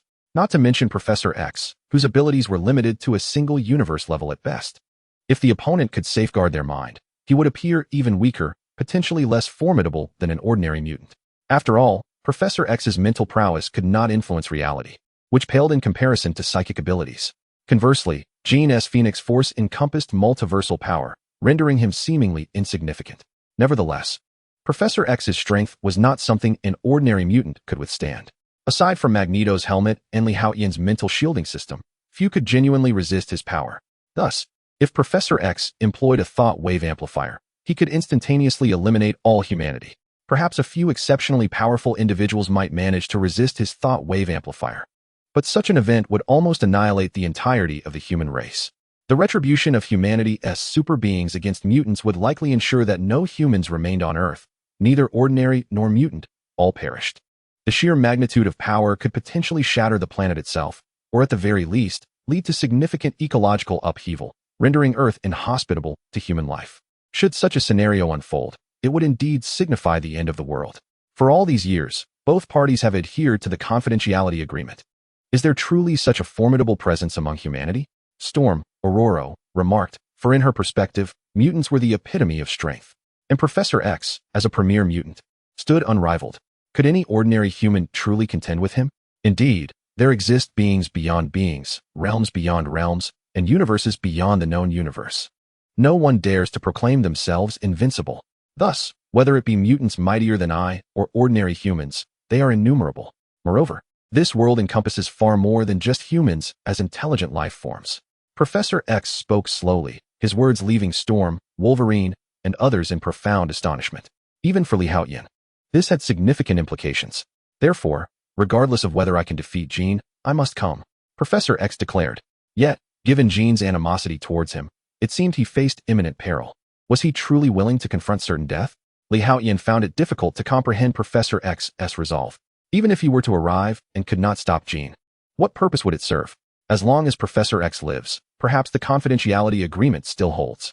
But what of its efficacy once he departs from this world? Furthermore, as long as Professor X remains alive and does not obstruct the Sentinel program, the extinction of mutants may still be inevitable. In fact, if the timeline is not altered, the Sentinels could annihilate all of humanity in the future.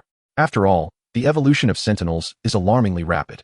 Moreover, a single Sentinel can amalgamate the powers of multiple mutants, rendering even the strongest humans incapable of vanquishing them. This suggests a grave oversight by the human elite regarding the Sentinels, akin to nurturing a tiger that ultimately turns upon them. In such a scenario, the existence of a confidentiality agreement becomes trivial. Thus, Professor X's life remains of paramount importance. If he were to perish before addressing these threats, would it not render everything futile? Wait, addressing threats? Professor X's life?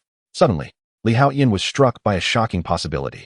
Could it be that Professor X intentionally allowed Jean to kill him, thereby releasing his inner turmoil? Perhaps, upon unleashing her rage and resentment, Jean would regain her rationality. In that case, even in death, Professor X could ensure Jean's protection of the mutants. Furthermore, from a certain perspective, Jean's power might surpass that of Professor X, as her abilities embody the Phoenix Force, a power of multiversal magnitude. In an instant, Haotian conceived a new possibility. A mutant wielding the Phoenix Force, younger and more potent. Coupled with Professor X's earlier remarks upon leaving the academy, it seemed as if he was paving the way for Jean. Indeed, if my memory serves me correctly, in the final Easter egg of the Battle of Desperation, Professor X seemingly resurrected through his comatose brother. Chapter 58. Is the essence of a person their consciousness or their soul? Third update. It appears that Professor X is far more complex than he initially seems, Haotian mused. After all, having reached such a position and endured numerous trials. How could he be simple? Upon reflection, Li Haotian found this realization to be quite reasonable. Furthermore, even though Jean's outburst had awakened the Phoenix Force more powerfully than before, she would not be able to take his life. The previous version of Li Haotian would have lacked this confidence, but now, possessing the legacy of Majin Buu, he indeed felt assured. Although his overall strength had not drastically increased, his survival capabilities had been enhanced at least 100-fold. Li, your emotional fluctuations are quite intense. Professor X's voice suddenly resonated deep within Li Haotian's mind. Had he invaded my thoughts? No, the mental shielding system showed no response, indicating that the professor had not intruded. It must be some form of telepathy related to the mind. Li Haotian suddenly grasped this notion. He was reminded of the malevolent sorcerer Babidi from Dragon Ball, who possessed a similar ability to communicate telepathically with all of humanity on Earth, even discerning their innermost thoughts.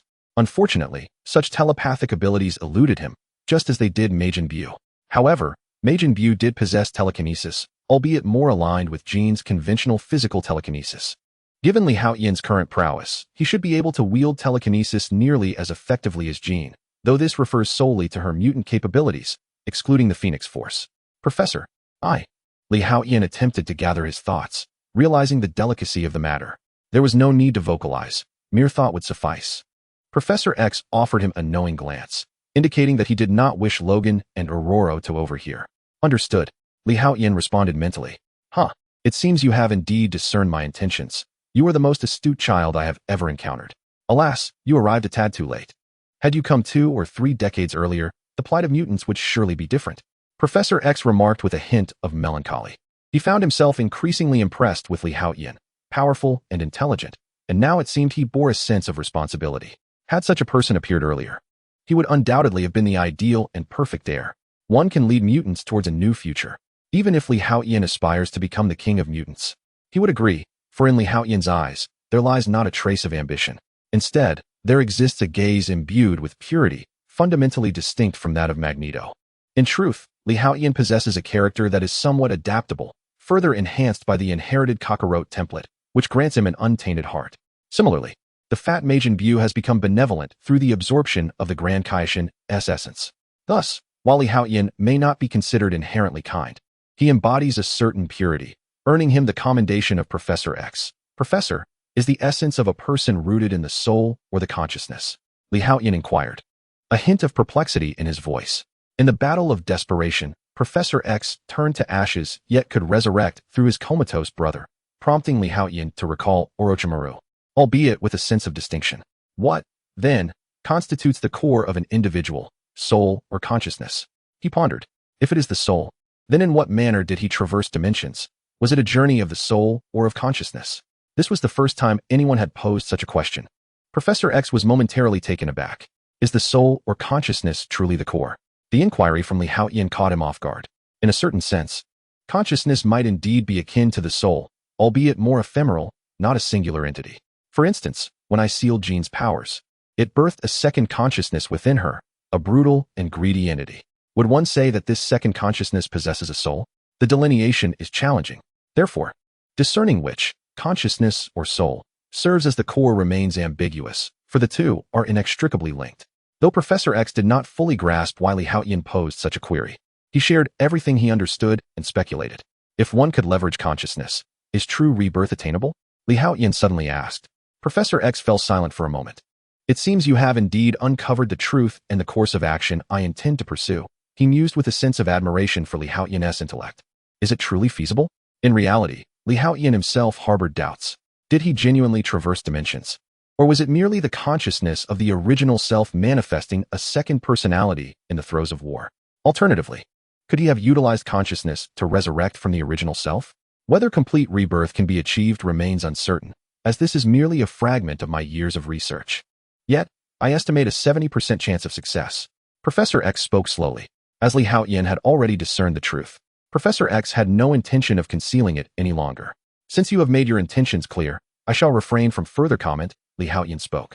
In truth, he yearned to convey to Professor X that this time, his demise had been in vain.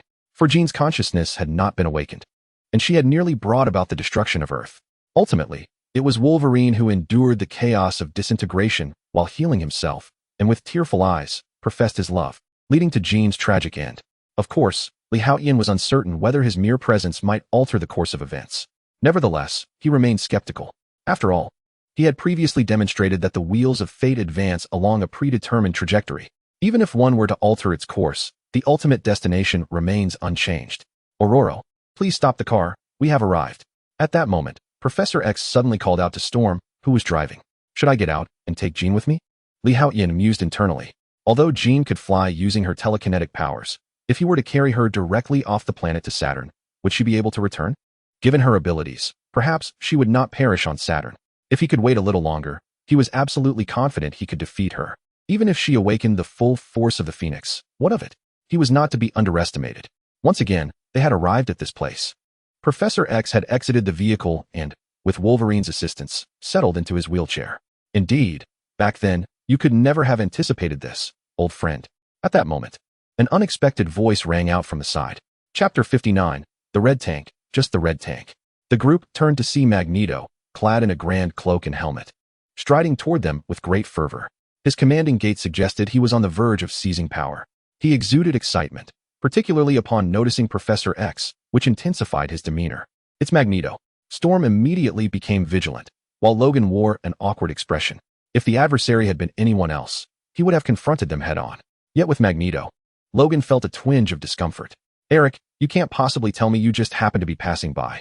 Professor X chuckled. Of course. If you can visit an old friend, why shouldn't I? Magneto replied with a laugh. You scoundrel. Storm's expression darkened. Seeking death, Human Torch stepped forward, flames igniting in his hand. That's merely pyrokinesis. Iceman is far superior to you, Aurora remarked, revealing a hint of disdain at the unfolding scene. Oh, Charles, you are rather impolite, devoid of any decorum, Magneto remarked, casting a glance at Storm. I have no desire to engage in idle chatter with you today. Professor X promptly gestured to Storm and the others, urging them not to complicate matters further. Coincidentally, I too am disinclined to reminisce with you here. Magneto nodded in agreement. Let us proceed. At that moment, the two men appeared as long-lost friends, walking towards the house. You need not enter. I can handle this matter alone, Professor X declared, casting a profound look at Haotian. Among those present, only Haotian discerned his intentions and thoughts. Lee, do not reveal the truth to Aurora and the others. They would not consent to it. Yet this task must be undertaken. The individuals Eric brought possess considerable strength. Please assist me in looking after Aurora and the others. Just then, Professor X's voice echoed once more in Haotian's mind. Haotian glanced at Professor X and nodded gently. He had begun to understand him better, a man markedly different from the Charles portrayed on screen. It was not a matter of good or bad, but his convictions were unwavering. Soon, Professor X and Magneto entered the dwelling. Haotian could sense a formidable presence emanating from within. Should the occupants possess a method of cultivating chi, they would undoubtedly enhance their combat prowess swiftly. Truly, the Phoenix was remarkable. The depth of her aura was not inferior to his own. He could feel the immense potential residing within her. If fully unleashed, it would rival that of the current Haotian. Alas, those in this world were not adept at harnessing chi. Among the notable figures present were Red Tank, Nightcrawler, Fireman, Arclight, and Doppelganger. These were the only individuals he could identify. The rest likely comprised minor characters. Hey, kid, what are you staring at? Red Tank, known for his fiery temperament, abruptly interjected. He disliked being scrutinized as though he were an item for sale. Why should you, a freak, dictate what I may or may not observe? Haotian frowned immediately. He, too, abhorred being addressed in such a manner. Presently, Haotian bore two formidable templates. Whether it was the battle-hungry warrior persona of Kakarot or the capricious, whimsical nature of Majin Buu, both demanded he not endure insults silently. These two masks ensured he could never be a mere Ninja Turtle. His aspiration to grow stronger was simply to ensure no one dared to turn the table when he was serving food. You dare call me a freak? Youngster, I shall turn you into minced meat. No one can save you now. The Red Tank was immediately engulfed in fury. You bunch of ivory tower dwellers. Do you dare to make a move? At that moment, a short youth beside the Red Tank spoke with a face full of sharp spikes, his words dripping with menace. Haotian glanced at the diminutive young man, but the name eluded him. The individual was simply too lowly in rank to leave any impression. Handsome, your arrogance is quite audacious. With a swift motion, Nightcrawler emerged from the crowd, appearing before the Red Tank. Let me see what capital you truly possess. Nightcrawler's eyes glimmered with a hint of provocation. The mutant's abilities surged forth, yet the next moment, her body trembled, and she involuntarily took several steps back. So formidable. The opponent's mutant level surpassed even Magneto. Though it appeared not yet fully realized, the sheer potential was astonishing, undoubtedly eclipsing Magneto's. Nightcrawler even suspected that the charming mutant before her bore potential that rivaled that of the one inside the house. This is her mutant ability. Nightcrawler would not mistake it. Red Tank, eliminate him.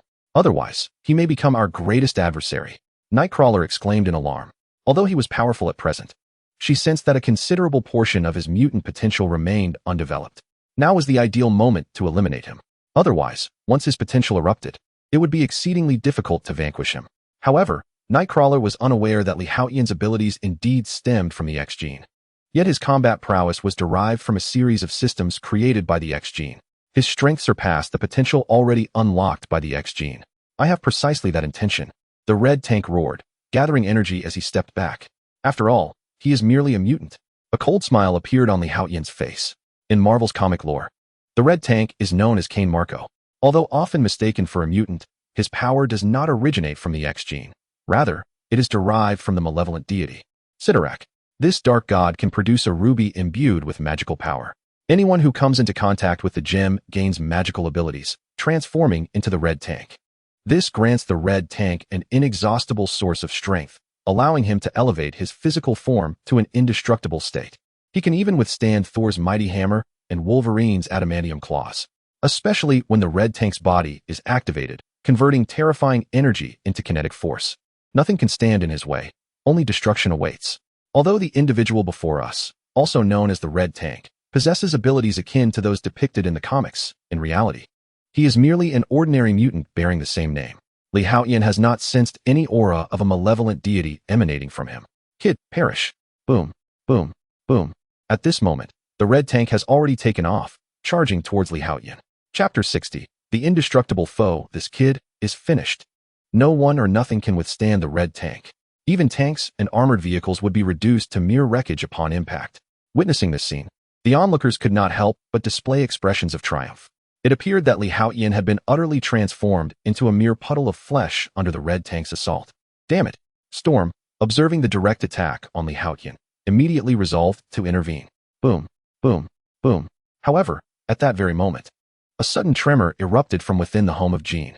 Everyone was momentarily stunned, turning their gaze towards the house. The wooden structure began to quiver violently. In the next instant, even the ground beneath began to shake, as if a magnitude 10 earthquake had struck. The violent tremors caused nearby buildings to collapse, and vehicles were overturned.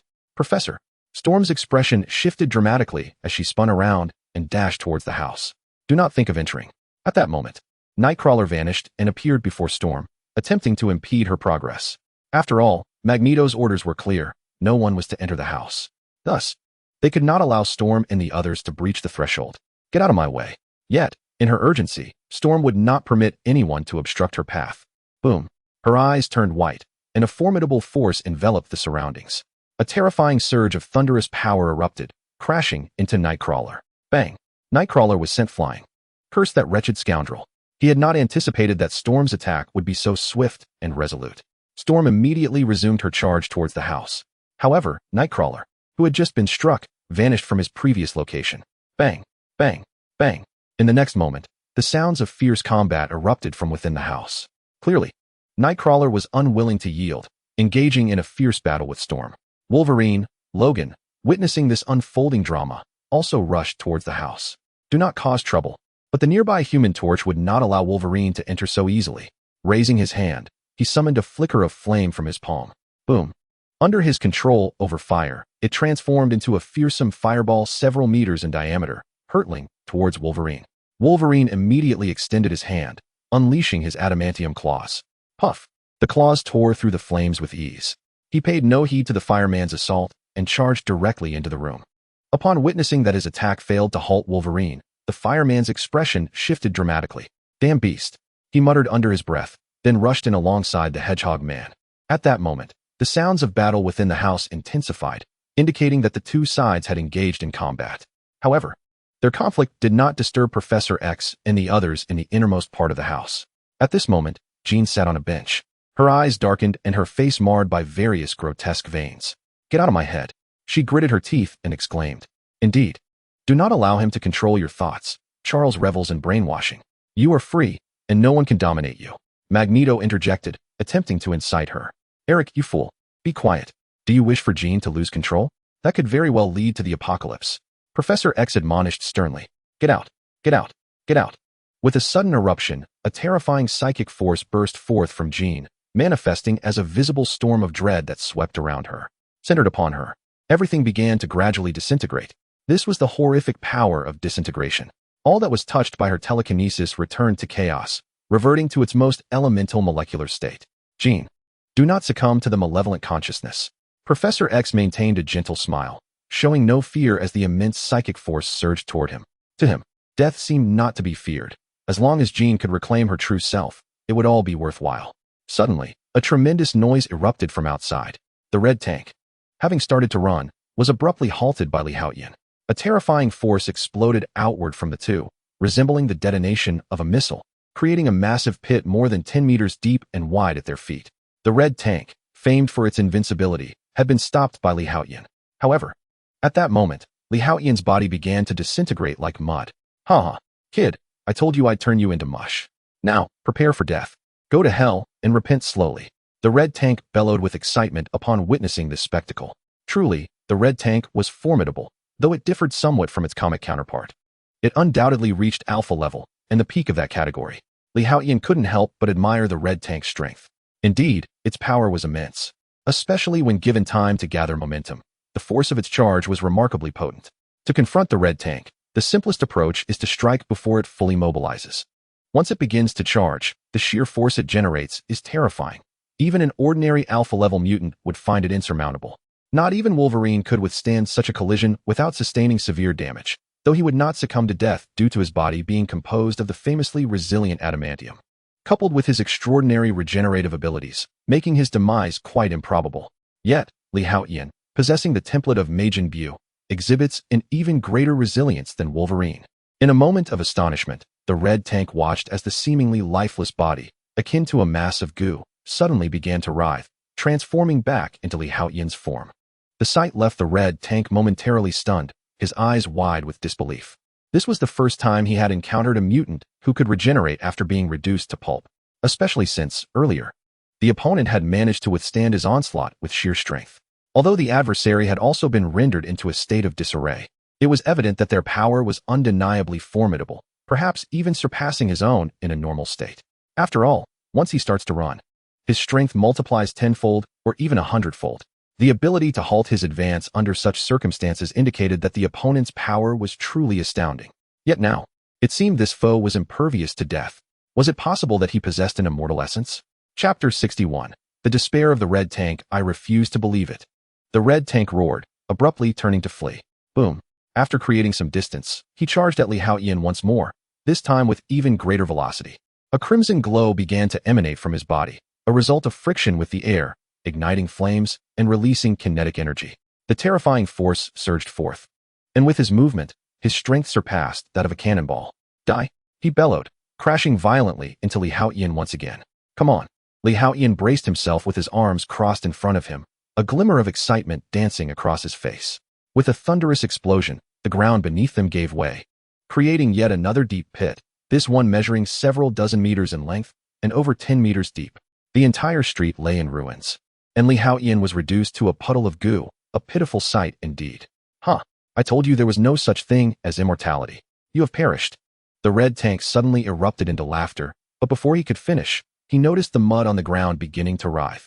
In the blink of an eye, it transformed once more into the figure of Haotian. The red tank was momentarily stunned. Once could be a coincidence, but the second time, he had already summoned his utmost power. Unless granted several hundred meters for a running start, this was essentially his strongest state. Yet, how could he not crush Haotian? The opponent's ability to recover unscathed was unfathomable. You have exerted all your strength, while I have yet to even begin. Witnessing the bewildered expression on the red tank's face, Haotian couldn't help but smirk. Boom. In the next moment, a tumultuous wave of energy surged around him. A golden aura erupted from his surroundings like flames. Faced with a mutant of the red tank's caliber, Haotian chose to transform into a scion. After all, ordinary attacks would be futile against such a heavily fortified and resilient tank. Can you transform as well? The red tank was momentarily taken aback. Be cautious, for after my transformation, I may become rather ruthless. Li Haotian grinned widely. Boom. In an instant, he vanished from his spot, hurtling forward with incredible speed. He collided forcefully with the red tank. Bang, bang, bang. The impact sent the red tank flying, his massive form rolling across the ground like a colossal iron ball, leaving shallow drag marks in its wake. The red tank was momentarily dazed. Previously, he had always been the one to charge at others. He never anticipated being struck down himself. Truly, the red tank was formidable. I had unleashed my Super-Saiyan state at its fastest speed, yet I could only send you flying a mere several dozen meters. Li Haotian couldn't help but marvel at the red tank's resilience. With the force behind that collision, even mountains could be pierced in an instant. Given that speed and the full unleashing of energy, the power was terrifying. Yet, it had merely sent the red tank sprawling several dozen meters away. This only underscored the red tank's formidable defensive capabilities. I refused to believe this. It must be a lie. The red tank quickly regained his footing, fiercely pounding his chest and roaring with fury. In the next moment, he dashed away. Li Haotian, witnessing this scene, chose not to intervene. In the blink of an eye, the red tank had sprinted nearly 300 to 400 meters, reaching the maximum distance at which he could exert his power. You dare not stop me? You are courting your own demise. The red tank bellowed wildly. Boom, boom, boom. With a powerful push of his legs, the red tank charged once more towards Li Haotian. He could hardly believe the strength of his opponent. Once he set off, the red tank was invincible. Before his kinetic energy was expended, no one could impede his momentum. It seemed you have great confidence in the force generated by your sprint. A glimmer of combat spirit flashed in Li Haotian's eyes. The Science warrior blood surged within him, igniting his fighting spirit at that very moment. An aura of energy enveloped him, pulsating with intensity, forming a radiant sphere of golden flames around his being. This was the technique of fully unleashing one's energy. Boom. In an instant, a long beam of light erupted from behind Li Haotian as he soared into the air. His speed was akin to a bullet, hurtling directly towards the red tank. At that moment, the red tank, equally fervent, charged at Li Haotian with his arms crossed. He refused to believe that his opponent could truly be this formidable. I will send you flying, shattering you to pieces. The red tank's eyes glowed with rage. Boom. The two collided with tremendous force. In the next moment, a terrifying shockwave erupted, manifesting as a mushroom cloud. The violent impact sent shockwaves radiating outward, transforming the surroundings into a vast crater. It was as though a meteor had plummeted from the heavens, creating this immense depression in the earth. Dust and debris lingered in the air, taking a considerable time to settle. Within the crater, the red tank lay trembling on the ground. The supposedly invincible warrior had, in a single blow, shattered every bone in his body. This cannot be real. It must be an illusion, a manipulation of my mind. This is absolutely not true. The red tank murmured to himself, yet the excruciating pain in his body made it clear that this was no illusion. Everything was undeniably real. He, the red tank, had succumbed to defeat against that mutant in their clash. Meanwhile, Li Haotian had also been transformed by the collision. His arms, chest, and abdomen were utterly mangled, leaving him with less than a third of his original form. Even his head had shrunk to the size of a fist. The impact of the red tank was indeed extraordinary. Despite his maximum defense, he had been reduced to such a state. In that moment, not even conventional firearms, let alone rocket launchers or missiles, could have harmed him in the slightest. Yet, here he lay in ruins. It was evident that the red tank's strength was formidable. Had it been anyone else, even the strongest of men would have been reduced to mere pulp in that instance. Even Wolverine, while he might survive, would be left in a dark corner, uncertain of how long it would take for him to recover. However, regrettably, Li Haotian, possessing the template of Majin Buu, emerged from the encounter unscathed. Whoosh! In the blink of an eye, Li Haotian returned to his original state. Witnessing this scene, the red tank on the ground convulsed, its eyes rolling back as it fainted, plunging into utter despair. Chapter 62. The Professor's Demise. Observing the spectacle, Li Haotian felt a twinge of curiosity. Yet, he remained unaware that this was not merely a consequence of severe injury. Rather, it was the red tank's despair that had caused its heart to explode under the intense pressure inflicted by Li Haotian. However, Li Haotian chose not to concern himself with the unconscious red tank, instead swiftly analyzing the recent battle. It appeared that the issue at hand indeed pertained to the cosmic laws. As Li Haotian scrutinized his confrontation with the red tank, certain insights began to crystallize. Were it not for his possession of the template of Majin Buu, granting him an almost insurmountable power, he too would have found it difficult to engage the red tank in such a head-on manner. He would have had to resort to flexible tactics, soaring into the skies to unleash energy attacks such as the Kamehameha wave. Yet, such attacks would likely only injure the red tank without delivering a fatal blow, for the red tank could evade while sustaining damage. Once it began to flee, its strength would not merely derive from its impact. Its endurance and defensive capabilities would also experience significant enhancement. Nevertheless, the red tank before him was merely a mutant version, not the formidable red tank forged by the malevolent deity Setarak, and its power was not excessively formidable. Even so, it had managed to engage Li Haotian to such an extent. Thus, Li Haotian surmised that a peculiar cosmic principle existed within this universe, constraining the powers of the Dragon Ball universe. Otherwise, not even the Super-Saiyan form of Kakarot, let alone the Vegeta who originally arrived on Earth with a combat power of merely 18,000, would have struggled to obliterate planets. The task of annihilating beings whose power fell short of individual universe level, existing somewhere between Earth level and God level, would be almost trivial. Yet, reality had proven otherwise. Li Haotian had come to understand that a certain cosmic rule undoubtedly governed the interactions between them. It was this very force of regulation that limited the powers derived from his templates.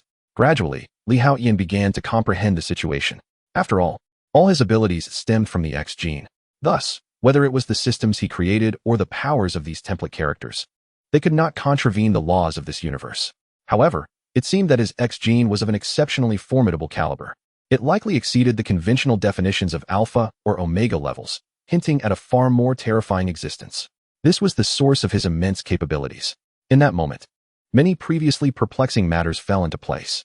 Meanwhile, within the confines of Qin's abode, Magneto's face registered a flicker of astonishment, even veering into horror. Though Charles was acutely aware of Jean's formidable power, he was utterly incapable of controlling her. He never anticipated that her strength would reach such an overwhelming magnitude. Charles had no opportunity to resist. He was disintegrated by her telekinesis, leaving no trace behind, utterly vanished from this world. In truth, this was never Magneto's intention. He merely wished for Jean to administer a suitable reprimand to Charles, who had persistently opposed him. His plan was to expel Charles and his companions, after which Magneto would escort Jean away to fulfill his subsequent schemes. However, he was taken aback when Jean ultimately ended Charles's life. Magneto took a deep breath, striving to regain his composure. In an instant, his countenance transformed, becoming cold and unfeeling. At this moment, Jean, in the wake of Professor X's demise, seemed to have momentarily calmed down. Magneto approached her, gazing at the dazed Jean, and spoke, "Let us depart." At that juncture, Jean's mind was a tempest of confusion. Her consciousness had become muddled. The professor's death had induced a fleeting disarray within her awareness. Seizing the opportunity, Magneto swiftly took Jean away. What had transpired? Yet, as Magneto emerged from the building, he was struck with bewilderment. The vicinity had been reduced to ruins, as though it had endured a cataclysmic battle, one instigated by the red tank and the young man accompanying Professor X. Nightcrawler's face reflected shock as he remarked, "I witnessed the clash between Red Tank and Li Haotian. It was utterly terrifying. Both the immense force of Red Tank's sprint and the golden flames unleashed by Li Haotian surpassed my perception. In that moment, the magnitude of their combined power was undoubtedly greater than that of Magneto himself." What was the outcome of the battle? Magneto inquired, furrowing his brow. He had gleaned considerable insight into Red Tank's capabilities, but was astonished that someone could contend with him to such an extent. This was not a scenario where Red Tank was subdued before he could unleash his full potential. Rather, it was a harrowing confrontation that allowed both adversaries to fully exert their prowess. Otherwise, even Magneto would need to act before Red Tank could mobilize. For the latter's overwhelming strength was something even Magneto could scarcely withstand. "It must be over there." Nightcrawler pointed to a vast pit in the distance. "I sense that young man is still present." With that, Nightcrawler ceased to speak, but her meaning was unmistakable. She was hesitant to approach, aware that Li Haotian was still nearby. "Nightcrawler, you stay here." Once the individual departed, Magneto promptly stated, "We must retrieve the Red Tank." The immediate priority was to evacuate Jean from this location. Otherwise, should she experience further distress, it would become exceedingly difficult to extract her. Very well. Nightcrawler, upon hearing this, was momentarily taken aback, her expression revealing discomfort. Yet, she understood that she had no grounds for refusal. Soon, Magneto led Jean away. "Is Professor Xavier deceased?" Li Haotian suddenly sensed the absence of the professor's aura within Jean's residence. Instantly, he dashed toward the house.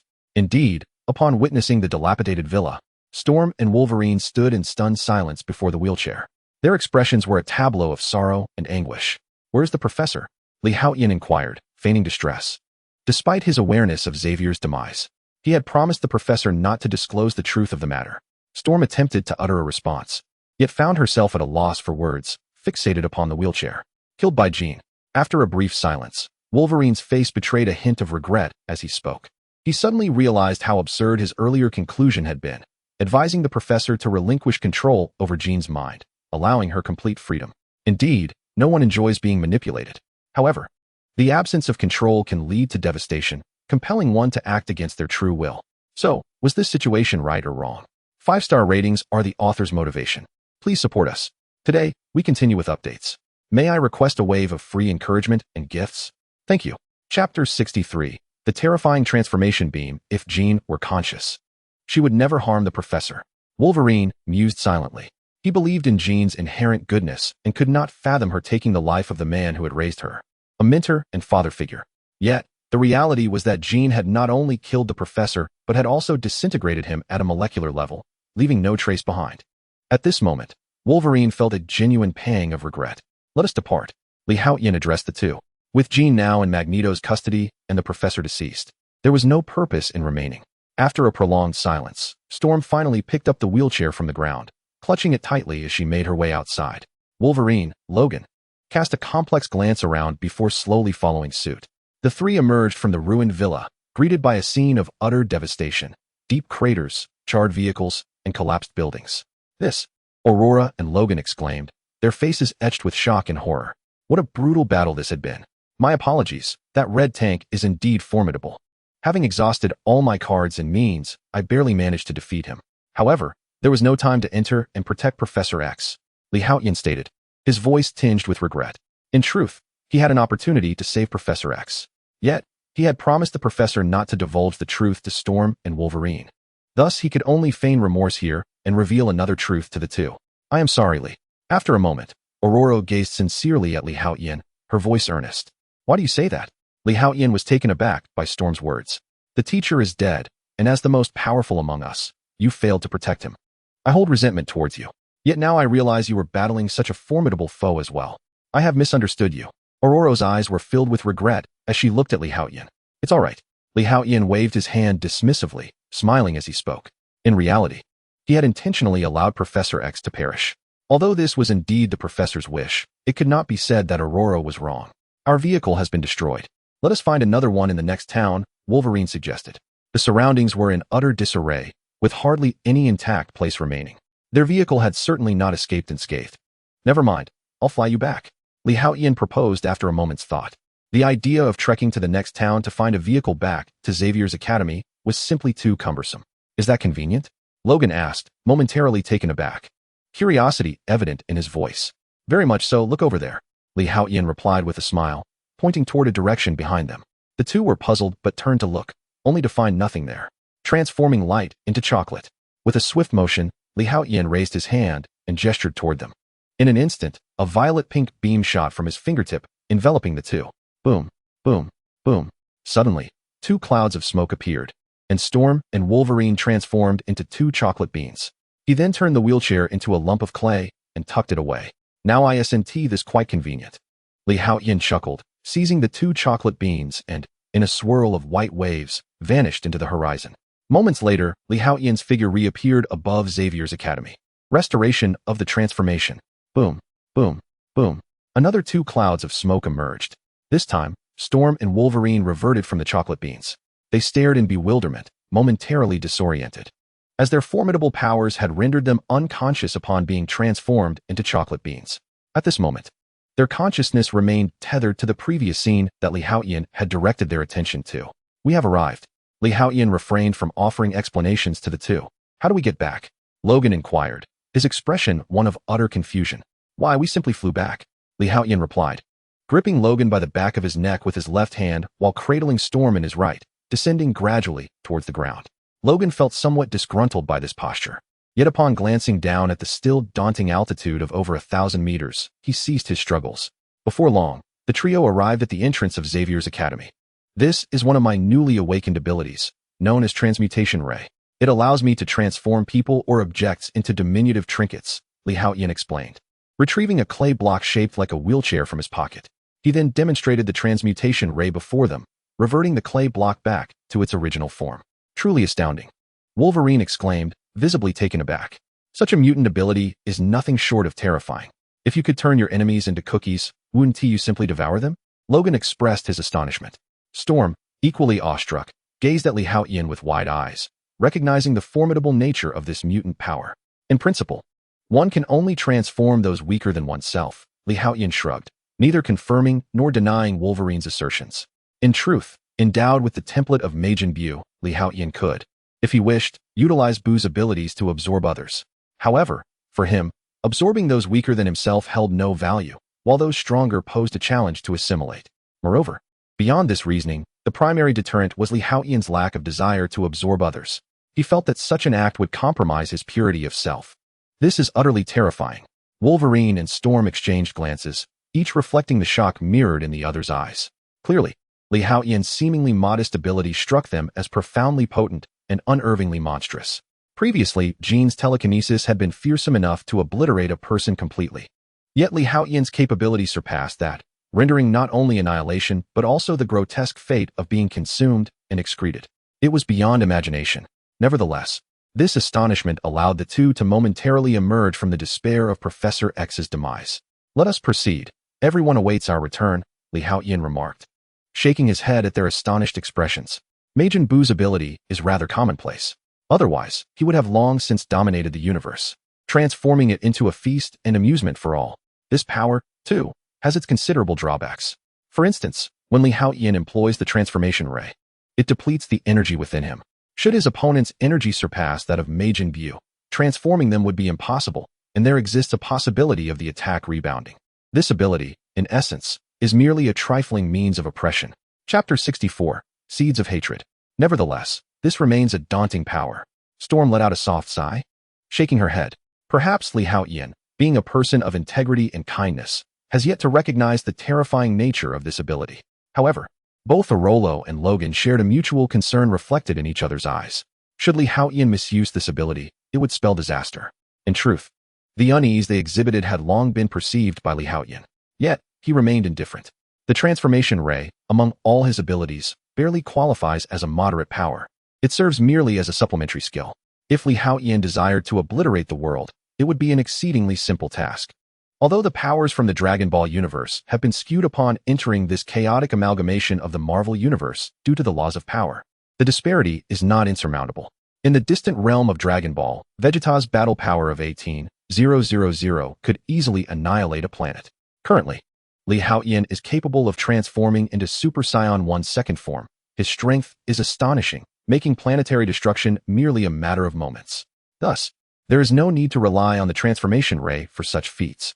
Indeed, just moments ago, Haotian's progress in his inheritance surpassed 13, unlocking the second form of Super Saiyan 1. However, these details pale in significance within the chaotic Marvel universe. Attaining god-tier power suffices to obliterate Earth, let alone reaching the level of a single universe, which could destroy an entire cosmos. Above the single universe level lies the multiverse level, the grand universe level, the omnipotent universe, and various parallel universes. Hence, it is indeed remarkable that Earth has persevered until now. The three of them then made their way toward the academy. How should I broach this matter with Scott? As they stepped through the entrance, Storm's mood grew heavy. Professor X not only regarded Scott as his successor, intending to pass on his mantle, but also treated him as a child. Yet now, Professor X has perished, and that too under their watch. The very individual responsible for his demise was none other than Scott's most cherished companion, Jean Grey. Thus, Storm was uncertain whether Scott could bear this profound blow. Nevertheless, the truth must ultimately be conveyed to all the students. Consequently, Xavier's academy was in an uproar. All the mutant students became agitated. They could not be kept in the dark about this reality. In their eyes, the omnipotent, formidable, and erudite principal was met with an untimely demise. As Storm beheld the agitated expressions of the crowd, she inhaled deeply, suppressing her inner sorrow, and began to recount the events that transpired. Except for the absence of the telepathic dialogue between Professor X and Haotian, she laid bare nearly everything, including the emergence of Jean Grey's second persona, which unleashed an overwhelming torrent of wrath. The terrifying psychic disintegration obliterated Professor X completely, leaving no trace of his remains. In that moment, astonishment and rage swept through the assembly. How could Jean treat the principal in such a manner? Ugh, she is unworthy of being called a senior. She is a murderer. lamented a voice. The professor met a tragic end. And Magneto, it is all their fault. Revenge. I shall not forgive them. They are unforgivable. The students voiced their anguish. Many faces etched with sorrow and indignation. In the depths of some hearts, seeds of hatred began to take root, something even Professor X might not have anticipated. As Storm and Logan observed this scene, they found themselves at a loss for words.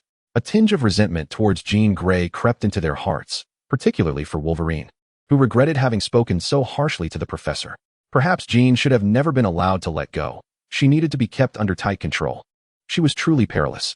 Lee, the professor is gone, Clarice wept sorrowfully. Do not worry, he will return. Lee Haotian gently patted Clarice's back, unable to bear seeing her so distressed. Really? Clarice lifted her head, her large, reddened eyes innocently inquiring. Of course. I would never deceive you, Lee Haotian replied softly. I believe you. Clarice nodded earnestly, though the notion seemed far-fetched. She placed her unwavering trust in his words. Cyclops, however, remained silent, his countenance dark with grief. It was evident to all that he was in profound sorrow. Storm wished to offer words of comfort, but found herself at a loss. Nearby, Wolverine gently patted her shoulder and shook his head subtly. Scott clenched his teeth, rising from his wheelchair to take the professor's seat. He approached the window, emulating Professor X's usual demeanor, gazing quietly outside. I know everyone is filled with sorrow and rage, but we must gather our strength. I believe the professor would not wish to see us like this, Storm declared, inhaling deeply as she addressed the anguished assembly. Now that Professor X is no longer with us, she must find the strength to rise again. Otherwise, Xavier's academy will face utter collapse. Upon hearing Storm's words, the crowd momentarily subdued their emotions. Tomorrow, we shall prepare a funeral for the professor, and I hope everyone will arrive on time. Meanwhile, in the small town where Jean once resided, numerous individuals have gathered: firefighters, medical personnel, officers from the United States, and several agents clad in dark attire. These individuals went door to door, seeking information from the few remaining residents. Indeed, in a location distant from Jean's villa, some individuals had taken refuge in a cellar, thus avoiding the horrific aftermath of the battle. Through the intelligence they provided, the agents in black gained some insight. Additionally, a group of individuals equipped with devices emerged from Jean's villa, led by a one-eyed bald man wearing a mask. This individual was Nick, the head of the Special Department of the United States, S.H.I.E.L.D. According to the instruments, the last to leave included Storm, Wolverine, Magneto, Nightcrawler, Colossus, Firestar, Hedgehog, Lizard, and one mutant not listed in the records. At that moment, a middle-aged man adorned with peculiar scientific instruments approached Nick, holding a device resembling a tablet. As he scanned the data, he spoke to Nick. Cantor, are you referring to the unregistered mutant? Nick's gaze sharpened instantly. Yes, look.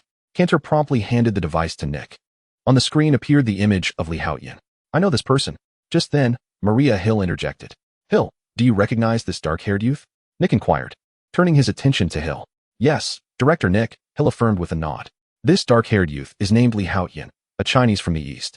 He was taken in by Professor Charles a few months ago. His parents remain untraceable, rendering him an orphan. After investigation, it was revealed that he had resided in 3 different orphanages. Ultimately, a few months ago, his X-gene awakened, granting him mutant abilities, which led to his being sheltered by Charles. Recently, Charles reported to the Defense Department that Lee Haotian had become a newly inducted X-Man. However, the records have yet to reach our S.H.I.E.L.D. office. Hill recounted everything she had learned about Lee Haotian in one breath. What are his abilities? Nick asked, gazing at Lee Haotian's image on the device, pondering for a moment. According to Charles's report, he is a mutant with enhanced physical capabilities, Hill recalled. Director Nick, you should definitely take a look at this. At that moment, a person holding the same instrument approached. Fitz, what discoveries have you made? Asked Cantor, noticing the arrival of another individual. Indeed, I have made a remarkable discovery, Fitz exclaimed, unable to contain his excitement. Curiosity ignited among the crowd. Fitz's tone suggested he was genuinely astonished. Nick and the others stepped forward. Look at this. Fitz promptly handed over what appeared to be a tablet-like device to the group, and Nick accepted it. The screen displayed a sequence depicting the final clash between Lee Haotian and the Red Tank. Is this the so-called Red Tank, known for being unstoppable once it takes action?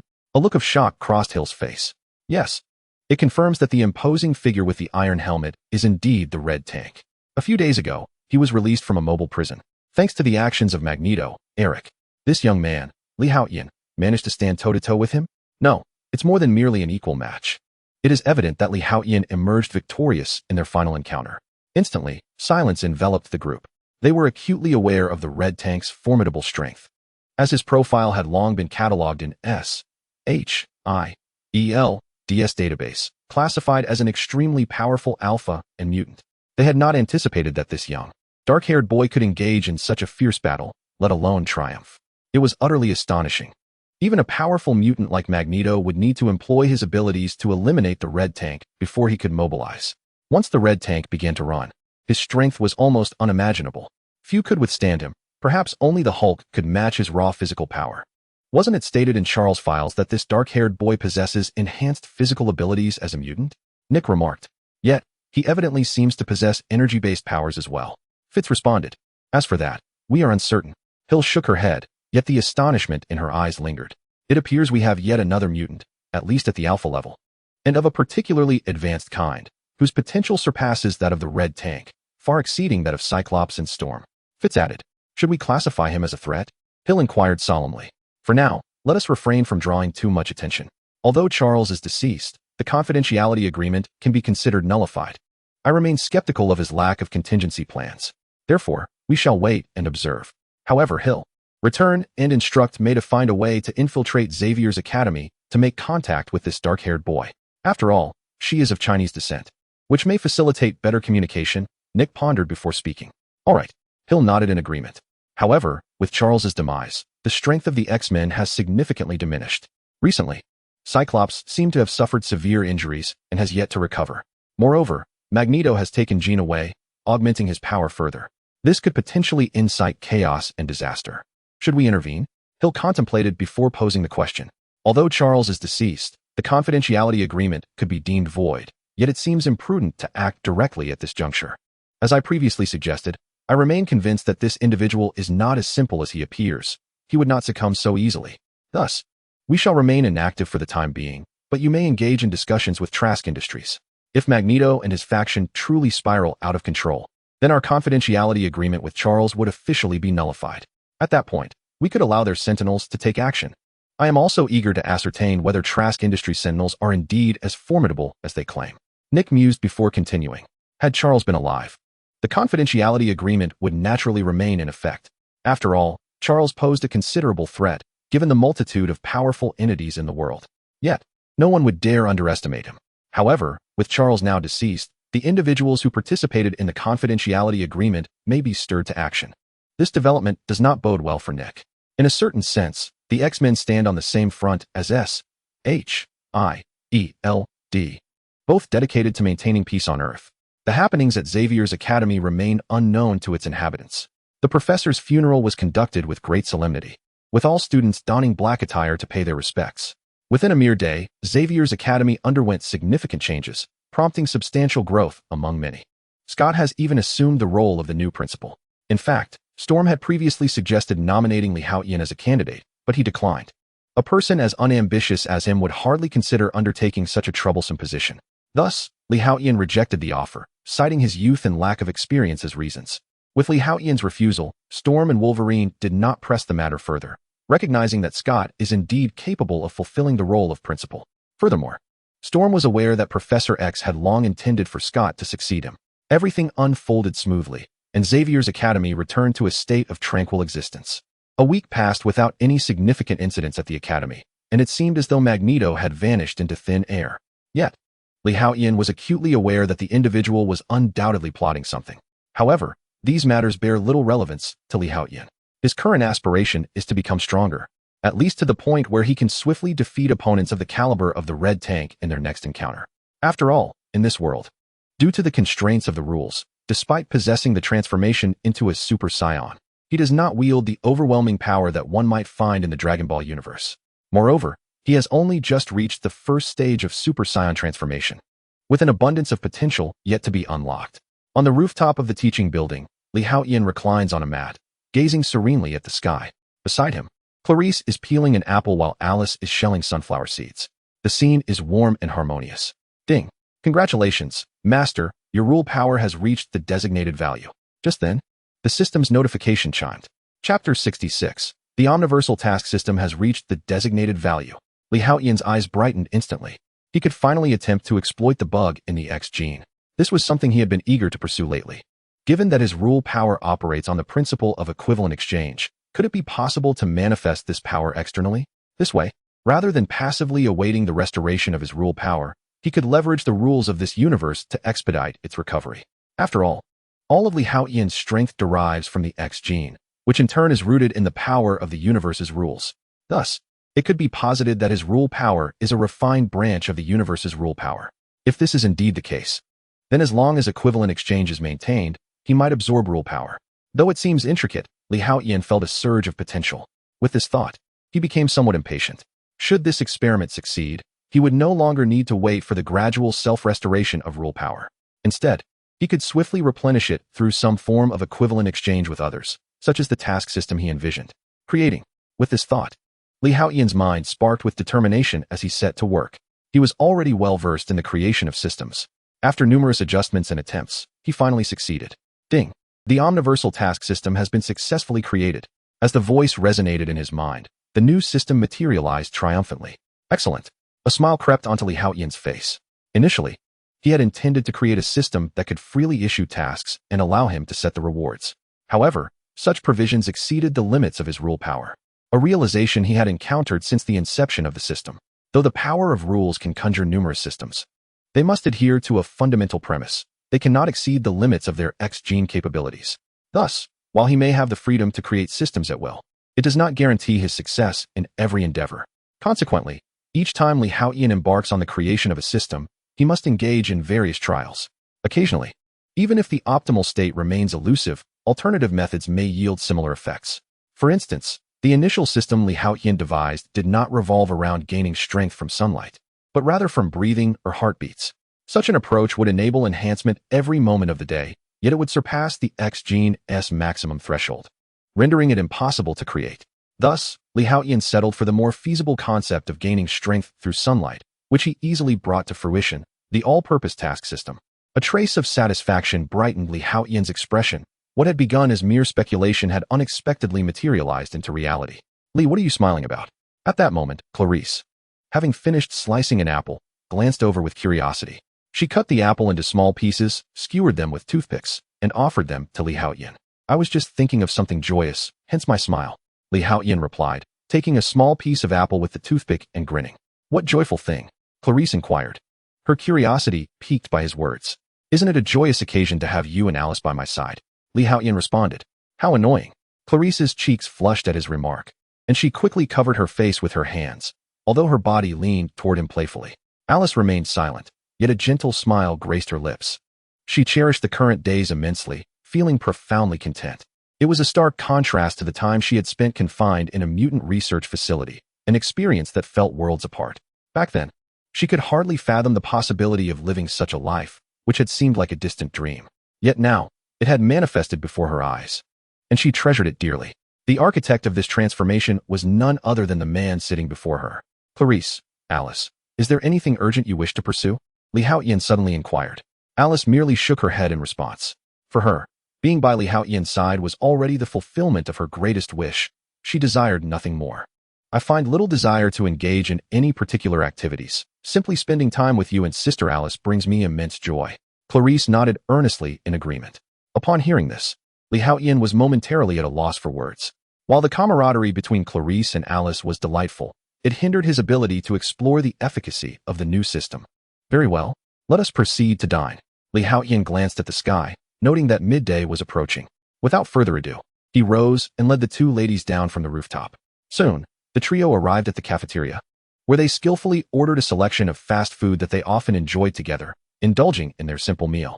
At that moment, a senior mutant student approached. Li Ms. Aurora requests your presence in her office. Li Haotian's eyes brightened at the news.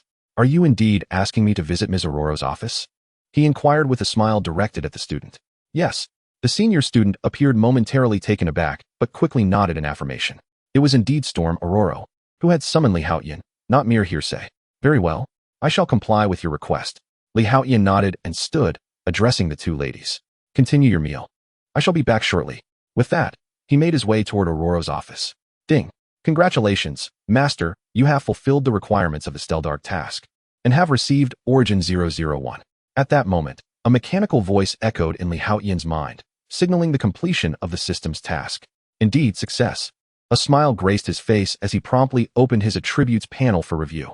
Host, Haotian lifespan, 101 years origin, power of rules, 001, strength, 149 tons spirit, 595, average human is 3, stamina, 5,912, average human is 10, speed, 499 ms system space, 30,000 cubic units possessing systems, mental shielding system, sunlight empowerment system, divine inheritance system, super combat space system, all-purpose task system. Indeed, the origin, which was supposed to be 0, had increased by 001. A look of satisfaction spread across Haotian's face. This time, the creation of the system was a resounding success. Chapter 67. A center parting for Earth. Though the reward of origin points was somewhat modest, it mattered little. After all, this was merely the simplest of tasks. Should the next endeavor involve a challenge akin to battling the red tank, one could anticipate a significant increase in percentage points. Haotian mused to himself. The more outrageous the requests made to the all-purpose task system, the greater the rewards received. Suddenly, he felt a surge of anticipation for the X-Men's tasks. Haotian contemplated quietly to himself. Soon, he arrived at the office, surveying his surroundings to find Wolverine Logan, Cyclops Scott, Storm Aurora, Iceman Bobby, and Shadowcat Kitty all present. Ah, quite bustling in here, Haotian remarked cheerfully as he sought a seat. However, most of the group fell into silence, piquing Haotian's curiosity. Even the typically loquacious Iceman Bobby was uncharacteristically quiet. Had something transpired once again? Witnessing this scene, Haotian's brow furrowed slightly. Although the death of Professor X had left everyone in a somber state, it had been some time since the incident, and they had all resumed their normal lives. Why? Then, this palpable silence. It seemed something was amiss. Have you all come to a decision? At that moment, a blue-haired figure entered, the unmistakable Hank. Upon seeing Haotian, Hank's eyebrows twitched slightly, recalling the last encounter where he had been rebuffed by the young mutant, leaving a profound impression on him. In Hank's eyes, Haotian was a thorn in the side of Xavier's academy. Nevertheless, he felt no need to engage in further conflict with him. I do not know. What about you? Shadowcat Kitty spoke up, her voice tinged with melancholy. She slowly lifted her head, her nose tingling with emotion as she glanced around, then walked directly to Haotian's side and sat down, leaning gently against his shoulder. The weight of the question was too burdensome for her to address. Professor's passing has left us feeling directionless, Iceman Bobby articulated. Initially, they had been merely heavy-hearted and despondent following the professor's death. Yet now, they faced another daunting choice ahead of them. Hank, in what capacity do you pose this question? Storm inquired slowly. I am the Minister of Mutant Affairs. Hank replied, taken aback by Storm's inquiry. After a brief moment of contemplation, he answered earnestly. Although Hank was no longer part of Xavier's academy, he and Professor X shared the same fundamental ideals, both aspiring for coexistence between humans and mutants. However, their chosen paths had diverged completely. His current role as Minister of Mutant Affairs indicated that his purpose for visiting Xavier's academy was similarly rooted in mutant concerns. Then please leave. This matter pertains to Xavier's academy, Storm declared firmly. She understood the intent behind his visit, but such a presence would only serve to further agitate the students. Aurora, you should be aware of this. Charles is no more, and without his deterrence, Xavier's school cannot endure for long. Many eyes are fixed upon this place. What purpose does it serve for the students to remain here? It would only place them in jeopardy. Rather than continue down this perilous path, it would be wiser to allow them to return home, especially now that a cure for mutants has emerged. Once they have ingested the cure, the students will revert to normalcy, indistinguishable from ordinary individuals. This, indeed, is the safest course of action. Do you truly wish to witness the students facing danger, being torn apart by various factions, only to be filled with regret afterwards? I believe that even if Charles were alive, he would not wish to behold such a scene. While I understand that this academy represents Charles's heart and soul, and you are reluctant to relinquish it so easily, it is only through this means that safety can be assured. The students need not relive the horrific memories of the past. Hank spoke up at once. But have you considered that these children are already homeless? If we send them away from the school, aren't we merely consigning them to their doom? Storm interjected. Scott, what is your stance? Hank inquired, glancing at Cyclops, who sat quietly by the window, lost in thought. I do not know, Scott replied. Although he had assumed the role of headmaster, he now felt more adrift than ever. Among those present, he was undoubtedly the most directionless. The one he cherished most had slain the teacher he revered. Cyclops' heart was on the brink of collapse.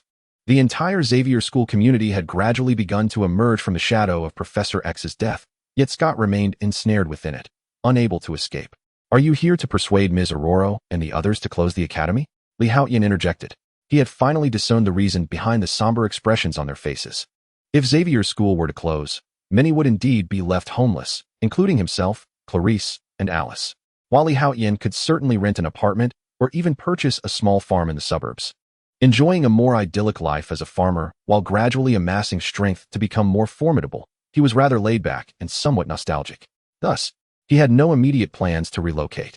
The blue-haired individual's attempt to convince Storm and the others to shut down the academy irked Li Haotian. Indeed, if Xavier's school remains open, it could lead to considerable trouble, and the students would no longer be safe. Hank asserted. Does closing the academy and having everyone take the mutant cure truly guarantee safety? Li Haotian chuckled. Precisely. Hank nodded earnestly.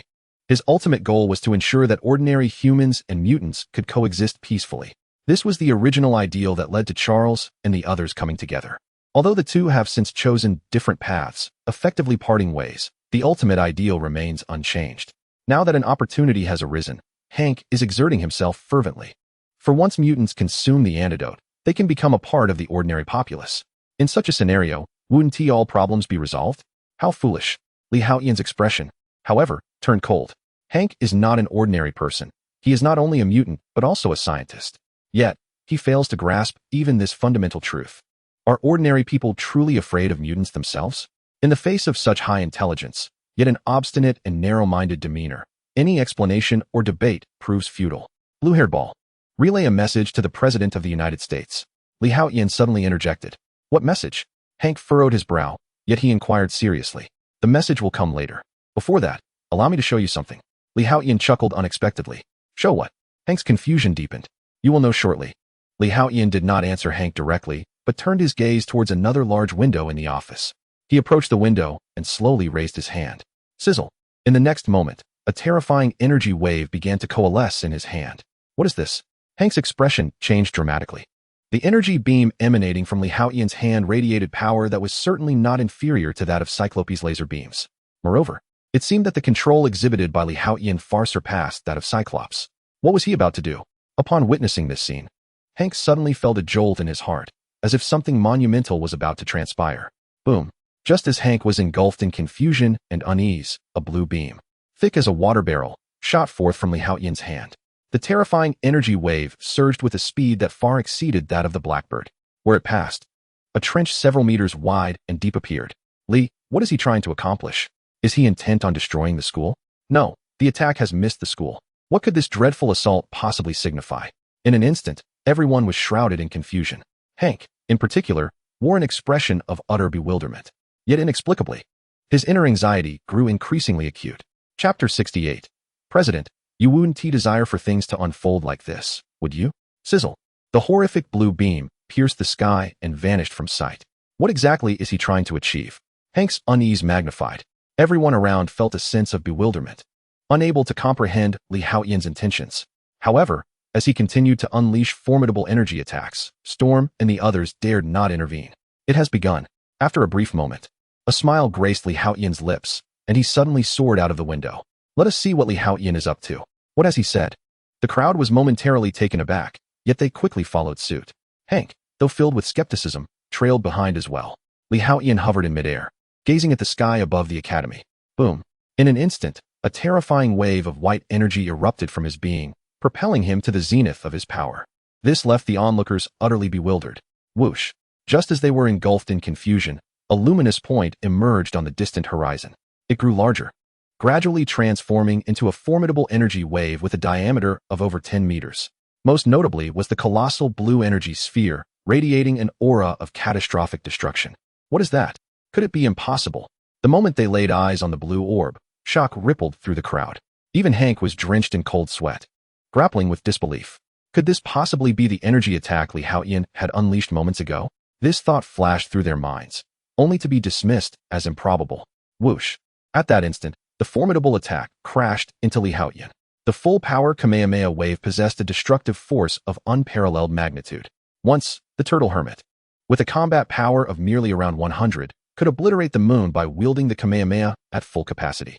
This illustrates the sheer might of the technique. Thus, even Li Haotian was compelled to brace for impact.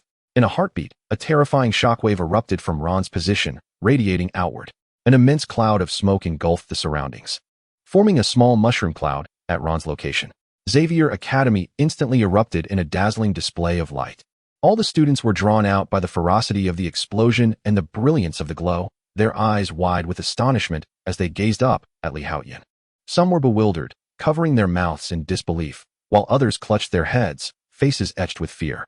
Lee, Clarice, and Elizabeth rushed outside, their expressions turning anxious upon witnessing Haotian under attack. Who could it be? Elizabeth's complexion shifted dramatically, her heart racing at the thought of someone assailing Haotian, yearning to rush to his aid. Yet, she soon discerned that the energy signature bore a striking resemblance to Haotian's own.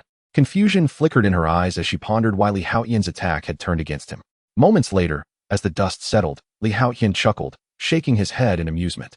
Ah, this Kamehameha truly is formidable. The Turtle School's Kamehameha, also known as the Divine Turtle Wave, is a formidable technique practiced by Earth's Master Roshi. While the energy wave's offensive capabilities are diverse, the Kamehameha stands out as particularly potent. In an instant, it can concentrate energy, amplifying its power manifold. When Raditz first arrived on Earth in Dragon Ball Z, Kakarot's battle power was a mere 300. However, upon utilizing the Kamehameha, his power surged to approximately 1,000. This serves to illustrate the formidable nature of the Divine Turtle Wave.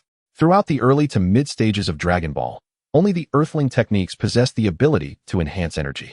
Most extraterrestrials, including the Scions at their inception, lack the capacity to conceal their energy, let alone elevate the potency of their techniques instantaneously. Nevertheless, Vegeta quickly grasped this concept, developing a technique known as Final Flash, which rivals the Kamehameha in strength, if not surpassing it. Hank, you may return now and turn on the television to catch the news. After you finish watching, please convey a message to the President of the United States for me. As long as I, Haotian, am here, Xavier's Academy will remain open. Should anything untoward befall the Academy, I may become displeased. Thus, the matter at hand would not be so simple. Those who wish to challenge the Academy should consider their actions carefully, Haotian stated with an air of calm authority. Hank was momentarily taken aback by Haotian's words, struggling to comprehend their meaning. You will understand once you return and watch the news, Haotian replied, offering no further explanation. All right, I understand, Hank responded, though his curiosity intensified. Eager to uncover the events that had just transpired, he ceased his attempts to persuade Storm and others to close Xavier's Academy and swiftly departed. Before long, he returned to the White House. Hank, how is your work progressing? The president inquired, perplexed by Hank's sudden return. Mr. President, we shall discuss this matter later.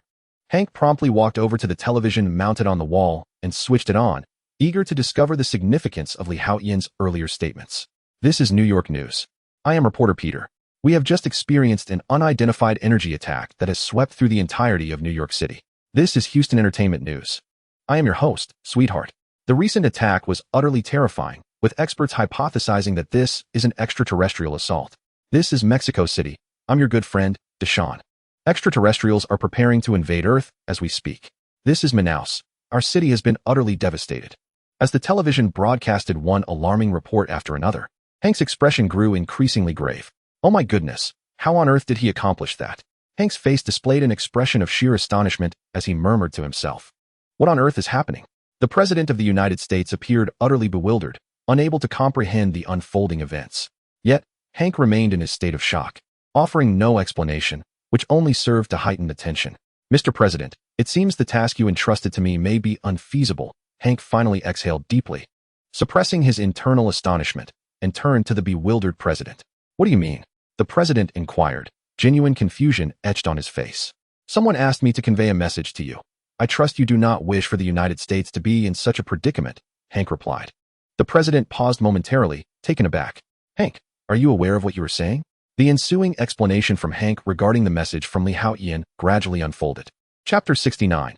I usually do not criticize unless I cannot help at Xavier Institute. Lee, what just transpired? Bobby, known as Iceman, gazed in astonishment at Haotian, who was leisurely seated on the couch, sipping coffee. The others remained silent, all eyes fixed on Haotian, their expressions a mix of shock and confusion. The recent attack had undoubtedly been formidable. Apart from a select few, most were unable to withstand it. Even those who could endure it were left in awe of how Haotian emerged unscathed. Yet, the crux of the matter lay not in the attack itself, but in the rationale behind Haotian's actions. I did nothing of consequence. I merely parted the Earth's energies. Li Haotian remarked with a smile. At his words, everyone fell silent in astonishment. What do you mean? Clarice, who had been peeling an apple for him, was instructed by Li Haotian. Please turn on the television. Clarice nodded and approached to switch on the television. Instantly, the screen illuminated with news coverage, all undoubtedly related to the mysterious attack that had just occurred. I released energy waves from here, allowing them to encircle the Earth and create a parting. Li Haotian stated with a grin. Suddenly, the realization dawned upon everyone, their faces reflecting shock. While your energy waves may seem comparable in strength to Scott's optic blasts, he could never project such energy over that distance, Storm exclaimed, unable to contain her astonishment. Scott, what is the maximum range of your optic blasts? Logan interjected curiously. If I exert maximum effort, approximately over 100 kilometers, Scott replied. Indeed, Li Haotian mused inwardly, a sigh escaping him. The predominant tone of this world is still derived from character portrayals in television and film. Otherwise, according to the depiction of Cyclops in Marvel Comics, he could effortlessly pierce through planets. How could he possibly be limited to a mere 100 kilometers? However, he has long recognized that this world exists beneath the realm of comics, yet above that of films, occupying a unique intermediary state. This is, in fact, advantageous for Li Haotian. Otherwise, based on the comics portrayal, the enemies would be numerous and formidable, presenting a considerable nuisance. Li, I never anticipated your energy attacks would possess such immense power, exclaimed Iceman Bobby in astonishment. But why did you choose to do that? Inquired Phantom Cat Kitty. Her curiosity piqued. Because Hank is correct. The professor's demise will render those eyeing Xavier's academy more predatory, Li explained. This matter was not something I intended to disclose to you, but I believe it is better to share it. Storm glanced at Logan and Li Haotian, and upon seeing their nods, she began to recount the confidential agreement from 1998 that Professor X had once shared with them.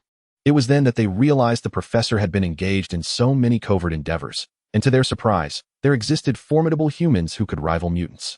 Indeed, if it were not for their apprehension of Professor X's power, they could have obliterated the mutants. Li's actions serve as a deterrent. We must ensure that those factions, emboldened by the professor's absence, understand that Xavier's academy has not lost its strength. Without the professor, we remain formidable, Storm asserted, her emotions stirred. It was evident that even she had not contemplated these ramifications until now. Unexpectedly, it was the youngest among them, Li Haotian, who discerned this issue and showcased his immense power before Hank, using it to intimidate the authorities of the United States. This act undoubtedly drew the attention of all humanity. Those who may have harbored treacherous intentions towards Xavier's academy would now need to tread cautiously. For even in the absence of Professor X, Xavier's academy was not easily subdued. Anyone contemplating an assault on the academy would have to seriously consider the consequences. Well, the school must continue its operations as usual. The professor would not wish for chaos to ensue in his absence. I find my life here quite comfortable and have no desire to relocate at this time, Li Haotian remarked, stretching languidly. He glanced at the sky. It was a splendid time to bask in the sun, and he certainly could not squander such glorious sunshine. He promptly departed the office, accompanied by Clarice and Alice. Li is right. We cannot allow the academy to descend into chaos, Storm concurred. The teacher is no longer with us, yet we, the X-Men, remain steadfast. Xavier's academy continues to serve as a sanctuary for those homeless children, a harbor for their souls. Storm spoke with a grave tone. She, along with Bobby, Logan, Scott, and others, began to reorganize the academy's schedule. This decision was swiftly communicated to every student, igniting a wave of jubilation and relaxation among them. The previously tense atmosphere of the academy gradually dissipated, restoring it to its former state. For Li Haotian, basking in the sun to enhance his strength was paramount, contributing to an overall increase in power and even accelerating the inheritance of template abilities. Meanwhile, in the janitorial section of Xavier's academy, a woman cautiously surveyed her surroundings before retrieving a miniature satellite phone. Soon, a connection was established. Nick, it's Mel. This was Melinda May, the agent sent by S.H.I.E.L.D. to infiltrate Xavier's academy. What's the matter? Speak quickly. I'm occupied with a mysterious energy attack situation, came the voice of Nick, the director of S.H.I.E.L.D., over the phone. I'm aware of the situation. Mel promptly relayed all she had observed at the academy. Continue monitoring. After a lengthy pause, Nick finally responded. Understood. Once the call ended, Mel returned to her duties, resuming her janitorial tasks. Nick, on the other hand, fell into deep contemplation. Hill, instruct Trask Industries to pause the Sentinel program. Then gather information on Li Haotian for me. After a moment, Nick spoke slowly. Days later, Li Haotian and the others were having breakfast in the cafeteria. You want me to be a teacher? Li Haotian exclaimed, unable to suppress a spray of cola after taking a sip, catching Logan off guard as he was drenched. While Logan was unfazed by bullets or energy waves, he anticipated being splattered with soda. Apologies, I'm usually quite professional and don't spray. Li Haotian quickly apologized, while Clarice rushed to provide him with a napkin. Unless I can't help it. Chapter 70. It finally begins. Logan, with a resigned expression, pulled out a napkin to wipe his face. Though the drink was delightful, having it sprayed on his face was quite sticky. Haha. Seeing Logan like this, Li Haotian chuckled. But are you serious? After a moment, he took a deep breath, putting aside the jest to gaze earnestly at Logan. After all, he was still a student, having only recently enrolled. Yet, Logan was now suggesting that Li Haotian should become a teacher. Thus, previously, Li Haotian momentarily lost his composure and could not help but express his thoughts aloud. However, now that he had regained his calm, he earnestly inquired. In truth, given his capabilities, assuming the role of a teacher was indeed feasible. Indeed, Orolo, Scott, and I have deliberated, and your prowess is sufficient to take on the responsibilities of an instructor at the academy. Wolverine nodded in agreement. Furthermore, do not fret about the absence of a salary. Although the professor is no longer with us, the academy's funding is derived from Charles's family enterprise. There is no need for concern regarding income. The academy has long been managed by a dedicated professional manager. Thus, even in his absence, the foundation continues to operate. The academy enjoys a consistent monthly income, which covers its daily expenses and the salaries of the faculty, among other necessities. Even the financial resources for the X-Men's missions are dispersed from this pool. Logan, apprehensive that Li Haotian might hesitate to accept the teaching position due to monetary concerns, quickly provided clarification. However, as he spoke, he could not help but admire Charles from the depths of his heart. Despite being significantly older than Charles, he could not ignore the latter's early establishment of a company and the creation of a foundation. This was something Wolverine could not rival. Unlike him, who had lived for so many years, having even experienced both world wars, only to find himself alone and impoverished in the end. Very well, I shall accept your offer. Upon hearing this, Li Haotian ceased to decline. Whether as a student or a teacher, it made little difference to him. His daily routine consisted of basking in the sun, eating, and sleeping, essentially a trifecta of simplicity. Now, occasionally dedicating a bit of time to teaching would not disrupt his life significantly. Moreover, becoming a teacher would likely bring forth even more requests. Ding. Congratulations, Master, for fulfilling Wolverine's request and earning 15 source points. At that moment, the system's reward of source points was instantaneously credited. Excellent. Li Haotian nodded in satisfaction. This was, after all, the primary reason for his agreement to become a teacher, to acquire source points and restore his power of regulation. He was eager to unlock the next inheritance template, and he had even determined the candidate for it. I will send you the new class schedule shortly, Logan replied with a smile, relieved that Li Haotian had agreed, thus completing his task. This would also provide some explanation to Storm and the others. Li, are you really going to be a teacher? Clarice inquired with curiosity. Call out teacher and let me hear it. Li Haotian raised an eyebrow, smiling as he responded. Hello, Teacher Li. Clarice chimed sweetly. Very well. Remember to wear your school uniform next time and address me properly. Li Haotian's face broke into a mischievous grin. How annoying. Clarice's face flushed momentarily. Hey, can you all please be mindful of the occasion? I have just experienced a breakup. At that moment, the icy figure known as Bobby couldn't help but interject. Just a couple of days prior, the formidable Anna had succumbed to the allure of the mutant cure, ultimately choosing to leave Xavier's academy. This was her decision. Anna yearned for a life of normalcy. Thus Storm and the others did not intervene, despite their profound heartache.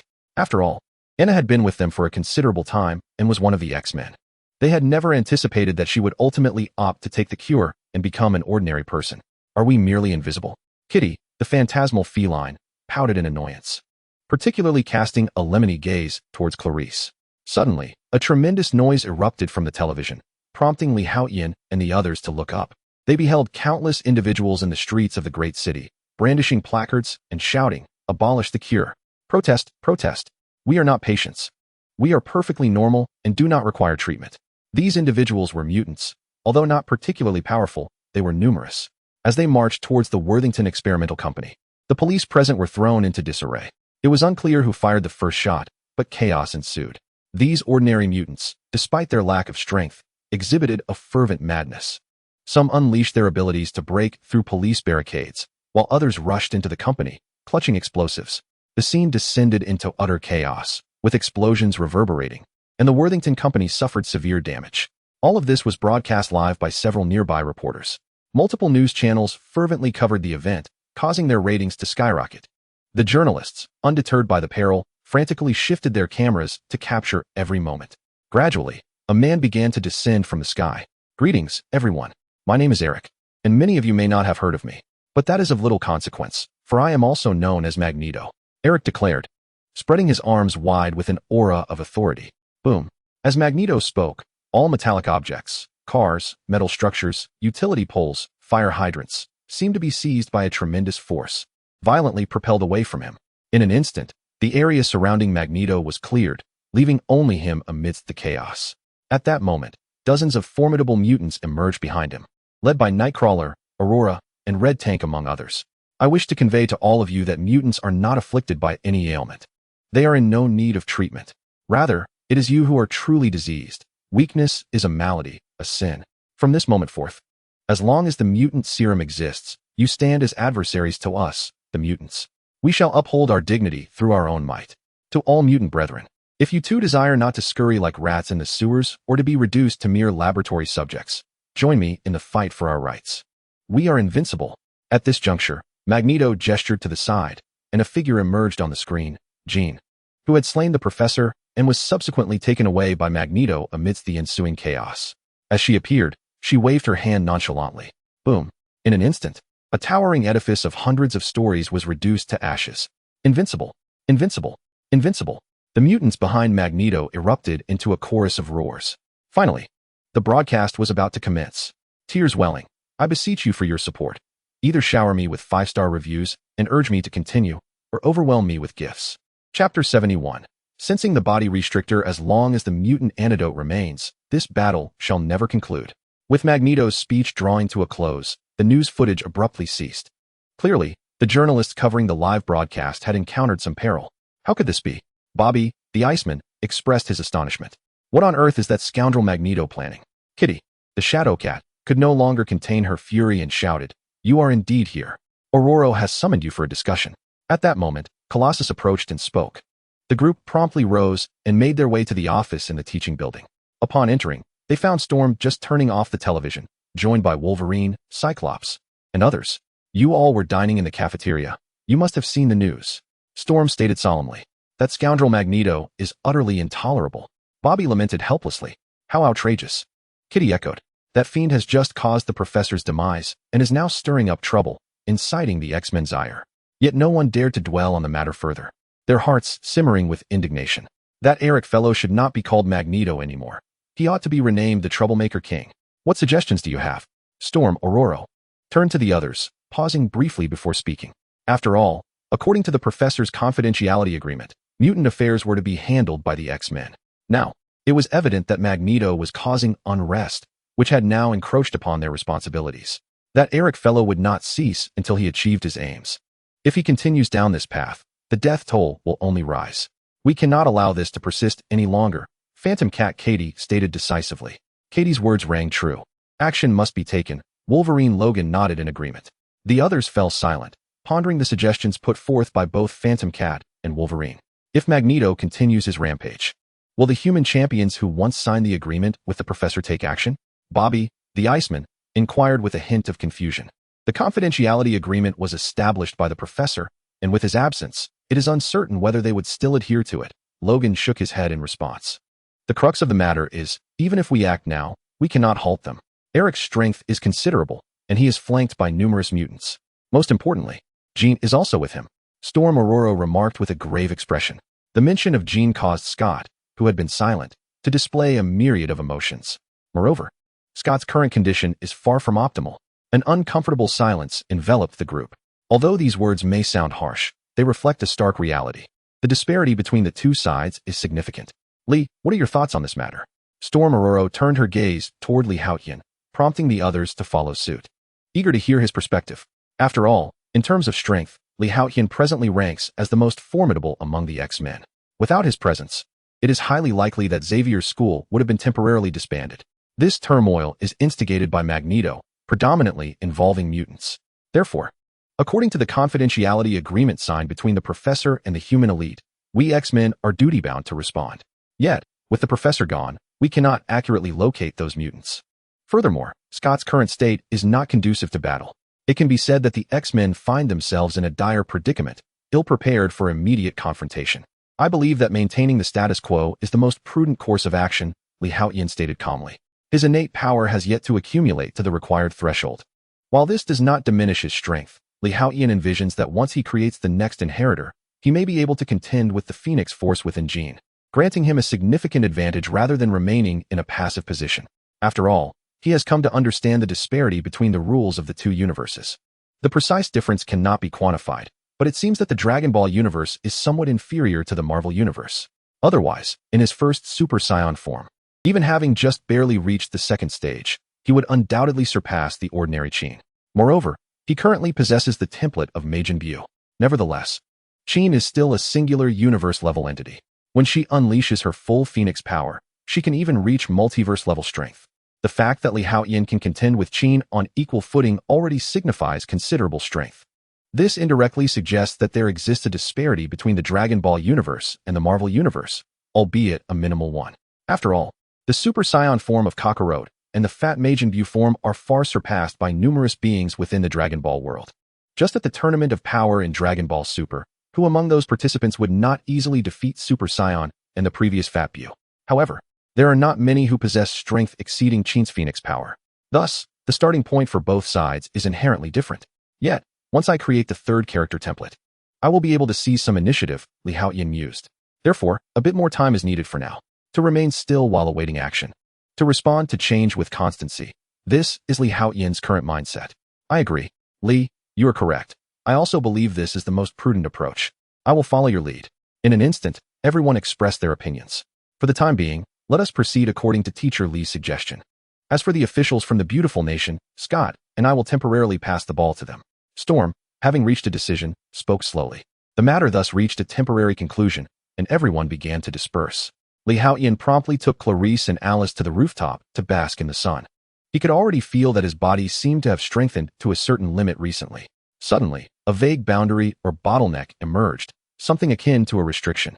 It felt as if, after a period of time, he could surpass this boundary and gain even greater strength. This piqued Haotian's curiosity, and he began to harbor a faint anticipation. All of Haotian's power originates from the X gene.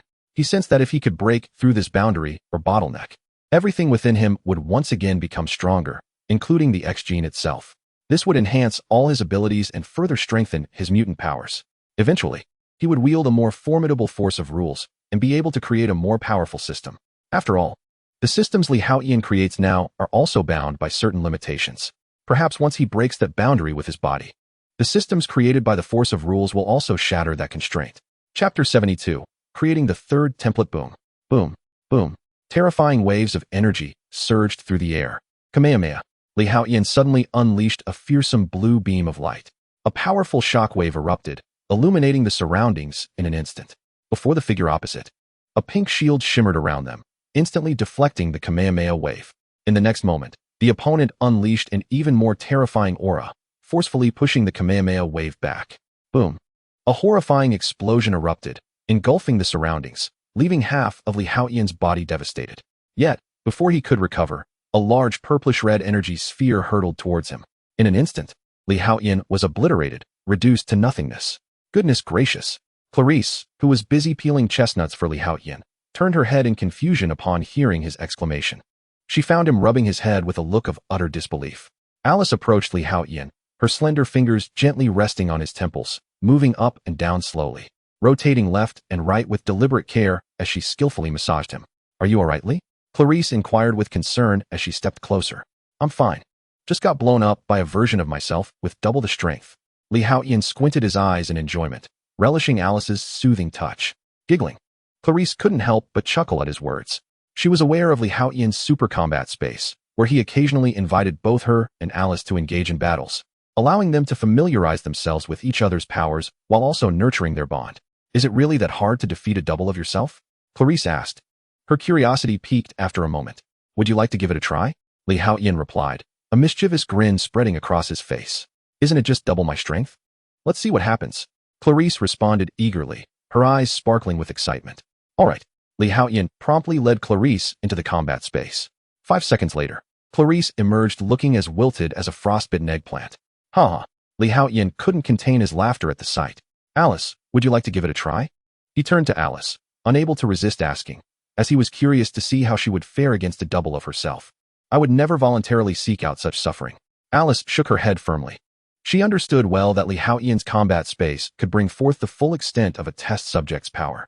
This meant the adversary faced would be the pinnacle of their own potential. Even facing just a single version of oneself was a daunting challenge, as most individuals struggled to unlock their full strength. Only those who had trained for decades might have mastered their abilities thoroughly. Otherwise, one could only engage in frantic battles against the most formidable version of themselves, much like Li Haotian did. Time and again, faced with death, one experiences the exhilarating surge of power, breaking through the barriers of slaughter and combat. It is through such means that the scars of time may be leveled. Otherwise, attaining one's peak state with ease is far from simple. Sister Alice is indeed astute. Clarice's expression turned sour, and she couldn't help but murmur within, "What possessed me to seek out my own suffering?" Clarice, endowed with double the strength, was undeniably formidable. The mastery of mutant abilities by Clarice too was far beyond what Clarice herself could compare to. She had not anticipated that her mutant powers could prove so remarkably practical. Ding! Congratulations, Master, the power of the rules has reached the designated value. At that moment, a notification from the system echoed in Li Haotian's mind. He had finally achieved the required threshold. Li Haotian's face lit up with joy. This meant he could create a third legacy template character. He decided that this third template would be none other than the god of destruction, Beerus, from the Dragon Ball universe. Although Li Haotian had the option to select any character from myriad realms for creation, he understood that there were several considerations to bear in mind. The first was that the character could not be utterly ineffectual. For instance, a character template from the pirate world would yield minimal benefit, as one could not rely on island-level power when others possessed the ability to annihilate stars and universes.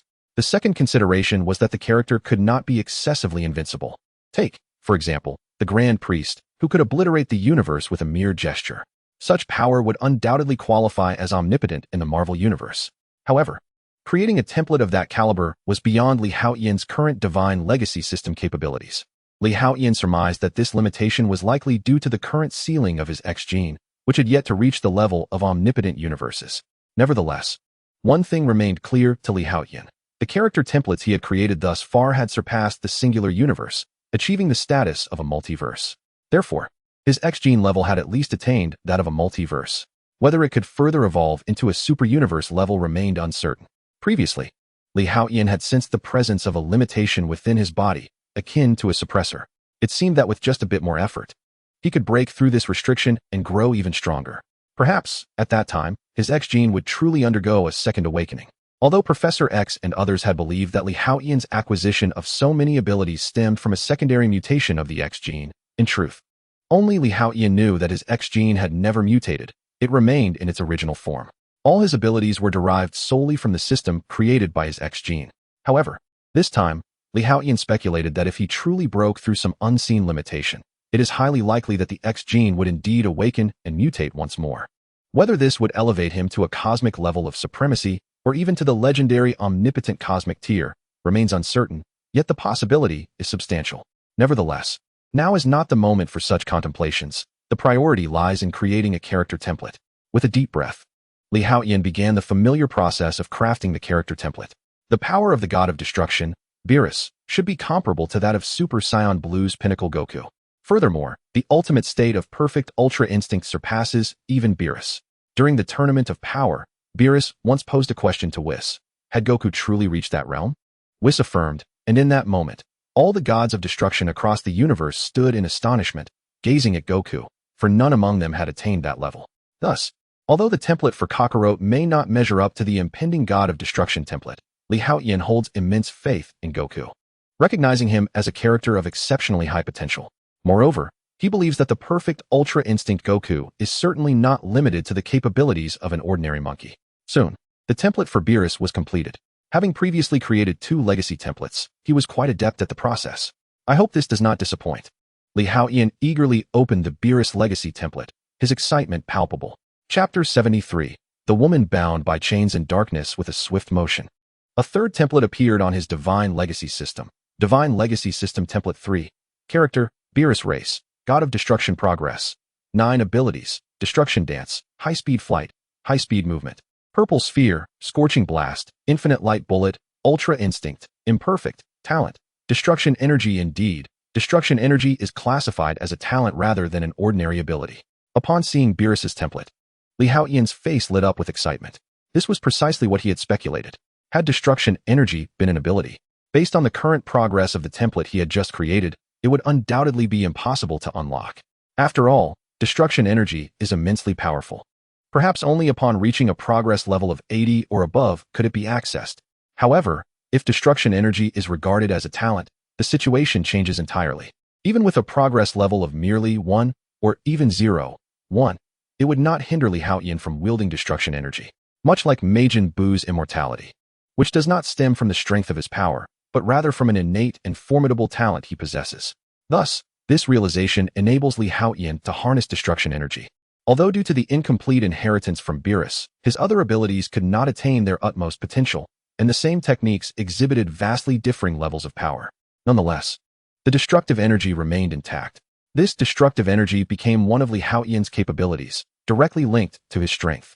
While it may not suffice to entirely obliterate someone of Qin's caliber, who possesses universe-level power, it would certainly be adequate to counter her imperfect Phoenix Force. This constituted Li Haotian's trump card. At this moment, he finally possessed a winning hand. After all, while the transformation into Super-Saiyan significantly amplifies combat prowess, sometimes the issue transcends mere strength. Certain malevolent deities and sorcerers wield unique abilities that prove exceedingly troublesome, not easily vanquished by sheer power alone. Much like the Shenron from Dragon Ball, whose inherent weakness belies the formidable nature of the powers it bestows, such as the immortality granted to Black Zamasu, which rendered him exceedingly difficult to defeat in later stages. Similarly, the power of the malevolent god Ruby Tank far surpasses that of the mutant variant, embodying strength that transcends ordinary humanity. However, Li Haotian no longer needed to worry, for in a certain sense, he had ascended to divinity himself. He was a god of destruction.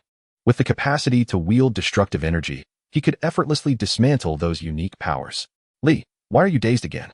Clarice inquired, gently touching Li Haotian's forehead with a hint of concern. Recently, he had been frequently lost in thought, sometimes even smiling foolishly, which inevitably reminded her of Alzheimer's disease, commonly known as senile dementia. I'm fine, Li Haotian replied, playfully pinching Clarice's cheek and smiling.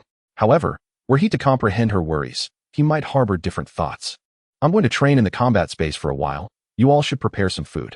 I fear I may become quite hungry shortly, he declared cheerfully. Due to inheriting the traits of Kakarot, Fat Bu, and Beerus, Li Haotian often found himself ravenous. Indeed, he was not a glutton or a bottomless pit. It was simply a consequence of the character templates he had inherited. Recently, his appetite had increased significantly.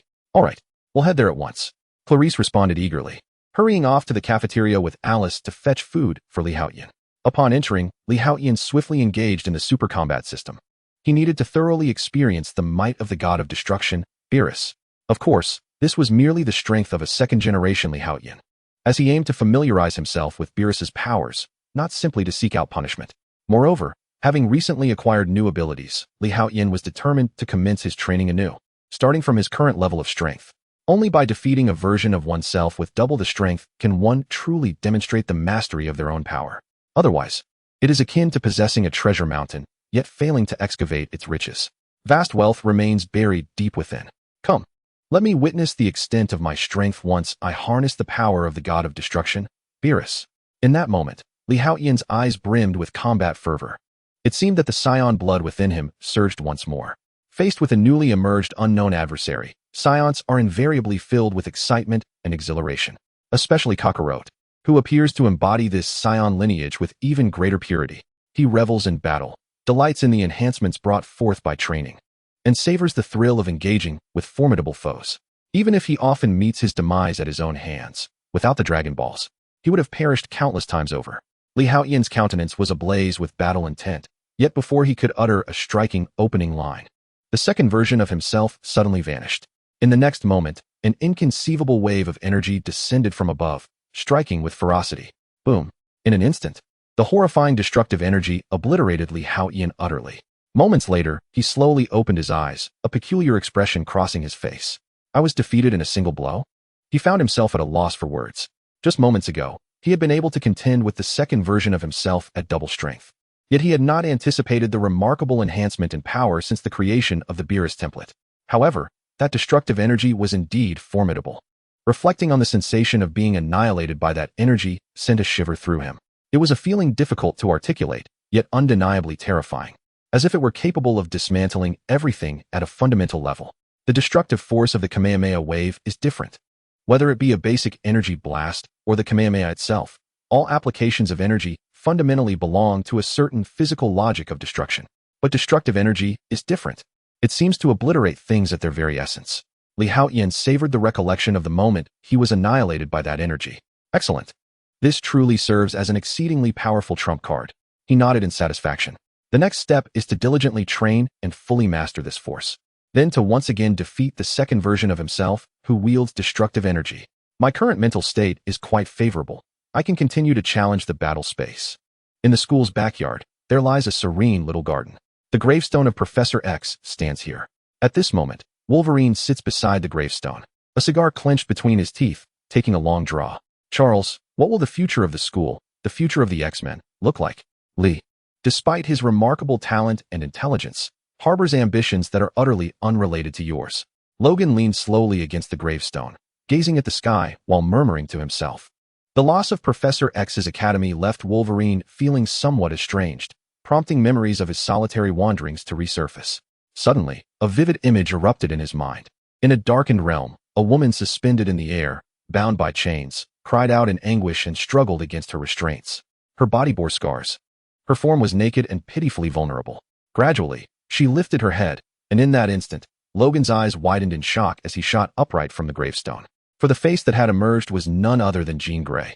Chapter 74. The Revelation. I am A.S.H.I.E.L.D. Agent. The chains clinked ominously, resonating with a chilling aura. Within the dim space, devoid of light, Logan discerned Jean's visage. "Jean," he exclaimed, rubbing his eyes fervently. Yet, in the next moment, the vision vanished, replaced by an urgent plea echoing from the depths of his soul. "Save me, Logan, I am in so much pain." The desperation pierced his heart, resonating with profound sorrow. "Jean." Logan clenched his cigar into ash, the once leisurely enjoyment of it utterly lost. At that moment, a terrifying presence surged from the depths of his being. Logan felt a wave of dizziness wash over him. He shook his head vigorously, but the voice within had dissipated. "Jean, Jean." Yet, no reply came. She must be in peril. Yes, it has to be her. The kind, beautiful Jean. Wolverine descended into a frenzy, racing toward the Academy's parking garage, mounting Cyclops' motorcycle and speeding into the distance. Logan. Storm's countenance darkened upon hearing the news. At such a critical juncture, Logan had chosen to abandon the Academy. When she attempted to call him, he merely stated, "I am going to find Jean and bring the real Jean back." Though displeased and somewhat resentful toward Logan, Aurora knew that she could not deter him, given his unwavering devotion to Jean. Consequently, the Academy's strength had diminished considerably, causing Storm considerable distress. "I think it might be best not to inform Scott just yet. I will say Logan has gone to seek Magneto's whereabouts instead." Storm sighed heavily, feeling the weight of the situation as she made her way toward the office building. Wolverine has departed from the school, resulting in the redistribution of his courses and responsibilities among others. What a capricious individual.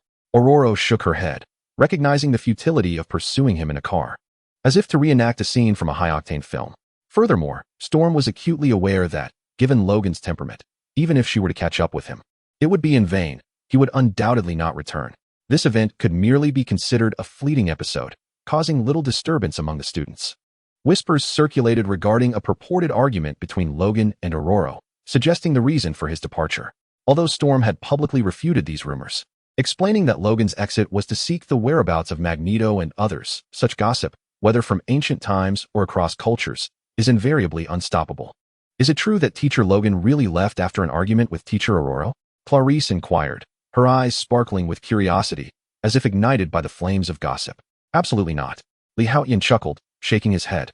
Wolverine would not leave for such trivial matters, especially during this critical juncture. Hence, the only plausible explanation for his departure is a connection to Jean. "Let us head to the cafeteria. I have heard they are unveiling new dishes today." Haotian expressed greater interest in the cafeteria's culinary offerings than in Wolverine's departure. "Sounds delightful." Clarice smiled at the prospect of new dishes, perhaps influenced by Haotian's enthusiasm.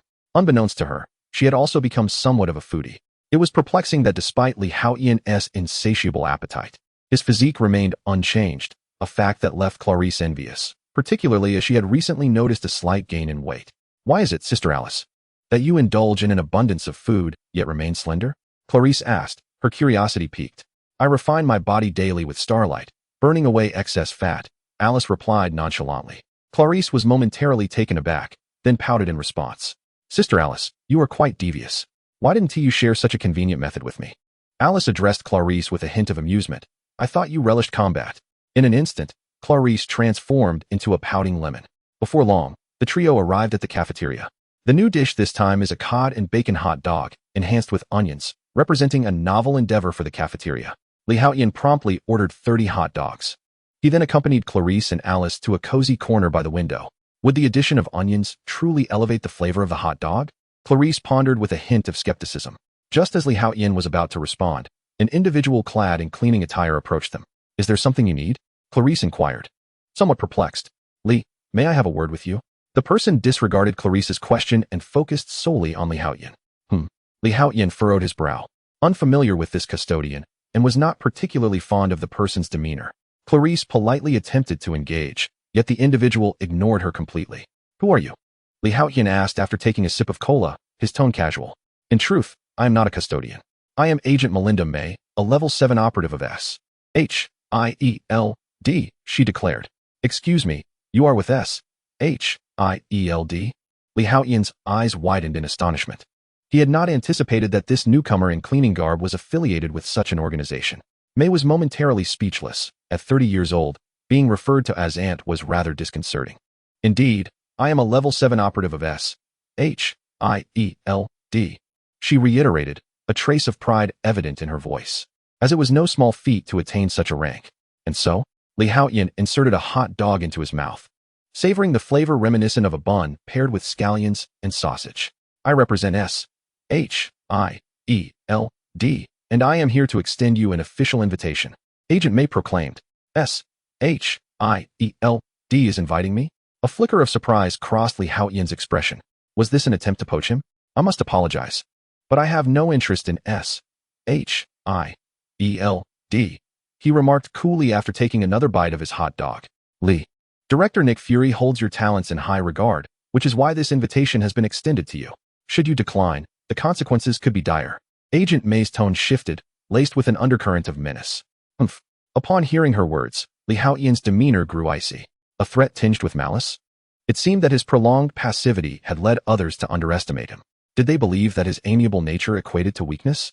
Slowly rising to his feet, he cast a steely gaze towards Agent May, a glimmer of wrath igniting in his eyes. He was no longer placid. Chapter 75, The Coercion of S.H.I.E.L.D. Mr. Li, Professor Aurora has summoned you. At that moment, an upperclassman rushed over, speaking urgently. All right. Li Haotian nodded in response. Congratulations, Master, on fulfilling the requirements of Rothfuss and obtaining Source 001. The system's prompt reverberated, indicating his all-encompassing task system. Any matter imbued with even the slightest hint of a request or demand would grant Li Haotian the power of the Source rules. Although such ordinary matters were scarce, their abundance compensated for it. However, at this moment, Li Haotian was devoid of the inclination to heed the significance of this Source Point 001. Since you are an agent of S.H.I.E.L.D., infiltrating Xavier Academy, you must have gathered intelligence on me. Thus, do you believe your mission poses a credible threat to me? Li Haotian spoke with an air of indifference. If it were merely a jest, he would remain unperturbed. Much like when his former classmate Jason once threatened him, only to be sent flying with a single punch, which sufficed to resolve the matter. He would never truly be angered by such trivialities. Yet, the current agent, however, carried an undertone of lethal intent within her threat. It was evident that should Li Haotian refuse, she might indeed resort to violence. Having gathered my data, you should be aware of my capabilities. At the very least, my publicly displayed strength rivals that of a formidable steel behemoth, and my energy attacks are no less potent than those of Cyclops, complemented by my ability to fly. Do they truly possess the confidence to confront me? Though Li Haotian was irate, his mind raced with contemplation. The agents of S.H.I.E.L.D. are not fools. They would not provoke me without assurance. What are their methods? Could it be sentinels? The thought of sentinels suddenly struck Li Haotian. After all, he is a mutant, and for mutants, there exists an undeniable advantage against sentinels. It appears that SHIELD has indeed engaged with Trask Industries, perhaps even forging a certain collaboration. In an instant, Haotian comprehended the situation. He needed to extract some intelligence from you. Without hesitation, Haotian advanced. Do not move, or I shall fire. Agent May, witnessing Haotian's approach, felt a surge of murderous intent in her gaze and became increasingly anxious. After all, she was merely an ordinary human, while he was rated as a high-level alpha mutant. In a flash, Haotian shrank in size, appearing right before Agent May. With a swift motion, he seized her by the neck. He uttered not a word, merely dragging her towards the office in the teaching building. As they traversed the hall, onlookers bore witness to this spectacle, their expressions a mixture of astonishment. They could not fathom why Haotian had seized the janitor by the throat. However, upon noticing the firearm in his hand, astonishment morphed into confusion. Nevertheless, none dared to intervene. They were well aware of Haotian's formidable prowess and his status as a teacher at the academy. Thus, curiosity piqued, some followed in his wake. Agent May struggled for breath, desperately attempting to break free. Yet, she found that the hand gripping her neck was akin to an iron vice. Despite exerting every ounce of her strength, she could not budge it in the slightest. Her face had swollen to a deep purplish hue. In a final act of defiance, she fired a shot towards Haotian's back. However, the bullet ricocheted off him as if striking adamantium or vibranium, materials renowned for their hardness. A jolt of alarm surged through Agent May's mind. Her visage, now resembling the color of liver, betrayed her surprise. Under normal circumstances, her expression would have clearly revealed her alarm, for her handgun had been specially modified, its power surpassing that of a standard Desert Eagle by several magnitudes. Yet, it failed to penetrate Haotian's defenses. If he were a mutant like Steelman, capable of altering his form and structure, it would have been understandable. However, Haotian appeared to be an ordinary mutant. How could his defenses be so formidable? Haotian, indifferent to Agent May's gunfire, had actually been strengthening his body with daily exposure to sunlight. He had long surpassed the physical capabilities of an average human. Furthermore, having continually created templates for Kakarot, Fat Bu, and the god of destruction Beerus, his physical prowess had only escalated. In his current state, his body strength was comparable to that of Steelman post-transformation. He was no longer the cautious Haotian who had once been wary of bullets. His strength was ever present. During the day, sunlight augmented it, while at night, the legacy of the three powerful templates continued to empower him. It could be said that Haotian was in a constant state of enhancement. Before long, Haotian had dragged Agent May to Aurora's office. By this point, Agent May was on the verge of unconsciousness. With a resounding thud, Haotian discarded her as if she were refuse. He then turned to Aurora, his voice laced with a hint of coldness. What do you need from me? His demeanor clearly indicated that he was still irate. Observing Haotian's countenance, Aurora cast a puzzled glance at the janitor. However, upon noticing the modified handgun still firmly grasped in Haotian's hand, understanding dawned upon her. Carol, what brings you here? Just as Agent May, recovering slightly, recognized Aurora's colleague, Level 9 Agent Maria Hill, she spoke up. Vice Principal Aurora, since you have affirmed that the confidentiality agreement remains in effect, I urge you to expedite the resolution of Magneto's disturbances. Otherwise, we shall consider the confidentiality agreement null and void. At that point, SHIELD will take over. Hill disregarded Agent May and turned her attention to Aurora, stating, I have previously mentioned that as long as Xavier's Institute remains, we shall adhere to the original confidentiality agreement, even in the absence of the professor. However, we have yet to locate Magneto. Rest assured, we have dispatched Wolverine to search for him. Aurora's expression darkened as she spoke. SHIELD does not come with good intentions and has, indeed, overstepped their bounds. Yet, without Professor X, Xavier's Institute cannot afford to be too defiant. Very well. We shall also assist in the search for Magneto. I believe clues will emerge soon, at which point the X-Men will spring into action, Hill replied with a smile. This mission has been deemed complete. Let us depart. Behind the sofa stood two agents clad in black suits and sunglasses. Take Agent May with you, Hill commanded before turning to leave. Wait. At that moment, Haotian suddenly interjected with an icy tone. Hill turned to face Haotian. Did I permit your departure? Haotian's cold gaze fell upon Hill and her companions. What do you mean? Hill raised an eyebrow, questioning Haotian. Chapter 76, Establishing Authority. X marks the spot. Did I permit you to leave? The chilling voice reverberated around them, causing even the Level 9 agent of SHIELD to tremble inwardly. Killing intent. Hill was convinced she was not mistaken. The youth before her could strike her down at any moment. What is your intention? Yet Hill, being a level 9 agent with considerable experience, endeavored to maintain her composure. Earlier, you asked if Xavier's institute still exists, hence the confidentiality agreement remains in effect. Therefore, we will handle Magneto ourselves. But now, your agent may attempt to undermine us and resorts to threats? Are you coercing our acting headmaster here, as though Xavier's institute is devoid of capable individuals? Such arrogance must stem from your sentinel. Relay to Nick, that blind man, that I am quite displeased this time. In light of Professor X's past kindness, I shall not obliterate everything, just half. However, next time, I shall consider the confidentiality agreement as torn to shreds by you. If you wish for a confrontation, you may have Nick try his luck. Li Haotian responded coldly. What do you mean by half? Upon hearing Li Haotian's words, Hill's expression changed dramatically. For S.H.I.E.L.D. had speculated about Li Haotian's powers. He was undoubtedly an alpha-level mutant, and moreover, a high-ranking one. Should he choose to act, it would pose significant complications without a Sentinel's assistance.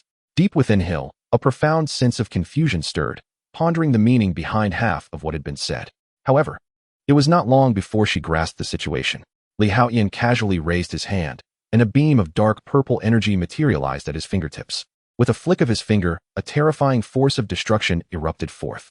In an instant, the beam vanished, reminiscent of a fleeting blade of light. Enough, you may leave, Li Haotian declared, his hands sweeping dismissively, sending both Hill and Agent May flying. With a thud, they tumbled to the ground, rolling a considerable distance. How exhilarating, exclaimed the icy Bobby, unable to contain his excitement any longer. He had been suppressing his feelings until now. Yet, given that Hill was affiliated with S.H.I.E.L.D., he had hesitated to provoke her without Professor Xavier's backing. But Li Haotian's appearance was like a calming balm, assuring everyone present.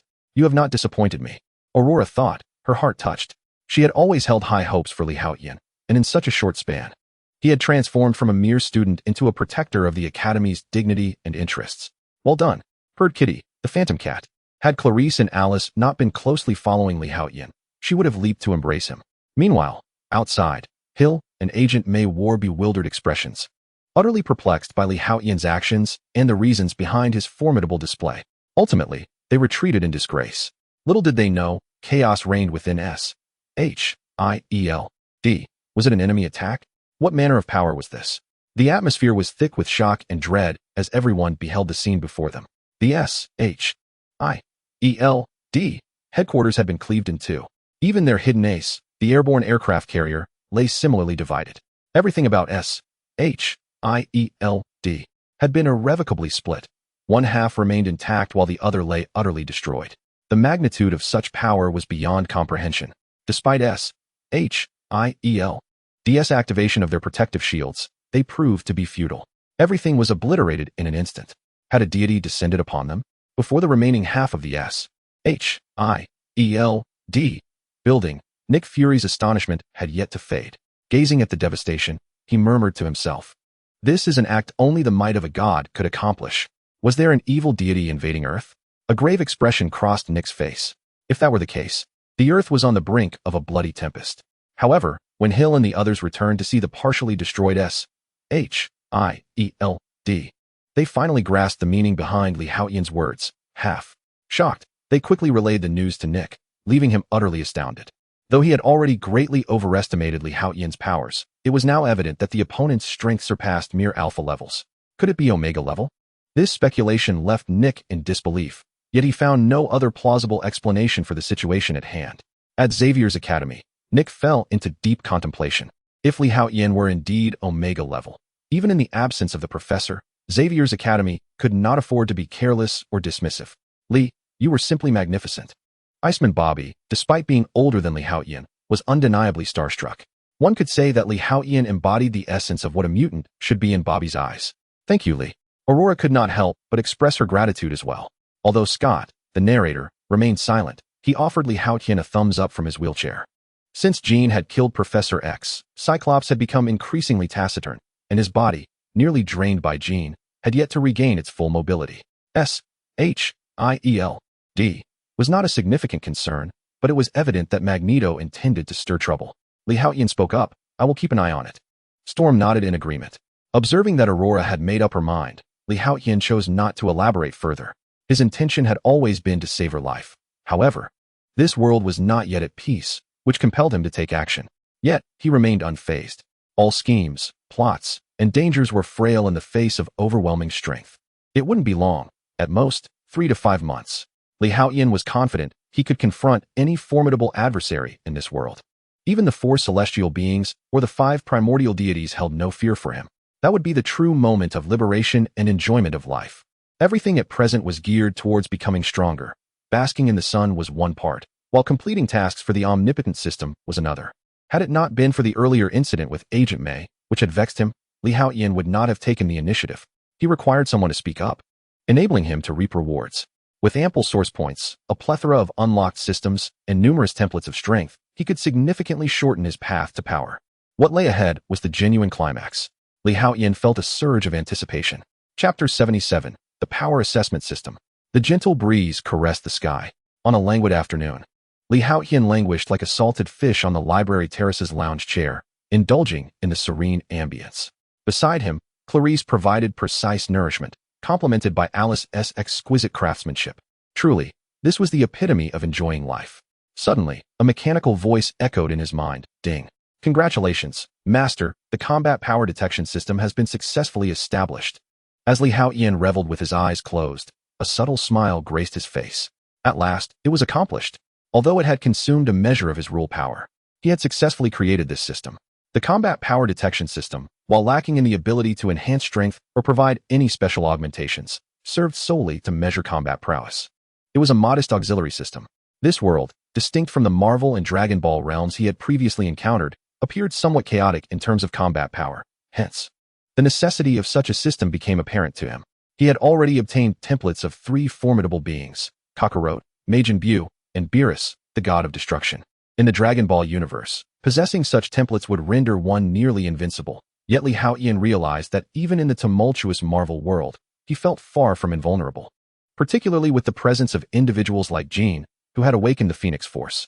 Moreover, numerous peak human warriors lurked in the shadows, causing Li Haotian to sense an unsettling discrepancy. Thus, he deemed it essential to establish a combat power detection system to ascertain the extent of his prowess. Moreover, it would provide him with a quantitative measure when encountering adversaries in the future. His combat power detection system was not akin to Frisia's combat power scanners. Even hidden strengths could be unveiled. The system reported, detection target, combat power 39 points. Li Haotian glanced at Clarice beside him. How low? He then shifted his gaze to Alice on the other side. Detection target, combat power 97 points. Li Haotian was momentarily taken aback. Alice's strength was indeed more than double that of Clarice, revealing her formidable prowess. Do I have something on my face? Alice inquired, noticing Li Haotian's gaze lingering on her. No, you look splendid, he replied, playfully pinching Alice's cheek. With a combat power of 97 points, her strength was evidently significant. How strong am I? He wondered, glancing at his own metrics. Detection target, combat power 9,962 points, with hidden potential. Upon hearing the system's announcement, Li Haotian fell into contemplation. His normalized combat power of 9,962 points surpassed Clarice by 255 times and was approximately 103 times that of Alice. This was certainly no trivial matter. Generally, possessing over double the strength allowed one to easily vanquish foes. If the difference exceeded tenfold, it would be a complete rout, and surpassing 20 or 50 times rendered one entirely incommensurable within the same dimension. Currently, Li Haotian surpasses Clarice by an astounding 255 times and Alice by hundreds. Should he wish to eliminate the two, it would be a matter of ease. For instance, utilizing Buu's extraordinary abilities, he could effortlessly transform them into candy or chocolate to consume at his leisure. However, this is not the pinnacle of Li Haotian's combat prowess. It merely represents his concealed potential, which the system seems temporarily unable to detect. It appears that such capabilities can only be fully assessed when they are unleashed, highlighting a limitation within the system. It seems that the minuscule consumption of the power of rules has rendered the system somewhat feeble. Li Haotian shook his head. Despite possessing an omnipotent task system that allows for rapid accumulation of his rule power, there remains an upper limit contingent upon the strength of his X gene. I am growing ever stronger, and my X gene is also being enhanced, Li Haotian mused silently. Yet, this is not an urgent matter. As I continue to strengthen, my X gene will ultimately reach greater heights.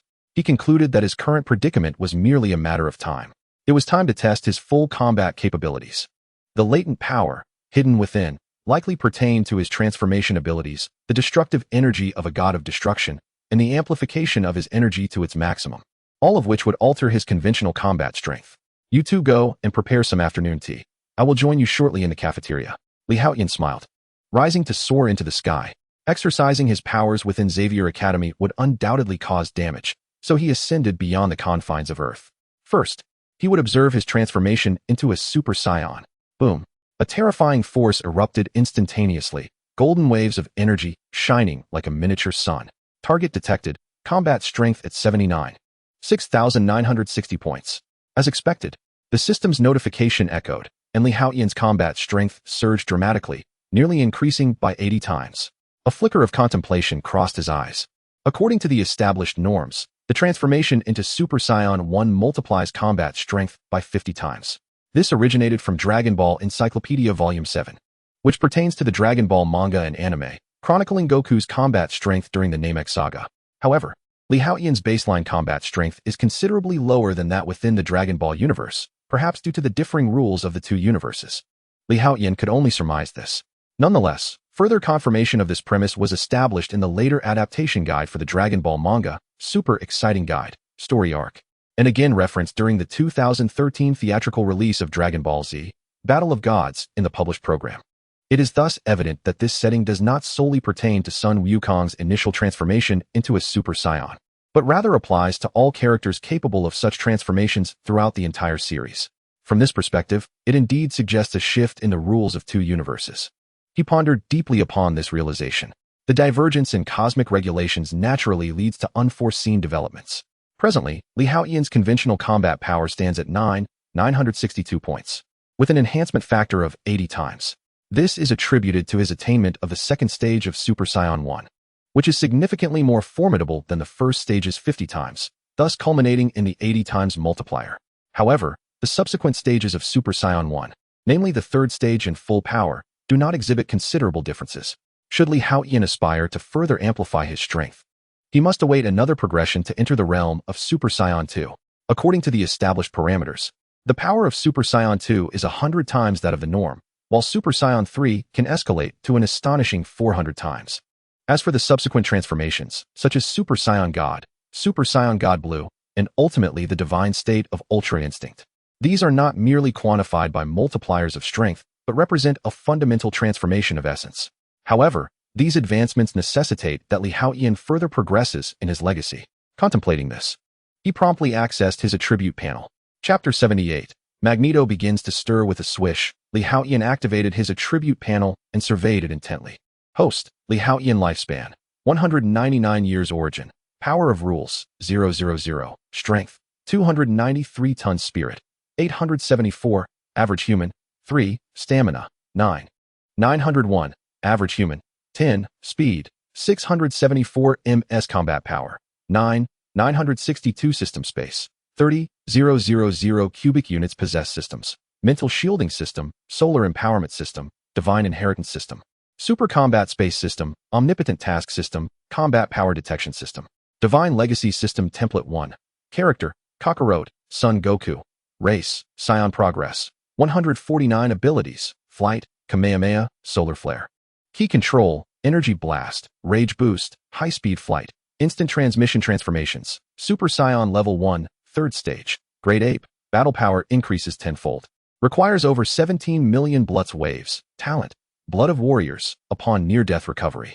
battle power surges dramatically. Divine legacy system. Template 2, character, Majin Buu race, Majin progress, 123 abilities, flight, high-speed movement, stomach attack, key blast, energy wave, key sphere, menacing eye, super explosive wave, burst wave, telekinesis, transformative beam, regeneration, division, morphing, restorative beam, healing beam. Talent, cosmic survival, ultra cell regeneration. Divine legacy system. Template 3, character, Beerus title, god of destruction progress, 116 abilities, flight, high-speed movement, purple energy sphere, scorching blast, infinite light blast, ultra instinct, imperfect, talent, destructive energy. It appears there is still a long way to go. Haotian cast a glance at the three legacies. Even the earliest Kakarot template has merely reached 149. However, he has gained a deeper understanding of his own capabilities. In his normal state, his battle power stands at 9,962 points, while in transformation, it reaches an impressive 6,960 points. Although this pales in comparison to Kakarot's terrifying battle power of 150 million in the Dragon Ball universe, it is due to the differing nature of the two universes. Much like the disparity between the currencies of America and South Korea, both being a singular unit, yet their values are not the same. Because the rules differ and the universes vary, there exists a distinction. I need to seek a unit of measurement. Li Haotian first tested the destructive energy. The battle power remained unchanged, indicating that destructive energy is a form of divine power belonging to the gods of destruction, distinct from the Kamehameha attack. He then unleashed the full power of the Kamehameha, elevating his battle power to 1 million.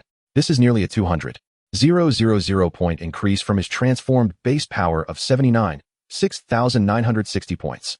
It seems my current peak battle power hovers around 1 million.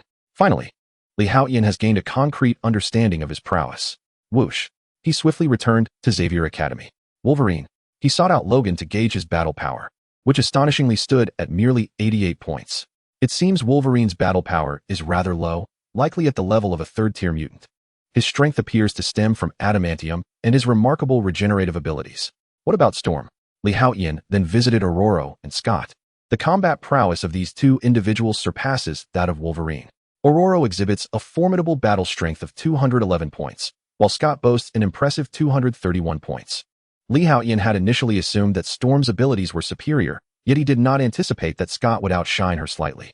However, with their battle powers only exceeding 200, he had expected them to reach over 1,000. These two mutants should be classified as alpha level. Subsequently, Li Haotian assessed the combat capabilities of Colossus and others. Iceman Bobby currently possesses a battle strength of merely 199 points, while Colossus stands at 142 points. Shadowcat Kitty is even lower, with just 41 points. Not significantly more than Clarice. Throughout the entire school, the battle strengths of the other students typically hover around 10 to 20. To his astonishment, even the ordinary janitor has only a score of 0.3. Li Haotian shook his head, having expected a baseline of at least a meager 5. It seems that the average for regular individuals hovers around 0.1. In this context, even the weakest mutants generally possess a score of around 10, still outclassing the ordinary populace. Of course, with the janitor's score of 0.3, perhaps a special forces operative could achieve 3 or 4 points. In comparison, it appears that the overall combat strength in this world is indeed lower. Li Haotian pondered this. In the Dragon Ball universe, even an ordinary individual wielding a shotgun possesses a combat strength of 5. During the Dragon Ball Z era, Bulma utilized Raditz Scouter to determine that Master Roshi's combat power stood at 139, while Krillin achieved a remarkable 206. This highlights that the battle power metrics in the Dragon Ball realm generally exceed those in the chaotic Marvel universe that Li Haotian currently inhabits. It is akin to the conversion of 1 pound to approximately 0.45 kilograms, which equates to about 0.9 gene. Although both values are represented as 1 point, the mass they signify is vastly different. He wondered what Gene's current battle power might be. Yet, he reminded himself that battle power does not encapsulate everything. Beyond mere strength, there exist unique abilities that cannot be quantified by battle metrics. For instance, his own maximum explosive power is around 1 million, not accounting for destructive energy. The destructive energy derived from the god of destruction Beerus template embodies divine strength, which is far more potent. Li Haotian firmly believed that Gene and Professor X's true capabilities would also transcend their battle power. He silently cautioned himself not to underestimate others based solely on their combat statistics. After all, on Namek, Krillin, and Gohan, with combat powers far surpassing that of the Ginyu Force's Guldo, almost fell victim to the seemingly feeble Guldo's psychic abilities. Ms. Aurora is calling for us. At that moment, Shadowcat Kitty approached, her voice tinged with urgency. Is there something wrong? Upon witnessing Katie's palpable anxiety, Li Haotian's curiosity was instantly piqued. It appeared they had located Magneto, signaling the imminent deployment of the X-Men. Katie spoke with a hint of tension, for this time, their adversary was not merely an individual mutant, but Magneto along with his formidable cadre of followers. Was Magneto finally stirring up trouble?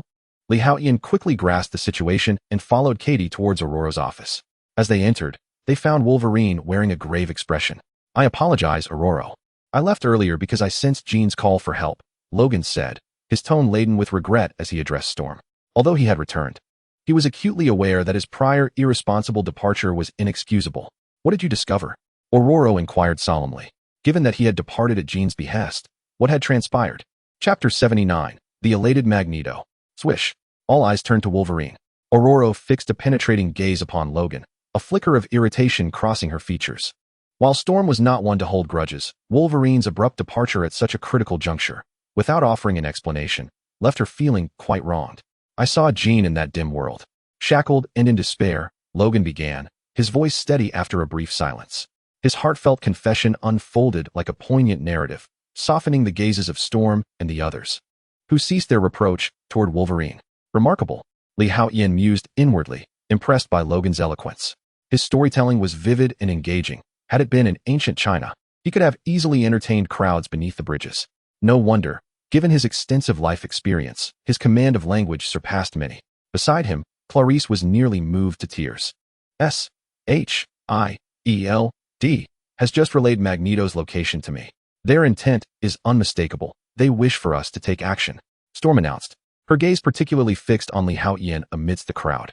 Clearly, Aurora regarded him as the foremost powerhouse of Xavier's Institute, and after the last incident, she had come to respect his approach. Then let us act. Haotian replied with a smile. Ding. Congratulations, Master, for acquiescing to SHIELD's request. Earnings source 612. Ding. Congratulations, Master, for complying with Aurora's request. Earnings source 015. At that moment, the omnipotent mission system surged with a wave of source value. Excellent. Haotian was quite satisfied. Prepare for departure. As Aurora heard Haotian speak, her heart settled. Without Haotian's unwavering support, Storm felt that relying solely on herself and Wolverine would be insufficient. After all, Scott was not yet able to join the fray. Iceman Bobby, Colossus, and Shadowcat Kitty, among others, lacked both combat experience and strength. The X-Men immediately sprang into action. The Academy's students gazed at the dapperly uniformed X-Men with admiration, each silently vowing to strive for strength and aspire to join their ranks. Boom. Accompanied by the fiery blaze of engines, the aircraft vanished into the sky. Unlike the envious gazes of the students, the expressions of those aboard the aircraft turned grave. Their adversary this time was no ordinary mutant, but the illustrious Magneto. He was a figure of reverence, akin to Professor X, a legendary mutant. Moreover, according to intelligence reports, Magneto had gathered a formidable cadre of powerful mutants. In that instant, all the X-Men fell into contemplation, having already prepared themselves for the possibility of sacrifice. Yet Haotian, seated nearby, exhibited no trace of concern, given his current combat prowess. He felt assured that he would face no danger, even if he couldn't sweep through the adversaries. Lee, are you not the least bit worried? Clarice, undertaking her first mission, appeared somewhat anxious. Fear not, for I am here. Haotian playfully pinched Clarice's cheek and smiled. On the magnificent bridge, vehicles flowed seamlessly above the city. Suddenly, a series of explosions erupted, causing the cars traversing the bridge to careen out of control. Many people exited their vehicles to ascertain the cause of the chaos. Dad, what is happening? An earthquake? We're trapped. Countless individuals exhibited signs of panic. The massive iron bridge began to tremble. Ordinary citizens screamed in terror, fleeing in all directions. In an instant, an invisible force emerged. Vehicles were seemingly guided aside by an unseen hand, clearing the congested bridge in an astonishing transformation. Then, the onlookers beheld a man clad in a helmet and cape, accompanied by a throng of followers, approaching with deliberate strides. His face bore an expression of haughtiness and indifference. Beside him, a golden-haired youth radiated smugness. This assembly was none other than Magneto and his cohort.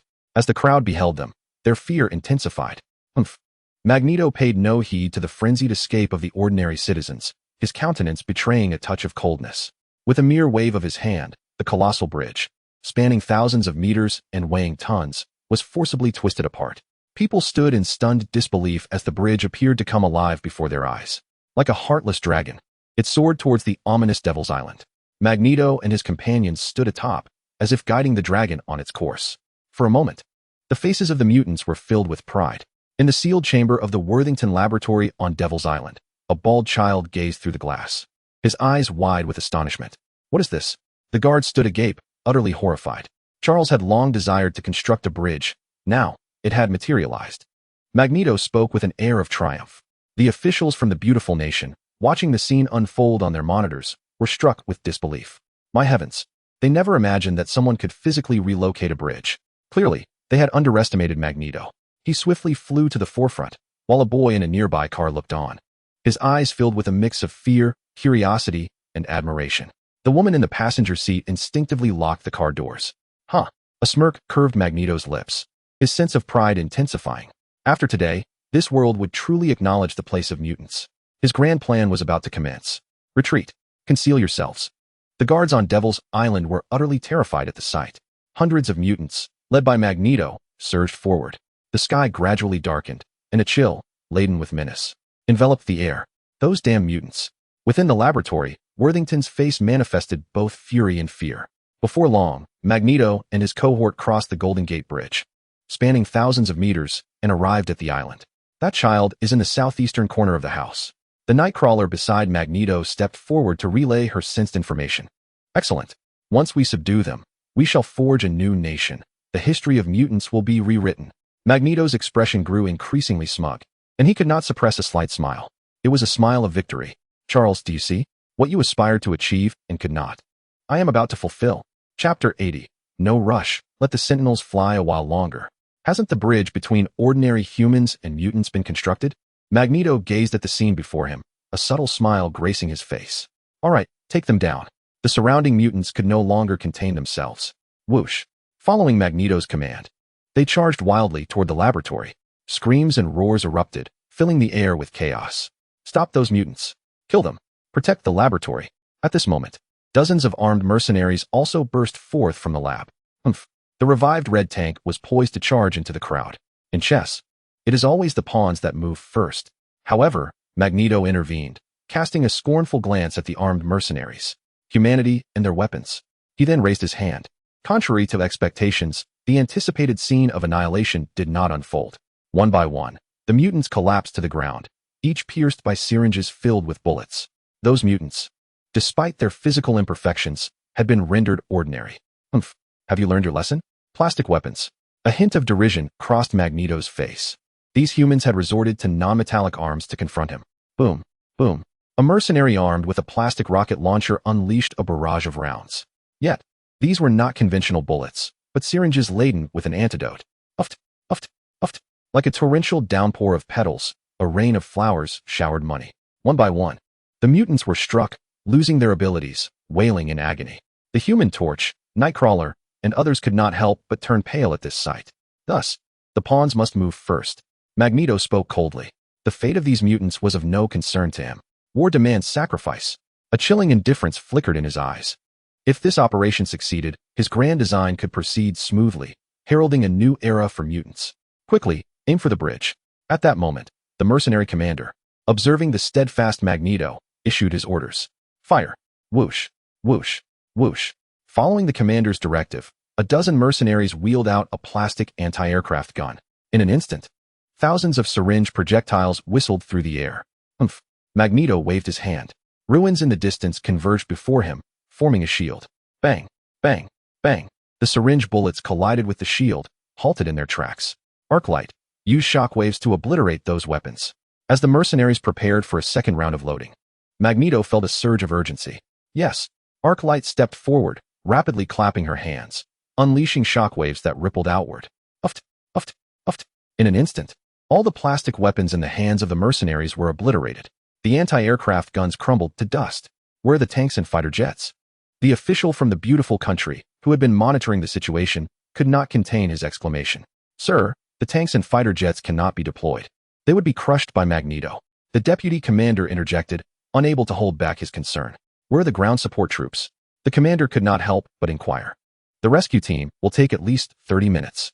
The deputy commander replied, a hint of exasperation in his tone. What of the S.H.I.E.L.D.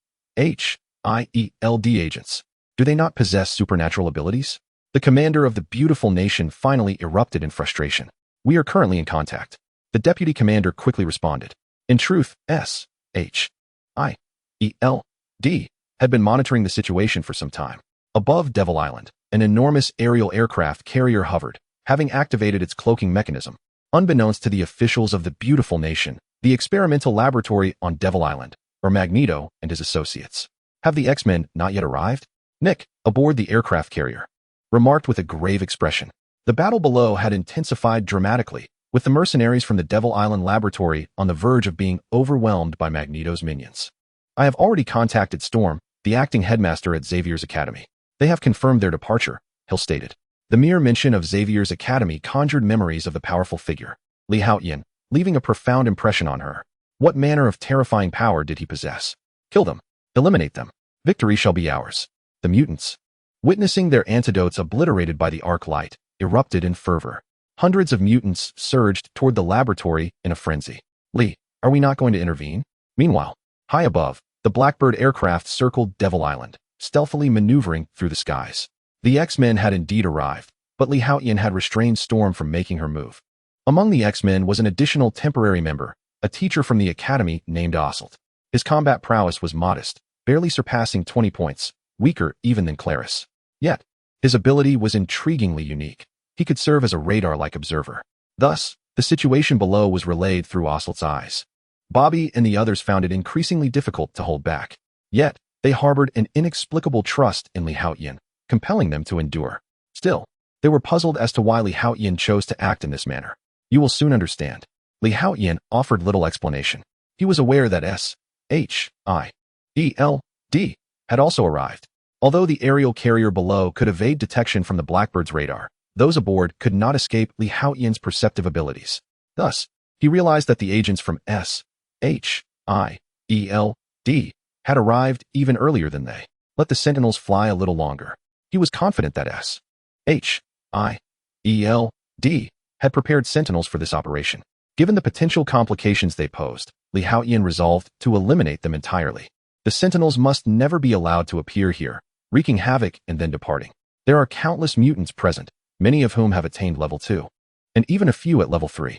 Should the Sentinels gain access to the data and information of these mutants, it is highly likely that they will evolve into even more formidable beings in the future. Although Li Haotian possesses immense power, he is ultimately still a mutant, which makes him somewhat wary of the Sentinels. Time is of the essence. Indeed, at that moment, Nick aboard the flying aircraft carrier could no longer restrain himself. He contacted Trask, urging the activation of the Sentinels. Chapter 81. Terrifying Sentinels and the slaughtered mutants. The Sentinels are dispatched. Were it not for this critical juncture, Nick would have preferred to keep the Sentinels hidden for a while longer, as they represent a significant weapon against the mutants, a trump card to be wielded. However, should the X-Men become aware, it could lead to complications.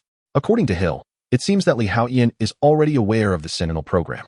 Perhaps Professor X had confided in him before his demise. Oh Charles, your abilities are truly formidable. In this world, it is exceedingly difficult to keep secrets from you. Nick mused silently, his heart filled with apprehension regarding Professor X's powerful mental capabilities. Fortunately, that man is no longer a concern. Otherwise, he would have posed a significant threat. While the professor's death may bring sorrow to Xavier's Institute, for Nick, it is a fortuitous turn of events. Above aboard the flying aircraft carrier, within the Blackbird, the others stared at the projection, growing increasingly tense. Magneto and his allies moved forward with relentless ferocity, their onslaught overwhelming the laboratory's mercenaries, who were utterly incapable of withstanding the assault. Will we really not intervene? Aurora could not help but glance at the composed Li Haotian beside her, whispering her concern. Just a moment longer. Li Haotian replied with a smile. Let the Sentinels fly a bit longer. Look, what is that? At that moment, Iceman Bobby suddenly exclaimed. The others turned to see, emerging from a certain location below, 21 towering figures, their forms shimmering with a metallic sheen. Under the moonlight, they appeared cold and merciless, exuding a palpable aura of dread and lethality. Mutants? They don't seem quite human.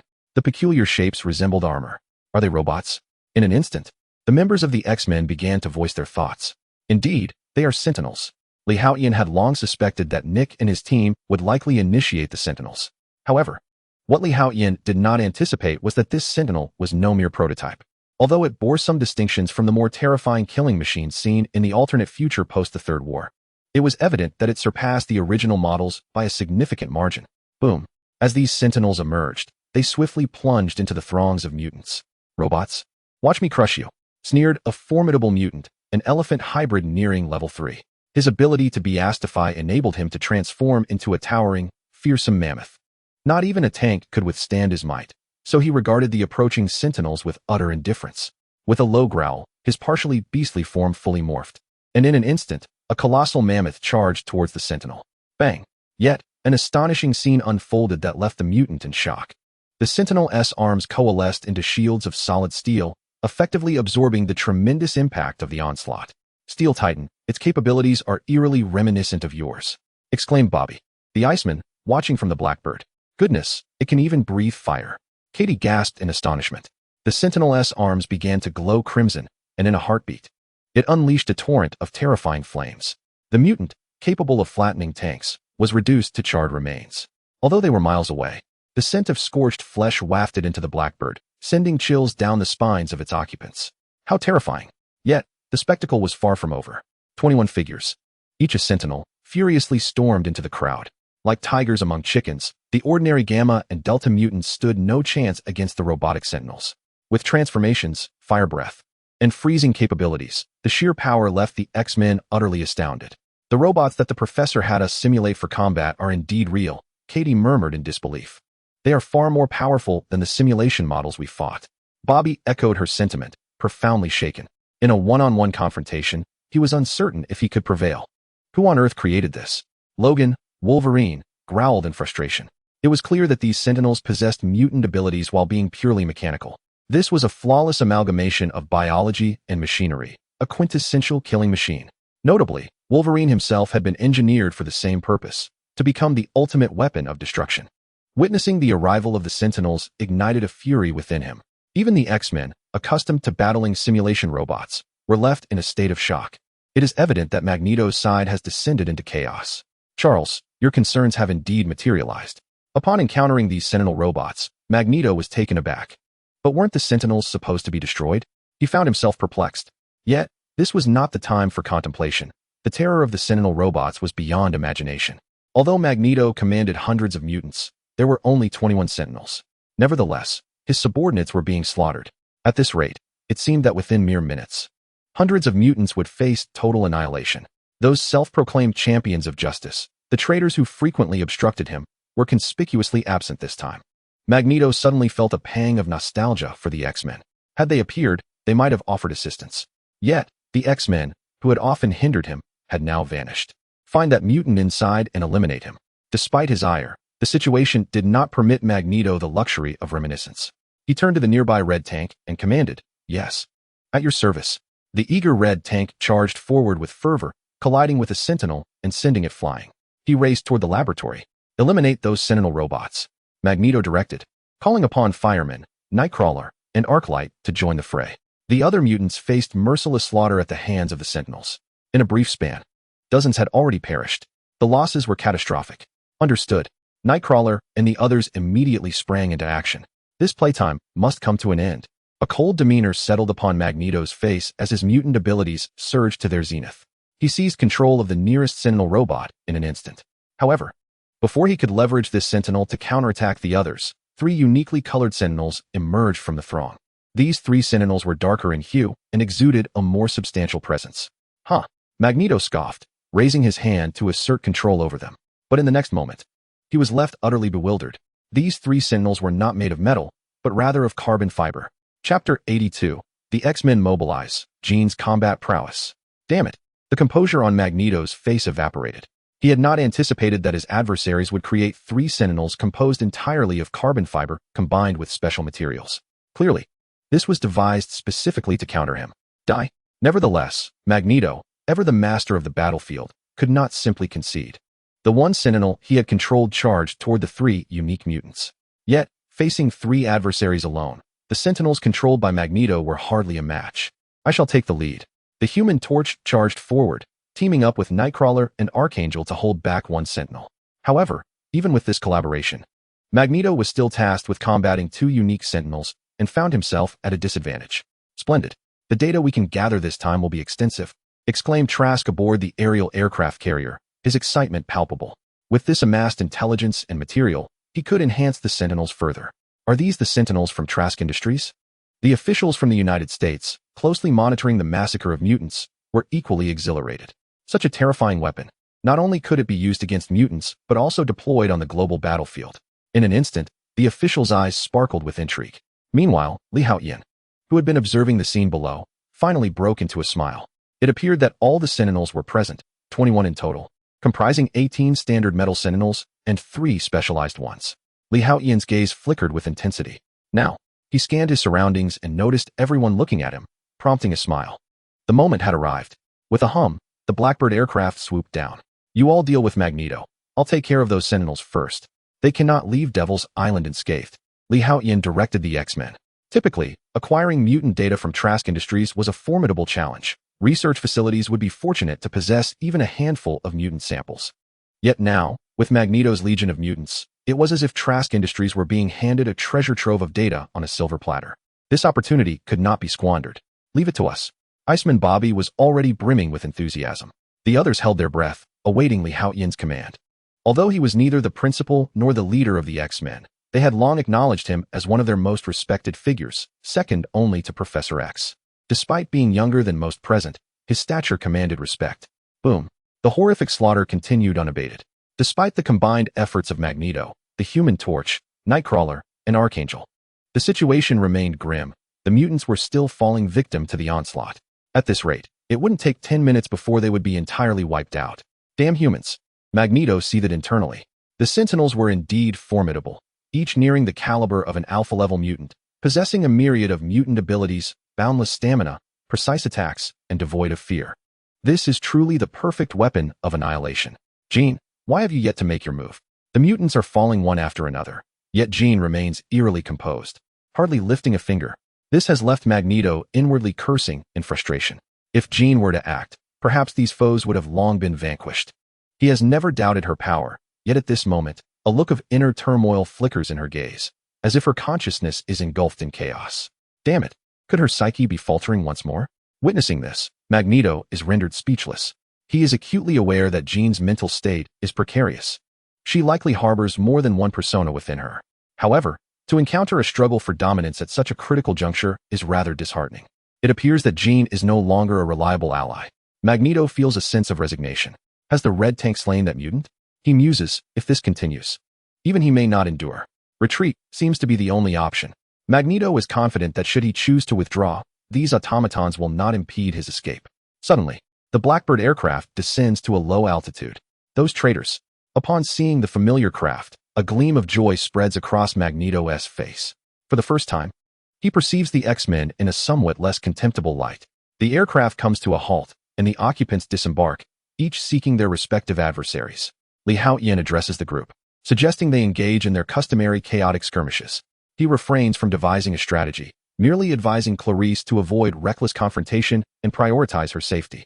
He also instructs Alice to look after Clarice, given that Alice possesses a combat prowess exceeding 90, while Clarice is below 40. Whoosh. The other X-Men leap from the aircraft, diving into their battles. Scanning the target, combat strength registered at 307 points. Haotian's gaze shifts to Magneto, confirming that his strength far surpasses Storm and her ilk. As for Wolverine, he is even more formidable. No wonder Logan finds himself so often toyed with by Magneto. It is not merely a matter of attribute disadvantage, but a significant disparity in their overall combat capabilities. He contemplates this, his curiosity piqued as he glances at Jean, still lost in thought nearby. Scanning the target. Combat strength registers at an astonishing 108 points, with hidden potential. Indeed, her baseline strength reaches 108 points, truly befitting an Omega-level mutant. And with hidden potential, could it be the Phoenix Force? Haotian's expression suddenly grew solemn. The regular combat power of his opponent surpassed his own by a small margin, as he possessed merely 21 points.